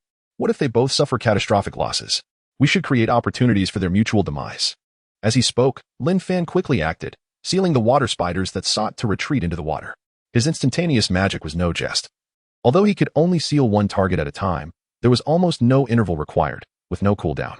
Lin Fan was confident in his ability to target celestial realm beasts, as his golden card had regained 2 inscriptions, its power slightly surpassing its peak state.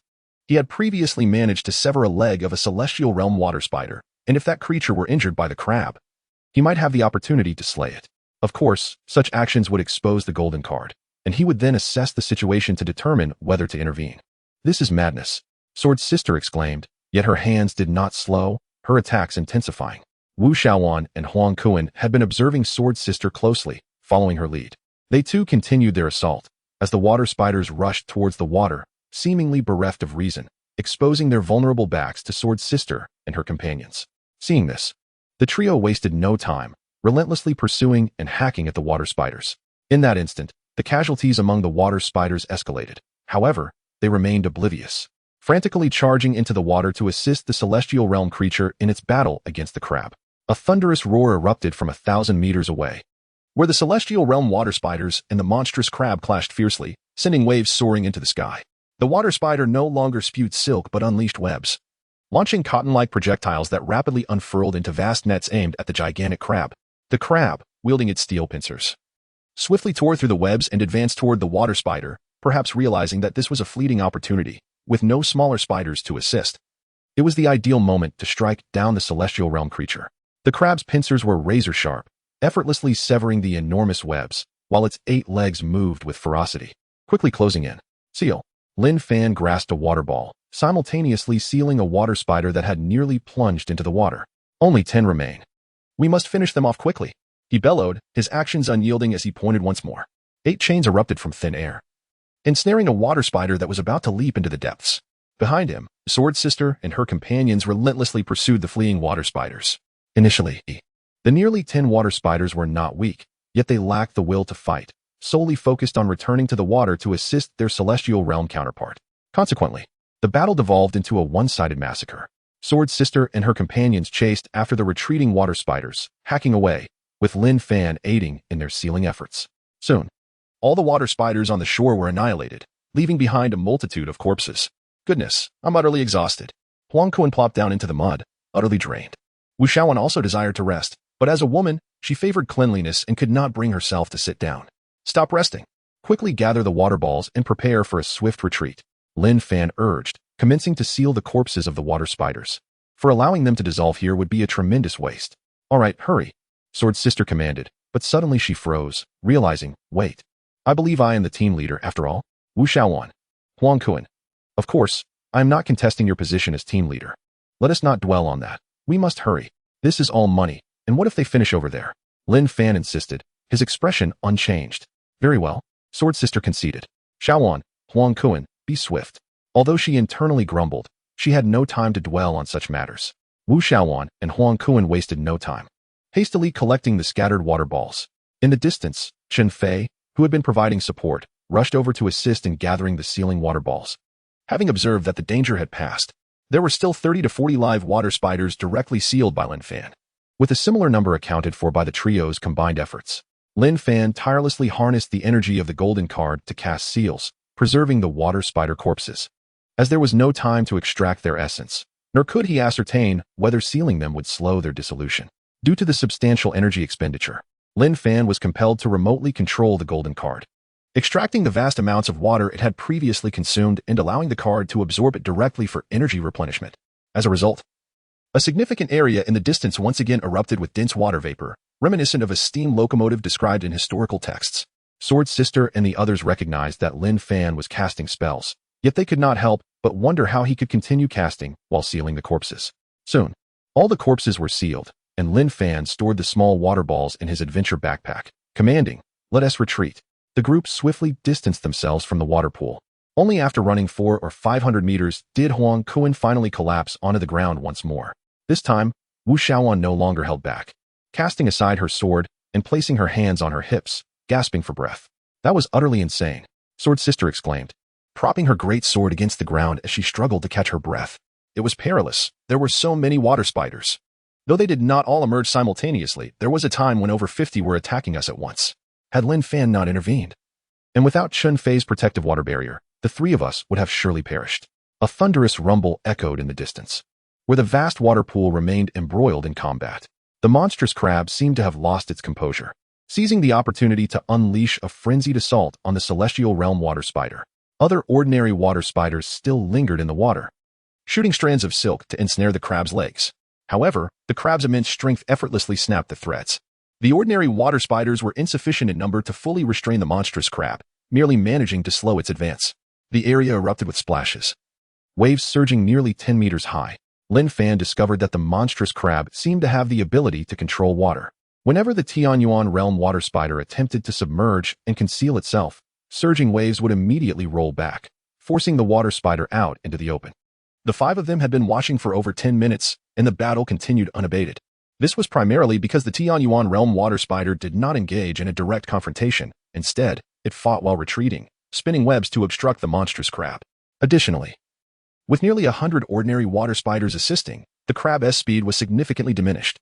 As a result, the crab was unable to catch up to the Tianyuan realm water spider, thrashing its enormous pincers in frustration, attempting to slice through the water's surface in search of the hidden little spiders to eliminate. We can't wait any longer. Nightfall is approaching, and it will take us over an hour to return. It's dangerous to be out after dark, Sword Sister urged, her tone urgent. Moreover, the corpses of the water spiders must be processed for their essence quickly, or they will dissolve, and that would be a waste. Lin Fan glanced at the sky and realized it was indeed nearing evening. He turned his gaze back to the distant battle, recognizing it would not conclude anytime soon, and said, "Wait a moment, I'll summon my water absorption card." Although they were too far from the golden card, he was not a mere wooden puppet. He sent a strand of consciousness to control the golden card, guiding it to rise above the water's surface. As the golden card appeared in the view of Sword Sister and the others, Lin Fan hastily maneuvered it to flutter towards them. Sword Sister finally breathed a sigh of relief, feeling a mix of admiration and concern for Lin Fan's reckless bravery. They had ventured through the wilderness for a considerable time, but had never engaged in such a perilous battle. Of course, they had occasionally encountered beast hordes, which left them no choice but to fight desperately to break through. In the wild, one could never expect perpetual safety. The next moment could bring unforeseen dangers. However, it was the first time they encountered someone like Lin Fan, who proactively sought trouble with the water spiders by approaching the aquatic territory, especially since Lin Fan had nearly led them to seize this vast water pool. The sudden appearance of two formidable Tianyuan realm beasts had forced their plans to be put on hold. Seemingly concerned that Lin Fan might feel disheartened, Sword Sister reminded him, "We can mark this location for later. Once our strength has improved, we shall return. The water spider aside, if we can indeed hunt that monstrous crab, we are bound to reap great rewards." Indeed, Wu Xiaowan chimed in, her excitement palpable. A slightly stronger Earth realm crab could sell for millions. A Tianyuan realm one might fetch several billion, perhaps even more. It's a shame I haven't inquired about the prices of Tianyuan realm crabs. Need I say more? It would undoubtedly be more expensive. Huang Kuan grinned. That surpasses an entire realm. The shell of a Tianyuan realm crab can be forged into heavenly artifacts. Such a large crab would surely yield enough shell to craft dozens of heavenly items. Let us wait until we are strong enough to discuss this further. We are currently far from that point, Sword Sister replied, maintaining a level of rationality despite her excitement. At that moment, Lin Fan successfully retrieved the golden card. He rose and said, "Let us leave for now, find a location to refine the essence of the water spiders, and then return to the base city." Agreed. The group wasted no more time and quickly retreated. However, they had marked this place in their minds. It was a potential treasure trove, especially with Lin Fan in their company. Unbeknownst to them, in less than a day, they had subconsciously begun to trust Lin Fan's leadership. Perhaps it was due to his astonishing performance, as he had single-handedly dispatched nearly 50 water spiders. Truly remarkable. The journey back was considerably faster than their arrival. In merely 20 minutes, the five of them reached the outskirts of the vast basin, arriving at a relatively flat area devoid of significant fissures. "Let us refine the water spider essence here," Sword Sister suggested. Suddenly, a ferocious bird swooped in from a distance, its wings spanning 5 to 6 meters, emanating an intimidating presence. Sword Sister's expression changed, and she quickly whispered, "Be cautious. Do not provoke these fierce birds. We cannot fly and are no match for them." Before she could finish her warning, 8 chains suddenly emerged from the sky, swiftly ensnaring the ferocious bird that had flown overhead, sealing it within a water sphere as it plummeted to the ground. Lin Fan, hearing Sword Sister's voice, inquired, "What did you say?" Sword Sister took a deep breath. "I said, do not waste time capturing other prey. Do you have an abundance of magical energy? You must conserve it in the wilderness. Do you understand?" Chapter 38. Wu Xiaowan's defection. Wu Xiaowan and Huang Kuan exchanged a wry glance. "Apologies, I will be more attentive," Lin Fan remarked with a genial smile. Catching the water orb. Qin Fei glanced at Sword Sister and timidly said, "That's not quite what you said earlier." Pfft. Sword Sister planted her great sword on the ground, turning away to sulk, feeling quite embarrassed. However, she could hardly be blamed. It was common knowledge that one should avoid provoking flying creatures in the wilderness before acquiring the ability to fly. Yet, Lin Fan defied this convention. His sealing magic was practically a cheat, capable of instantaneous casting and seemingly invincible within his realm. So far, it had never failed. Lin Fan chuckled, ruffling Qin Fei's hair. "You're too honest, little one. Save some face for the captain." At that moment, Lin Fan retrieved the water orb containing the sealed water spider corpse. "Did you bring the tools for extracting essence blood?" "I didn't bring anything." "I did." Sword Sister retrieved a palm-sized, conical, portable essence blood extraction magic array from her adventure backpack. As Lin Fan unsealed the water spider corpse, she hastily began extracting the essence blood, exclaiming, "Huang Kuan has one too." Mage Lin Fan, continue unsealing the other water spider corpses and extract their essence blood first. Understood. Lin Fan proceeded to unseal the remaining water spider corpses. Huang Kuan and Sword Sister busied themselves. Their portable essence blood extraction magic arrays were standard equipment, seemingly modified and upgraded to be powered by Yuan energy. Thus, they could be activated even without magic stones. Qin Fei assisted by handing over water orbs, while Wu Xiaowan stood guard in the distance, preventing any potential dangers from approaching. Xiaowan, don't go too high. Sword Sister suddenly cautioned. Be careful of being targeted by magic energy guns. Are you trying to get killed? Okay. Wu Xiaowan quickly retreated from the small mound she had approached. Lin Fan glanced at Wu Xiaowan and inquired of Sword Sister, what are magic energy guns? They are the standard firearms used by the defense forces, just with a different name. They are inscribed with magic arrays and powered by magic stones, Sword Sister explained. Lin Fan nodded in comprehension. Do adventurers use those weapons as well? How powerful are they? They're all right, capable of killing low-level monsters like salivating chickens and water spiders. However, they are too expensive. A single bullet costs tens of thousands of coins, making them unaffordable for most people. They are primarily used by the defense forces, as they consist mostly of ordinary people. Sword Sister stated. Lin Fan concurred. Indeed, 10,000 coins per bullet was exorbitant, especially for automatic rifles that could expend hundreds of thousands of coins in a single burst. Only wealthy young masters in the base city could afford to use them. At this point, Huang Kuan chimed in with a smile. Those magic energy guns can shoot down flying creatures and launch ranged sneak attacks on enemies. While they can't harm monsters like earth-hide beasts, they are effective against humans, as everyone has vulnerabilities, even if they are heavily armored. Lin Fan nodded again. Magic energy guns. I'll see if I can get my hands on one next time. Huang Kuan paused before adding, besides magic energy guns, there are also magic energy cannons. But those are prohibited items only used by the defense forces. A single shot can kill even a celestial realm monster, but they are even more expensive, costing millions or even tens of millions of coins per shot. That is indeed expensive, but being able to kill a celestial realm monster makes it acceptable. Lin Fan replied with a smile. Indeed, but they are prohibited, so we can't obtain them, Huang Kuan said with a helpless smile. Sword Sister and Huang Kuan worked swiftly and efficiently, extracting essence blood from a water spider corpse in just 2 or 3 minutes. Most water spider corpses yielded 10 drops of essence blood, but some, due to being too damaged, yielded only 7 or 8 drops, with the fewest yielding only 5. Soon, the corpses were exhausted. Lin Fan then released the live water spiders, allowing Huang Kuan to stand by and eliminate them as soon as they were released before tossing them to Sword Sister for essence blood extraction. After toiling for over an hour, they finally extracted essence blood from all the water spiders. Afterward, Sword Sister retrieved the corpses of the black vine snake and the earth-hide beast, allowing Lin Fan to unseal them before extracting essence blood and dividing the materials. Finally, they did not spare the flying creature. Although Lin Fan had captured it single-handedly, he was still a member of the team, and the flying creature was required to contribute 10% as the team's common fund. In any case, Lin Fan had not considered acquiring a mount, as base cities prohibited bringing live monsters inside. As for the 20 water spider corpses that Lin Fan had secretly stored in his gold card, he did not release them. He was not so selfless and did not want to expose the storage capabilities of the gold card. In fact, the gold card also contained some water essence that he had not had time to absorb. Lin Fan planned to use it for cultivation when he returned, not rushing to upgrade the gold card. Only by improving the warrior system would his self-preservation abilities be strengthened. Finally, the essence blood extraction was complete, and the area had transformed into a small water swamp as the water spider corpses completely dissolved into water. However, the group did not mind, but instead happily began counting their gains. Today's harvest is excellent. We have a total of 800 drops of water spider essence blood. Sword Sister exclaimed excitedly after counting the water spider essence blood. Even at the lowest price of 20,000 coins per drop, that's 16 million coins. However, I know an essence blood purchasing point that can give us 30,000 per drop for selling 800 drops at once, which would be 24 million. 24 million. Huang Kuan was also somewhat excited. In the past, their highest daily income from venturing out on adventures was only 4 or 5 million coins, and on bad days, it was only 2 or 300,000 coins, or even nothing due to injuries. But today, in just half a day, they had earned over 20 million. There's more, Sword Sister said with a smile. The vine snake essence blood, snake skin, venomous fangs, and other materials are worth at least 25,000 coins combined. The earth-hide beast is worth at least 2 million. Counting the flying creature that Lin Fan captured earlier, its essence blood is worth at least 30,000 coins per drop, which is slightly better than water spider essence blood, but less in quantity. I'll calculate it as 30,000 per drop, which is also 30,000 coins.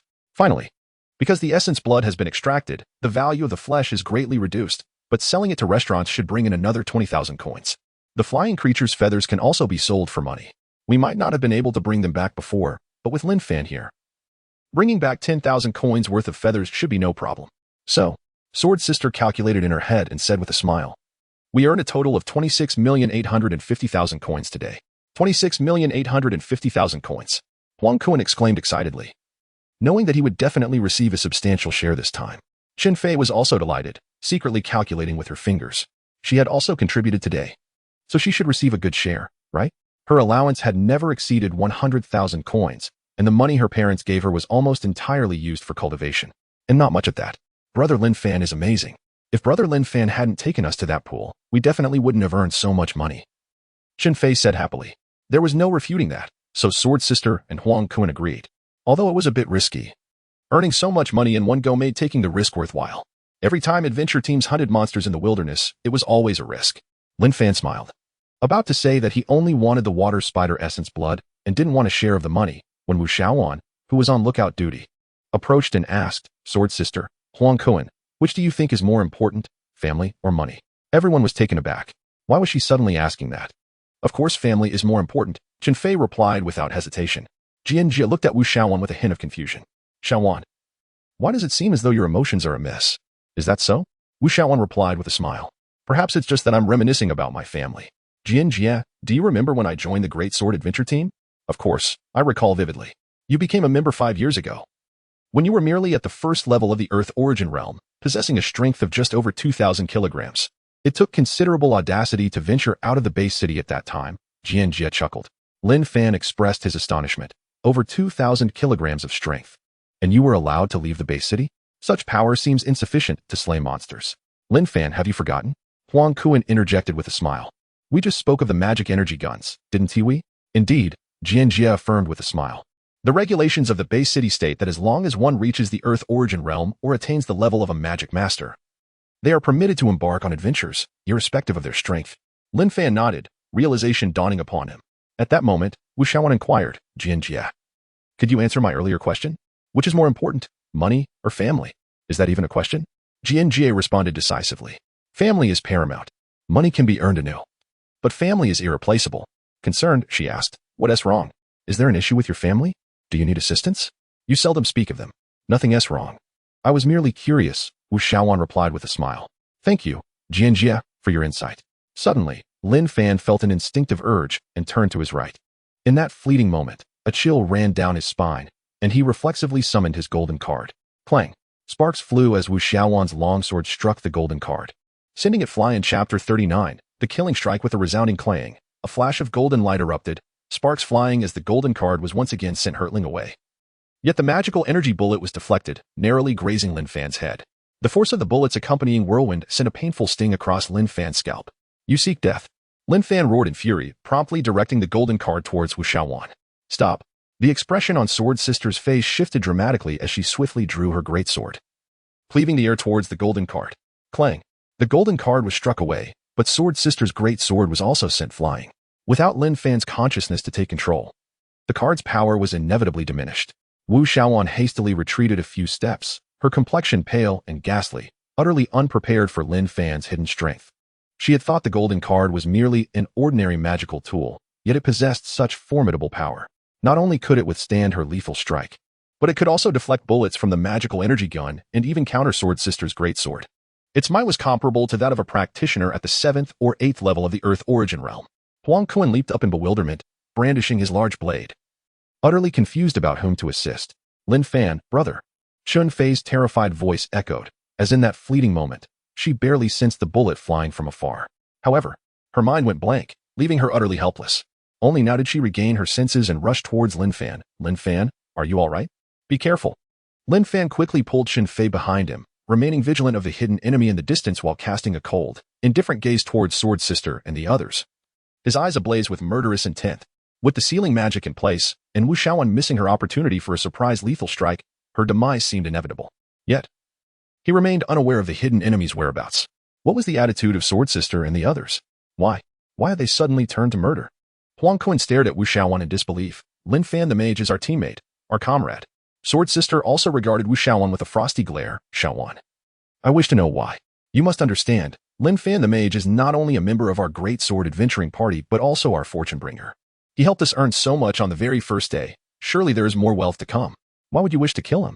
Wu Xiaowan took a slight step back, sword in hand. Her expression conflicted as she replied, I asked Sword Sister earlier about the importance of family, and she confirmed it. Family is paramount. Sword Sister's expression shifted. Did Lin Fan the Mage harm your family? Or has someone threatened your family, compelling you to kill Lin Fan the Mage? Liang Feng. Suddenly, Lin Fan spoke indifferently from across the way, or Liang Yang. In truth, the only two individuals I have inadvertently offended during this time are likely those two. If you are related to them, how small the world is. Indeed, the world is remarkably small, Wu Xiaowan bitterly smiled. Initially, I was unaware, but earlier by the pond, I received a message from Liang Yang. He promised that if I killed you, I would become the master of the Liang Corporation. Xiaowan Yu. Sword Sister attempted to speak, her thoughts suddenly igniting. When you went to the mound earlier, were you intentionally providing a location for the hidden enemies? Lin Fan and Huang Kuan suddenly realized. I thought you were an experienced adventurer. How could you make such a blatant mistake? Huang Kuan lamented. But why? Lin Fan the Mage is no weakling. His abilities are extraordinary. He could lead us to wealth. But family is more important, Wu Xiaowan replied helplessly. What is your connection to Liang Feng? Lin Fan inquired, frowning. The woman bore no resemblance to Liang Feng, not at all akin to siblings. We have no relation, Wu Xiaowan replied coolly. Regardless, you will die today. It is not shameful to share. I am Liang Yang's mistress. My current standing is solely due to his investment in my resources and training. Liang Yang treats me well, and I regard him as family. Xiaowan, you. Sword Sister found this hard to believe. Ah, a mistress. Lin Fan chuckled, his gaze icy. You are so certain of my demise? Yes, your sealing magic is formidable, and I have lost my chance for a lethal strike. Yet, Sword Sister and Huang Kuan are still here, and the hidden enemies will also be watching you. Wu Xiaowan showed no fear. Then, Sword Sister, will you assist her? Lin Fan's gaze grew colder. Sword Sister was torn. On one hand, there was Wu Xiaowan, a companion of 5 years who had fought alongside her through thick and thin, and on the other, Lin Fan, whose potential was immense. He could lead them to fortune. Not to mention, his extraordinary sealing magic could combat many powerful beasts. Yet, Wu Xiaowan's sudden betrayal was intolerable. She despised such treachery within their team. Why must it be this way? Huang Kuan lamented, caught in a dilemma. Lin Fan was also a member of their team. Suddenly, Sword Sister began to retreat slowly, turning to Huang Kuan. Huang Kuan, step back. Sword Sister. Huang Kuan was taken aback. Sword Sister, you. Wu Xiaowan too was incredulous. Lin Fan smiled, coldly observing Wu Xiaowan. It seems your betrayal has instilled fear in your allies regarding a potential knife in the back. Lin Fan the Mage, there is no need to sow discord. I simply do not know whom to aid, so I have chosen to assist neither. Sword Sister's expression darkened. Had Lin Fan the Mage not been our member, I would undoubtedly stand by Xiaowan's side. However, as it stands, you both are my adventuring party members, and I am uncertain of whom to support. Therefore, you must resolve this yourselves. Bang. Suddenly, Wu Xiaowan exploded into action, her foot crashing into the ground, shattering it as she propelled herself forward with blinding speed. In the very instant Sword Sister's words fell silent, she initiated her attack, for she understood that without Sword Sister and Huang Kuan's assistance, she could not withstand Lin Fan's sealing magic. She must not afford him the time to cast his spell. Whoosh. Simultaneously, Lin Fan also made his move. Did she truly believe he was merely an ordinary mage? With a flash of golden light, he launched towards Wu Xiaowan. Wu Xiaowan aimed to deflect the golden card as she had before, but this time Lin Fan was prepared. He subtly adjusted the card's trajectory midway, allowing it to glide past her sword. PFF. The golden light vanished, piercing through Wu Xiaowan's neck. Wu Xiaowan. Huang Kuan covered his face, feeling a wave of discomfort wash over him. Lin Fan swiftly pulled Qin Fei aside, evading the momentum of the oncoming Wu Xiaowan while remaining alert to the hidden threats. Strangely, the magical energy gun did not fire again, and the hidden adversary seemed to lack an opportunity. Soon, Wu Xiaowan collapsed to the ground, her sword clattering beside her as blood gushed from her neck. With great difficulty, she turned her head, regarding Lin Fan in disbelief. Sword Sister took a deep breath and approached Wu Xiaowan, gently turning her body over. Sword Sister. Wu Xiaowan struggled to speak. Xiaowan, this was your own choice. Do not blame me. You may not know, but I hold a profound disdain for those who betray their comrades. Sword Sister spoke coldly. I understand. Tears flowed from Wu Xiaowan's eyes, and then her head tilted, her breath escaping her. PFF. Suddenly, Sword Sister brought down her greatsword, cleaving a fissure into the ground. She then lifted Wu Xiaowan's lifeless form and gently placed her inside, followed by her sword, before filling the crevice with nearby earth. Throughout this process, Lin Fan observed impassively, making no attempt to intervene. Chen Fei, her face pale, watched in fury as Wu Xiaowan's corpse was gradually covered by the soil. She loathed her own lack of power to slay Wu Xiaowan. Had she been able, she would have been the first to strike down the detestable woman who sought to kill her brother Lin Fan. Huang Kuan squatted to the side, his earlier excitement over making a fortune having long since dissipated. Kill. Suddenly, Sword Sister brandished her great sword and fiercely launched herself towards the distance. Now we have a common enemy, those who dare to assassinate members of my Great Sword Adventure Group. Huang Kuan, follow me to slay them. Boom. Moments after Sword Sister propelled herself several dozen meters away, the ground where she had previously stood erupted violently, cracking under the force of her explosive power. Huang Kuan, momentarily dazed, quickly regained his senses, sprang to his feet, and charged forward with his large blade.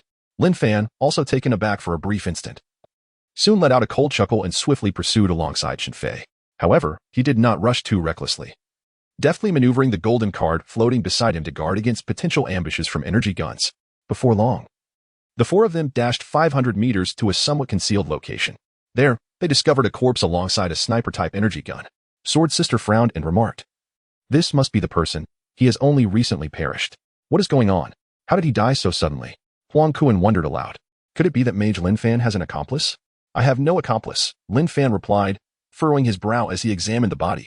The wound is located at the back of the head, and it is quite small, clearly a lethal strike, executed from behind with a single blow that pierced through the skull. No wonder only a single shot was fired earlier, Chen Fei added. Sword Sister inspected the corpse as well and noted, the wound does not appear to be made by a sharp weapon. There is merely a small hole in the head. This feels, she paused, then continued, very much like a powerful being above the celestial origin realm using their vital force to strike from a distance. Vital force projection? That is a feat only achievable by those above the celestial origin realm. Those in the earth origin realm cannot perform such a technique. Lin Fan's brows tightened further. Which celestial origin expert would be idle enough to come here to commit murder? I have no acquaintances among them. Suddenly, Lin Fan instinctively touched the jade pendant he carried. Could it be someone sent by my sister's master? Meanwhile, above the area where Lin Fan and the others were located, amidst the clouds, a beautiful and alluring middle-aged woman pressed her forehead in frustration. I acted too hastily, but it is not entirely my fault. Who knew that lad had such a trump card? Return. Who instructed you to protect him covertly? An elderly woman's reprimanding voice echoed in the alluring woman's ear. With a wry smile, she replied, Miss, did you not value him? It is his first time leaving the base city, unaware of the dangers outside. Look. It is only the first day, and he nearly fell victim to an assassination. When did I ever say I valued him? The voice commanded coldly. Return. Mind your own business. Oh, so you truly wish to disregard it? The alluring woman questioned. That lad is quite audacious, on just his first day. He dares to seek trouble with water spiders and even contemplates challenging celestial origin beasts. True prodigies rise through struggle if he dares to take risks. He must accept the consequences. The elderly voice remained indifferent. Do not meddle further. Are you so idle? If you are that free, find a man and perpetuate your lineage.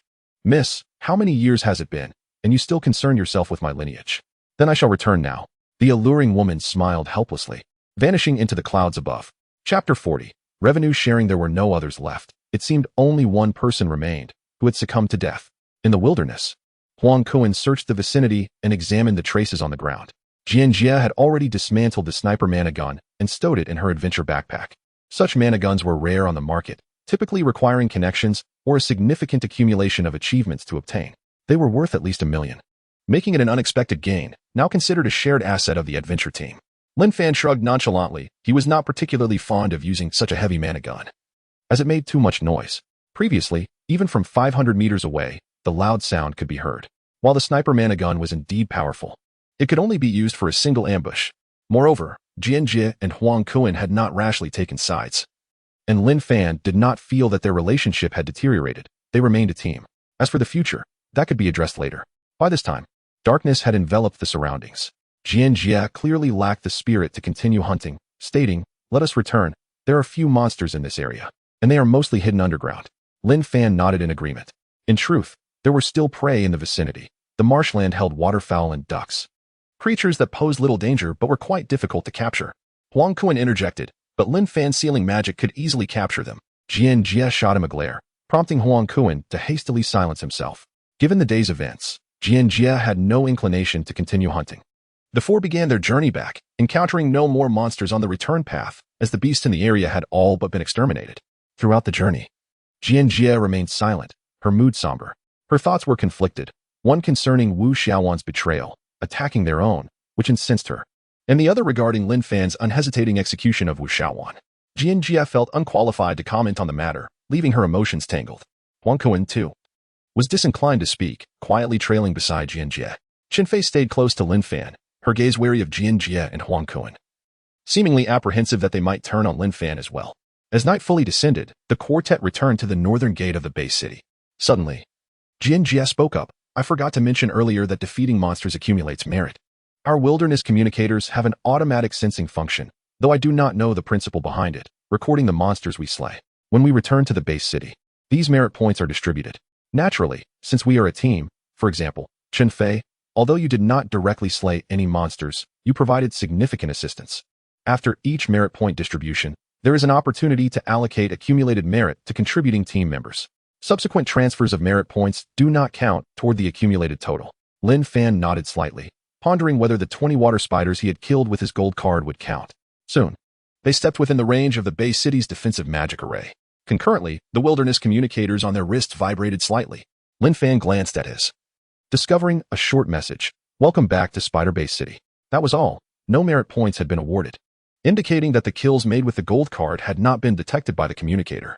As for the water spiders he had sealed, since he had not directly slain them, the merit points were not recorded in his account.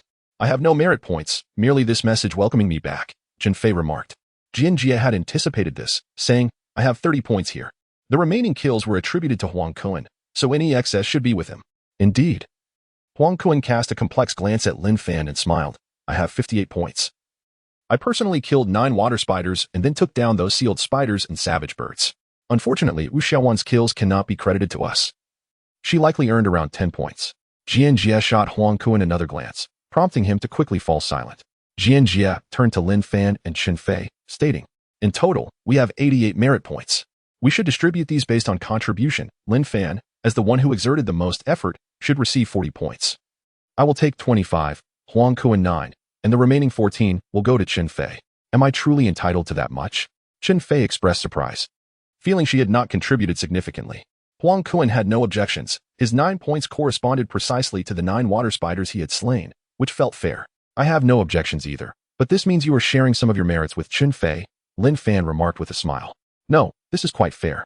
Without Qinfei's protective water curtain blocking the spider silk, we would not have been able to defeat those water spiders so easily, Jianjie asserted.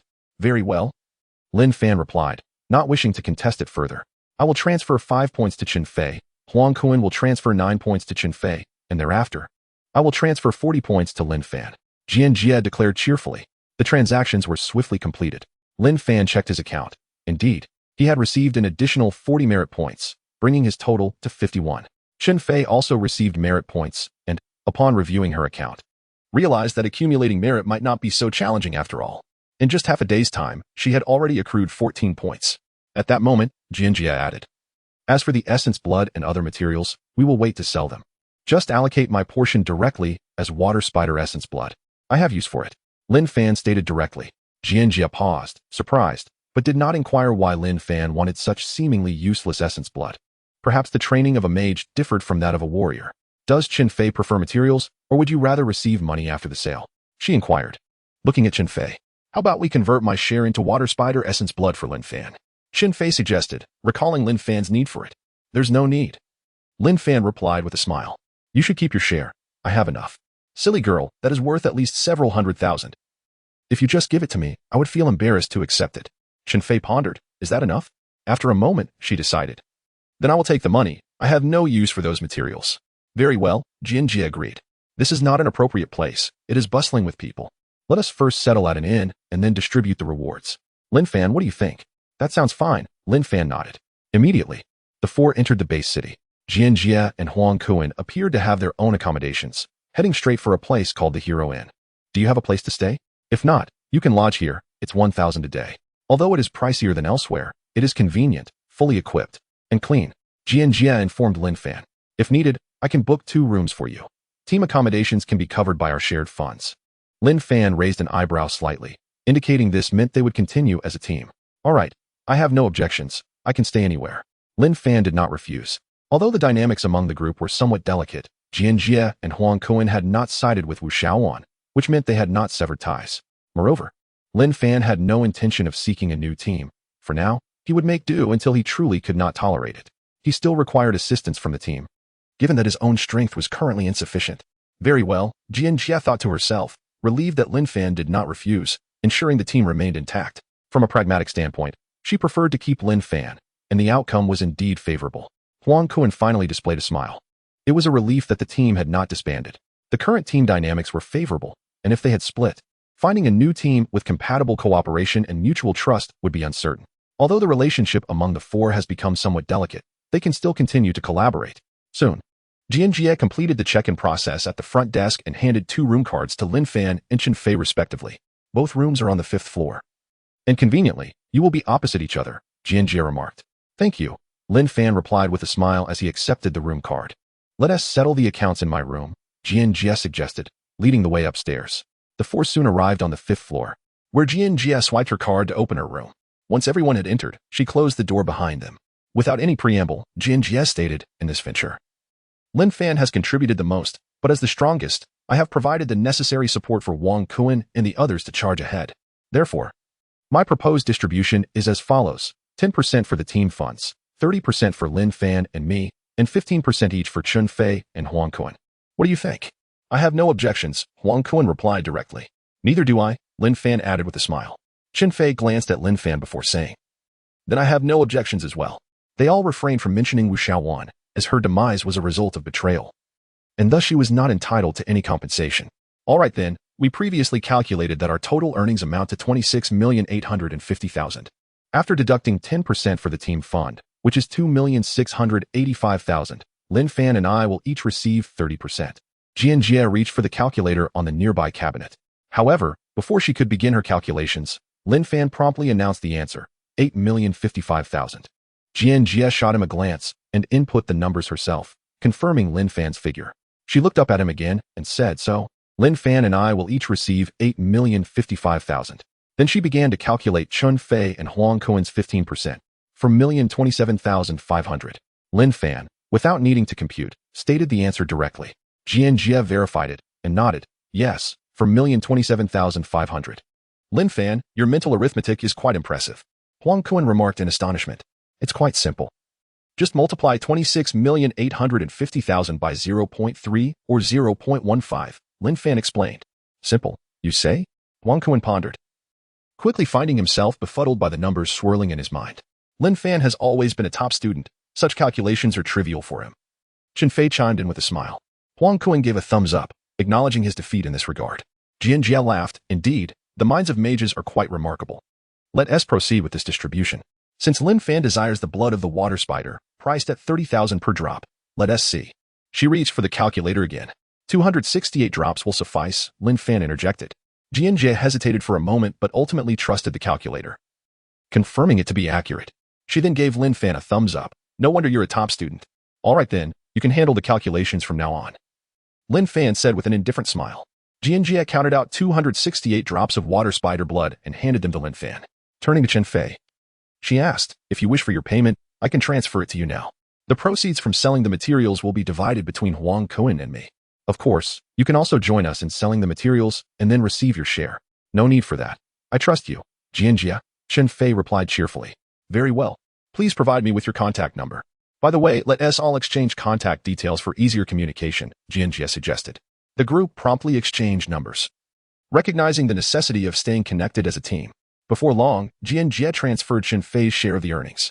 Upon receiving the transfer, Chen Fei was so overjoyed that she felt like jumping, exclaiming, over 4 million. I can hardly believe I have this much money. She wondered if she was wealthier than her own parents. Seeing her excitement, Jianjie remarked, strong individuals can earn money swiftly. However, expenses can also be substantial. A single drop of quality blood can cost tens of thousands, even hundreds of thousands. Chen Fei nodded, her exhilaration slightly tempered but still thrilled, knowing this was money she had earned herself. Let us leave it at that for now. My plan is to first absorb the rewards from this venture and enhance our strengths before we embark on further adventures, which should take a few days. Lin Fan, what are your thoughts? All is well, Lin Fan nodded in agreement. Then it's settled. I will need about 3 days for training to digest our gains. We will reconvene after 3 days. For now, let us disperse, Jianjie suggested with a smile. Lin Fan and Chen Fei promptly exited Jianjie's room. Chen Fei followed closely behind Lin Fan until he opened his own door. Curiously, Lin Fan asked. Aren't you returning to your own room? Do you intend to stay with me? Oh, right. I'll head back now, Chen-Fei replied, her face flushing as she quickly turned to unlock her own room. Slamming the door shut behind her, Lin Fan shook his head with a smile and entered his hotel room, checking to find it quite clean, evidently well-maintained. He set down his scarcely used adventure backpack and took out his golden card, sensing the water spider corpses and the remaining water essence within. Yang, I will train first, and once I finish, I shall come to settle the score with you, allowing you to live for a few more hours. Chapter 41, Second Skill. Transparent Spider Silk. Lin Fan decided to postpone assimilating the 20 water spider corpses until after his cultivation. He settled into a meditative posture on the hotel bed, drawing the gold card into his consciousness and channeling the water essence within to temper his body. The gold card's assistance amplified the tempering speed, surpassing even the daytime rate. While not as rapid as the experience within the Xian water seal pearl, it was still notably swift. As the water essence flowed through him, Lin Fan activated the 100 refinements method, initiating the 5th stage of skin refinement. Under the method's guidance, the essence transformed into a surging torrent, relentlessly scouring away impurities and repairing imperfections within his skin and flesh. Meanwhile, in the adjacent room, Chen-Fei writhed on her bed, her face flushed. After a prolonged period, she finally stilled, mortified by her earlier actions. Could Lin Fan perceive me as frivolous? She wondered, covering her burning cheeks. After composing herself, she meticulously inspected the room and the door, ensuring her privacy. Then, she shed her garments and entered the shower. As the shower cascaded over her lithe form, from her waist-length black hair to her sculpted shoulders, full bosom, and slender abdomen, Chen-Fei gazed at her reflection in the mirror, her hands instinctively caressing her flat stomach. An inexplicable blush crept across her face. Regaining her composure, she sought solace in the cool water, attempting to quell her bashful emotions. As she cleansed herself, she closed her eyes and mentally reached out to the water-based magical elements in the atmosphere. I must hasten my progress in mastering an offensive spell. I cannot afford to lag behind Lin Fan, she resolved. Her chosen second spell was Rain Summoning, a 6-array-based spell capable of unleashing a barrage of water arrows upon her adversaries. As a Xian water physique, she was uniquely suited to master this advanced technique. The process of mastering magic differed significantly from martial cultivation. It began with constructing array bases. Only upon completing all the bases for a spell could one proceed to link them, forming a unique magical array. This marked the transition to a mage apprentice, capable of rudimentary spell casting. However, achieving the level of an Earth-grade mage required a qualitative shift in mental strength, triggering a metamorphosis in the magical array within the consciousness, allowing it to manifest externally. For Earth-grade mages, learning new spells was expedited, requiring only the construction and linking of array bases. Their mental strength was already refined, facilitating the rapid formation of magical arrays. As Chen-Fei began her practice, the ambient water elements converged, causing the water in the bathroom to shimmer and the shower spray to soften. Her slender form seemed to merge with the water, enhancing her cultivation speed exponentially, a testament to the marvel of her Xian water physique. Across the hall, Lin Fan paused his cultivation, sensing a familiar presence. Such a comforting aura, he mused. Could it be the gold card again? He suspected Chen-Fei's cultivation was the source, as the card exhibited a strong affinity for water-based treasures. He entertained the notion of the card absorbing Chen-Fei, speculating that it might lead to a unique mutation and grant him some of her special talents. Dismissing the thought as absurd, he resumed his practice.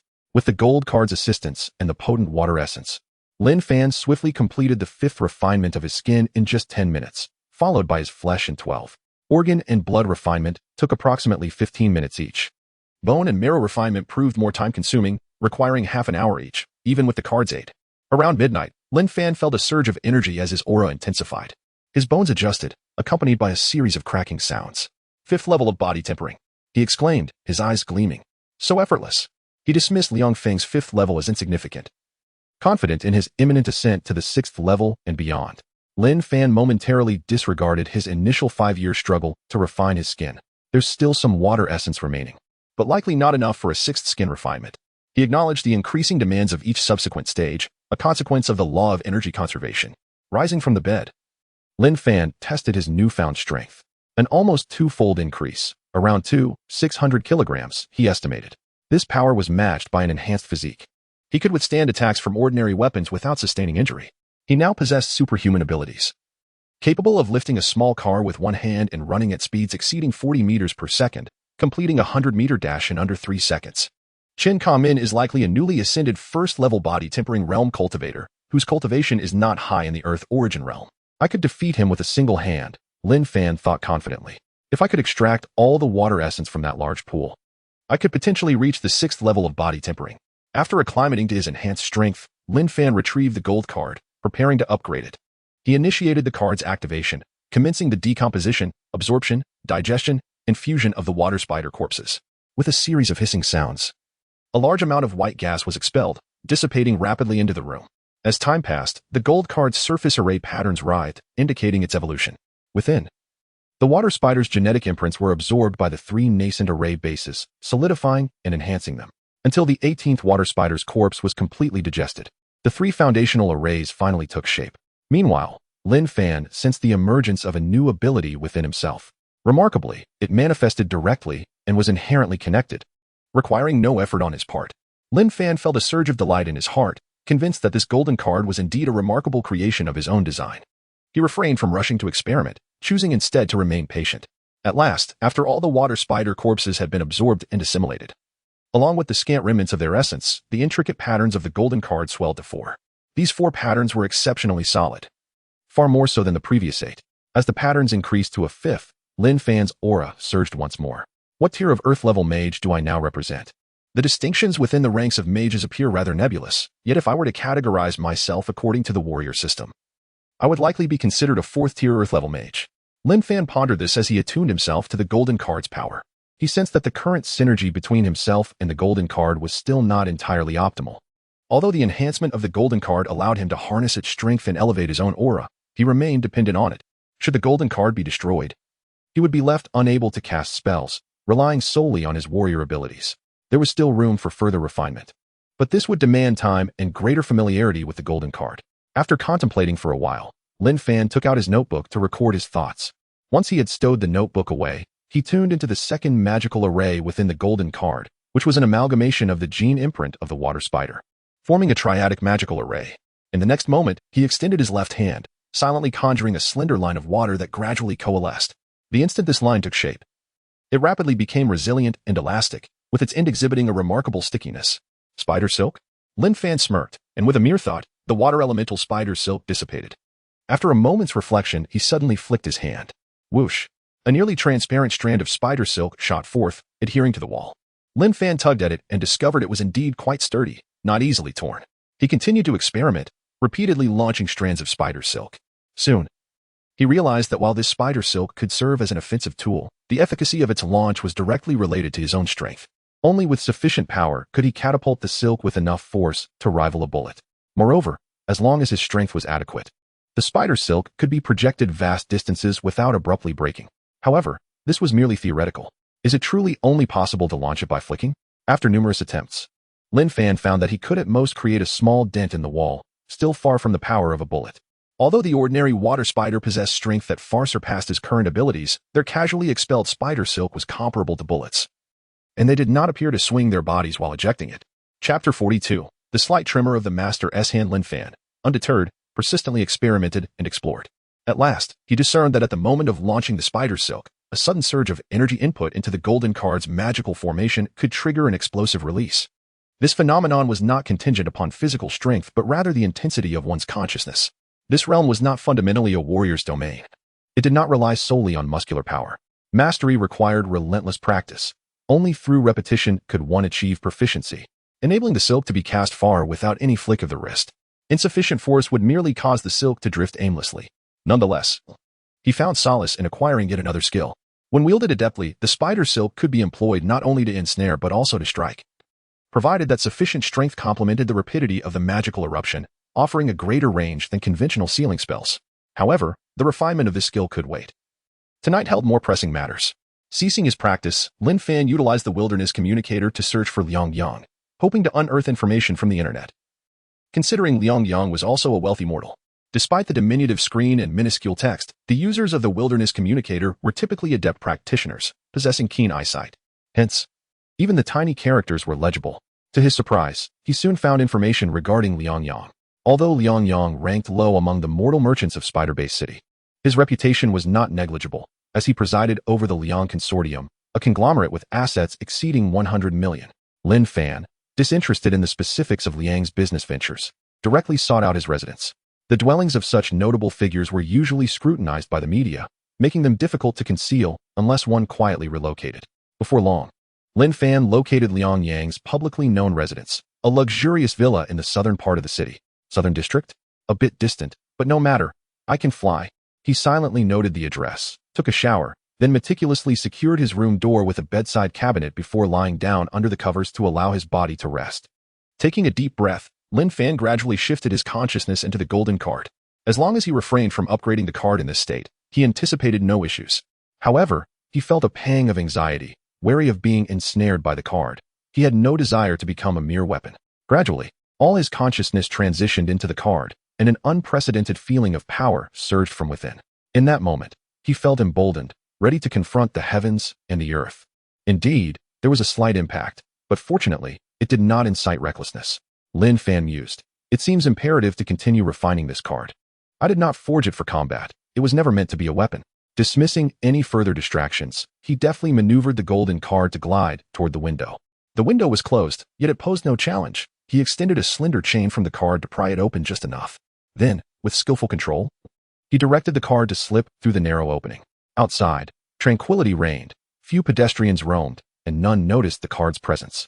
It was around 3 or 4 in the morning, and even adventurers were scarce at this hour, either absent from the base city or ensconced in sleep or training. Most shops had shuttered, leaving only a handful of restaurants and material procurement points open 24 hours.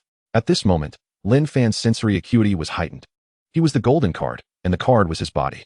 Through its perception, he could sense all energies within a 500-meter radius. To his astonishment, numerous strong presences lingered, resembling that of Shi Xiong, yet none seemed to be of the celestial origin realm.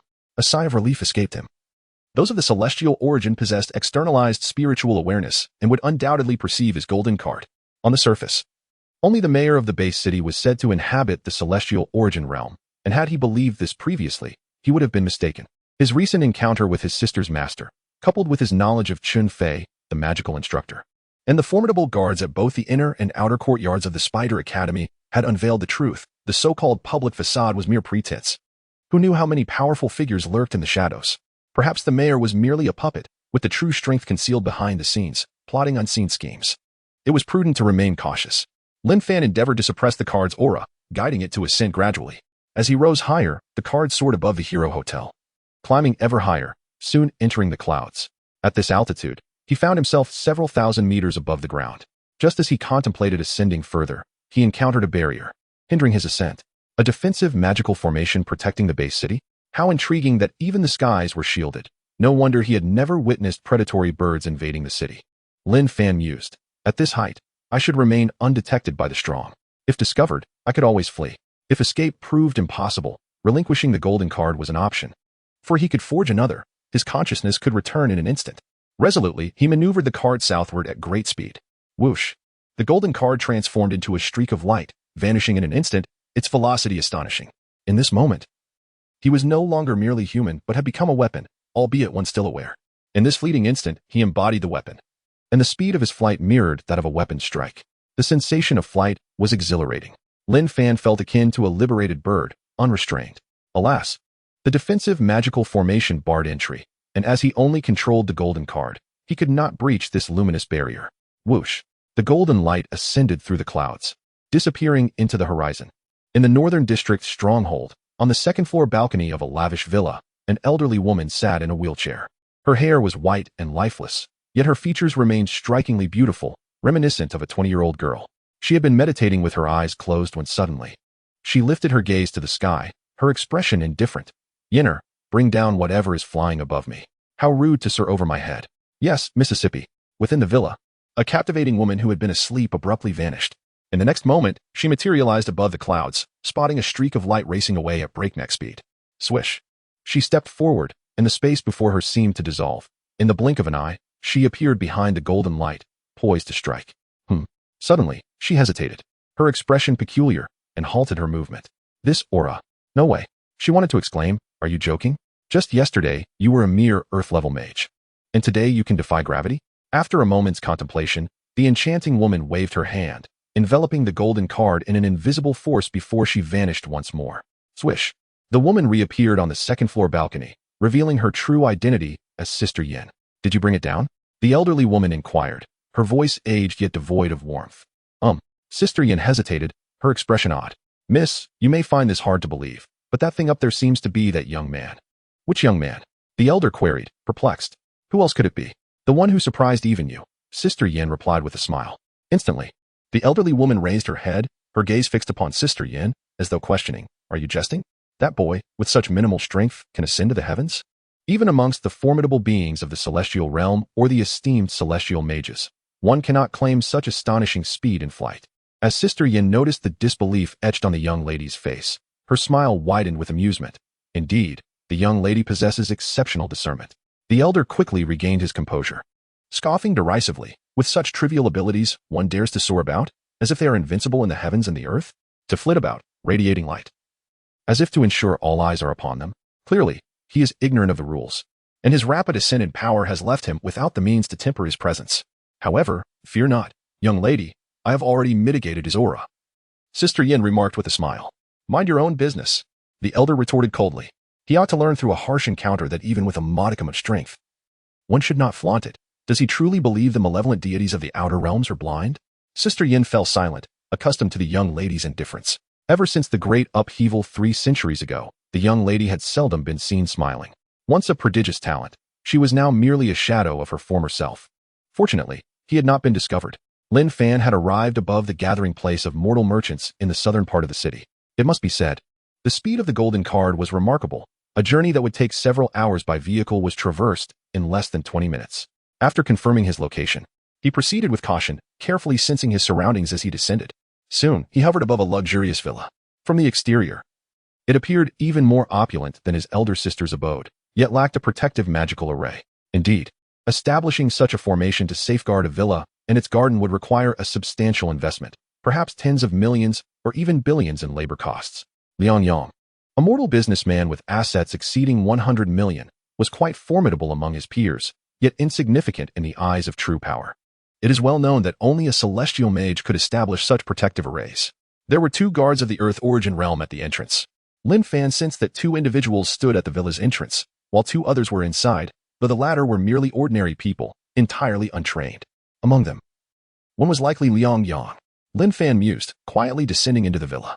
However, within the villa, only 2 women resided, each sleeping in separate rooms.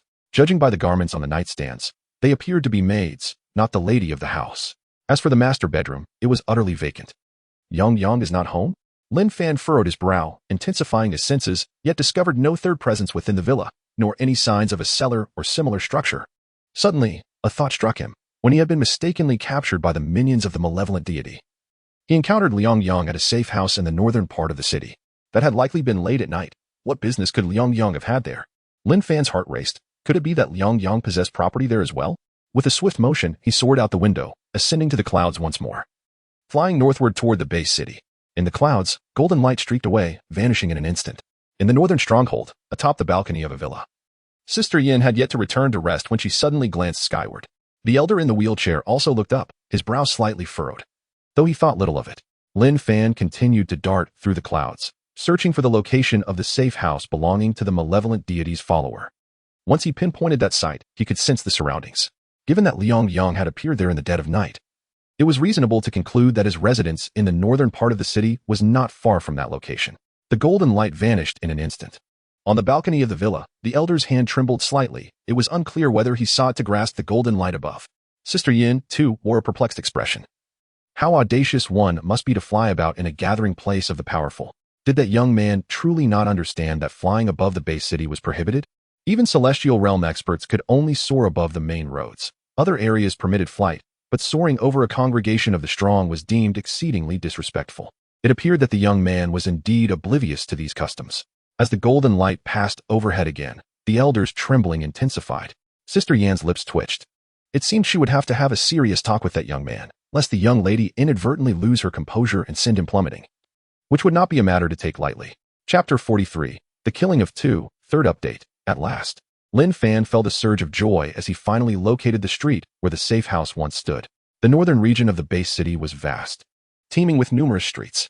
Had it not been for his heightened state, where his senses were sharp and his perspective panoramic, he might not have found it so swiftly. Lin Fan sensed the surroundings. There are many formidable individuals here. I must tread carefully. Numerous Earth Realm experts were nearby, and he detected several mages as well, easily distinguishing their magical and elemental energies. Although this area was not a stronghold for the powerful, it was common for the elite to purchase residences in the north, especially those who ventured out through the North Gate for adventures, opting to live in close proximity. Lin Fan made every effort to conceal his presence, gently guiding the golden card to descend. Found it. There was no need for a prolonged search at this moment. Thanks to the perceptive abilities of the golden card, he could sense from afar, directly picking up on Liang Yang's aura. When Lin Fan had made modest progress in his training, he had encountered Liang Yang and remembered him vividly, possessing an exceptional memory that rendered him nearly incapable of forgetting Liang Yang's presence. Soon, Lin Fan arrived outside a large building by the roadside. Peering through the fifth-floor window, he spotted Liang Yang, who was still awake. Oh, Lin Fan was slightly taken aback, for through his extraordinary vantage point, he glimpsed several photographs adorning the room's walls. In those images, the central figure was none other than Wu Xiaowan. The photographs depicted her alongside Liang Yang, despite their significant age difference, embracing and capturing moments together. So, this is Wu Xiaowan's home. It seems Liang Yang must have resided here to appear in the northern part of the city at such a late hour. Lin Fan recalled Wu Xiaowan mentioning that she was Liang Yang's little wife. Now it was evident that Wu Xiaowan had spoken the truth, and their bond appeared to run deep. No wonder she sought to kill me for the sake of family. Lin Fan sneered. He could empathize with Wu Xiaowan's choice to fight for love and her man. Yet from his standpoint, he would not forgive anyone wishing him harm. If they sought to take his life, they must be prepared to face the consequences. Liang Yang, having merely engaged in a verbal conflict with me, dares to plot my demise? Such a person cannot be spared. Inside the room, a middle-aged Liang Yang, his figure somewhat portly, sat on the large bed with a sullen expression, staring vacantly at the photographs on the wall. The space was a spacious suite, originally purchased for Wu Xiaowan. Liang Yang recalled that when he first met Wu Xiaowan, she was merely 23 years old, beautiful, charming, and possessing an amiable personality, alongside a commendable physique. With her skills being unparalleled, Wu Xiaowan had almost been one of Liang Yang's most cherished women. At the time, she had only reached the second stage of body refinement and had failed to break into the Earth realm. It was he who had invested in resources for her training, hired instructors, and guided her in honing her strength until she achieved the Earth realm. Subsequently, Wu Xiaowan expressed a desire to break free from his support, wishing to carve her own path and establish her own territory, to which he acquiesced while considering Wu Xiaowan as a potential ace of his. Over the years, although Liang Yang could not cultivate himself, he had discreetly nurtured several Earth realm experts, yet they remained outsiders. Only Wu Xiaowan was truly part of his inner circle. This time, in the effort to eliminate Lin Fan, he had enlisted Wu Xiaowan's assistance, promising her that if she succeeded in killing Lin Fan, he would publicly acknowledge their relationship, allow her to inherit the Liang family conglomerate, and bear him a son. He vowed to marry Wu Xiaowan once the deed was done. However, it wasn't long before he discovered that the wilderness communicator Wu Xiaowan had bound to herself had become a lost item. Her information now appearing in black and white on the death list, a registry that could be accessed, revealing the many capabilities of the wilderness communicator unknown to most ordinary people. Lin Fan. In the bedroom, Liang Yang's expression darkened as he gazed at the photographs on the wall. The images of Wu Xiaowan radiated with sweetness. While he could not claim to love her, he genuinely adored her. Yet now, Wu Xiaowan lay dead. Lin Fan, I will assuredly kill you. Fury engulfed Liang Yang. Even now, he found it hard to believe that the newly ascended Earth-level mage had thwarted his attempts, even with 2 Earth realm experts aiding him in a surprise attack. Swoosh. Suddenly, a beam of golden light burst through the window. What is this? Liang Yang's expression shifted as he abruptly rose to his feet. You wish to kill me? Old fool, you have no chance left. Lin Fan's voice echoed directly within Liang Yang's consciousness. In the next instant, the golden card unleashed 8 azure chains that ensnared Liang Yang, drawing him into the card's interior. As an ordinary man who had never undergone even a single body refinement, Liang Yang found himself utterly unprepared against the chains summoned by the golden card, unable to respond at all, to resort to murder over a mere quarrel. Had I known it would come to this, why bother engaging in conflict at all? Lin Fan's heart was devoid of sympathy as he sealed Liang Yang within the card. Not lingering for a moment longer, he swiftly exited through the window, ascending into the sky. Only upon reaching the cloud cover did he accelerate towards the direction of the heroic hotel at the northern gate. Swoosh! The golden light surged forth, vanishing in an instant. Young lady, remain calm. On the second floor of the villa, Sister Yin noticed the elder's hand trembling and quickly grasped it. It should be the last time. There is no need to offend him over such trivial matters. Are you implying that I fear him? The elder retorted, visibly displeased. Of course, you do not fear him. With a single slap, you could crush him to pieces. What I mean is, it is unnecessary to sour relations over such a minor issue, Sister Yin explained. Do I care about my relationship with him? That insignificant little brat. The elder scoffed. Certainly, you do not care. What I truly mean is that I am concerned you might harm your health over this. Which is not worth it. Am I going to harm my health? Nonsense, it's merely a trivial matter. Indeed, the young lady possesses boundless powers and is in robust health. Sister Yin could only laugh wryly, reminding her of her age while still quarreling with the child. She quickly advised, I will send him a secret method tomorrow, urging him to keep a low profile. Do not go. Let him suffer a grievous blow. The elder smirked. Just because he has a modicum of skill, he believes he can shine everywhere. Does he truly think himself the sun? Indeed, do not go. Please do not be upset. I am not upset. Let go. Your hand is still trembling. Am I suffering from senility or something? Of course. You are fine, as long as you are happy. Soon, Lin Fan returned to his hotel room, controlling the golden card. His consciousness reverting to his body. Not bad. Everything went smoothly. Lin Fan was quite satisfied. This endeavor had been exceedingly successful, with no one the wiser. He sat up, took the golden card, and proceeded to dismantle Liang Yang within, erasing all traces of him. During this process, Liang Yang emitted not a single cry of anguish. His consciousness remained sealed, and he experienced no pain, departing in tranquility. The golden card released a haze of blood mist, along with some gray vapor, waste remnants of the human form. Lin Fan observed this scene with a cold gaze. He would show no mercy to his enemies. It was not until the golden card returned to a state of calm, devoid of any remnants, that he withdrew it into his consciousness. All was well. Time to sleep.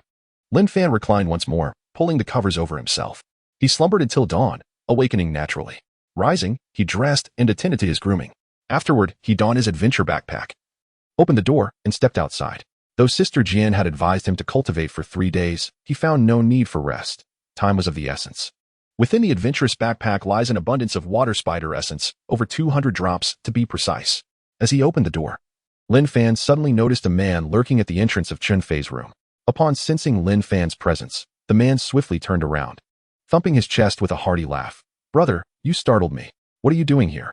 Curiosity piqued, Lin Fan inquired, what brings you here? The man discreetly assessed Lin Fan's demeanor and, seeing no signs of anger, chuckled. You see, there's a lovely lady inside, absolutely stunning. I just saw her go in. And it seems she's changing clothes now. Unfortunately, it's a bit far from the bathroom door, so I can't see clearly. Can you see inside? Lin Fan raised an eyebrow. Just a little trick, the man smirked.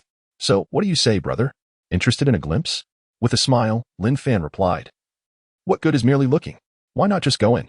The man, taken aback, pondered. Is he one of my kind? But isn't that a bit risky? If something goes awry, we could find ourselves in trouble. Perhaps we should wait until the person inside leaves the base city before making our move? Lin Fan suggested. Ah, that is a splendid idea. A kindred spirit indeed. The man rubbed his hands together excitedly. I have something that can ensnare her in an illusion, allowing us to play as we wish. The man continued. You have no idea how perfect that girl is, so fresh and tender. Lin Fan's smile broadened, though his gaze remained icy. Suddenly, he acted decisively, employing a sealing spell. Dense water elements manifested, and 8 chains emerged from the void, ensnaring the man. The man's expression shifted to one of horror. What are you doing? Before he could finish, he swiftly shrank, transforming into a small water sphere that plummeted to the ground. Lin Fan glanced around, surprised to find that the hotel lacked surveillance cameras. Whether due to negligence or fear of offending the adventurers who frequented it, he could not tell. After all, this hero hotel primarily catered to adventurers, predominantly those at the Earth origin level. This was fortuitous. He produced a golden card, commanding the 8 chains to envelop the small water sphere, drawing it inside to decompose it. Soon, the golden card erupted with a mist of blood. The man made no sound, departing in silence. Suddenly, the door to the opposite room swung open, and Chen Fei peeked out, her face lighting up upon seeing Lin Fan. Brother Lin Fan, you're awake. Yet, her expression froze as she noticed the blood mist emanating from the golden card. What are you doing? The mist was not true blood but merely residue, dissipating almost instantaneously without a trace of odor, akin to the dregs of water. Oh, nothing, Lin Fan responded, nonchalantly stowing the golden card after the mist had cleared. He noticed Chen Fei in an entirely different outfit from the previous day and smiled. Did you go shopping for clothes? The golden card had grown powerful enough that a mere Earth origin warrior could hardly enhance its strength. Moreover, the man was not of the water element, so only a minuscule amount of energy and vitality truly had been absorbed. Yes, Chen Fei, without further thought, fully opened the door and twirled in front of Lin Fan, beaming. Do you think this outfit is pretty? However, upon completing the motion, she suddenly blushed. Realizing it was an instinctive action, Lin Fan attentively scrutinized her attire. She wore a light blue undershirt, visible from the collar. Over it was a fitted azure long-sleeve jacket, complemented by tailored azure trousers and matching combat boots. Is that enchanted armor? Lin Fan inquired, noting the faint magical aura surrounding her outfit. Indeed, I've made quite a profit, so I decided to invest in some protective gear. After all, I'm a mage, and my physique is rather fragile. Chen Fei replied with a smile. Quite right, Lin Fan affirmed. You look lovely in that ensemble. Hee. Chen Fei laughed joyfully. After a moment's contemplation, Lin Fan announced. I plan to venture out again, but today's focus is not on hunting monsters. Rather, I aim to practice my magic. You should rest at the hotel today. Lin Fan still had over 200 drops of water spider essence to utilize, and absorbing them did not necessitate being within the base city. Merely a sparsely populated area would suffice. It was also an opportunity to practice shooting webs. I want to go too, Chen Fei exclaimed, her eyes wide with anticipation. Lin Fan chuckled, ruffling her hair. I'm not hunting monsters, and you lack offensive magic, so there is no point in going. Relax at the hotel, or perhaps train your attack spells. Your magic is too one-dimensional. If you encounter an enemy alone, you'd be left to passive defense. Well, fine, Chen Fei replied reluctantly. Don't be hasty. Let us go together tomorrow, Lin Fan reassured her. By the way, let us have a meal together first before I head out. Okay. Chen Fei brightened at the prospect. They promptly descended the stairs to dine at the same restaurant as the day before. After satisfying their appetites, Lin Fan sent Chen Fei back to the hotel before making his way towards the northern gate. The area inside the northern gate was still bustling with individuals holding signs to attract attention. However, Lin Fan paid them no mind. He had no intention of seeking out monsters today, focusing instead on practicing his web-shooting skills. Ah, the great magician. What a pleasure to see you again. A sarcastic voice called out from nearby. Turning around, Lin Fan spotted the 4 members of the Wild Wolf Adventurers Guild he had encountered the previous day, accompanied by a male mage. Chapter 44. Encounter with mutant plants. Lin Fan paid no heed to the sarcastic remarks of the members of the Wild Wolf Adventure Group, and instead turned his attention to the magician. The magician, in his 40s, exuded a formidable aura, significantly stronger than Chen Fei. Upon noticing Lin Fan, the magician gave a slight nod as a greeting, but refrained from speaking. Lin Fan reciprocated with a nod, and then confidently bypassed several members of the Wild Wolf Adventure Group, striding purposefully into the wilderness. Humph, he actually looks down on us, grumbled a burly man from the Wild Wolf Adventure Group. The middle-aged magician furrowed his brows and inquired, An enemy? No, merely someone we have met once. We had previously extended an invitation, but he dismissed our adventure group, scoffed the group leader. The magician replied indifferently, That young man is at least a mid-tier earth mage. If there are no grudges, it would be wise not to provoke him unnecessarily. What? Mid-tier? The group leader was taken aback. Master Zhang, are you certain? I recall that young man's aura seemed rather weak yesterday, and the lovely girl by his side appeared to be even weaker, likely just having broken through. There's no mistake. Master Zhang stated calmly. Since I have joined the Wild Wolf Adventure Group, I will assist with former foes, but I urge you to refrain from provoking enemies at random, lest you find yourselves ambushed without warning. Rest assured, Master Zhang, we are not fools. We won't recklessly invite enmity, the group leader hastily assured. By the way, I seem to owe Sister Jin some money. Lin Fan recalled the earlier incident outside the northern gate, where Sister Jian had used their team funds to procure a wilderness communication device. He had completely forgotten during the distribution of funds yesterday, not due to a lack of memory, but rather because his emotions were somewhat conflicted at the time. However, a sum of 100 or 200,000 was not exorbitant. He would address it next time. He presumed they would not be collaborating for long. With that thought, Lin Fan continued along the path he had traversed yesterday. He had no intention of hunting monsters today, as he was unfamiliar with other areas and only knew that this route was relatively safe. Along the way, he encountered several others heading out, at least 10 in total, with the fewest being 4 or 5. Individuals like Lin Fan, who dared to venture out alone, were quite rare. Many gazed at him from a distance, their expressions a mix of surprise and intrigue. In the wilderness, those who dared to venture alone were either reckless fools or exceptionally powerful. In either case, no one wished to provoke them. However, Lin Fan was neither. He was not out for adventure today. Just 5 kilometers from the base city, Lin Fan halted. This was the spot where he had encountered the earth-armored beast yesterday. Yet today, not a single earth-armored beast emerged. He scanned the surroundings, diligently extending his senses to confirm the absence of both humans and monsters before retrieving the gold card. He then took out the blood of the water spider and offered it to the card. This gold card seems to harbor a water elemental space, yet I appear unable to access it. Lin Fan pondered as he fed the water spider's blood to the card. He had long been aware that the gold card contained a space, otherwise, it could not seal items within. However, this space did not seem to be purely for sealing, as it encompassed areas beyond the location of the sealing magic circle, filled with pure water elemental energy. Moreover, the space appeared to expand as the gold card grew stronger. Lin Fan discovered that whether extracting items from within or placing them inside, the sealing magic's chains were necessary. An item had to be ensnared by the chains to be either absorbed or released. He realized that even once sealed within the chains, items, be they living or lifeless, could not escape the chained area, unable to relocate to other zones. They could only be absorbed and digested, transforming into energy for the gold card. Otherwise, they would remain confined within the sealing magic circle indefinitely. At that moment, Lin Fan recalled that the gold card's ability to seal items was acquired after it inadvertently absorbed the Xian water sealing pearl. Before that, whether refining the essence of water or absorbing the blood of the water spider, he had relied on an external refining magic circle for gradual extraction. He remembered that this magic circle had been obtained from a follower of the evil god. It was not originally a magic formation, but rather a treasure. Could it have been crafted by the evil god himself? Was it imbued with divine power? It seemed plausible that only an artifact created by an otherworldly evil deity could possess such extraordinary qualities. The 9 foundational array-based magics, even divine-level magics, were remarkable. This sealing magic bore 8 foundational arrays, merely a step away from the complete 9. Lin Fan further contemplated. If this magic circle were so crucial, to forge another identical gold card, he must analyze this magic circle, otherwise, the card's potential would be limited. Time passed gradually. An hour later, over 200 drops of water spider blood had been completely absorbed by the gold card. At this point, the gold card had coalesced into its 5th ethereal pattern. Though it was not yet fully formed, while 200 drops seemed substantial, it was equivalent to merely 20 or so water spiders. Last night, the gold card had devoured the corpses of 20 water spiders, only progressing from 3 patterns to 4.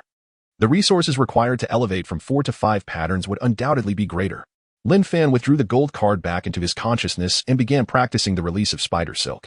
He sensed the 3 foundational array-based magic formations within the gold card and, with a thought, actively channeled the water elemental energy into the formations, urging the magic circle to erupt while directing the surge of power into his body. Suddenly, Lin Fan let out a muffled groan. He had overexerted himself, nearly causing the energy to explode within him without having the chance to release it. He grimaced, nearly injuring himself. This spider silk, was it magic or a combat technique? It felt neither entirely magical nor purely a skill. The energy remained as energy within his body, only coalescing into a resilient, transparent silk thread upon leaving his body. Typical magics do not require the body to unleash their power. The energy is directly guided out by mental force to strike a target. Although Lin Fan lacked mental power, his sealing magic did not release water elements through bodily eruption either. The elements descended directly beside the sealing target. Only this spider silk required the magical energy to burst forth from within. Perhaps I am the first to master this magic, Lin Fan thought, realizing he lacked experience. He decided to first learn how to control the eruption and the release in a fluid manner. Avoiding the temptation to unleash the most potent surge immediately, one cannot achieve great feats in a single attempt. After a brief rest, he continued his efforts. This time, he refrained from applying too much force, calculating in his mind, and then urged the magic circle to erupt, channeling the energy into his body and swiftly releasing it from his right arm. Whoosh! In one seamless motion, the nearly transparent spider silk shot forth for 100 meters. But upon reaching that distance, it began to drift and gradually descend. The spider silk was exceedingly light. Only the end, which had strong adhesive properties, possessed any weight. Although this silk was significantly thicker than ordinary spider silk, it was akin to the yarn used for knitting, nearly weightless. The distance it traveled was impressive, a testament to Lin Fan's skillful release. 100 meters was commendable, indeed. Lin Fan continued his practice, tirelessly repeating the motions. It was not until his arms ached and the afternoon waned that he finally managed to shoot a thread of spider silk approximately 150 meters. Throughout this process, he meticulously honed his accuracy and techniques of entanglement. Were he to engage in mindless repetition, it would be impossible to ascertain how long it might take. However, with each launch, Lin Fan calculated the angle in his mind before releasing, swiftly adjusting to achieve perfect precision. Whoosh! Once more, Lin Fan unleashed a thread of silk. A nearly transparent filament shot forth, reaching a distance of 120 meters, ensnaring a massive boulder. With a vigorous tug, he sent the stone soaring away. Boom! The boulder, akin to a cannonball, struck the ground in the distance, creating a substantial crater. Whoosh! Lin Fan fired again. The silk flickered as it ensnared a branch protruding from a small fissure 100 meters away. He yanked forcefully. Surprisingly, the branch did not snap. Lin Fan persisted, unleashing over 2,000 kilograms of force. Bang! The branch remained intact, yet the silk was severed. Lin Fan staggered back, astonished. Gazing at the half-thread in his hand, it could only withstand a pulling force of just over 2,000 kilograms? No, at the moment of the burst. It exceeded 2,000 kilograms, but something felt amiss. He sensed that the silk should not be so easily broken. The silk of water spiders was remarkably sharp. Impervious to all but the keenest of blades, certainly not even the most formidable swords could sever it. Could it be a matter of mental strength? Lin Fan quickly considered this possibility, understanding that a magician's magic is intertwined with their mental prowess. Though he lacked mental strength, he speculated that if his silk could incorporate his mental focus, it might become significantly more resilient. Yet, he found himself devoid of mental strength. Casting doubt on his identity as a magician. Previously, he was unable to ignite his mental capacity, but what of now? Lin Fan's eyes gradually brightened. If he could awaken his mental strength, perhaps his magical abilities would amplify. However, he was uncertain how to ignite this mental prowess, only knowing it required immense willpower. He resolved to consult Chen Fei upon his return. If possible, he would awaken his mental capacity.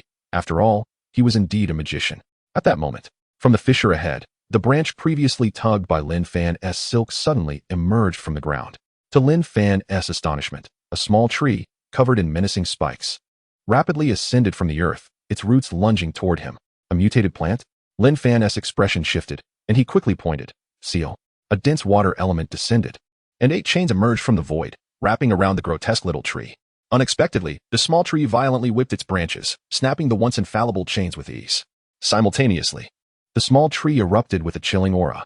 A terrifying, frigid presence surged skyward, a force reminiscent of mental energy crashing into Lin Fan's consciousness, disturbing my slumber. I shall kill.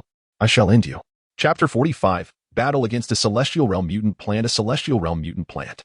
Lin Fan recoiled in astonishment, deeming it an unforeseen calamity, lamenting that he was merely practicing magic.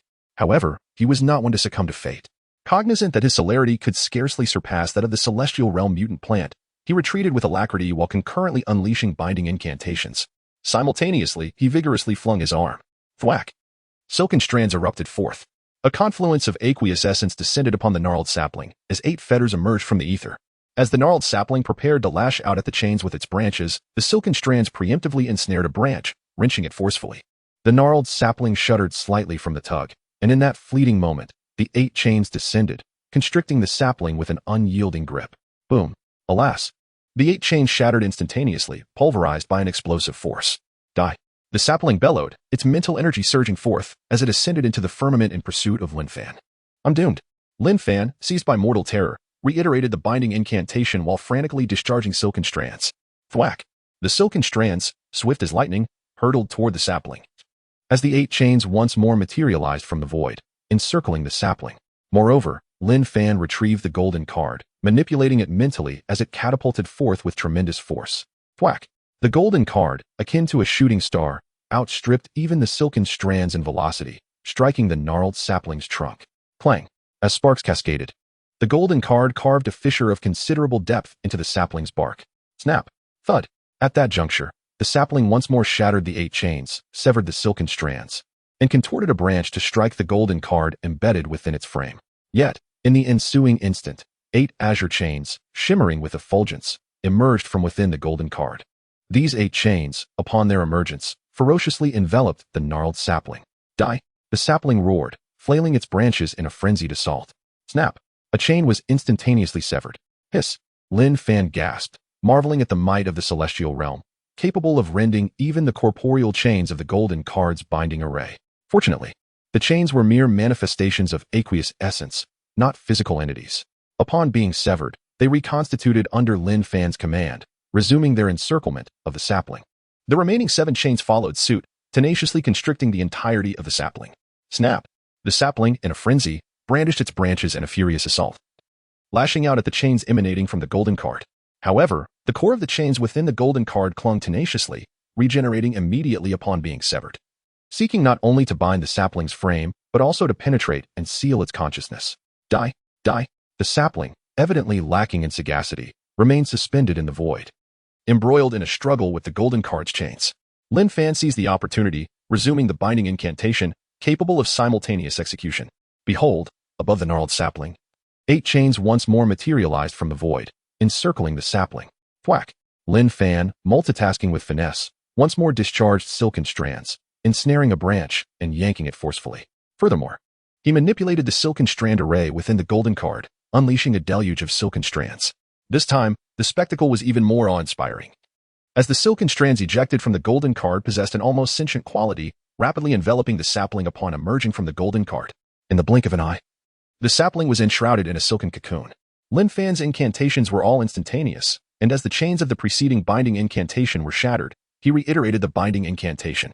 8 chains materialized from the void, ferociously enveloping the sapling. The 8 chains emanating from the golden card, on the other hand, ferociously constricted the entirety of the tree from its trunk, and the translucent silken strands emanating from the golden card, with their extremities rapidly encircling the entire sapling, were stretched taut, enveloping the sapling ever more thickly until it was completely encased. Begone! The sapling, utterly incensed, suddenly expanded. Boom!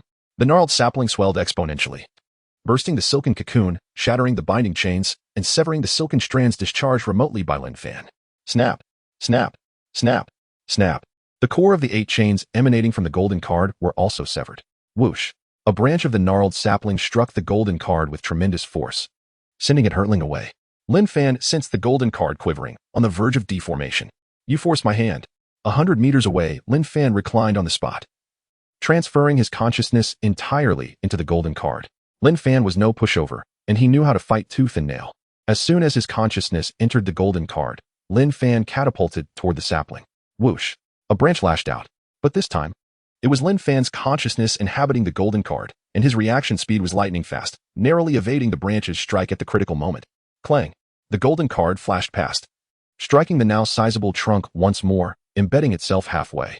Immediately afterward, he unleashed 8 chains, 4 of which ferociously enveloped the tree's trunk, while the other 4 lashed out at the other branches like tentacles.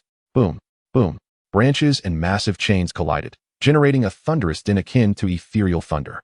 A cataclysmic battle erupted, with long, massive chains and countless branches flailing, impacting the surroundings and sweeping the ground below. Rumble! The ground fractured, shattered by the relentless assault. The golden card continued to unleash chains, relentlessly boring into the tree's core, seeking to seal the mutant plant's consciousness. Boom! The gnarled sapling, seemingly affected, lacked the strength to remain airborne and plummeted to the ground. However, the battle persisted, with over 10 branches lashing out at the golden card. Yet, the 4 chains unleashed by the golden card retaliated with equal ferocity. With Lin Fan's consciousness in control, the chains' durability far surpassed their previous state, preventing them from being severed. However, the relentless bombardment caused his consciousness to tremble, on the verge of collapse. Come on, let's fight to the death. Lin Fan was no pushover, and he knew how to fight tooth and nail. He roared inwardly as the 4 chains lashed out at the branches assailing from all directions, while the other 4 chains relentlessly bored into the tree's core. Rumble! The surrounding ground fissured as the chasms in the vicinity collapsed. Subterranean beasts of the terrestrial realm fled in terror. Adventurers in the distance were alarmed, gazing in astonishment at the cataclysm. A celestial realm beast? How can there be a celestial realm beast in this region? Is it a battle between celestial realm beasts? Or is it a celestial realm human powerhouse battling a celestial realm beast? The nearby adventurers were aghast, rapidly retreating from the area while issuing warnings. There's a celestial realm beast in this region. It's too dangerous. The pioneers of the outpost cities didn't clear them all out. This was unwelcome news for the adventurers. In the distance, some caught a glimpse of massive tentacles striking the void. However, the area was shrouded in dust, obscuring the nature of the combatant. Rumble! The ground continued to collapse as the already fractured terrain crumbled further. Amidst this cataclysm, the bedrock beneath the surface continued to fissure as mountains and earth subsided. Rumble! The battlefield rapidly descended. Lin Fan, inhabiting the golden card, clung to the gnarled sapling with relentless tenacity. The 4 chains lashed out at the branches assailing from all directions. Begone! The sapling roared, unleashing an explosive burst of energy that sent the golden card hurtling away. Snap, snap, snap. The 4 chains, which had nearly penetrated the tree's core, were also severed. Whoosh! However, in the ensuing instant, the golden card catapulted back, precisely re-entering the previous wound as the severed chains regenerated, relentlessly boring into the tree's core. The remaining 4 chains continued to fend off the branches assailing from all directions. Begone! The fierce spirit of the twisted little tree roared within Lin Fan's sea of consciousness. An explosive surge of energy erupted once more, sending the golden card hurtling away. The freshly sprouted chains were once again shattered. The ground trembled violently, collapsing further under the force of the little tree's outburst. Suddenly, Lin Fan's perspective widened to a full 360 degrees, and he realized that his physical form was also plummeting with the ground's descent. His body. Lin Fan was struck with terror, yet at that moment, he had no choice but to fight back. To refrain from doing so would mean certain death. With a swift motion, he propelled himself towards the little tree. Get away. The little tree's spirit bellowed, launching Lin Fan backward once again. Come on, give it your all. Come and kill me. Lin Fan's consciousness responded in kind, roaring as he commanded the golden card to surge forward. With another explosive force, the little tree sent the golden card flying once more. Just as Lin Fan prepared to fight with all his might, the little tree suddenly shot upwards, transforming into a streak of light that vanished from sight. Lin Fan was taken aback. It fled? No way. Did I just drive off a celestial realm entity? Though merely a mutated plant of the celestial realm, he had encountered its kind in literature. Their strength often surpassed that of many beasts and humans of the same realm. Mutated plants were not only remarkably resilient, but also incredibly troublesome foes. Most could soar through the skies or burrow underground, making them exceedingly difficult to eliminate. Did I truly force a celestial realm mutated plant to retreat? Lin Fan was astounded. However, he had exerted all his resources, employing every trump card at his disposal. With his consciousness dominating the golden card and utilizing the sealing magic of the chains, their might was indeed formidable, rivaling the little tree's own assaults. Suddenly, Lin Fan felt a jolt in his heart and quickly directed the golden card downward. In a flash, the golden card shot forth, while the 8 chains that had not yet been retracted ensnared his descending physical form, suspending it in midair. Yet, his body seemed too heavy. The golden card struggled to maintain its hold, gradually descending. Though the fall had slowed considerably, it was still a perilous drop. The battlefield continued to crumble around him, with cliffs collapsing and boulders tumbling down. The ground below was fracturing, clouds of dust swirling into the air. Lin Fan strained to use the 8 chains to bind his physical form, shielding it beneath the golden card to avoid being struck by falling debris. He dared not retract his body into the golden card, fearing he might inadvertently disassemble it. At this moment, he also refrained from returning his consciousness to his physical form, as it was only when his awareness dominated the golden card that he could attain his peak strength. Whether he could control the golden card to elevate himself if he reverted to his body was uncertain, likely impossible. After what felt like an eternity, the collapse finally ceased, and the surrounding cliffs stopped crumbling. Lin Fan glanced below, only to find an unfathomable abyss. The surrounding walls were loose and crumbling, rendering any attempt to climb futile. Yet, his descent persisted. Surely, I am not so unfortunate, Lin Fan mused, feeling a sense of dread.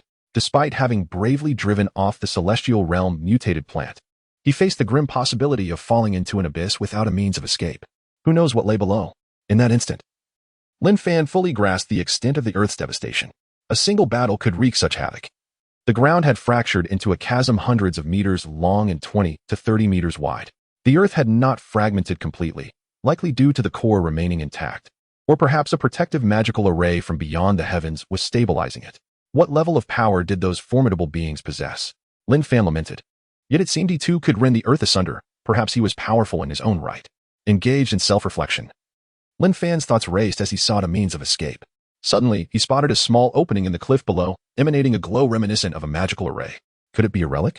Have I stumbled upon a stroke of fortune? Perhaps the heavens, witnessing his victory over the celestial realm mutated plant, were bestowing upon him a grand opportunity. Indeed, I must be the true chosen one. That so-called white hero can play in the mud. Lin Fan swiftly maneuvered the golden card towards the luminous opening, but hesitated to enter immediately, wary of further collapses. Chapter 46. Lin Fan's discomfort. The earth in this region was exceedingly fragile. If the cave were to collapse upon entry, it would spell certain doom for him. Soon, Lin Fan approached the cave's mouth and peered inside, discovering a considerable space supported by a magical array, appearing remarkably stable. Surely, there should be no issues, right? As he felt the weight of his corporeal form dragging him downward, Lin Fan disregarded his reservations and maneuvered the golden card, propelling himself into the cave. The entrance boasted a diameter of 2 meters, and its depth remained a mystery. It was peculiar that the previous collapse had failed to obliterate the entrance. Could it be the magical array that ensured its stability? Perhaps that was indeed the case. Upon entering, Lin Fan surveyed his surroundings, realizing he was in a small space of merely 10 square meters, its walls reinforced by the magical array, giving an impression of fortitude. He promptly returned his consciousness to his physical body, stood up, and retracted the golden card's extending chain, though he refrained from stowing it away entirely, just in case. Suddenly, he spotted a jade pendant on a stone platform at the cave's deepest point. Could this be a relic of inheritance? Yet, something felt amiss. The cave lacked the aura of historical significance. Was it merely a temporary hideout for a powerful individual? The term relic was recorded in ancient texts. During the initial resurgence of spiritual energy a millennium ago, numerous ancient relics appeared on Earth, housing various inheritances. It was through these inheritances that people came to understand that ancient Earth had its own practitioners, immensely powerful, though their cultivation systems were ill-suited for the present age. Consequently, the first awakened beings had to forge their own paths in cultivation. The emergence of mages introduced a novel cultivation system, involving the imprinting of magical arrays in the sea of consciousness. This system, however, was still in its infancy, as the distinctions between the minor realms within the greater realms were exceedingly vague. It should be noted that while the ancient cultivation systems had become obsolete, the treasures within those relics enabled the first awakened beings to grow rapidly in strength, allowing them to confront celestial beings and protect humanity. It is worth mentioning that the so-called resurgence of spiritual energy is merely a term. Many believe that the energy in the world is akin to the Earth's own vital essence, much like how a person feels their vitality wane when ill. Thus, people refer to this energy not as spiritual energy, but as vital essence. Furthermore, magical elements are also a form of earthly vital essence, yet they are attribute-based, differing significantly from the vital essence absorbed by W. The phrase, "no one will protect you anymore," subtly implies that I will no longer be shielded, doesn't it? Please. I am not being overly sentimental. I wish for continued protection. I harbor no fear of prying eyes or the exposure of secrets. Lin Fan longed to express that he would welcome more guardians. He would not mind at all. Truly, he was not being dramatic. Having strong protectors meant he could survive longer. He was not one of those born with a golden key, desperately seeking to escape the covert surveillance of powerful beings in the name of freedom. As for secrets, is the golden card a secret? Perhaps, but it has nearly been exposed in recent days, so what is there to fear? Let a multitude of strong beings covertly safeguard him, allowing him to confront the water spiders and mutant crabs of the celestial realm without worry of death. Surely, if he were to find himself in peril, someone would come to his rescue. Yet now, that assurance was absent. Regret washed over him. Had he known, he would have confronted the water spiders and mutant crabs head-on yesterday. Lin Fan lamented, feeling he had missed a grand opportunity. Above the chasm, amidst the clouds, Sister Yan's lips twitched. This brat. It's fortunate he remains unaware. Otherwise, he might truly court disaster. What if help arrives too late? Is that your master's doing? Is the elder present? The secret technique could be given directly to me. I am not being pretentious. Please, pull me up quickly. At the cave's entrance, Lin Fan shouted, genuinely unable to ascend. Wouldn't it be easier to just give it to me? This cave will not aid my escape. Providing you with a foothold is already a favor. Figure it out yourself. Regardless, you certainly won't perish. Sister Yin did not respond, but wore a radiant smile, finding this young man quite amusing. Nonetheless, she was genuinely startled that Lin Fan had managed to scare off the celestial realm's mutated plants. This lad possessed numerous tricks up his sleeve and could feign weakness while being cunning. She guessed he would not easily fall victim to death, so she chose not to protect him. Are you so idle? Who told you to deliver the secret technique to him? Come back. Suddenly, a venerable voice echoed beside her. Sister Yin chuckled. Miss, since you wish not to grant it to him, why didn't you stop it earlier? Are you too free? Get back here. No, don't return. Go slay the beasts. Your presence irritates me. Yes, Mississippi. I shall gather materials for you. Sister Yin stifled a laugh, vanishing in a flash. Hello. Is anyone there? Lin Fan shouted at the cave's entrance. He called for a long time with no reply. Could it be that no one was covertly protecting him anymore? How would he ascend? Lin Fan gazed at the sheer cliff across from him, attempting to shoot a web. Whoosh. The web flew 30 meters away, adhering to a massive boulder. He tugged at it, only to find the boulder tremble and slowly begin to fall. Lin Fan was at a loss. Is this too loose? He felt speechless. However, he did not give up and continued to shoot webs. Finally, after 10 minutes, he located a relatively stable boulder to which he could adhere his web, and even with over 500 kilograms of force, it did not budge. Excellent. It seems that the heavens do not entirely forsake those who seek. There is always a way if one is willing to search. Lin Fan stowed the golden card. The jade pendant, having transmitted its information to him, disintegrated automatically. Let us go. He propelled himself from the cave's mouth, launching outwards while pulling on the web, his body swinging like a pendulum. Whoosh. He soared several dozen meters, but the boulder above suddenly shifted. Not good. Lin Fan's expression changed as he quickly shot another web. Whoosh. The web shot upwards, sticking to a boulder over 100 meters high. Without concern for the boulder's stability, he seized the moment's inertia and yanked the web, propelling himself upwards once more. Whoosh. In midair, he shot another web, this time directly attaching to a protruding boulder on the cliff. Whoosh. Lin Fan pulled hard on the web, his body soaring higher, continuing to ascend. At last, he flew over the cliff. Whoosh. A web shot towards a boulder outside the cliff, and with a vigorous pull, he finally hoisted himself on his solid ground. With a thought, all the webs dissipated, returning to the elemental realm. Simultaneously, a figure swiftly approached from the direction of the base city. The celestial realm? Lin Fan's expression shifted. Could the earlier commotion have drawn attention? Yet, this arrival was rather slow. Had they come a bit sooner, he might have received aid. Of course, had they arrived sooner, he would owe a debt of gratitude, so perhaps this timing was ideal. Before long, the figure drew near, and Lin Fan recognized them, hastily bowing. Greetings, Mayor. The newcomer was none other than the mayor of Spider Base City, the only celestial realm powerhouse in the city. The mayor glanced at Lin Fan, nodding slightly, yet deemed him merely an earth-level mage, unworthy of further consideration, assuming he was just another fool seeking fortune in danger. Celestial realm beasts fighting amongst themselves? The mayor furrowed his brow. Observing the abyss below, he discerned that this had once been a battlefield, now collapsed into a chasm. Such occurrences were common. Battles had previously transpired deep within the earth, hollowing it out, leading to the ground's fragile state. Over there. Soon. The mayor sensed the direction in which the ferocious small tree had departed and hastily pursued. Lin Fan watched the mayor's retreating figure, musing that the mayor's flight speed was not particularly impressive. It was certainly slower than his own controlled flight with the golden card, perhaps only comparable to the earlier ferocious small tree. This meant that, if he exerted himself, he might even contend with the mayor of their base city. Lin Fan chuckled to himself, realizing just how strong he had become. Of course, this was an idealized scenario. The mayor, being human and possessing intellect, would easily recognize Lin Fan's physical frailty and could easily crush him, relegating him to a mere weapon for life. Time to leave this place. Lin Fan swiftly distanced himself from the area. Hiss, it hurts a bit. Am I injured? Suddenly, Lin Fan reached back to touch the nape of his neck and found a pool of blood. Startled, he realized it was merely a scratch, likely from flying debris. He breathed a sigh of relief. The battle had been fierce, with dust and rocks flying everywhere, and his body was relatively fragile. Being merely scratched was fortunate.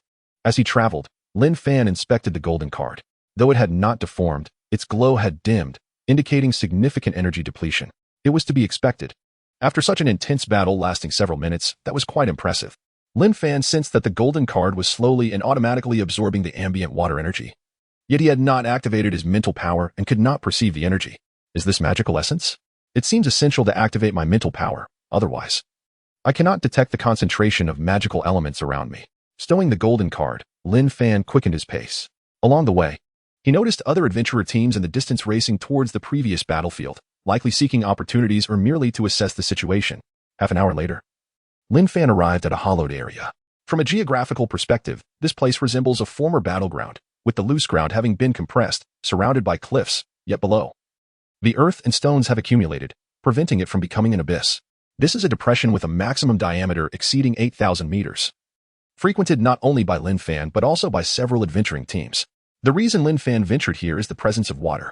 However, the waterlogged area is confined to the bottom, spanning merely over 3,000 meters in diameter. This is but a water pool. Its deepest point perhaps only a few hundred meters, significantly smaller than the pool Lin Fan and his companions visited the previous day. The surrounding adventuring teams seem to have gathered here for the pool within the depression. Their strength is evidently not formidable, yet nearly all possess magical energy guns. Lin Fan surmised they are likely the offspring of the affluent from the base city, a conclusion drawn from their impressive gear. The magical energy guns are standard equipment, and they are adorned with earth-grade gear of exceptional quality. The mages among them wield robes enchanted with 7, 8, or even 9 runes. Such 9-rune artifacts are unattainable for less than 1 million, and the mage's tools are even pricier. Lin Fan refrained from greeting these wealthy teams. His purpose here is to access the water, which would disrupt their source of income. Such endeavors, of course, require stealth. Surely, there should be water spiders lurking within? Lin Fan pondered. Water spiders seem to inhabit any area with water, recognized as a pestilent creature.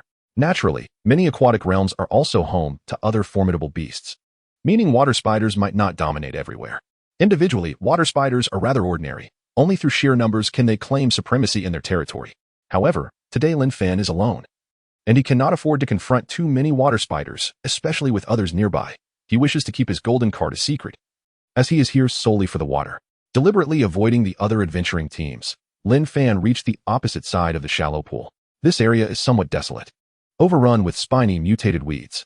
Swiftly, Lin Fan retrieved his golden card, utilizing its chains to scout ahead, ensuring those weeds had not truly mutated to ambush him. Fortunately, they turned out to be ordinary weeds. Nevertheless, Lin Fan remained cautious, employing the chains as tendrils to sever the seemingly menacing weeds before daring to traverse. Yet, those mutated weeds possess remarkable resilience, making them difficult to cut through with standard blades. Before long, Lin Fan arrived at a pile of rubble. This location is 100 meters from the water pool, yet the terrain is quite low, nearly level with the water's surface, with a vertical height of merely 1 meter. In such a place, disturbing the aquatic beast could easily lead to pursuit, which is why other adventuring teams avoid it. Here, there should be sufficient distance to buffer. As long as a celestial realm beast does not attack, I possess the ability to escape or even counterattack. Lin Fan mused, contemplating the shallow water. It should not harbor any celestial realm beasts, right? While pondering, he maneuvered the golden card, extending 8 chains forward. The chains, akin to small serpents, gradually stretched towards the water pool while minimizing noise. Has it extended too far? Is 100 meters the limit? Lin Fan had no choice but to inch closer, hiding behind a rock pile, allowing the chains to delve deeper into the pool. Once the chains were submerged, he manipulated their ends to gradually enlarge, causing the 8 chains to thicken. Starting from the golden card, they were merely the thickness of chopsticks, but they grew larger as they extended. Soon, the ends of the chains reached a diameter of 1 meter, and thankfully, the dense weeds along the pool's edge concealed this sight. Otherwise, those across the way would surely notice. After all, those in the earth realm possess keen eyesight. Let the endeavor commence. Lin Fan concentrated, commanding the golden card to begin siphoning water. Instantly, 8 whirlpools emerged in the area of the pool where the chains resided. This sealing chain, composed entirely of water elements, appeared as chains but could effectively function as conduits. The water consumed by the chains seemed compressed, swiftly traveling through the chains into the golden card, where it would be refined. The golden card in Lin Fan's grasp immediately expelled a copious amount of white mist. Fortunately, this mist merely consisted of water residue, dissipating within a meter. Lin Fan did not rush to upgrade the golden card. He resolved that in the future, the essence of water would be utilized for body refinement, as the golden card could be enhanced using water spiders, while he himself could not. Approximately 3,000 meters from Lin Fan's location, 3 adventuring teams were engaged in fishing for beasts. The teams were spaced far apart, at least 500 meters from one another, to prevent poaching. At that moment, one of the teams stood atop a cliff, 20 meters high above the water pool below, a vantage point that effectively deterred any aquatic beasts from ascending. At that moment, a warrior of the 3rd level of the Earth realm wielding an Earth-grade fishing rod was attempting to catch water spiders. Indeed, they were using fishing rods to fish. Water spiders possess low intelligence and are easily ensnared. Once hooked, a warrior of the Earth realm could easily pull them up, while the others simultaneously unleash their attacks to dispatch the caught water spider. The only challenge lies in their escape, as they might be pursued by other water spiders. However, the terrain here is advantageous. As long as they avoid the water spider's silk, other issues are minimal. With such methods, these affluent adventuring teams can indeed eliminate numerous water spiders in a day. The pool within this depression is nearing depletion of its water spiders. Of course, the reproductive rate of water spiders is exceedingly rapid, making complete eradication improbable. Suddenly, the warrior controlling the fishing rod expressed confusion. Look, the water level below seems to be decreasing. Are you mistaken? It must be a fluctuation in the water flow. How could such a vast pool's water level drop? Someone beside him interjected. No, it is genuinely declining. Goodness, it's dropping swiftly. The warrior exclaimed in astonishment. Is this real? The others stepped forward, peering down. Indeed, they observed that the water level in the pool below was visibly decreasing. In fact, it wasn't just this team that noticed. The other 2 teams became aware as well. The water level is falling. What is happening? Could there be a fissure appearing in the depths of the pool? That seems impossible. This pool has existed for many years, and if there were a substantial crack in the earth, the water would not have accumulated here. Everyone was perplexed. Look, it's dropping even faster. Suddenly, someone exclaimed, look, the water is rushing towards the opposite shore. Indeed, the water in the pool was rapidly flowing towards the other side. As everyone looked up in shock, they were horrified to see 8 massive whirlpools appearing over 3,000 meters away on the water's surface. These whirlpools were voraciously consuming water. All the water being drawn towards the opposite shore was instantly swallowed, and as the pool narrows downward, the amount of water contained within diminishes, resulting in an increasingly rapid decline. Under the astonished gaze of all, water spiders began to emerge from the bottom of the pool, while the water level continued to plummet. In less than 3 minutes, the entire pool had dried up, revealing merely a shallow puddle at the very bottom. There is someone on the opposite side. Suddenly, someone spotted Lin Fan. Look, that person is running away. The others also noticed. Oh no, that guy stole all the water. Someone shouted. At the outset, Lin Fan's actions were relatively subtle, but as he consumed a significant amount of water, the surrounding areas began to refill the void. This sudden shift revealed his position. However, as the aquatic monsters had yet to emerge, Lin Fan restrained himself and continued to absorb the water. The entire pond surged towards him, Yet before it could reach the shore, it was devoured, despite the chains being only a meter thick at their ends. Their rate of water absorption was astonishingly rapid. Eventually, an aquatic beast became enraged and charged towards Lin Fan, intent on destroying the 8 chains. However, the water level plummeted dramatically, for the pond narrowed significantly as one descended, resulting in even less water being available and swallowed at an accelerated pace. Consequently, the colossal aquatic monsters found themselves stranded, unable to advance. Under the bewildered gaze of these massive creatures, the water in the pond swiftly evaporated, even forcing the water spiders hidden beneath the surface to surface. The water spiders, startled, gazed upwards in confusion. What was happening? Soon, they too spotted the 8 chains and, more importantly, Lin Fan. Although he sought refuge behind a boulder, he was still unable to conceal his presence entirely and was sensed. Realizing the peril he was in, Lin Fan hurriedly retracted the chains and fled. The moment he moved, a swarm of water spiders gave chase. With a flurry of movements, dozens of silk threads shot towards Lin Fan, while at least 20 water spiders pursued him relentlessly. The water spiders were frantic. Who was this intruder who dared to steal from their territory, jeopardizing their very existence? While they could survive on land, they preferred the water, where they could remain concealed. Though the water spiders were relatively fortunate, the pond was filled with mutated fish that had become completely stranded, flopping helplessly on land. As Lin Fan sprinted, he deftly wielded his golden card to slice through the incoming threads. His speed was remarkable, reaching over 50 meters per second in bursts. However, the threads were even faster, closing in on him in the blink of an eye. Despite his best efforts to deflect or sever the threads, the golden card was still expelling dense white mist, and much water remained unrefined, complicating his control. Consequently, he could not manage the multitude of threads. One slipped past the card and ensnared his ankle. With a sudden jolt, Lin Fan found himself yanked forward, unable to sever the thread despite his immense strength of over 2,000 kilograms. Cursing vehemently, he quickly maneuvered the golden card to cut the thread and scrambled back to his feet, continuing his flight. Behind him, the swarm of water spiders hissed furiously. Hot on his heels, a barrage of silk threads rained down upon him. He had no choice but to rely on his instincts to evade, using his golden card to slice through the most imminent threats. Fortunately, while the water spiders were fearsome, their speed was comparable to Lin Fan's, allowing him to maintain a lead. After sprinting several kilometers, the 20-plus water spiders showed no signs of giving up. Was it truly necessary to pursue him so fiercely for merely taking a bit of water? Lin Fan felt exasperated, though he was not without means to retaliate. The water spider's silk had an impressive range, shooting from over 100 meters away, making it challenging for him to counter effectively. Once again, a new wave of threads descended upon him. Exhausted, he dodged as best as he could. The sheer density of the threads had him honing his evasive maneuvers. If only they would close the distance, he thought. How foolish to attack from such a far-off range. As he ran, he lamented the situation, regretting not having brought Shenfei along. Her protective water barrier would have been highly effective against the silk, and if only he could shorten the distance, he could dispatch these water spiders single-handedly. However, he could not risk transferring his consciousness to the golden card. Without protection for his body, he could fall victim to other lurking beasts. For over 10 kilometers, the water spiders relentlessly pursued Lin Fan, their threads incessantly spewing forth as if there was no end in sight.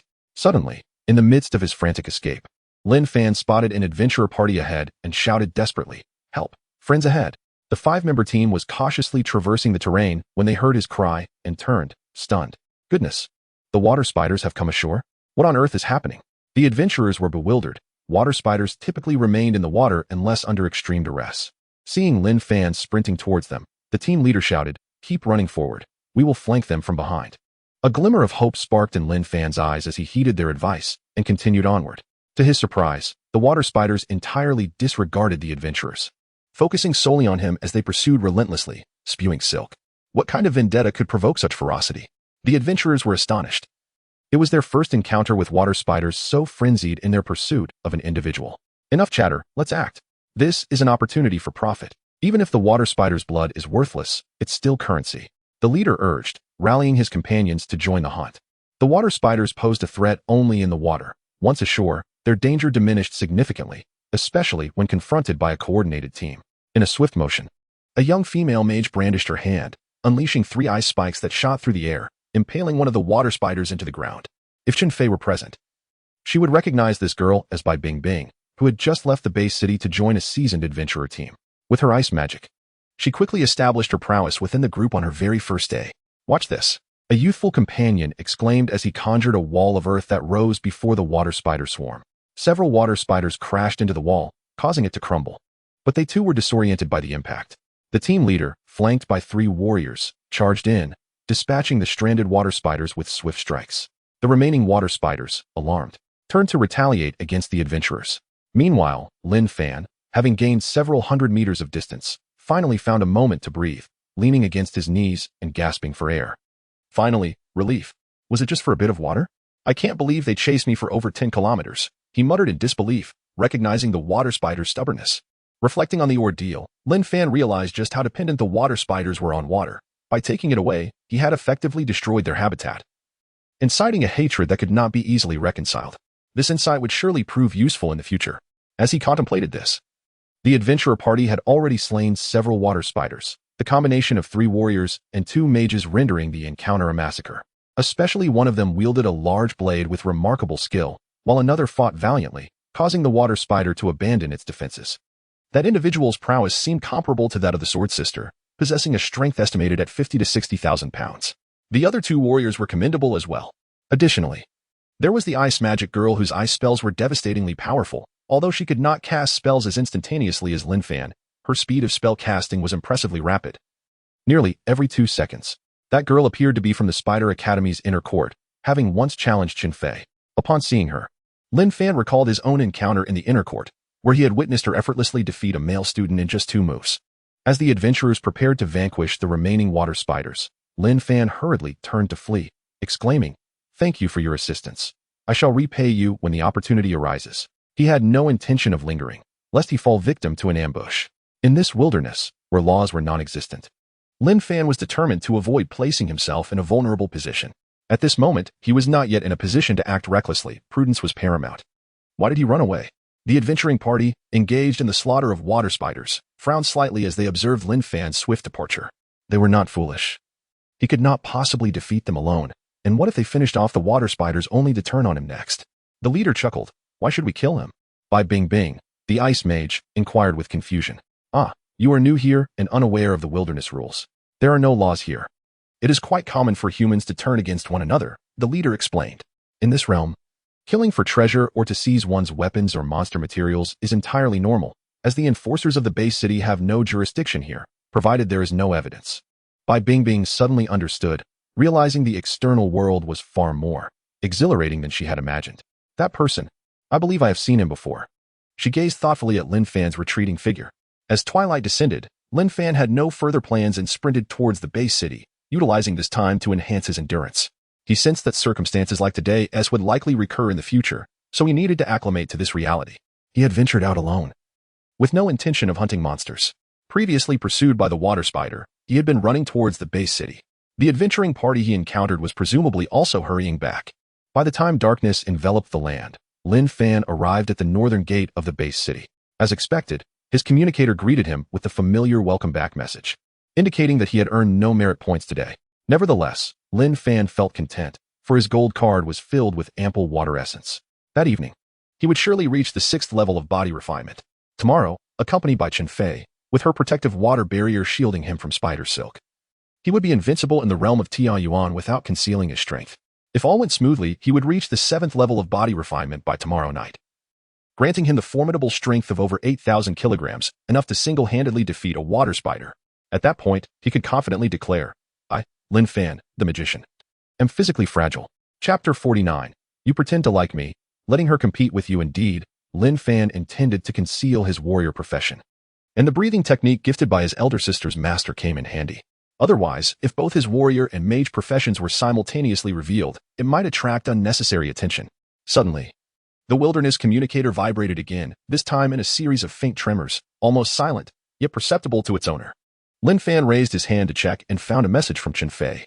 Brother Lin Fan, are you back? As soon as the connection was established, Qin Fei's worried voice came through. I just returned. I'm already at the north gate, Lin Fan replied with a smile. Really? I'll come to pick you up, Qin Fei exclaimed joyfully. Lin Fan chuckled. No need, I. However, he had not finished his sentence when he spotted Qin Fei, who seemed to have arrived earlier. Brother Lin Fan. Qin Fei gleefully dashed over and halted nearby, suppressing her urge to inspect Lin Fan's condition. You weren't injured, were you? No.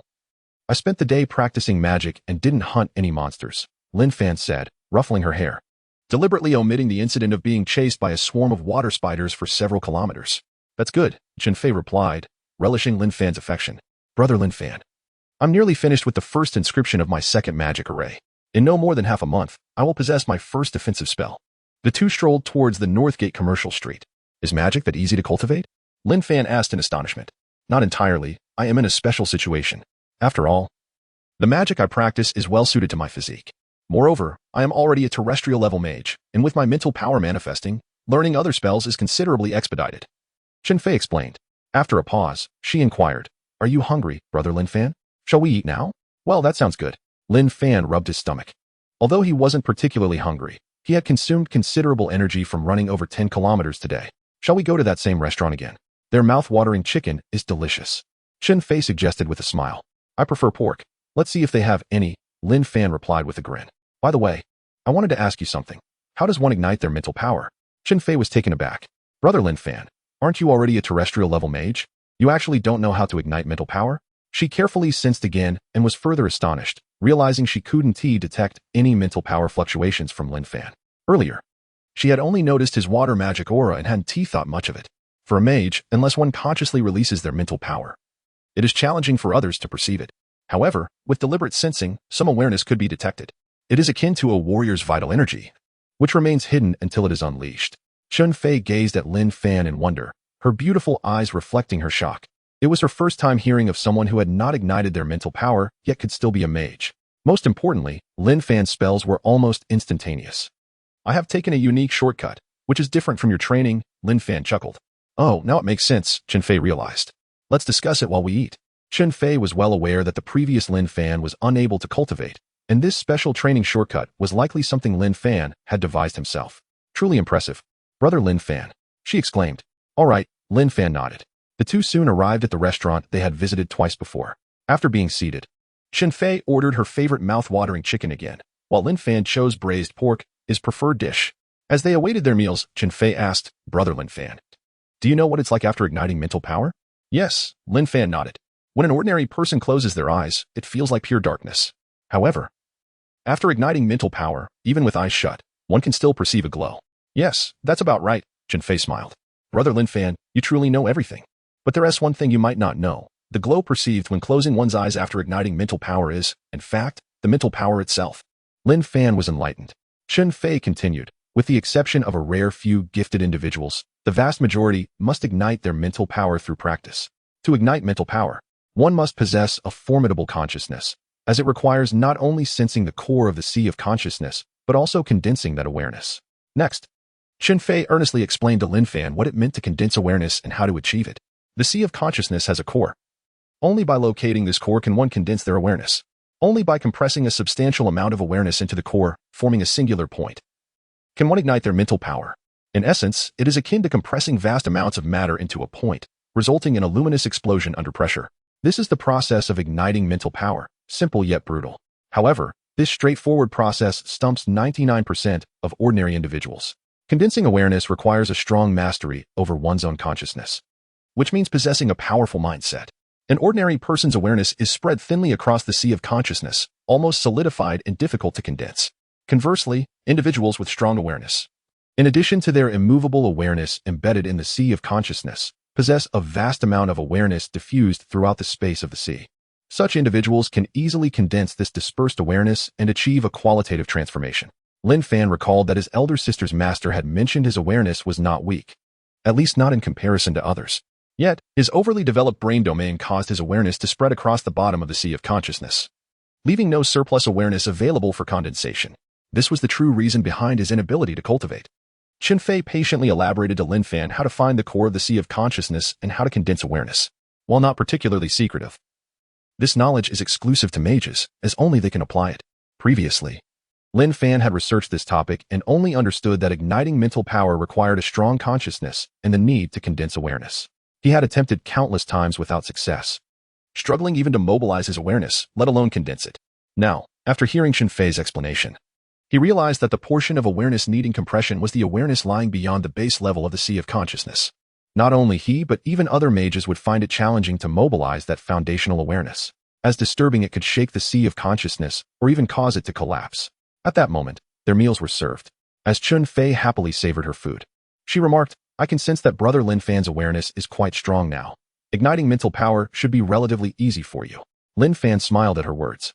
In truth, his inherent awareness remained weak, with little talent in this regard. However, the chaotic awareness within the golden card was immensely powerful, and perhaps it could be used to ignite his mental power at the core of his consciousness. Yet, he wondered what the outcome would be if the chaotic awareness from the golden card ignited his mental power in his sea of consciousness. After contemplating, Lin Fan concluded that the most likely result would be a stronger connection between himself and the golden card. At that moment, a few more individuals entered the restaurant. Lin Fan casually glanced over and was unexpectedly surprised to find it was the adventure team he had encountered in the wilderness earlier. Chun Fei caught sight of Bai Bingbing, her delicate face momentarily betraying a look of surprise. It was apparent to her that Bai Bingbing had just returned from the wilderness, a faint scent of blood still lingering on her, clearly indicating she had recently vanquished a beast. Simultaneously, Bai Bingbing noticed Chun Fei and, with a sudden change in demeanor, declared with an air of confidence, Chun Fei, I knew you would come here, which is precisely why I arrived as well. I shall prove that I am stronger than you. The members of the Diamond Adventure team were taken aback, glancing at Chun Fei and then at Lin Fan. Upon hearing Bai Bingbing's words, Chun Fei furrowed her brows, her eyes narrowing as she retorted, Bai Bingbing, do you wish to be beaten? I warn you, if you trouble me once more, I will ensure you leave searching for your teeth. Lin Fan raised an eyebrow, astonished by Chun Fei's commanding presence at that moment. Meanwhile, members of the Diamond Adventure team stepped forward, standing beside Bai Bingbing. Other patrons in the restaurant turned their attention, eager to witness the unfolding drama. Although a physical altercation was unlikely in the base city, the spectacle was certainly intriguing. Lin Fan quickly stood up and laughed heartily. Ah, so it's you all. What a coincidence to meet again so soon. Do not be alarmed. These two are classmates, and the rivalry among prodigies in the academy is not a matter of enmity. The other members of the Diamond Adventure team turned their gazes to Bai Bingbing, who confirmed, indeed, there is no animosity. However, she added, glancing at Chun Fei with a hint of trepidation, I am not looking for trouble. I merely wish to prove. Chun Fei's piercing gaze silenced her, causing Bai Bingbing to take a step back, defiantly proclaiming, I want to prove that I can eat more than you.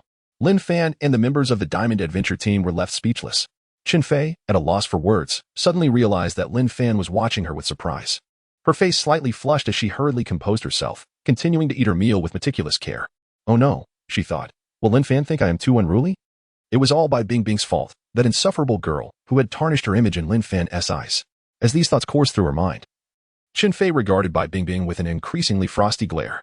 Bai Bingbing felt a hint of guilt, pondering whether she had truly done anything wrong. At that moment, the leader of the Diamond Adventure team stepped forward with a smile. So you two are classmates. You should indeed grow closer.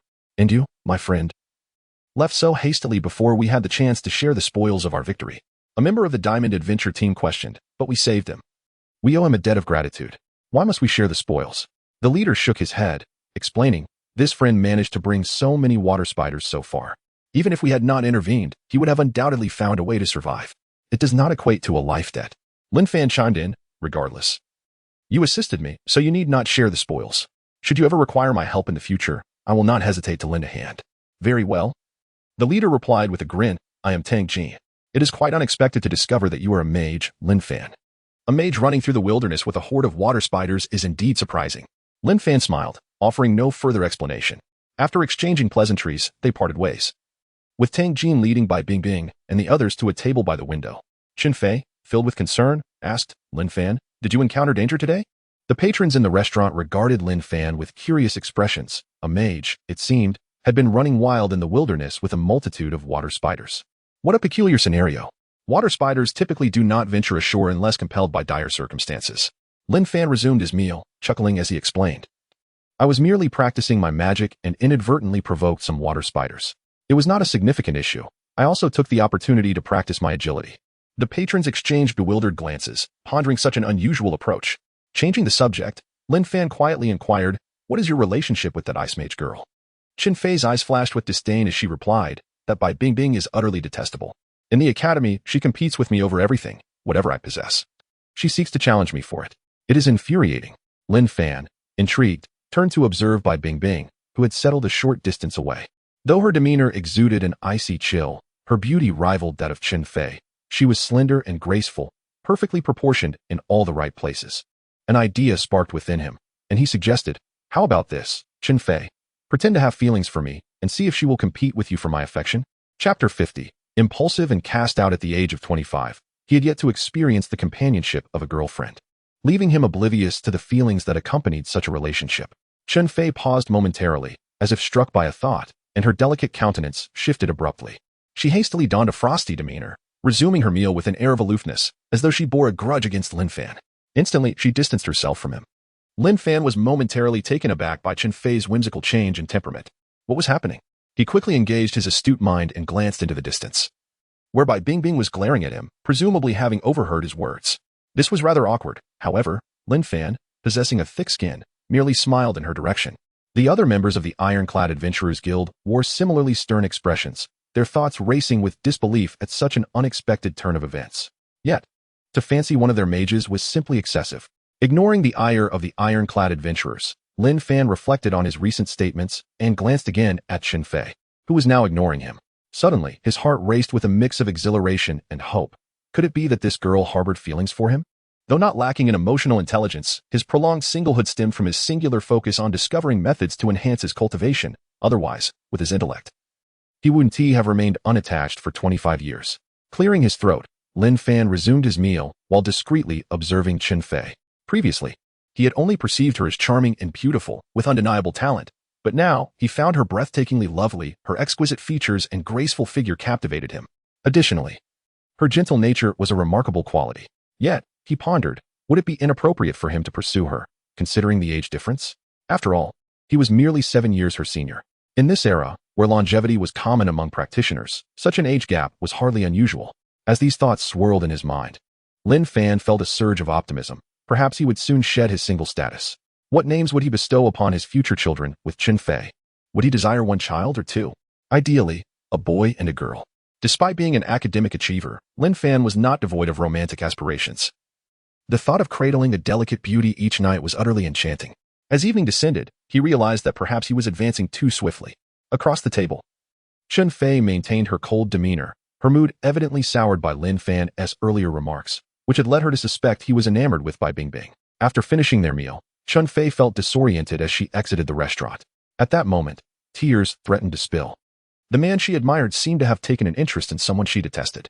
Clearing his throat, Lin Fan broke the silence. Chen Fei, shall we take a stroll? Is there anything you wish to purchase? No, I'm tired and wish to sleep, Chen Fei replied softly. Lin Fan regarded her quizzically. Was she truly that fatigued? Sensing her discontent, he recalled his previous words. Could she have misunderstood something? Chen Fei, I do not harbor feelings for Bai Beibing, he suddenly declared with a smile. That girl is perpetually frigid, as if the world owes her something. She pales in comparison to your beauty. Chen Fei glanced at him in astonishment, pondering when Lin Fan had become so eloquent. However, she remained silent, unsure of how to respond. Lin Fan sighed, stating, I, Lin Fan, am exceptionally intelligent and have devised my own cultivation techniques, unmatched by anyone else. Yet, to others, I am merely a bookworm. A 25-year-old still untouched by the hand of a woman, likely to remain unchosen by any girl. Chen Fei hastily interjected, that cannot be true. Lin Fan, you are so exceptional, surely there are girls who admire you. And do you? Lin Fan countered with urgency. Chen Fei was taken aback, her cheeks flushing as she averted her gaze, her eyes flickering. Lin Fan, it's rather late. Shall we return to the hotel? Is it late? Lin Fan queried, glancing at the sky, where a fragmented moon hung. It seemed they had lingered over dinner for quite some time. He smiled, very well. Let us return to the hotel and rest early tonight. Tomorrow, we shall embark on a hunt together. Chen Fei nodded, though disappointment lingered within her. Why did Lin Fan not press further? The two soon arrived at the hero's hotel. Chen Fei unlocked her room and turned to Lin Fan. Then, Lin Fan, rest well. No rush. Without hesitation, Lin Fan followed Chen Fei into her room, closing the door behind him. Chen Fei's heart raced, a wave of panic washing over her as she asked, Lin Fan, do you need something? She struggled to meet his gaze, her eyes darting. Lin Fan sat on the bed, smiling gently at Chen Fei. Come here, girl. Chen Fei looked at him in confusion. Are you afraid of me? Lin Fan asked with a smile. Not at all, she replied after a moment's contemplation, slowly approaching and sitting beside him, her heart racing. Lin Fan gazed at her tenderly, reaching out to gently grasp her small hand. Lin Fan, Chen Fei stammered, anxious to pull away, but Lin Fan held her firmly. Tell me honestly, do you like me? He asked softly. A wave of panic surged through Chen Fei, her cheeks aflame, her eyes darting. Was this too sudden? You must be truthful. Lest I think I'm being overly sentimental, Lin Fan smiled. I never realized how beautiful you truly are, Chen Fei. her face reddened further, her heart pounding as if it might leap from her throat. I have read many books and seen much. I understand that once a practitioner reaches a heightened state, they often sever their emotional ties. At that level, their resolve is unwavering, making it difficult to develop genuine feelings for the opposite sex. Lin Fan regarded Chun Fei earnestly. I do not wish to remain single for life. If I reach a formidable level of cultivation, I might never again feel affection for a girl. In fact, Lin Xin and Qin Xian have already united while their emotions are still strong, to avoid becoming too detached later on and losing the beauty of love. At this moment, Lin Fan looked intently at Qin Fei, saying, "So, Qin Fei, tell me, if you do not have feelings for me, then reject me. Do not let me be deluded or waste my time." "This way, we see dearest Lin Fan," Qin Fei whispered, nestled in his embrace.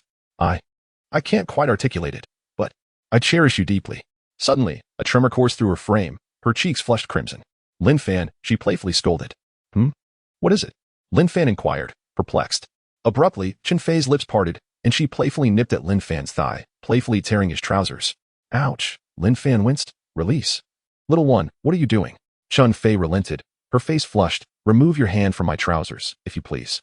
Ahem, Lin Fan cleared his throat, withdrawing his hand, about to embrace her slender waist once more. However, Qin Fei swiftly rose, evading his grasp, and, with a rosy countenance, urged Lin Fan from the bed, guiding him towards the exit. Hey, what's amiss?" Lin Fan questioned, bewildered. "You scoundrel. Depart hence, you rogue," Qin Fei exclaimed, her face aflame, as she ushered him from the room, slamming the door shut. "You cad." Qin Fei's heart raced, her cheeks burning as if about to shed tears of blood. She mused, how many years has Lin Fan been a bachelor? His advances are rather swift and quite impetuous. Barely had she confessed her affections when he dared to reach into her trousers. She had never encountered such a hasty fellow. "Qin Fei, open the door. Is it not impolite to confine me thus?" Lin Fan knocked from the other side. Yet, Qin Fei ignored him, chiding him for his haste. "You rapscallion," Qin Fei muttered, bolting the door and collapsing onto the bed, burying her face in the covers. "How awful, it has hardly been any time at all, and yet, he dared to touch me there. How utterly mortifying. Alas, a mission unaccomplished," Lin Fan lamented, swiping open the door to his own room. Closing the door behind him, he inhaled deeply, savoring the fragrance lingering on his palm. Exquisite, and the sensation, divine. Ahem, I must not be so impatient. What is meant to be will be, and I have endured 25 years of solitude already. Lin Fan consoled himself, preparing to commence his cultivation. This time, he vowed to reach the 6th level of body tempering. Lin Fan first indulged in a bath, for despite the absence of combat, he had been pursued by water spiders for miles, leaving him covered in dust. Emerging refreshed, he examined the golden card, noting its ample energy reserves, evidence of its innate ability to absorb and digest the essence of water. However, under Lin Fan's deliberate control, the card had ceased its consumption, preserving the remaining essence for his use. Securing the card once more, he settled onto the bed, closed his eyes, and began his practice. Guided by the potent consciousness of the golden card, the essence of water was effortlessly drawn into his body, commencing its forceful yet gentle cleansing of his limbs and bones. Chapter 51. Illuminating the spirit and birth of the origin. As time gradually passed, at the stroke of midnight, Lin Fan felt a sudden jolt throughout his body. Crackling sounds echoed as his bones shifted and adjusted. Rising to his feet, he sensed an increase in his height, a slight elevation that made him feel as though he had reached a stature of nearly 1.80 meters. He had attained the 6th level of body refinement. Assessing the surge of power within him, he estimated it to be at least 4,600 kilograms, drawing ever closer to the monumental force of 10,000 pounds. That Liang Feng, at the 5th level of body refinement, had the audacity to consider himself a prodigy? Utterly ridiculous. Testing his strength was a simple endeavor. Lin Fan conjured a strand of spider silk and tugged at it forcefully. Snap! The silk was effortlessly severed. His spider silk was crafted at a mage's level, independent of the warrior's strength enhancement. Previously, when he was at the 5th level of body refinement, he had to exert all his might to break this silk. Now, it was accomplished with ease. It was evident that he needed to illuminate his spirit. Otherwise, his spider silk would serve little purpose beyond climbing. Seating himself once more, Lin Fan resolved to awaken his spirit. He initially attempted to harness his innate consciousness, but it was perhaps best left unmentioned. It seemed that with the enhancement of his warrior system, his cerebral realm had expanded. This might be attributed to the elevation of his cognitive responsiveness. Thus, while his consciousness was simultaneously advancing, he could not manifest any surplus of mental energy. He decided to utilize the chaotic consciousness of the golden card. The golden card had long since merged with his blood essence, and its aura was now entwined with his own, serving as an extension of his being. The chaotic consciousness of the golden card bore little distinction from his own. With these thoughts in mind, Lin Fan guided the consciousness of the golden card into his sea of consciousness, seeking the core of this realm. To his surprise, he discovered that the core of the sea of consciousness was precisely where the golden card resided. So it was here all along. Lin Fan chuckled inwardly, recalling Qin Fei's assertion that locating the core of the sea of consciousness was a formidable challenge. Most individuals, when their eyes were closed, could only sense their brow, finding it difficult to perceive the core due to the scattered nature of their consciousness. Previously, he had been much the same. However, with the assistance of the chaotic consciousness from the golden card, he effortlessly pinpointed the core. Here, he would compress the chaotic consciousness. He hoped there would be no unexpected complications. First, Lin Fan removed the golden card, clearing a space, and then, with a flick of his mind, he began to draw a substantial amount of the chaotic consciousness from the golden card into the core of his sea of consciousness, initiating the compression, or rather, the gathering of this consciousness. As it was still a part of him, he could not compress himself in the traditional sense. He could only strive to consolidate his consciousness. As he gradually gathered this awareness, Lin Fan noticed that his perception of the external world became increasingly obscure. The luminous sensations from his brow began to fade, as this gathering caused his innate consciousness to converge towards the core of the sea of consciousness. Time slipped by unnoticed, and he could not ascertain how long had passed when the chaotic consciousness from the golden card was entirely concentrated at the core.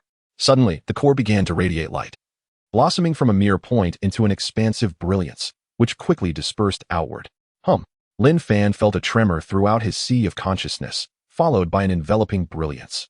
This light was akin to the creation of the world, dispelling darkness and ushering in luminosity. The once pitch-black sea of consciousness transformed into an astonishing brilliance. This transformation left Lin Fan in a state of blankness, yet his awareness remained alert. Upon closing his eyes, all he perceived was a blinding white light, a searing radiance. This state persisted, the duration unknown, until the white light began to dissipate. The once glaring expanse of his sea of consciousness dimmed considerably. Yet it was no longer shrouded in darkness. It was a stark contrast to the previous void. Suddenly, Lin Fan noticed an object materializing within his sea of consciousness. It was a square, thin piece. Upon closer inspection, he realized it was none other than the golden card. However, this representation of the golden card was merely a phantom, firmly situated at the core of the sea of consciousness, its hue not of gold but a pure white. Or perhaps it should be described as colorless, merely appearing white due to the intensity of the light.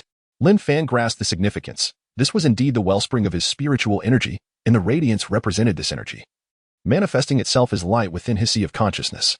In essence, this phantom of the golden card symbolized the source of his spiritual power. But why did it take the form of the golden card? Qin Fei once remarked that most individuals possess a point as their source of spiritual energy, with only a select few embodying a humanoid form. She had mentioned that her own source resembled a spring, an amplified version of a point, perhaps due to her unique constitution. Qin Fei had also noted that the nature of one's constitution influences the form of their spiritual energy source, particularly with respect to elemental affinities. For instance, those with a lightning affinity typically manifested a cloud of thunder. As for Bai Bing, the ice element girl, her source would likely take the form of ice.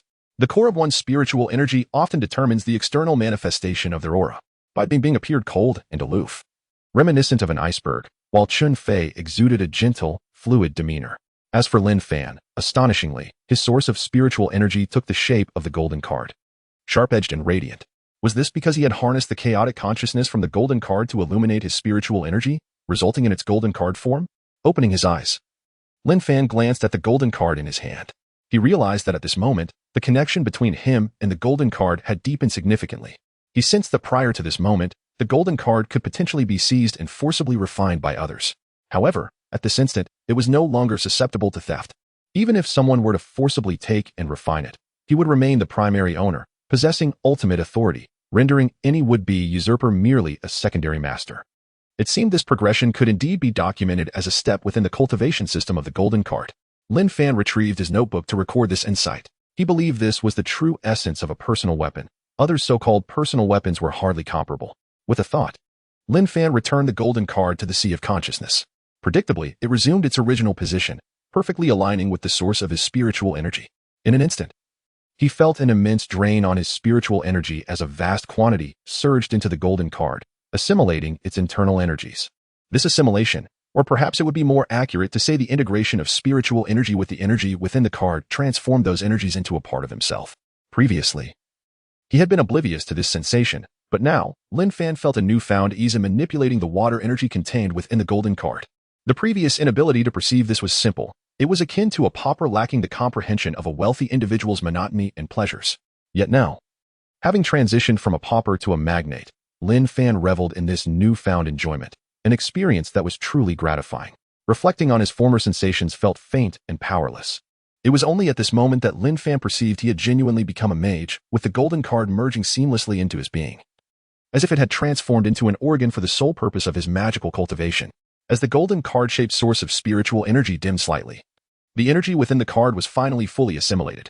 At this juncture, Lin Fan experienced a peculiar feeling. The energy within the golden card seemed to exist in a state of autonomy. Although he possessed absolute control as its master, to a certain extent, that energy felt unclaimed. It was an abstract sensation, difficult to articulate. Suddenly, Lin Fan followed that peculiar sensation, and with a mere thought, a sphere of energy materialized in the palm of his hand. Hiss. Is it truly possible to summon energy? Was it not said that only those in the celestial realm could separate their energies from their bodies? It seems to be different. This is akin to magical power. The strength of a mage, which distinctly differs from a warrior's essence.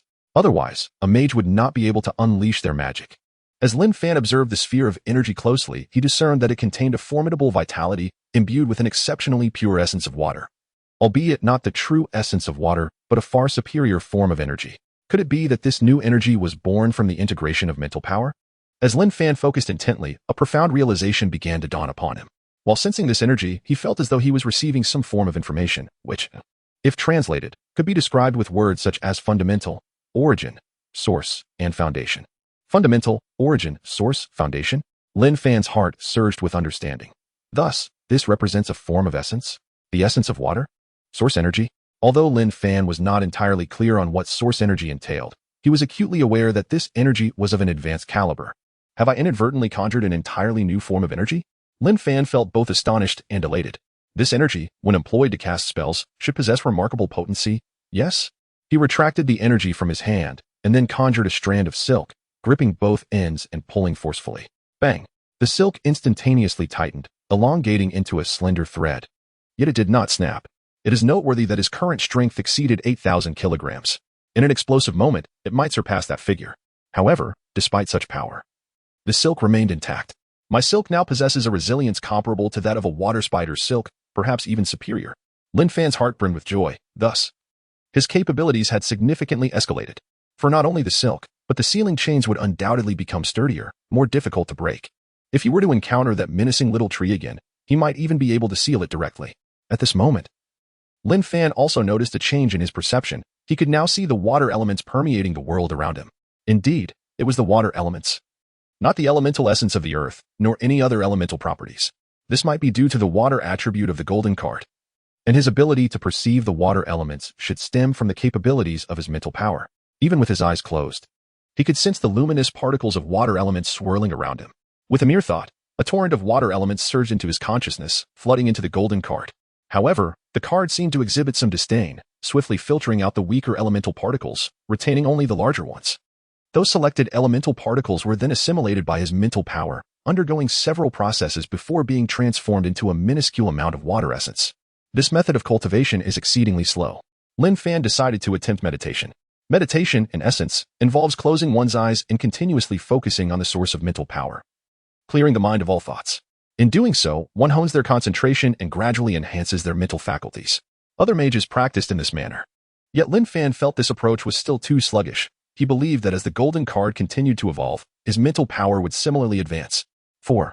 During the transformation of external energy, the card would incessantly generate chaotic consciousness, which would then be devoured and converted by the source of mental power, resulting in a synchronous enhancement. Suddenly, a knock echoed at the door. Lin Fan opened his eyes and sensed the presence of Qin Fei outside. Indeed. He heard her call out, "Lin Fan, are you still not awake?" Lin Fan raised an eyebrow and glanced at the communicator. It was already 8 in the morning. At this season, the sun rises by 6 o'clock. He hastily donned his attire, took half a minute to freshen up, and opened the door to find Qin Fei standing gracefully at his doorstep. Upon seeing Lin Fan, Qin Fei took a step back. Her cheeks tinged with a blush as she pouted. "You woke up so late, you big lazy pig." She seemed to recall the events of the previous night, feeling somewhat wary, concerned that Lin Fan might tease her, thus standing at a distance. Lin Fan smiled warmly. "I was practicing and lost track of time." Qin Fei nodded in understanding, scrutinizing Lin Fan closely. Perhaps it was her imagination, but she felt that Lin Fan appeared even more agreeable today, exuding a warmth that made her wish to leap into his embrace. This instinct caused her cheeks to flush further, as she thought it was merely the closeness from yesterday's encounter that had brought them nearer, without delving too deeply into it. However, she vaguely sensed the fluctuations of mental power emanating from Lin Fan, which were strangely ethereal. Without a concerted effort, one might not perceive them at all. "You've ignited your mental power?" Qin Fei exclaimed in astonishment, realizing it had only been one night. "Indeed," Lin Fan admitted candidly, chuckling. "What's the matter? Are you hungry? Or perhaps you miss me?" Qin Fei's face flushed crimson, and she shot Lin Fan a playful glare. "The sun is already high in the sky. Aren't we supposed to head out to hunt monsters today?" Yet, she remained surprised. Even she had taken several days to ignite her mental power. Many individuals require extensive periods to focus their consciousness, and she considered herself quite gifted. However, recalling that Lin Fan had already taken a shortcut to become a tiered mage, it was understandable that he could ignite his mental power with such swiftness. "Well then, let us go eat. After breakfast, we shall depart." Lin Fan returned to his room, slinging on his adventure backpack. Though it might not be necessary, it was prudent to prepare, as it could serve to contain the sealing water spheres as well. "Let us proceed." He closed the door, smiling as he reached for Qin Fei's hand. However, she darted away. "You big perv, don't touch me." Qin Fei giggled. Running ahead, Lin Fan chuckled, and, seeing other guests in the corridor, refrained from overstepping, following closely behind. Qin Fei was already prepared, her adventure backpack on her back and her magic wand in hand. Although the wand could be placed inside the backpack, it served as a weapon and was safer to wield, preventing unforeseen circumstances. After they had eaten, as they were leaving the dining establishment, Lin Fan inquired, "Your magic wand seems to be of a rather low grade. Would you like to purchase a higher quality one?" "No, I spent all my money on enchanted armor previously. I'll buy one next time," Qin Fei replied. The enchanted armor was quite expensive, far surpassing the cost of a wand of the same tier. At that moment, Qin Fei was adorned in the azure-fitted enchanted armor she had purchased the day before. The clothing and boots were all a shade of blue, accentuating her figure and making her appear even more graceful. "Very well," Lin Fan nodded. The two walked side by side toward the northern gate. As they strolled, Lin Fan fiddled with the wilderness communicator. Qin Fei asked, "Lin Fan, what are you doing?" "I'm examining the map. Although there's no satellite mapping yet. This wilderness communicator provides real-time updates of certain areas," Lin Fan replied with a smile. "There's a map?" Qin Fei's eyes brightened, and she eagerly began to explore her own wilderness communicator, having spent the previous day focused solely on her training. "Indeed, there is, though it's quite rudimentary. It only offers detailed information within 100 miles of the base city. Beyond that, it's very sparse, merely indicating terrain without even marking the Earth's fissures," Qin Fei remarked. Lin Fan chuckled. "That's still quite adequate. It's much better than wandering aimlessly." "True," Qin Fei said with a cheerful smile. "Are we really going to hunt monsters? Just the two of us? Is it too perilous? Should we consider joining another adventuring party?" "Our primary objective is not to hunt monsters, and there are certain matters I prefer to keep concealed." Lin Fan smiled reassuringly, saying, "Do not worry. You will be safe until my last breath." "Lin Fan, go." Qin Fei gazed at him, touched, but then retorted sharply, "Do not utter such ominous words." "All right. I shall refrain," Lin Fan chuckled, instinctively reaching to pat Qin Fei's head. However, she swiftly dodged, eyeing him warily. Lin Fan sighed, casting a forlorn glance her way. Qin Fei made a silly face and ignored him. The pair disregarded the groups within the north gate holding signs to recruit members and exited the gate, leaving the confines of the magic array surrounding the base city. "Lin Fan, do we have a destination?" Qin Fei inquired, glancing at the distant blood-colored marsh. "Indeed. Our first stop is the western Soulfall Valley," Lin Fan replied. Qin Fei hurriedly activated the wilderness communicator, locating Soulfall Valley on the map, exclaiming, "The waters there are treacherous. What do we intend to do there?" Soulfall Valley is a vast gorge located approximately 20 kilometers from the base city. Although referred to as a valley, it is essentially a narrow river gorge. It earned its name due to the formidable difficulty in crossing it. Only those at the celestial realm and above can traverse it, while those below find it nearly impossible. "It's for an important matter," Lin Fan said with a smile. "Rest assured, we won't enter the water. Just maintain the protective water barrier to block the water spider's silk, and I shall handle the rest." "Can we truly manage with just the two of us?" Qin Fei remained apprehensive. "We are both mages. Have you forgotten? My gold card is not merely for show." Lin Fan chuckled, recalling the moment he had used the gold card to defeat Wu Shaowan. Nonetheless, Qin Fei still harbored some concern, observing Lin Fan's unwavering confidence. She chose not to voice her worries further, silently resolving to maintain the protective water barrier at all costs. As long as the barrier holds, they shall not perish. Upon stepping back into the wilderness, a faint scent of blood wafted through the air, causing their nerves to tighten instinctively. Be cautious. Do not let your guard down. Maintain awareness of your surroundings at all times, Lin Fan advised, simultaneously extending his own perception. This time, he discovered that he could vaguely sense the general layout of the surrounding terrain, as if a blurred, three-dimensional map was projected in his consciousness. Is this due to the enhancement of my mental energy? It seems quite probable, although he could not yet project his mental energy outward for scanning. Using it for perception alone was certainly feasible. I will be careful, Qinfei assured, fully aware of the stakes. Especially since they lacked the protection of others like Jianjia. Everything depended on their own vigilance. Soon, they had traversed over 3,000 meters from the north gate when they encountered a massive fissure. The crack was merely 10 meters wide but extended for thousands of meters. This is quite daunting. Far too extensive, Lin Fan remarked, gazing across the chasm. Come, I will help you jump over. Can we really jump across? Qinfei asked anxiously, cautiously peering over the edge to find a bottomless abyss, fearing a fatal fall. Do not underestimate me. I have reached the 6th level of body refinement. This will be a piece of cake, Lin Fan assured with a grin. Six levels? Qinfei's eyes widened in surprise. Upon closer inspection, she realized his vitality was indeed far superior to her own. At this moment, Lin Fan had yet to practice the concealment technique, primarily due to a lack of time. However, there was no need for stealth in their current situation. With a mischievous smile, Lin Fan remarked, your boyfriend is a genius. Body refinement is but a trifle. Qinfei's cheeks flushed as she pouted. I have yet to agree to that. Yet we shared an intimate moment last night, Lin Fan interjected. You still dare to say that? Qinfei glared at him, her face growing even redder, reflecting on Lin Fan's eagerness from the previous night. She felt a mix of embarrassment and amusement. He was fearless, having just expressed his feelings, and yet he had dared to reach into her pants. Had she not intervened in time, his hand might have ventured further. It was infuriating. After all, she was merely an 18-year-old girl, untouched by the world. Despite the base city's norms, which deemed 16 as adulthood and 18 as the legal marrying age, she still felt like a naive maiden. Lin Fan chuckled, pulling her waist closer, inhaling her youthful fragrance, and declared, I'm about to jump. With that, he propelled himself off the ground. Whoosh. The two soared like arrows released from a bow, leaping across the chasm that spanned over 10 meters. Qinfei instinctively clung tightly to Lin Fan, fearful of falling. On the opposite side of the fissure, the ground trembled slightly as a creature resembling stone slowly emerged, its cold, indifferent eyes fixated on the couple who had just leaped across. Everything went smoothly. Lin Fan and Qinfei reached the other side safely. Observing Qinfei still tense in his embrace, Lin Fan's hand involuntarily began to wander. The beast, partially buried underground, suddenly glared with its cold eyes. Is this what humans call displaying affection?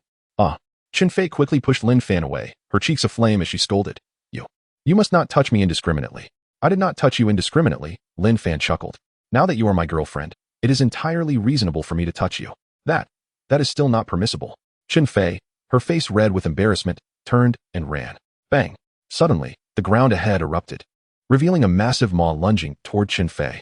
Be careful. Lin Fan's expression shifted dramatically as he swiftly waved his hand. Whoosh! Transparent silk instantly ensnared the monstrous mouth emerging from the ground, binding it tightly.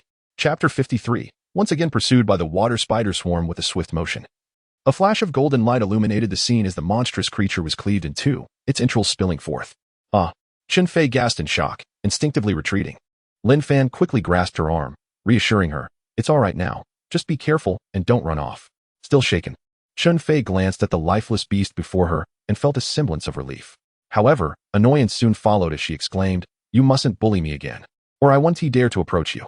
I haven't bullied you at all, Lin Fan protested, feeling unjustly accused. That just now was bullying, Qinfei retorted, her irritation evident. Lin Fan, resigned, suggested, then I shall restrain myself a bit? Qinfei replied, you must restrain yourself entirely. I'll assess the situation and adapt accordingly. Understood, Lin Fan responded. All right, stay close to me and behave. Don't make me worry, she instructed. Lin Fan firmly held her hand, declaring, follow me. Though Qinfei pouted, she obediently stayed by Lin Fan's side. Despite her outward reluctance, the joy in her beautiful eyes betrayed her inner sweetness. At that moment, Lin Fan waved his hand, summoning 8 chains from the void to ensnare the halves of the creature, sealing them and transforming them into a small water orb. He picked up the orb and placed it into his adventure backpack. We lack the necessary tools to extract its essence, so let us store it for now and discuss it later. Qinfei nodded, having not prepared any tools for the extraction either. As they continued onward, Lin Fan concentrated, extending his perception to encompass a radius of 100 meters, attuned to every subtle movement. By the way, Lin Fan, what was that you shot earlier? It felt like the silk of the water spiders, Chun Fei suddenly inquired. It was indeed silk, Lin Fan admitted candidly. It's a type of magic called triad formation. Such magic exists? Chun Fei exclaimed in astonishment. Indeed, Lin Fan replied with a grin. Just then, a massive bird swooped down from the distance, diving towards them. Huh. Lin Fan chuckled, raising his hand to point. With a whoosh, a flash of golden light shot upward, piercing the bird's head. He then cast his sealing magic again. And the 8 chains emerged from the void to ensnare the bird's body, transforming it into another small water orb. With another flick of his wrist, the nearly transparent silk shot out with remarkable precision, ensnaring the small water orb and gently pulling it back into his grasp. Impressive, Chun Fei marveled, captivated by Lin Fan's fluid and graceful movements. Of course, one ought to consider who is performing, Lin Fan replied modestly. Chun Fei giggled. I've never seen you so self-absorbed before. In the past, I truly lacked the ability to be self-absorbed, Lin Fan admitted honestly as he summoned the golden card, which transformed into a beam of light and flew into his hand. Upon hearing this, Chun Fei grasped Lin Fan's hand tightly, proclaiming, Lin Fan, you will surely grow stronger in the future. Naturally, if I don't grow stronger, it would be an injustice, Lin Fan nodded matter-of-factly. Chun Fei realized that just a little encouragement from Lin Fan could illuminate his demeanor. Yet, she adored this confident side of him. Suddenly, Lin Fan's gaze shifted forward. There's a pool of water here as well. Indeed, approximately 500 meters ahead, there was another pool, about 300 to 400 meters in diameter, appearing quite deep. 2 adventuring teams were gathered around it, fishing for water spiders. The 2 teams noticed Lin Fan and Chun Fei, clearly aware of the earlier commotion. Such pools were not marked on the map, likely due to their small size. Only detailed maps would indicate such locations. What's wrong? Chun Fei inquired, puzzled. With the land in such disarray, shouldn't these pools be common? They are common, which is good, Lin Fan replied with a smile. My purpose is to acquire water. You will understand in due course. Let us head over. Are we going to that pool? Chun Fei asked, trailing quickly behind him. Aren't we headed for the Soulfall Valley? The reason for heading to the Soulfall Valley is the water there, but we cannot overlook the water along the way. Chun Fei remained perplexed but chose not to press further. As they approached the pool and discerned the activities of the 2 adventuring teams, Chun Fei hastily pulled her hand from Lin Fan's grasp. Lin Fan sighed. Are you embarrassed? Magicians? 2 of them? The 2 5-member adventuring teams exchanged glances, bewildered by the sight of Lin Fan and Chun Fei approaching. 2 magicians daring to act alone? Is that not courting death? Someone cautioned. There was no need for such warnings, as nearly everyone had witnessed Lin Fan's earlier display of defeating and sealing the bird in the sky. It was best not to provoke someone with such capabilities. Lin Fan had no intentions of mingling with the 2 teams and instead led Chun Fei around to the opposite side of the pool. This pool differed from the 2 they had previously encountered. It was irregular in shape, resembling a depression formed by a collapse, rather than being the result of a fierce battle. Thus, the terrain surrounding the pool was not sloped but rather formed a sheer cliff, with the water level several meters below. Chun Fei, protect with the water shield, Lin Fan instructed. Understood, she replied, swiftly waving her wand to cast a protective barrier over Lin Fan, then over herself as well. By then, they had reached the opposite side of the pool, a distance of 300 to 400 meters from the other 2 teams. All 3 parties could clearly observe each other's actions. Let us settle here, Lin Fan said as they approached within 20 meters of the pool. Remember to maintain the water shield. Our greatest threat is the silk of the water spiders. Chun Fei nodded solemnly. Lin Fan glanced at the 2 teams across the way, hesitating briefly before retrieving the golden card. He thought, I can't just chase them away, can I? However, he felt little concern about being seen, as he was not revealing any lethal techniques. Under the gaze of all present, Lin Fan focused his thoughts, and 8 slender chains shot forth from the golden card, deftly arcing 20 meters before plunging down 5 meters into the depths of the pool. What is he doing? What are those things? The members of the 2 adventuring teams wondered aloud. They're probably preparing to fish for water spiders, just like us, someone remarked, displaying a degree of bravado. 2 magicians daring to provoke the water spiders. Chun Fei watched in awe as the 8 chains extended from the golden card, realizing for the first time that this magical card possessed such capabilities. Yet, even Chun Fei was unaware that this was merely the prelude. Before the astonished eyes of all, the 8 chains gradually expanded, their ends enlarging to a thickness of 1 meter. Taking a deep breath, Lin Fan firmly commanded in his heart, absorb. With Chun Fei by his side and time of the essence, he unleashed his full power in an immediate assault. To Lin Fan's astonishment, an unprecedented force of suction erupted from the 8 chains. With a thunderous roar, the depths of the pool, exceeding 50 meters, witnessed all the water being instantaneously drawn into the chains, then funneled into the golden card. With a sudden eruption, The golden card in Lin Fan's hand unleashed an astonishing plume of mist, nearly shattering his palm. Cursing under his breath, Lin Fan felt a tingling sensation in his hand. In that instant, he realized that the energy within the golden card had transformed into the essence of water, significantly enhancing the water-absorbing power of the chains. Remarkably, the sealing chains emitted a force that exclusively targeted water, absorbing nothing else. In a mere moment, under the astonished gazes of onlookers, a pool measuring several hundred meters in length and width, and at least 50 to 60 meters deep, completely dried up. The bottom of the pool revealed hundreds of water spiders, along with a plethora of shimmering eggs. At that same moment, the multitude of water spiders raised their heads simultaneously. Bewildered by the bright sky above, "Where's our home? Where has the water gone?" Hissing in unison, the water spiders turned to face the 8 chains that were still exuding a terrifying, absorbing force. Although they were not water, the material comprising their bodies bore a striking resemblance to water, allowing them to sense the chain's power. Thus, it dawned on them that the 8 chains had destroyed their home. What a calamity! Hissing frantically, the hundreds of water spiders surged upwards, leaping high into the air. As they soared, they began to expel silk. "Run!" Lin Fan's face went pale. Could it be that such a small pool could harbor so many water spiders? He hurriedly grabbed Chen Fei and turned to flee. Hastily retracting the 8 chains, the dense threads of silk struck the protective water barrier enveloping the two, causing it to sway perilously. Chen Fei's expression also shifted dramatically as she urgently increased her magical output to sustain the barrier. With a swift movement, Lin Fan dashed forward, carrying Chen Fei under his arm. Behind them, hundreds of water spiders leapt several meters high, landing on the shore and pursuing them relentlessly. On the opposite bank, 2 adventurer teams were left in a state of shock. Goodness, the water spiders are on land. Who am I? Where am I? Everyone was stunned, paralyzed by the spectacle before them. The sight of hundreds of water spiders emerging from the water was enough to instill fear, even in those not being chased. Such a scene could only be likened to a beast tide. Even those of the Tianyuan realm would think twice before confronting such a multitude of water spiders, for it would surely lead to death. Yet, some remained composed, quickly activating their wilderness communication devices to capture the scene and post it on the Cultivator forum. Instantly, the forum erupted with activity. What? A beast tide? What's going on? Where is it happening? How far from the base city? Prepare to confront the beast tide. Many bewildered cultivators were taken aback by the unfolding drama. However, the original poster soon clarified. This was a scene occurring in the wilderness, where 2 mysterious individuals had instantaneously drained a pool of water, only to be pursued by water spiders. The 2 were in flight. Lin Fan sprinted with Chen Fei tucked under his arm, the ground beneath them cracking as they covered dozens of meters in an instant, stirring up a whirlwind in their wake. The golden card continued to release a torrent of mist. Rumbling thunderously, hundreds of water spiders pursued them, raising clouds of dust. The barrage of silk, dense as rain, was mostly ineffective, yet many strands still struck the protective water barrier, causing it to tremble precariously. Chen Fei exerted every ounce of her strength to maintain the now unified protective barrier, her face pale, not only from fear but also due to the immense magical drain. This time, Lin Fan truly underestimated the situation. The absorbing power of the chains was far greater than anticipated. While he usually approached situations with caution, he had let his guard down this time, as the energy transformation within the golden card had significantly amplified the chain's water-absorbing abilities.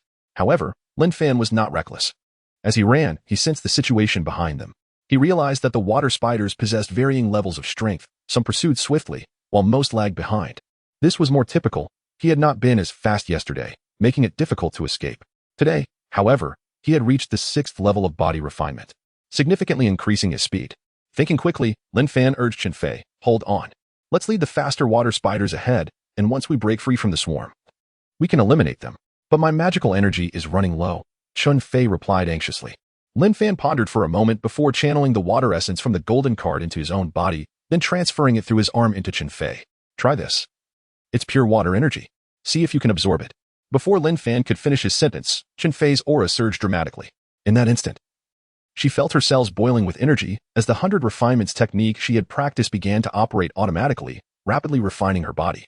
Simultaneously, the foundational array for the rain summoning magic she had just begun training was being rapidly established, completing the first imprint in no time. Lin Fan sensed the change and looked at Chen Fei in astonishment, who in turn gazed back at him, both equally bewildered. Chapter 54. Extend the battle line and vanquish them separately. Chen Fei. "You!" Lin Fan exclaimed in astonishment. Chen Fei awoke, her eyes wide with shock. "Lin Fan, what kind of energy have you bestowed upon me? It's incredible. I feel as though I can hardly contain it. My cultivation is surging uncontrollably." As she spoke, Chen Fei's previously depleted magical energy was replenished in an instant, overflowing with potency. The guardian water barrier, which had been on the verge of collapse, suddenly became exceedingly robust. Upon hearing Chen Fei's words, Lin Fan took a deep breath. The origin of water. Oh, water. I understand now. Chen Fei possessed a profound water constitution. Although Lin Fan was not entirely clear on the nature of this mystical water, he recognized it as a form of water. The origin of water represented the essence and foundation of water itself. At that moment, upon connecting with the origin of water, Chen Fei experienced a frenzied enhancement. In mere seconds, her warrior rank ascended to the second level of the body refinement realm, a pace that left Lin Fan utterly astonished. Even his own previous experience, utilizing the essence of water within the mystic water sealing pearl, had not been so swift. Suddenly, Lin Fan pondered his own potential. Could he also harness the origin of water? He had never attempted it before. But the origin of water was a more advanced energy than the essence of water, although the level of his gold card was rather low. The rank of the origin of water must also be correspondingly modest. Yet even at a low level, it remained a source of profound power. Swish, swish, swish. The water spider swarm behind them continued to spew silk. Bang, bang, bang. However, the guardian water barrier had been fortified by Chen Fei's breakthrough, and one of the array foundations was successfully inscribed, leading to a slight enhancement in her mental prowess. Even as the water barrier trembled under the assault, it remained steadfast. Lin Fan, disregarding any lingering thoughts, glanced back and saw that the three closest water spiders had already advanced to within 100 meters, while the others remained several hundred meters away. He thus slowed his pace slightly.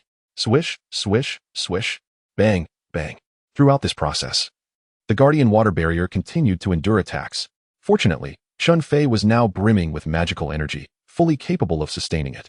At last, the three strongest water spiders closed in to within 100 meters, their multifaceted eyes blazing with fury, embodying a desire for vengeance.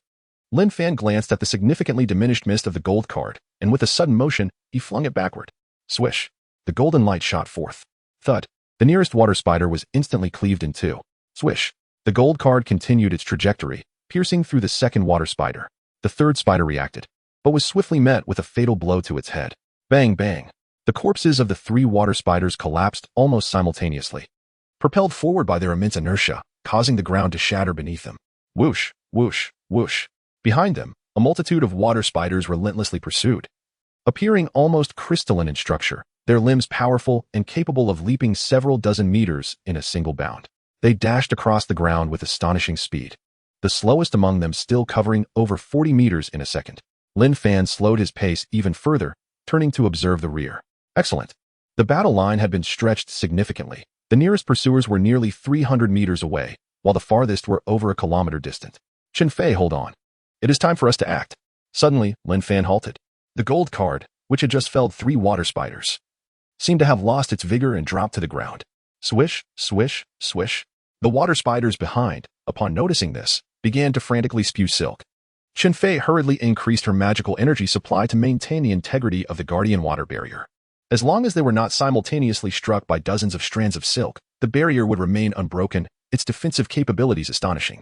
At that moment, 7 or 8 more water spiders charged within 100 meters. Just then, the fallen gold card erupted with energy. Swish! The golden light soared.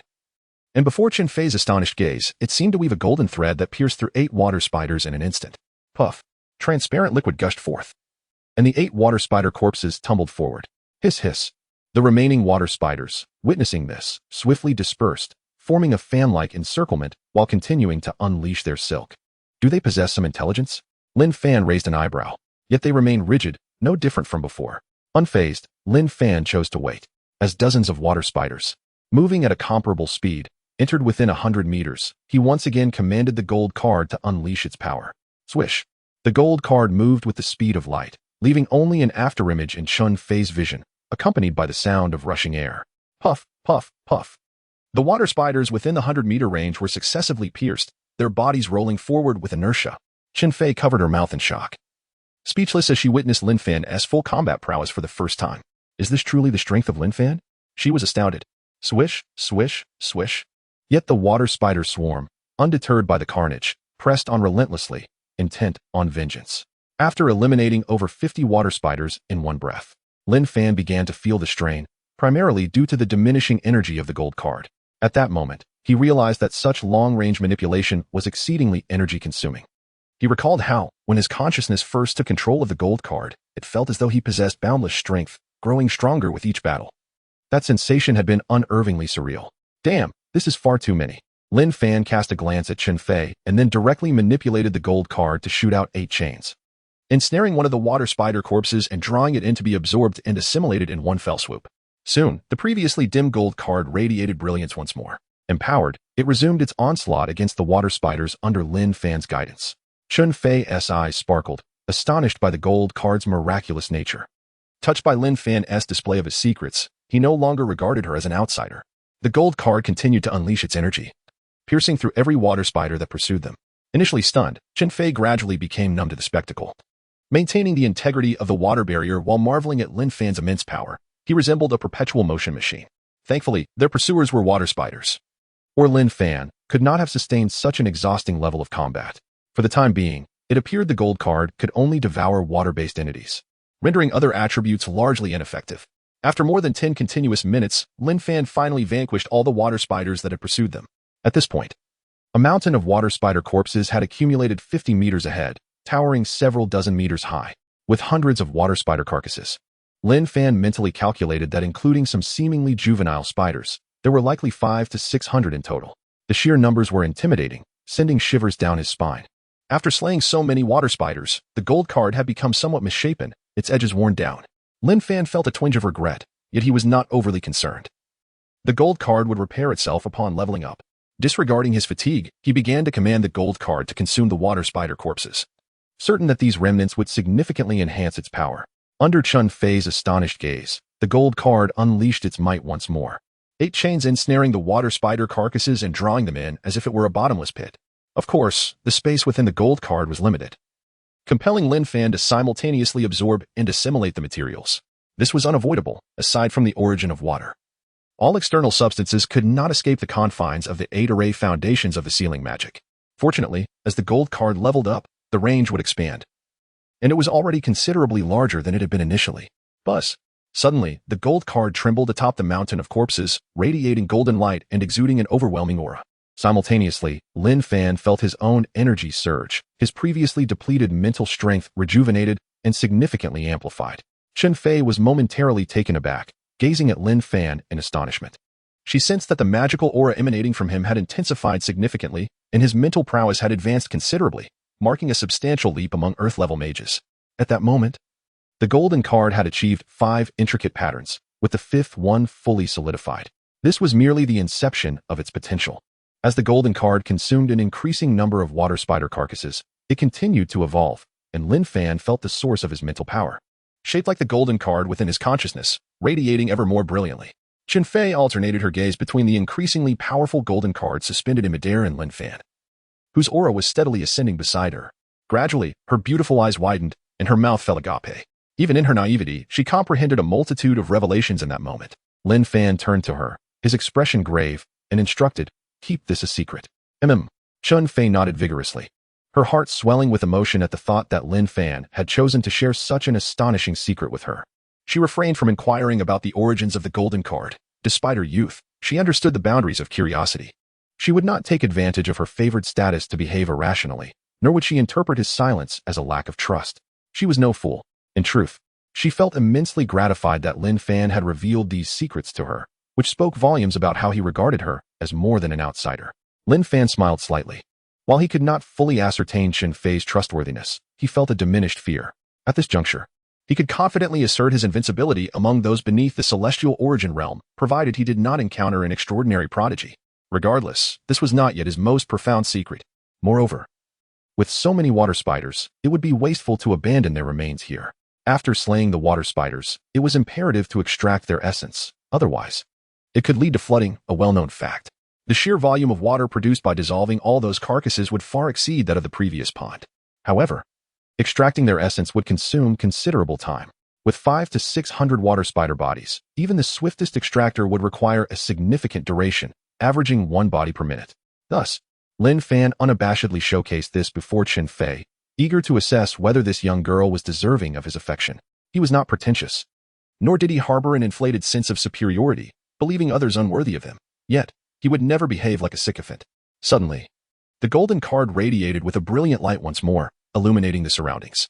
The 6th intricate pattern solidified, and concurrently, Lin Fan's aura surged dramatically, reaching the very limits of Earth-level mage intermediate, nearly a step away from high-level mastery.